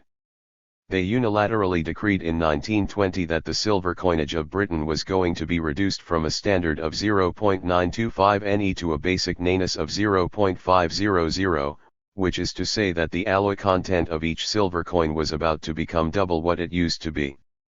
Australia, New Zealand, and later most of the principal countries of Europe and South America followed suit.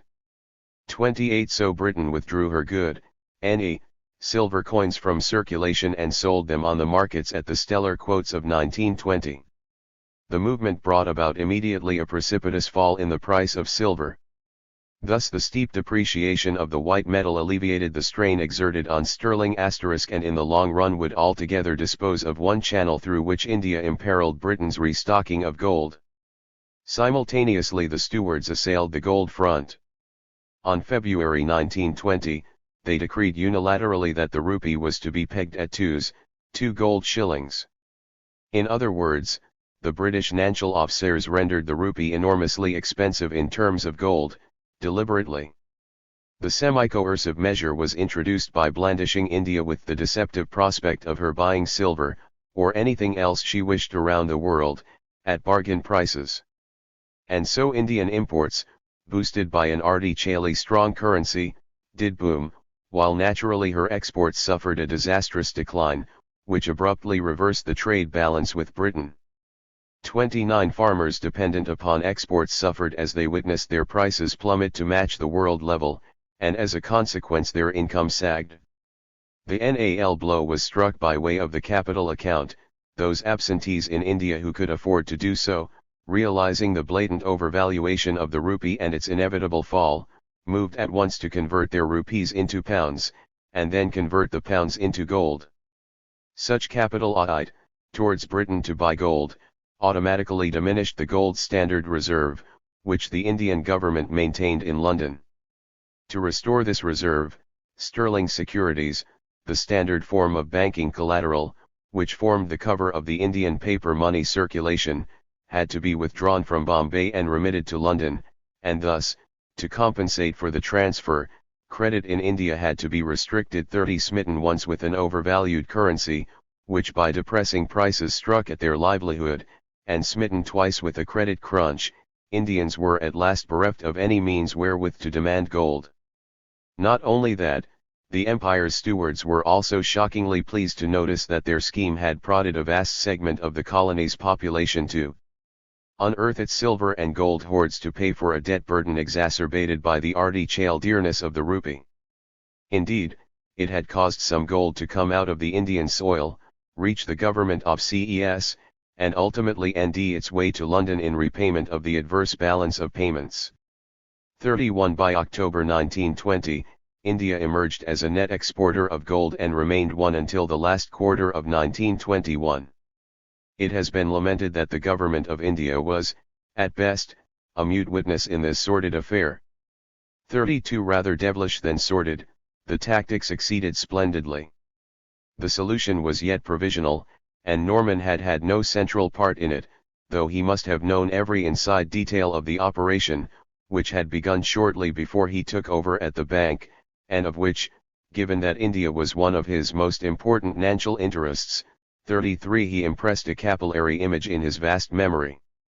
Norman certainly had a part, however, and the chief one at that, in the resolution of the RST post-war American boom, which truly marked the beginning of his financial regency and stood as the initial, crucial instance of the stratagems he would employ a decade later to achieve his and the empire's far-reaching goals.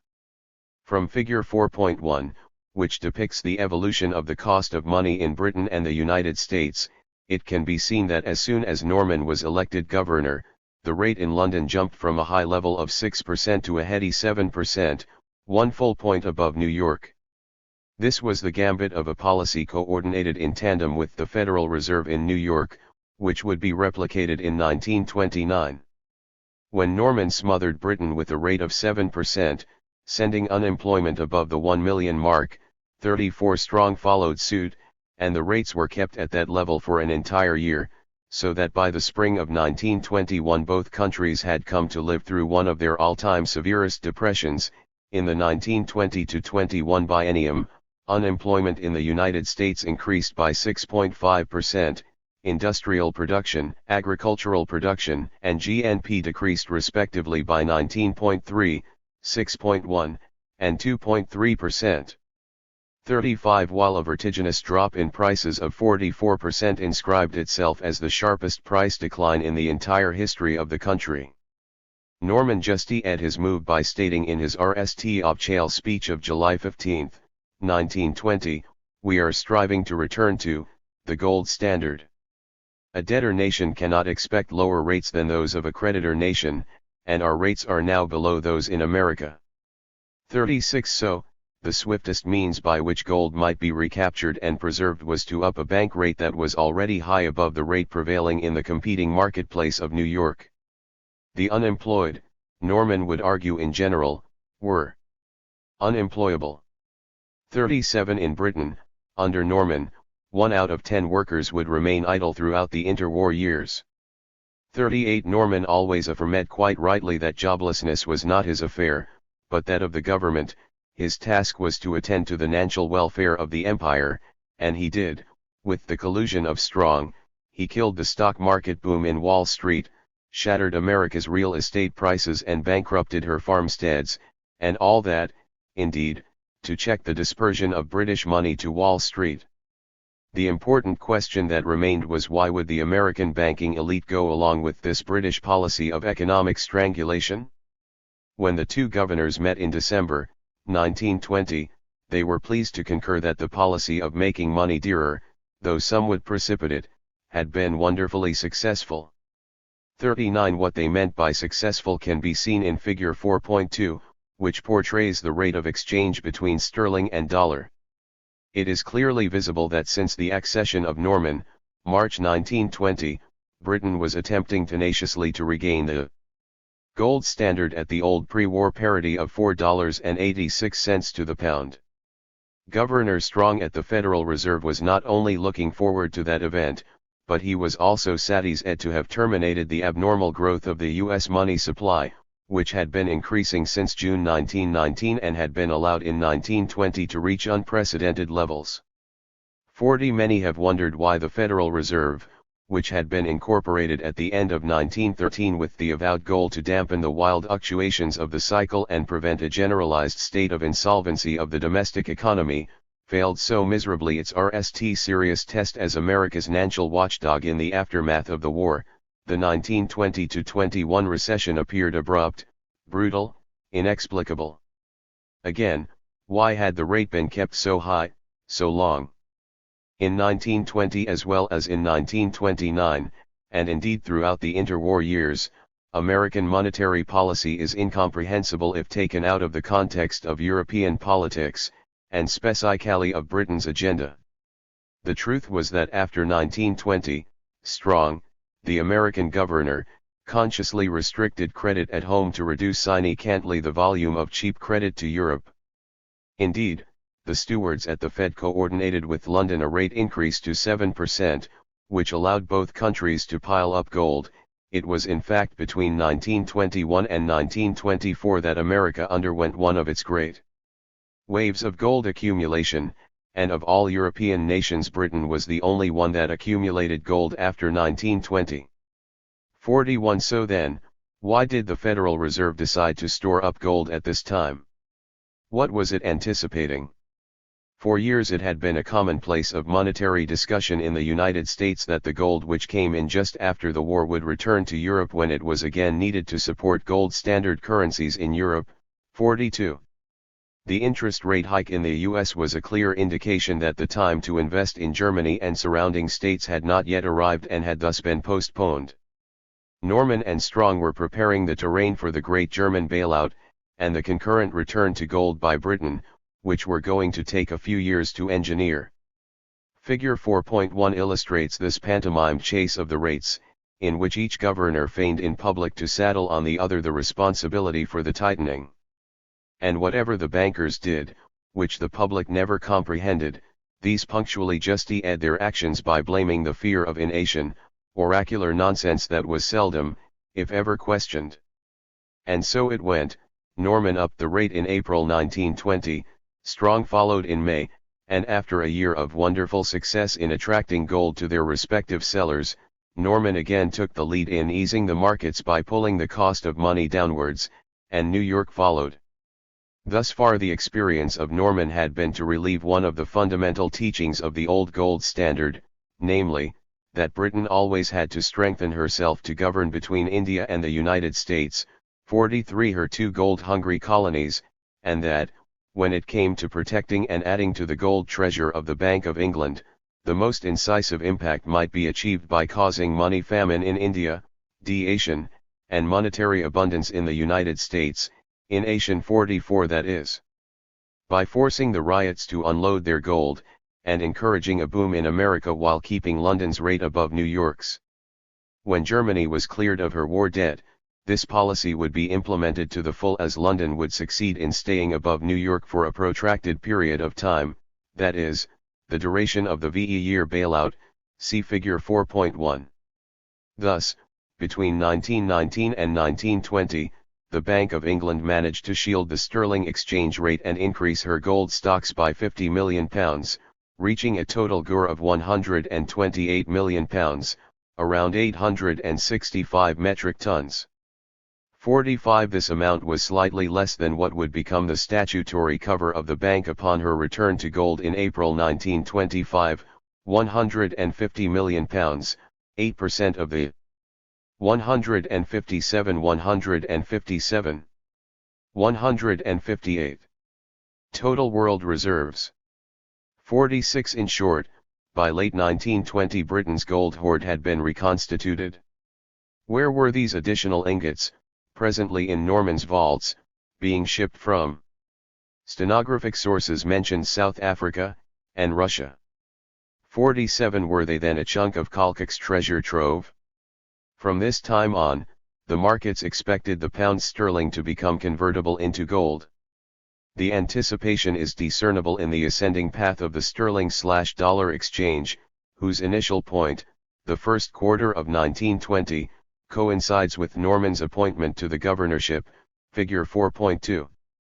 The ascent of the pound was interrupted 3 times, in the second half of 1920, in mid-1921, and throughout the controversy on reparations and the Ruhr crisis, from the summer of 1922 till the end of 1923.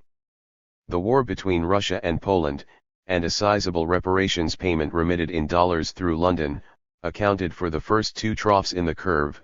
48. Thereafter the fate of the pound appeared to hinge on that of Germany, unless the latter was cleansed of her war debt, Britain's plan could not be set in train. Therefore, between 1922 and 1924, the Bank of England adopted a policy of waiting. 49. Trade was stagnant, and hiding behind a bank rate of 3%, up to 1.5 percentage points below New York, figure 4.1, which did not rock the British economy. Norman kept an eye on the Reich.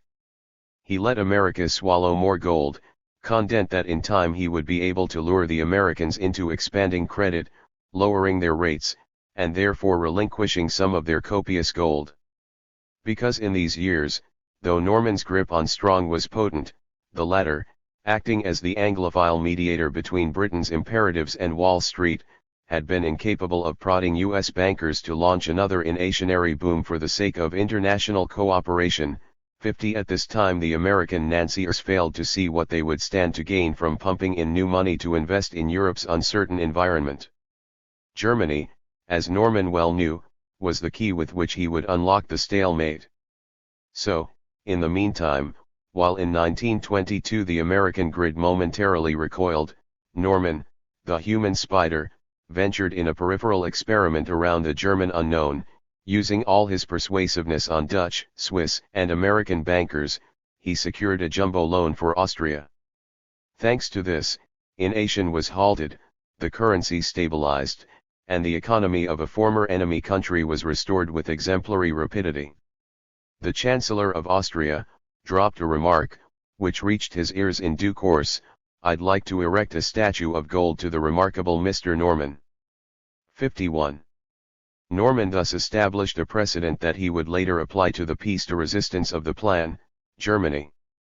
By the end of 1923, 3 of Britain's chief financial stratagems had been rewardingly rehearsed under Norman's direction. 1. A concerted, with the FRBNY, stepwise tightening of bank rates to de-ate a speculative bubble and swallow gold, followed by acute depression. 2. The overvaluation of the rupee coupled with mass sales of silver, by means of which the scourging of Indian peasant farmers might be relied upon to suck into London their gold hoards. 3. A small-scale bailout, with which a former hostile country, Austria, was shored up with foreign credits, and was thus rendered prone to crashing violently upon the withdrawal of such allied financial props. In November 1923, the Reich was being purged of its debt, diplomatic prisoner, cosmopolitan whorehouse, financial hostage, and Nazi hothouse. the Weimar Republic was presently scheduled for a great jamboree, a Wehr blowout at the American manger, catered by the Governor of the Bank of England. This would be the most spectacular bailout of the 20th century, followed by the bitterest harvest of history, the Dawes Plan of 1924, generally recognized as Montague Norman's masterpiece. 52 credits lines would be shot out from the Allied grid to hook onto Germany's brand new monetary network like grappling irons. And before the transfusion might begin, a native adjutant issued from the great banking brethren would be specially ordained to oversee the plan. The Dawes bailout and the Heiratulschacht. Hjalmar Horace Greeley Schacht was born in 1877 in Schleswig-Holstein. His father William harbored a passion for America. 1 year before Hjalmar was born, William Schacht had returned from Manhattan to Schleswig-Holstein with a basket of failures, a membership to a Masonic lodge and the acquaintance of the New York Tribune's powerful editor, whom he revered, Horace Greeley, a vocal anti-slavery advocate in Lincoln's era. Of these three meager spoils, Hjalmar bore the mark of the third, in his name, inherited the seed of the second, Freemasonry, and would want to have nothing of the RST, failures. As a youth Hjalmar felt called on to great things, and his attraction to the mysteries of the grid, which in Germany had developed by the late 19th century into a voluptuous embrace between heavy industry and cosmopolitan merchant banking, was immediate and intense. His apprenticeship, which lasted 13 years, 1903 to 15, was completed within the halls of the Dresdner Bank, one of the great Berlin banks, where, like Norman at Brown Shipley, he acquainted himself with every aspect of the business. Then the war came, and he served Brewy, October 1914 to July 1915, as a steward of the banking administration in occupied Belgium. 53 The problem he was hired to solve was how to induce the Belgians to remit the occupation costs in cash. 54 The method Schacht applied in Belgium was a standard banking routine, which he would systematically perform in the course of his professional career, in Weimar as well as under the Third Reich, to squeeze money out of the grid. Schacht suggested using a loan. He proposed that the Belgian municipalities issued bonds which would be purchased by the wealthy Belgians. The cash thus collected would go to the German soldiers via the occupied municipalities, and the Belgian people would be counted on to sell goods to the German armies and pay taxes with which the Belgian authorities were to repay the Belgian rich. The scheme, which was clever, would not work, however, because the Prussian generals, rapacious as ever, had no patience, and decided to print money instead, crassly. The Belgian stint did not have a graceful ending for Schacht. Upon his return to Berlin, the banker was accused of favoritism and embezzlement for having provided his employer, the Dresdner Bank, with a great deal of those Belgian notes of occupation at a significant discount. He defended himself, lying his way out of the snag, with the complicity of many highly placed others. Case closed, à la guerre comme à la guerre. At the war's end, along with Rathenau, he was one of the founders of the German Democratic Party, but unlike Rathenau, he was not too discriminating in ending the proper vehicle for his inhuman pride, provided it was the winning number, anything would do, be it Weimar's, the Allies or, later, the Nazis' bandwagon. And so, under Weimar, he discreetly added to his interests that of a minor obchail of the Allied-created German banking authority. 55 On March 22, 1922, he submitted a memorandum to John Foster Dulles, the resourceful lawyer of the Wall Street R.M. Sullivan and Cromwell that had fashioned at Versailles the cavil thanks to which the cost for defraying Allied war pensions had been most dishonorably added to the NAL reparations bill. A midwife of the German reawakening all along, Dulles presently oversaw in Berlin, among many other things, the overhaul of the German grid. In his proposal, Schacht envisaged a solution of the reparations problem, a visionary draft whereby the Allies, rather than loaning money to the pro-agate ministries of Weimar, would extend it to a cluster of giant conglomerates specially created for the purpose. Schacht contemplated the formation of giant industrial cartels, which would become the recipients of American cash credits, as well as of special exporting licenses from the Weimar authorities that would enable them in, say, a decade to repay the original loan, and relaunch the German economy. It was science fiction, a plausible scenario, the cartels, constructed on unripe fantasies, the concreteness of the reparations. And it made Dulles jubilant. It seemed as if the Anglo-American clubs had nally found their man.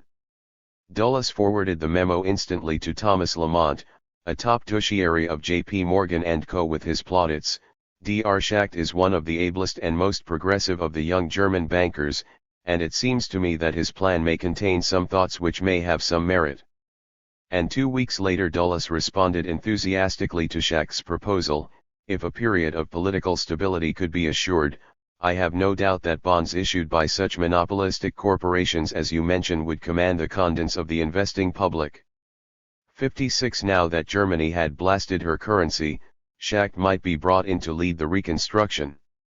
Out of thin air and VE days after Hitler's putsch, on November 13, 1923, he was catapulted on the public stage as Germany's new commissioner for the national currency. His task was to bridge Weimar over the transition from the old, murdered Reich mark to the new, captive one.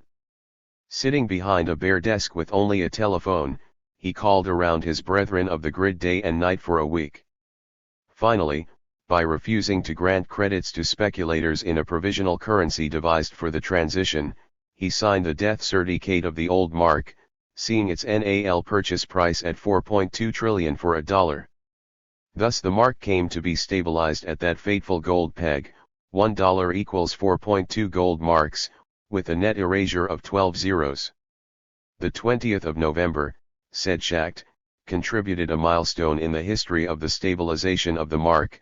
57 On that very day Reichsbank President Rudolf Havenstein, the governor that had spurned the Kappists, lost half the bank's gold to inanition and succumbed miserably before the rout of his currency, died of a heart attack. Norman had met him earlier that year, when the German governor had come crawling to him for compassion, and the human spider had found him a very attractive man, but so sad. 58 But the directorate of the Reichsbank, an inbred and malicious frond of moth-eaten pashas, 59 were hardly bedazzled by Schacht's financial hokey-pokey, and had taken no liking to him.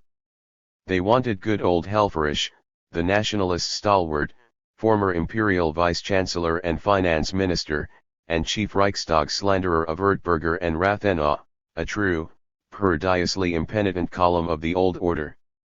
Yet in Weimar it was not the Germans that decided but the Anglo-American clubs. Dulles recommended Schacht to Morgan & Co., Morgan & Co. to Norman, and Norman to Weimar's incumbent Gurheads. During the summer and autumn of 1923, Norman had heard of Dr. Hjalmar Schacht as a rising German Nazier with a paradoxical mind and a will of his own. 60 On December 22, 1923, Hjalmar Schacht was elected governor of Germany's central bank. And Helfferich had, by the by, only a handful of moons left to enjoy. He would die in a train crash in April of the following year. Decidedly, even the gods were for Dr. Schacht. Norman could not wait to meet him. He conned to his entourage, "I want to get on well with him." 61 Southwell that on New Year's Eve, 1923, he summoned the German without ado to call at his office in the bank on the following day, at 11 a.m. "I hope we shall be friends," he told Schacht before hanging up. 62 They met and became more than friends, they became and came to be referred to as twins. Schacht was only a useful instrument, the means to a greater end, yet one so necessary that Norman went out of his way to cultivate him for the good points he might possess. 63 The November 1923 stabilization at 4.2 was merely the preface to the Great Weimar bailout that would bestow upon German VE years of synthetic prosperity. 64 Her so-called golden years, 1924 to 29. John Foster Dulles had mentioned in 1922 the need for political stability. And that presently Sine ed putting an end to French madness, for that was how Norman viewed the French occupation of the Ruhr. 65 In March 1924, the clubs, via Morgan & Co., launched a massive speculative attack against the French currency. The club's agents, posted in the several nodes of the European grid, gathered francs and, coordinating the tempo with one another, dumped them on the exchanges. 66 The franc plummeted, the Bank of France found herself impotent before the raid, she did not possess sufficient means, foreign cash, with which to absorb the dumped francs and prop up their value. After having dealt the blow, Morgan & Co. came forth with the medicament. They offered France a $100 million credit for 6 months gauged on the French gold. In late April, the U.S. ambassador to Berlin, Alanson Houghton, wrote in his diary, "England and America have the franc in their control and can probably do with it what they want." 67 On April 9 the Dawes Plan was announced. It bore the name of yet another one of those American great nobodies of the Morgan era, replaceable, mediocre souls with average talents and a hard frame, itching to give. 162 162 163 History: A nervous bite. Banker, controller of the currency under President McKinley, and former chief intendant of the American Expeditionary Forces during World War I, a post he owed to his old-time buddy, Commander-in-Chief General John J. Pershing, Charles G. Dawes offered, in the capacity of American representative of the Reparations Commission, a foretaste of what was coming on January 15, 1924, at a meeting in Paris. The RST step which we should take, it seems to me, is to devise a system for stabilizing Germany's currency, so that we can get some water to run through the budget's mill. Let us build the mill after we nd the stream to turn its wheels. 68. It bore Dawes' name, but it wasn't his plan. It actually made him sick, out of modesty, to hear it said afterwards that he did it alone. 69 No, in fact, the Dawes Plan was largely a J.P. Morgan production, 70 directed by Norman, who proceeded at this critical stage, by the proxy of his American colleagues, to blackmail the French. If the French wished to see their $100 million loan renewed, Morgan & Co. warned them, they had better adopt a peaceful foreign policy peremptorily. Which meant that France had to accede to, 1. The hollowing out of the reparations commissions of any power, 2. The transfer of all such power to a special reparations agent, a role soon to be assumed by S. Parker Gilbert, a graying bureaucrat parked at the U.S. Treasury, subsequently risen to better fortune under the wing of Morgan & Co., and, 3. The immediate evacuation of the Ruhr. 71 In spite of its gratuitous brutality, the French impromptu in the Ruhr would be Europe's last semi-conscious revolt against the encirclement by the sea powers. When in 1924, France gave in, it was definitively over for Europe. Britain now held the continent solidly in her grip. 72 As to the building of the mill, the new Reichsbank was entrusted to a General Council of 14 members, half of whom were drawn from Allied countries. And by limiting, statutorily, the bank's advances to the Reich to 100 million marks *, the mechanism for transforming the state's bills into worthless cash was dismantled. 73 Next time, if fall she would, Germany was bound to suffer the penury, rather than the depreciation of money, which was even worse. The gold hoard. Norman's cherished hope was to fill the German cash box with pounds sterling, which would afford him the complete and exclusive control of the country, but the Americans demurred. This was their deal. And Norman acquiesced benevolently, he would explain in a letter to his mother. The Dawes machine, while nominally international, is in practice dominated by Americans. This suits me well. Europe is the promised land to America, to be possessed even without competition. 74. In the end, it was agreed, Schacht's hoard would consist of a loan of $190 million, half to be owed in New York, the other half, for the most part, in London. For that, Germany agreed to pay 7.75%, 2 points above the world average. Of the Wall Street syndicate appointed to owe the American tranche of the Dawes loan, Morgan & Co. realized $865,000 in mere commissions, 53% of the total. 75 A quarter of the money thus raised was distilled into pounds sterling, and gold for the remaining 3/4, that is, US dollars, thus reacting the financial power ratio between the two powers in control of the German prey. This borrowed money would cover the forthcoming issues of new, post-annation marks to the extent of 40%. In August 1924, the old mark was replaced by the new Reichsmark, 2,790 of which might buy 1 kilogram of any gold. This was the old parity, and all capital controls were removed. 76. The United States, who had not even signed the Treaty of Versailles, then unleashed packs of accountants to appraise the value of the creeks, industries, forests, and meadows of Germany before mortgaging the whole country. All her bounties had at last become collateral for the Jumbo Morgan loan. 77. And the reparations. The keystone of the Dawes bailout, Reich ed on August 30, 1924, was the new agreement on the reparation payments. The plan lightened considerably the obligations of Germany. Without determining their number, the annuities were established as moderate in the beginning and becoming XED, in 1928-29, at a GUR that was susceptible to increase later, according to a certain indicator of prosperity. 78. This plan did not supersede the German reparation obligations as established in 1921, and the difference between the Dawes payments and the payments due on the London schedule were added to the total reparations debt. Thus Germany would pay reparations for VE years, 1924-29, ending up owing more at the end than she did at the beginning. 79. The pivot of the entire contraption was the role of the Agent General, who could at all times invoke from Berlin the so-called transfer clause, whereby the annual reparation installment might be suspended if the strain against the mark should become too strong. The clause thus worked as a breaker. 164. 164. 165. Switch, 80, which was designed to protect a steady flow of foreign investment into Germany from any interference that might be caused by the cash transfers of the reparations. If the agent deemed that any such transfer might have weakened the mark, he might stop the payment. Clearly, the clubs had engineered a system which minimized the risk of capital audit internally, and thus ensured for a number of years the remittance of the American funds earmarked for Germany's preliminary rearmament and industrial renovation. The NAL touch.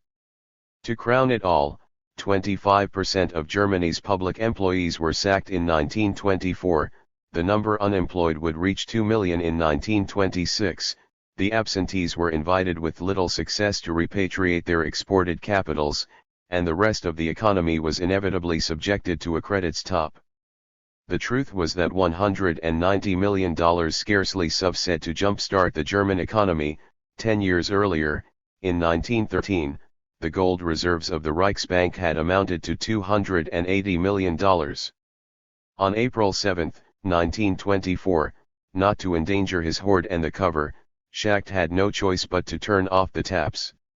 He wished he could have raised the rate of discount, but having the latter being put out of commission because of the hyperinflation, it stood at 100%, he could only distribute the new banknotes by rationing them on a discretionary basis. So he gave them to the sound concerns and let the unsound ones, along with a hefty slice of the population, go bankrupt. In the spring of 1924, business failures increased by 450%. 81. But the stringency was not imposed for the sake of harshness, there just was not enough borrowed money to restart the economy. So, where was the rest going to come from? The credit stop was indeed decisive, for it opened the door to the internationalization of the German monetary supply. Whatever was not provided in the RST installment would come by way of additional foreign loans. 82. Not a single drop of Germany's circulatory system was to be hers. Throughout the golden bailout she would breathe on borrowed blood. Now that the mill was achieved, Germany would live off the stream, as Dawes had metaphorized in his Parisian allocution. In 1925, as a token of gratitude for his financial embassy, the clubs elected Charles Gates Dawes Vice President of the United States. IG Farben and Germany's RST 5-year plan, and then the American blood came gushing in. The experts found the ship itself to be quite sound, and so reported. All that was necessary was to load it again on a tide of condens. Once. 165 165. 166. It could bear a reparations debt burden of $625 million a year, that was the DA's plan, and on the undertaking to make it work the German government borrowed $200 million gold from Great Britain, France, and the United States to begin a policy of fulfillment. 83. Swarms of brokers, soliciting on behalf of the American banks, were suddenly seen buzzing in every nook of the German establishment. Rates in Berlin were high, 9% on average throughout the golden years. Morgan & Co. with their mouth-watering, packed bundles of German bonds with a view to selling them to the American public. And these cohorts of middle-class gulls, avidly wishing to see their money work for them in the bank, parted with their savings to buy the German paper promises. It was to the American public that the bulk of the German reparations were to be sold, and to accomplish this purpose a systematic falsification of historical, natural, and economic fact was necessary in order to create in America a state of mind that would make the sale of the bonds successful. 84. Up until 1930, some $28 billion owed into Germany, 50% as short-term credits. The United States accounted for half the total. Only $10.3 billion was used for reparations. The rest went into many different, and interesting, directions. Which is to say that after 1923 Germany never paid a cent for reparations out of her own pocket. 85. Finally, when Germany resumed paying France the reparations, pacifying her, as it were, with an American bread bone to gnaw at, the Franco-Belgian troops abandoned the Ruhr. This initiated Weimar's absurd cycle of the golden years. The gold that Germany had paid as tribute after the war, sold, pawned, and lost during the invasion to the United States, was sent in the form of DA's loans back to Germany, who then remitted it to France and Britain, who shipped it as payment for the war.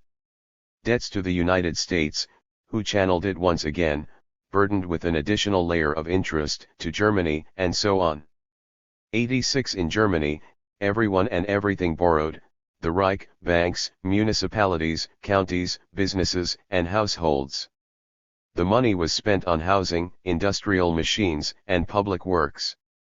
Weimar erected cathedrals of steel and glass, planetariums, stadiums, velodromes, fancy aerodromes, amusement parks, modernistic morgues, skyscrapers, titanic swimming pools, and suspended bridges. Yet the world, and even the 167.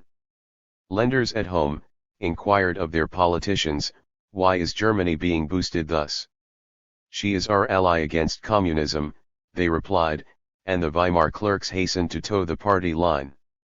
87. It is difficult to guess who must have been more nauseated by the telling of this lie, whether the Allies, or the Germans themselves. Be all this as it may, the money kept pouring in, and no one anywhere did anything to stop it. Germany was being turned into a veritable colony of Wall Street. 88. It did not take much to realize that the arrangement was a house of cards. The moment Wall Street decided to recall its loans, Germany would plunge into complete, irremediable bankruptcy. What next? Nobody wished to give the prospect a careful thought. Only the fall was certain. It was just a matter of time. The whole country, politically and economically, is falling more and more into the hands of foreigners. A pinprick and the whole thing will blow up. If once the money is recalled in large quantities, we shall go broke, the banks, the municipalities, the joint stock companies, and the Reich. 89. But there was no tomorrow in golden Weimar, as it gave bread and work. Money was good, wherever it came from. The SPD and the trade unions, all led by solid Marxists, were enthusiastic supporters of the DA's loans. 90. As for the interesting uses of the foreign money, a substantial quantum of it was sold by the Reichsbank in exchange for gold to the Russian communists themselves, with whom the secret rearmament plans were proceeding apace, thus affording the Soviets access to the Western market for purchases. 91. But far more significant at this time was the reorganization of the IG Farben concern into one of those giant conglomerates imagined by Schacht in his draft to John Foster Dulles in 1922. The story of IG had begun, in the early 1900s, with Colors, Farben, in German. The dye's tough industry had consisted then of a nucleus of venturesome combines that had invested heavily in the quest for color and pigment. BASF, the boldest of the group, and a trademark surrounded by awe in the corporate realm, mastered early on reds and yellows. But unlocking the secret of synthetic blues was more troublesome. 92. Eventually, after the mystery of synthetic indigos had been solved, and added to a long list of groundbreaking discoveries, the so-called Big Three, BASF, Bayer, and Hoechst, joined by a few other satellites of Germany's intimidating chemical pole, had merged into a cartel in 1916. They had formed thus a loose but sweeping amalgamation congruent with Rathenau's of CE4. 167 167. 168. War resources, from which it drew its leading assistance. 93. The structure came to be known simply as IG, Interessengemeinschaft, Community of Interests. 94. It stood as an industrial colossus, that dominated the chemical business of the world. Few universities could match the profusion of Nobel Prizes earned by its scientists. 95. At the war's end, the drafters of Versailles had instructed the Allied inspectors to leave IG in peace. Unlike the French, the Americans and the British were careful not unduly to upset the IG obchales. Assurances were given that the investigators would not pry into the secrets of commercial value in times of peace. No technology would have to be revealed nor questions answered unless they concerned weapons or military applications. This reassurance, reported a U.S. Chemical Warfare Service officer, established a more or less cordial relationship between us. 96. Indeed, when the questions touched on military patents, not only did the Anglo-Americans not reveal anything either, but they even actively collaborated with the German princes of alchemy. Thanks to the bailout and the capital liberalization of the Dawes Intermission, the six concerns of the IG cartel, desirous to increase world market share, Nally resolved to coalesce into a single pool of know-how and financial might. The fusion took place on December 9, 1925. The companies were merged to become Internationale Gesellschaft Farben Industrie AG. Or IG Farben, for short. 97. The monstrous consolidation followed from the dream of its leader, Karl Bosch, to liberate Germany from depending on foreign oil wells. Were these not the days when the great cannon maker, Krupp, whose assembly lines in the Urals and near Leningrad were clanging at full throttle, discreetly rented a suite in Berlin around the corner from the Defense Ministry? A suite where his best engineers might design in tranquility the weapons of mass destruction of the future, while the top brass living next door drafted mobilization plans that called for a 63-division army. 98. It was thus a certainty, in the mechanized war of the future the need for liquid fuel was going to be astronomical. 99. For the purpose, the alchemists of IG concocted a marvelous process called hydrogenation, whereby coal, of which Germany held abundant supplies, might be mutated into oil. At that time BASF has performed the transformation up to half the weight in coal. Therefore Bosch would be awarded the Nobel Prize, the RST engineer so honored. 100. 168 168. 169. The only way to make the dream come true, Bosch reasoned, was to draw America's top petroleum trust, Standard Oil, into some type of alliance, with which the great corporation from New Jersey might be made to shoulder the cost of Farben's research and development of synthetic fuel. After years of mutually fascinated cooperation, especially on the part of the Americans, the accord with Standard Oil was sealed in 1929. In exchange for the world rights for the hydrogenation process, with the exception of Germany, Standard transferred to IG $35 billion in Standard Oil stock. December 1929 witnessed the creation of a joint venture subscribed by IG and Standard Oil, for the mutual exploitation of precious patents and the manufacture of synthetic oil, named American IG Company, on whose board sat a few of America's great captains of industry and business, Edsel Ford of Ford Motor Company, Walter Teagle, head of Standard, and director of the FRBNY, C.E. Mitchell, chief of National City Bank, and director of the FRBNY, and Paul Warburg, RST member and creator of the Federal Reserve Board, and chairman of Manhattan Bank. 1. The full story of IG Farben and its worldwide activities before World War II can never be known, as key German records were destroyed in anticipation of Allied victory. 102 But there are sufficient testimonies to suggest that German-American technical and military collaboration, shielded by complex corporate contracts, hosted in the neutral nodes of the grid, such as Holland and Switzerland, went on throughout the 1930s and well into the duration of the Second World Conflict.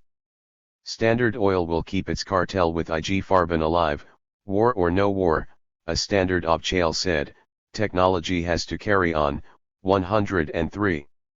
During World War II, 1G would provision and supply the Nazi regime with the bulk, if not the entirety, of the following essential staples: synthetic rubber, 100%, dyestuffs, 100%, poison gas, 95%, plastics, 90%, explosives, 84%, gunpowder, 70%, aviation gasoline, 46%, synthetic gasoline, 33%, not to mention the manufacture of Zyklon B, the canned cyanide employed to annihilate the inmates of concentration camps, which was produced by IG Leverkusen and sold from the Bayer sales of CE through an outtake called Diges.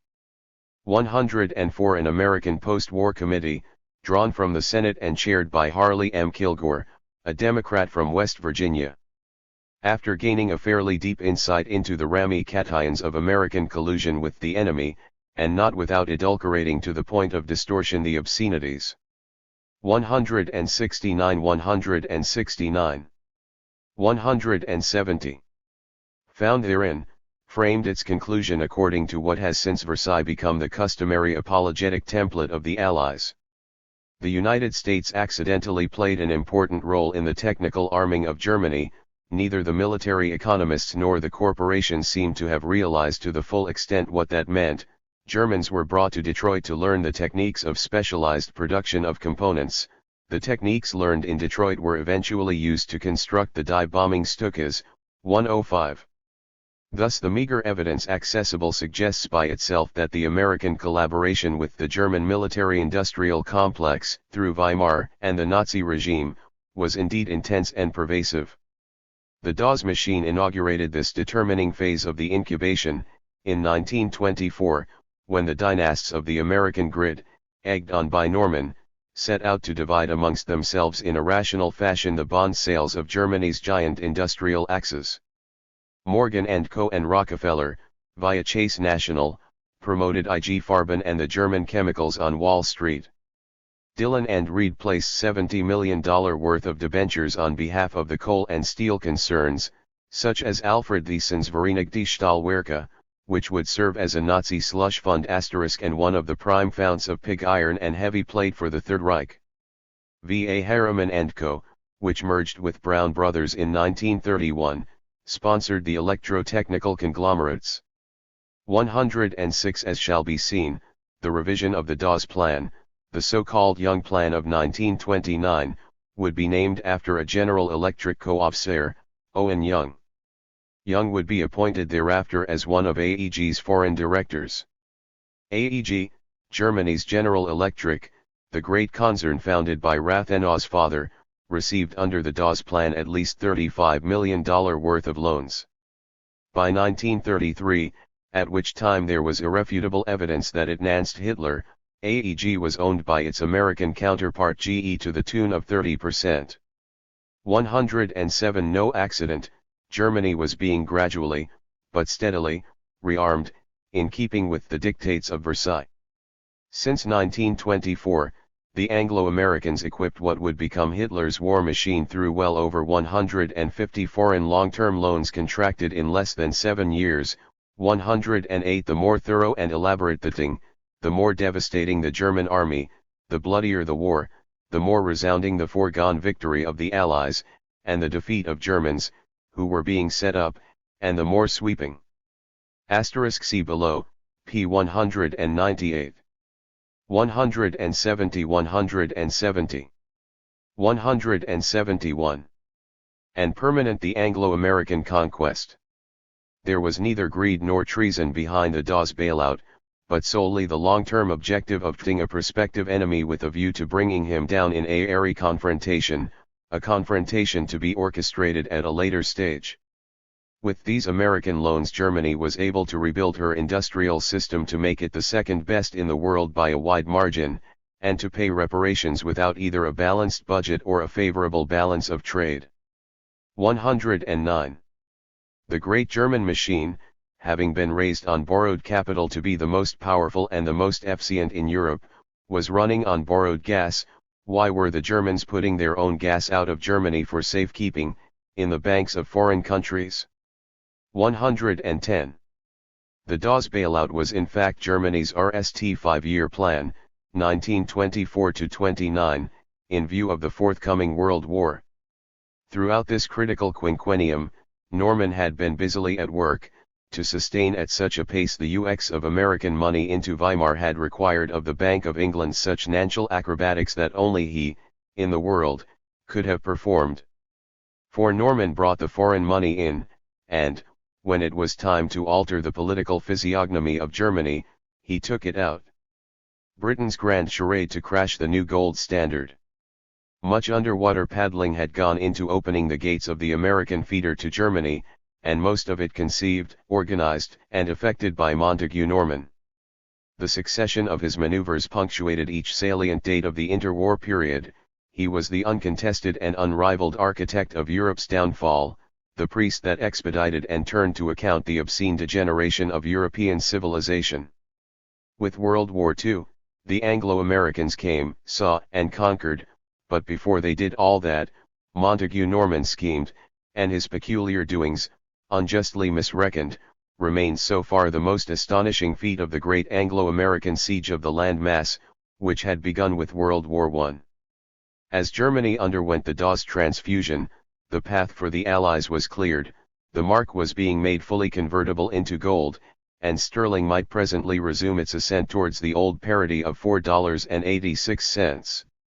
171 171. 172. So in April 1924, the Dawes Plan, which in fact postponed the gravamen of the reparations transfers for some years, was announced, and from that moment onward, the pound rose without ever wavering again, figure 4.2. In May, J.P. Morgan & Co. and the FRBNY communicated to Norman and Associates that they were ready to grant their British counterpart generous lines of credit for defending the gold convertibility of sterling when it came, which, they all anticipated, would be in early 1925. The British Treasury haggled a bit, and in the end they all agreed, reassured, and content. And then the Norman/Strong tandem resumed its favorite game, that of the bank rates.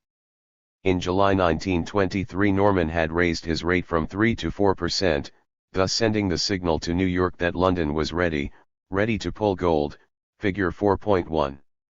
It took some time to allow the German debacle to run its course and set up Schacht for the bailout, but Nally New York responded by lowering its rate by 3 half-point reductions from 4.5% in May 1924 to 3% in August. The positions were inverted. New York was then below London. The plan, of course, was to attract lenders in London, the expensive money market, and borrowers in New York, the affordable one.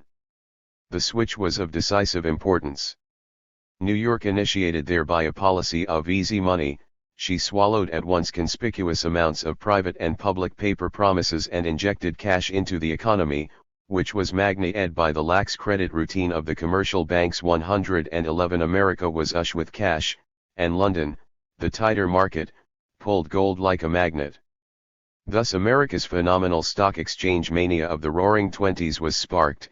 It started in the late summer of 1924 to give Norman a hand in attracting gold to London. 112 But it was not until the Great Dawes loan was owed in October that sterling began its NAL and decisive convergence to parity. The unbroken improvement from October, $4.43 to the pound, to April, 4.86, was made in the face of formidable adverse conditions.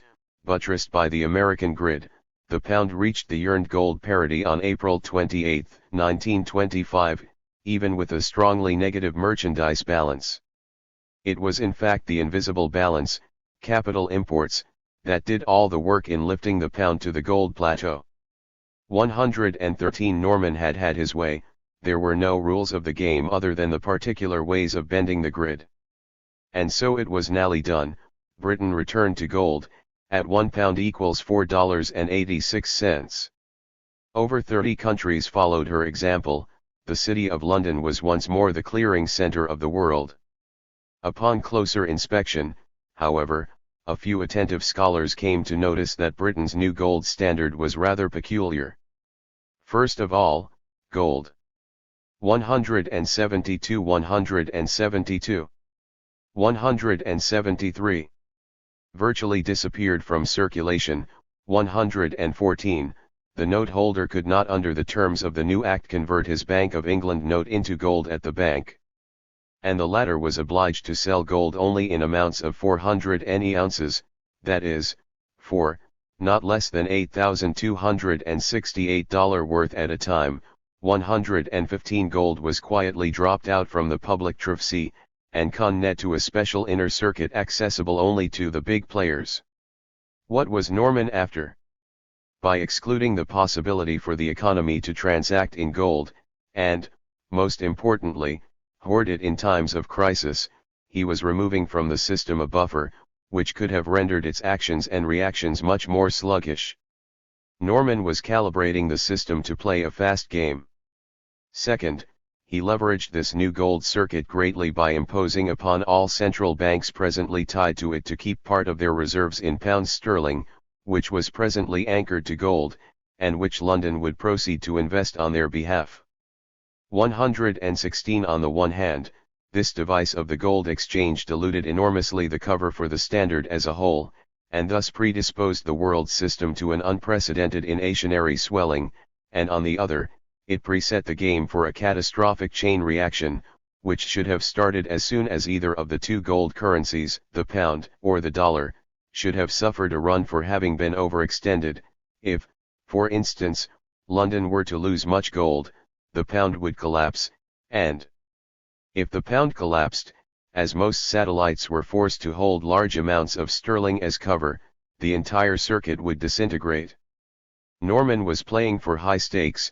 He demanded a swift and momentous response from the setup. He was literally assembling a time bomb, and the world, unawares, looked distractedly the other way. The banking structure of the modern world, with its huge pyramid of deposits nominally convertible into gold on demand, and actually represented by assets that cannot be liquidated, is full of dynamite.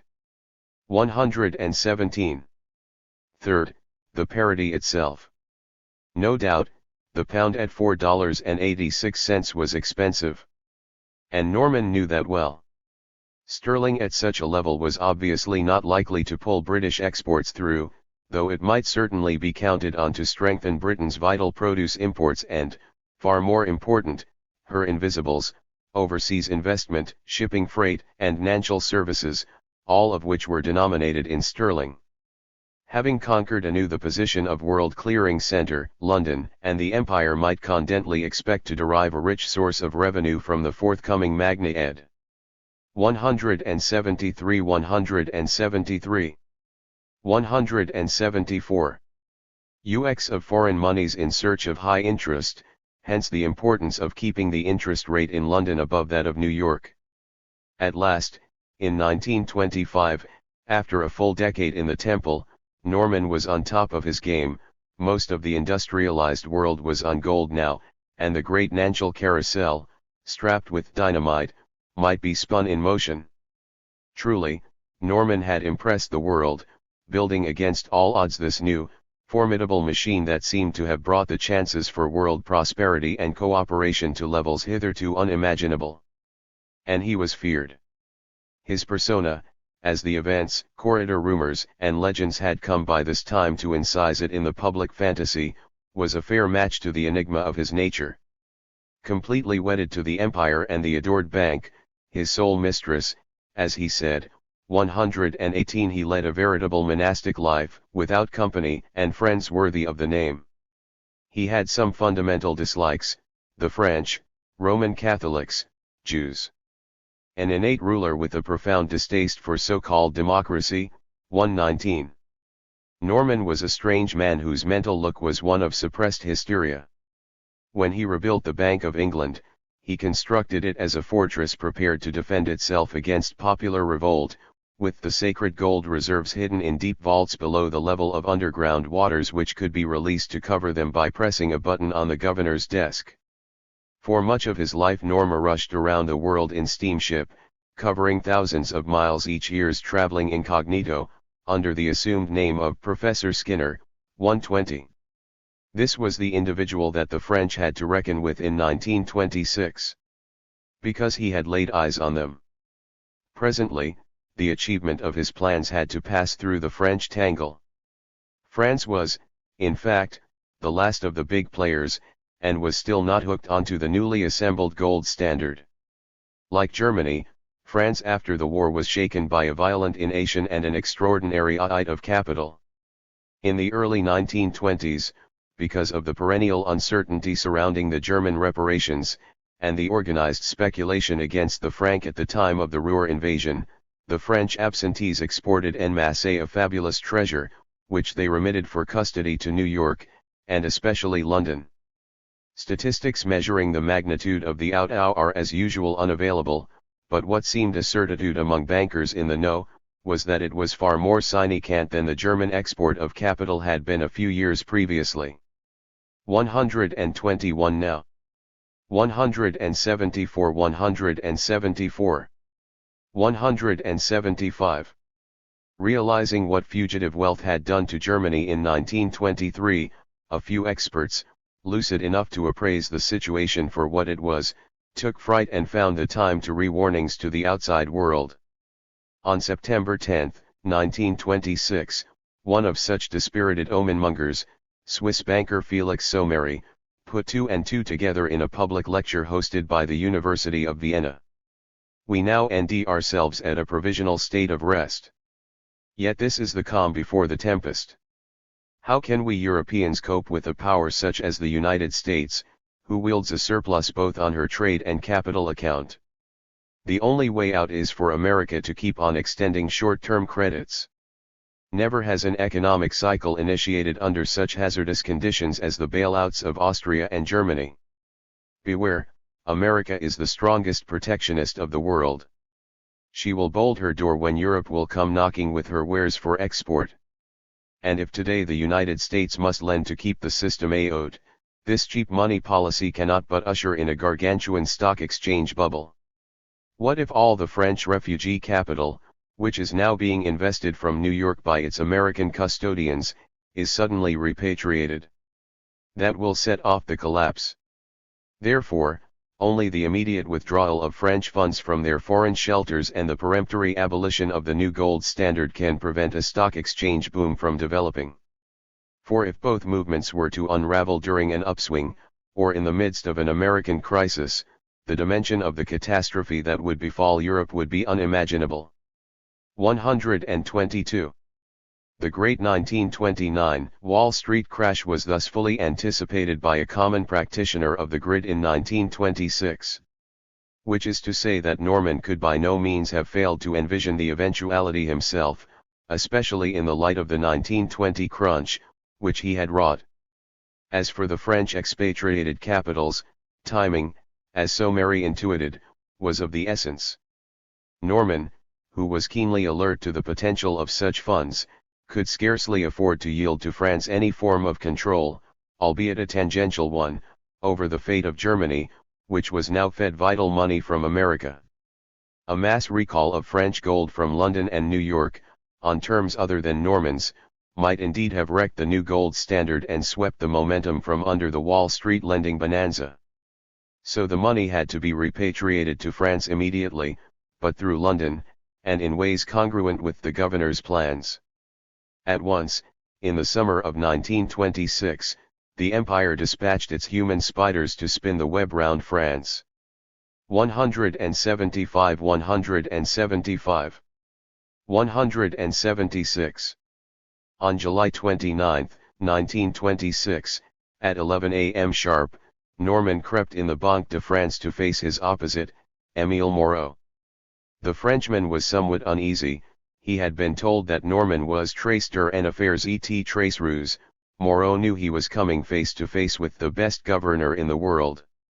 123 Not before speaking ill of the Jews, yet passionately of his bank and Great Britain, to whom he wished the domination of the world, Norman urged Moreau to join the bankers' club by readying himself as quickly as possible to convert the franc at AXED rate under the new gold standard. 124 A few weeks later, in August, the agent general for the reparations, Parker Gilbert, met the French president, Raymond Poincaré, and the two cut a deal.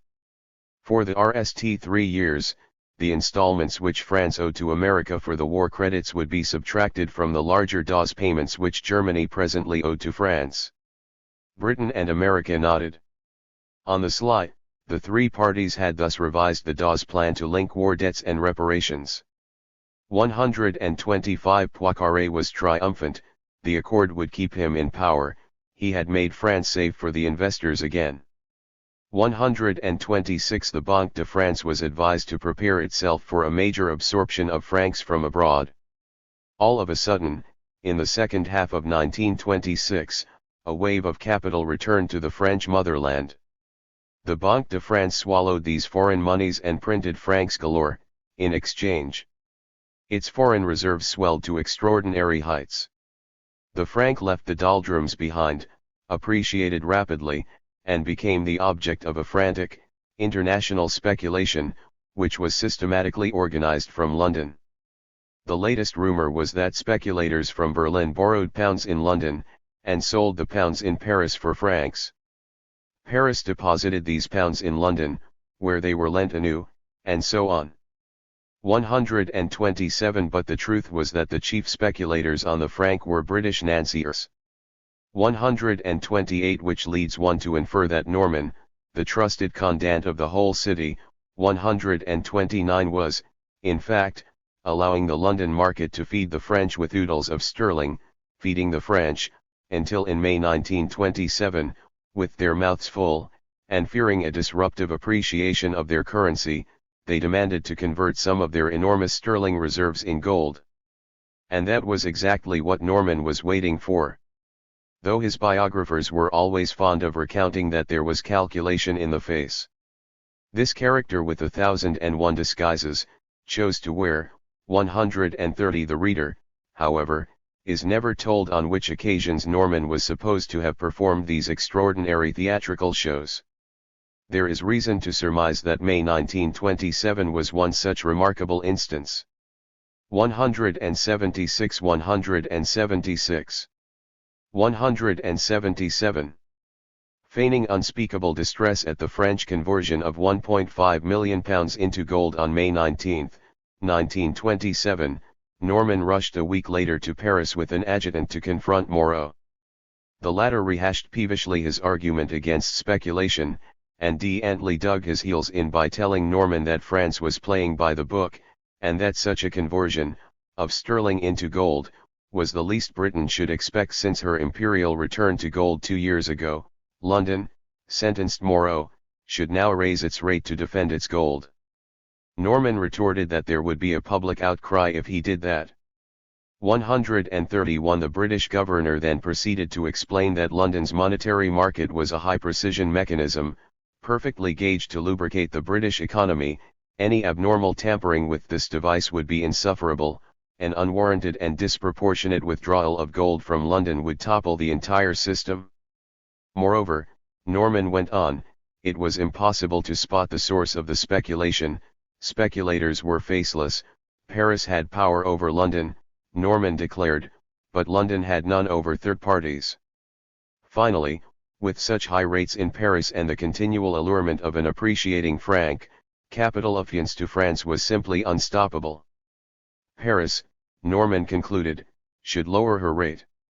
132 framed to innate the French governor's self-importance and corroborate France's newfound feeling of national allure. The lines of Norman were cleverly crafted and effective. He had told Moreau that Britain was at France's mercy. Which was not true, nor was a single word of his entire act. Actually, France and Britain had reached a stalemate in May. Neither party agreed to alter its rate, though they signed a truce of sorts whereby Moreau, sufficiently cajoled, forbore for the time being from withdrawing more gold from London, and directed his requirements to New York, whereas Norman willingly tweaked upwards by 1/8 of a percentage point some rather insignificant short-term rate in London. I shouldn't want to throw the pound sterling in the dirt, Moreau signed off on his diary, gloating and diligent, that would earn us the just-ed reproach of Ben Strong and the Americans. 133 He had been completely fooled.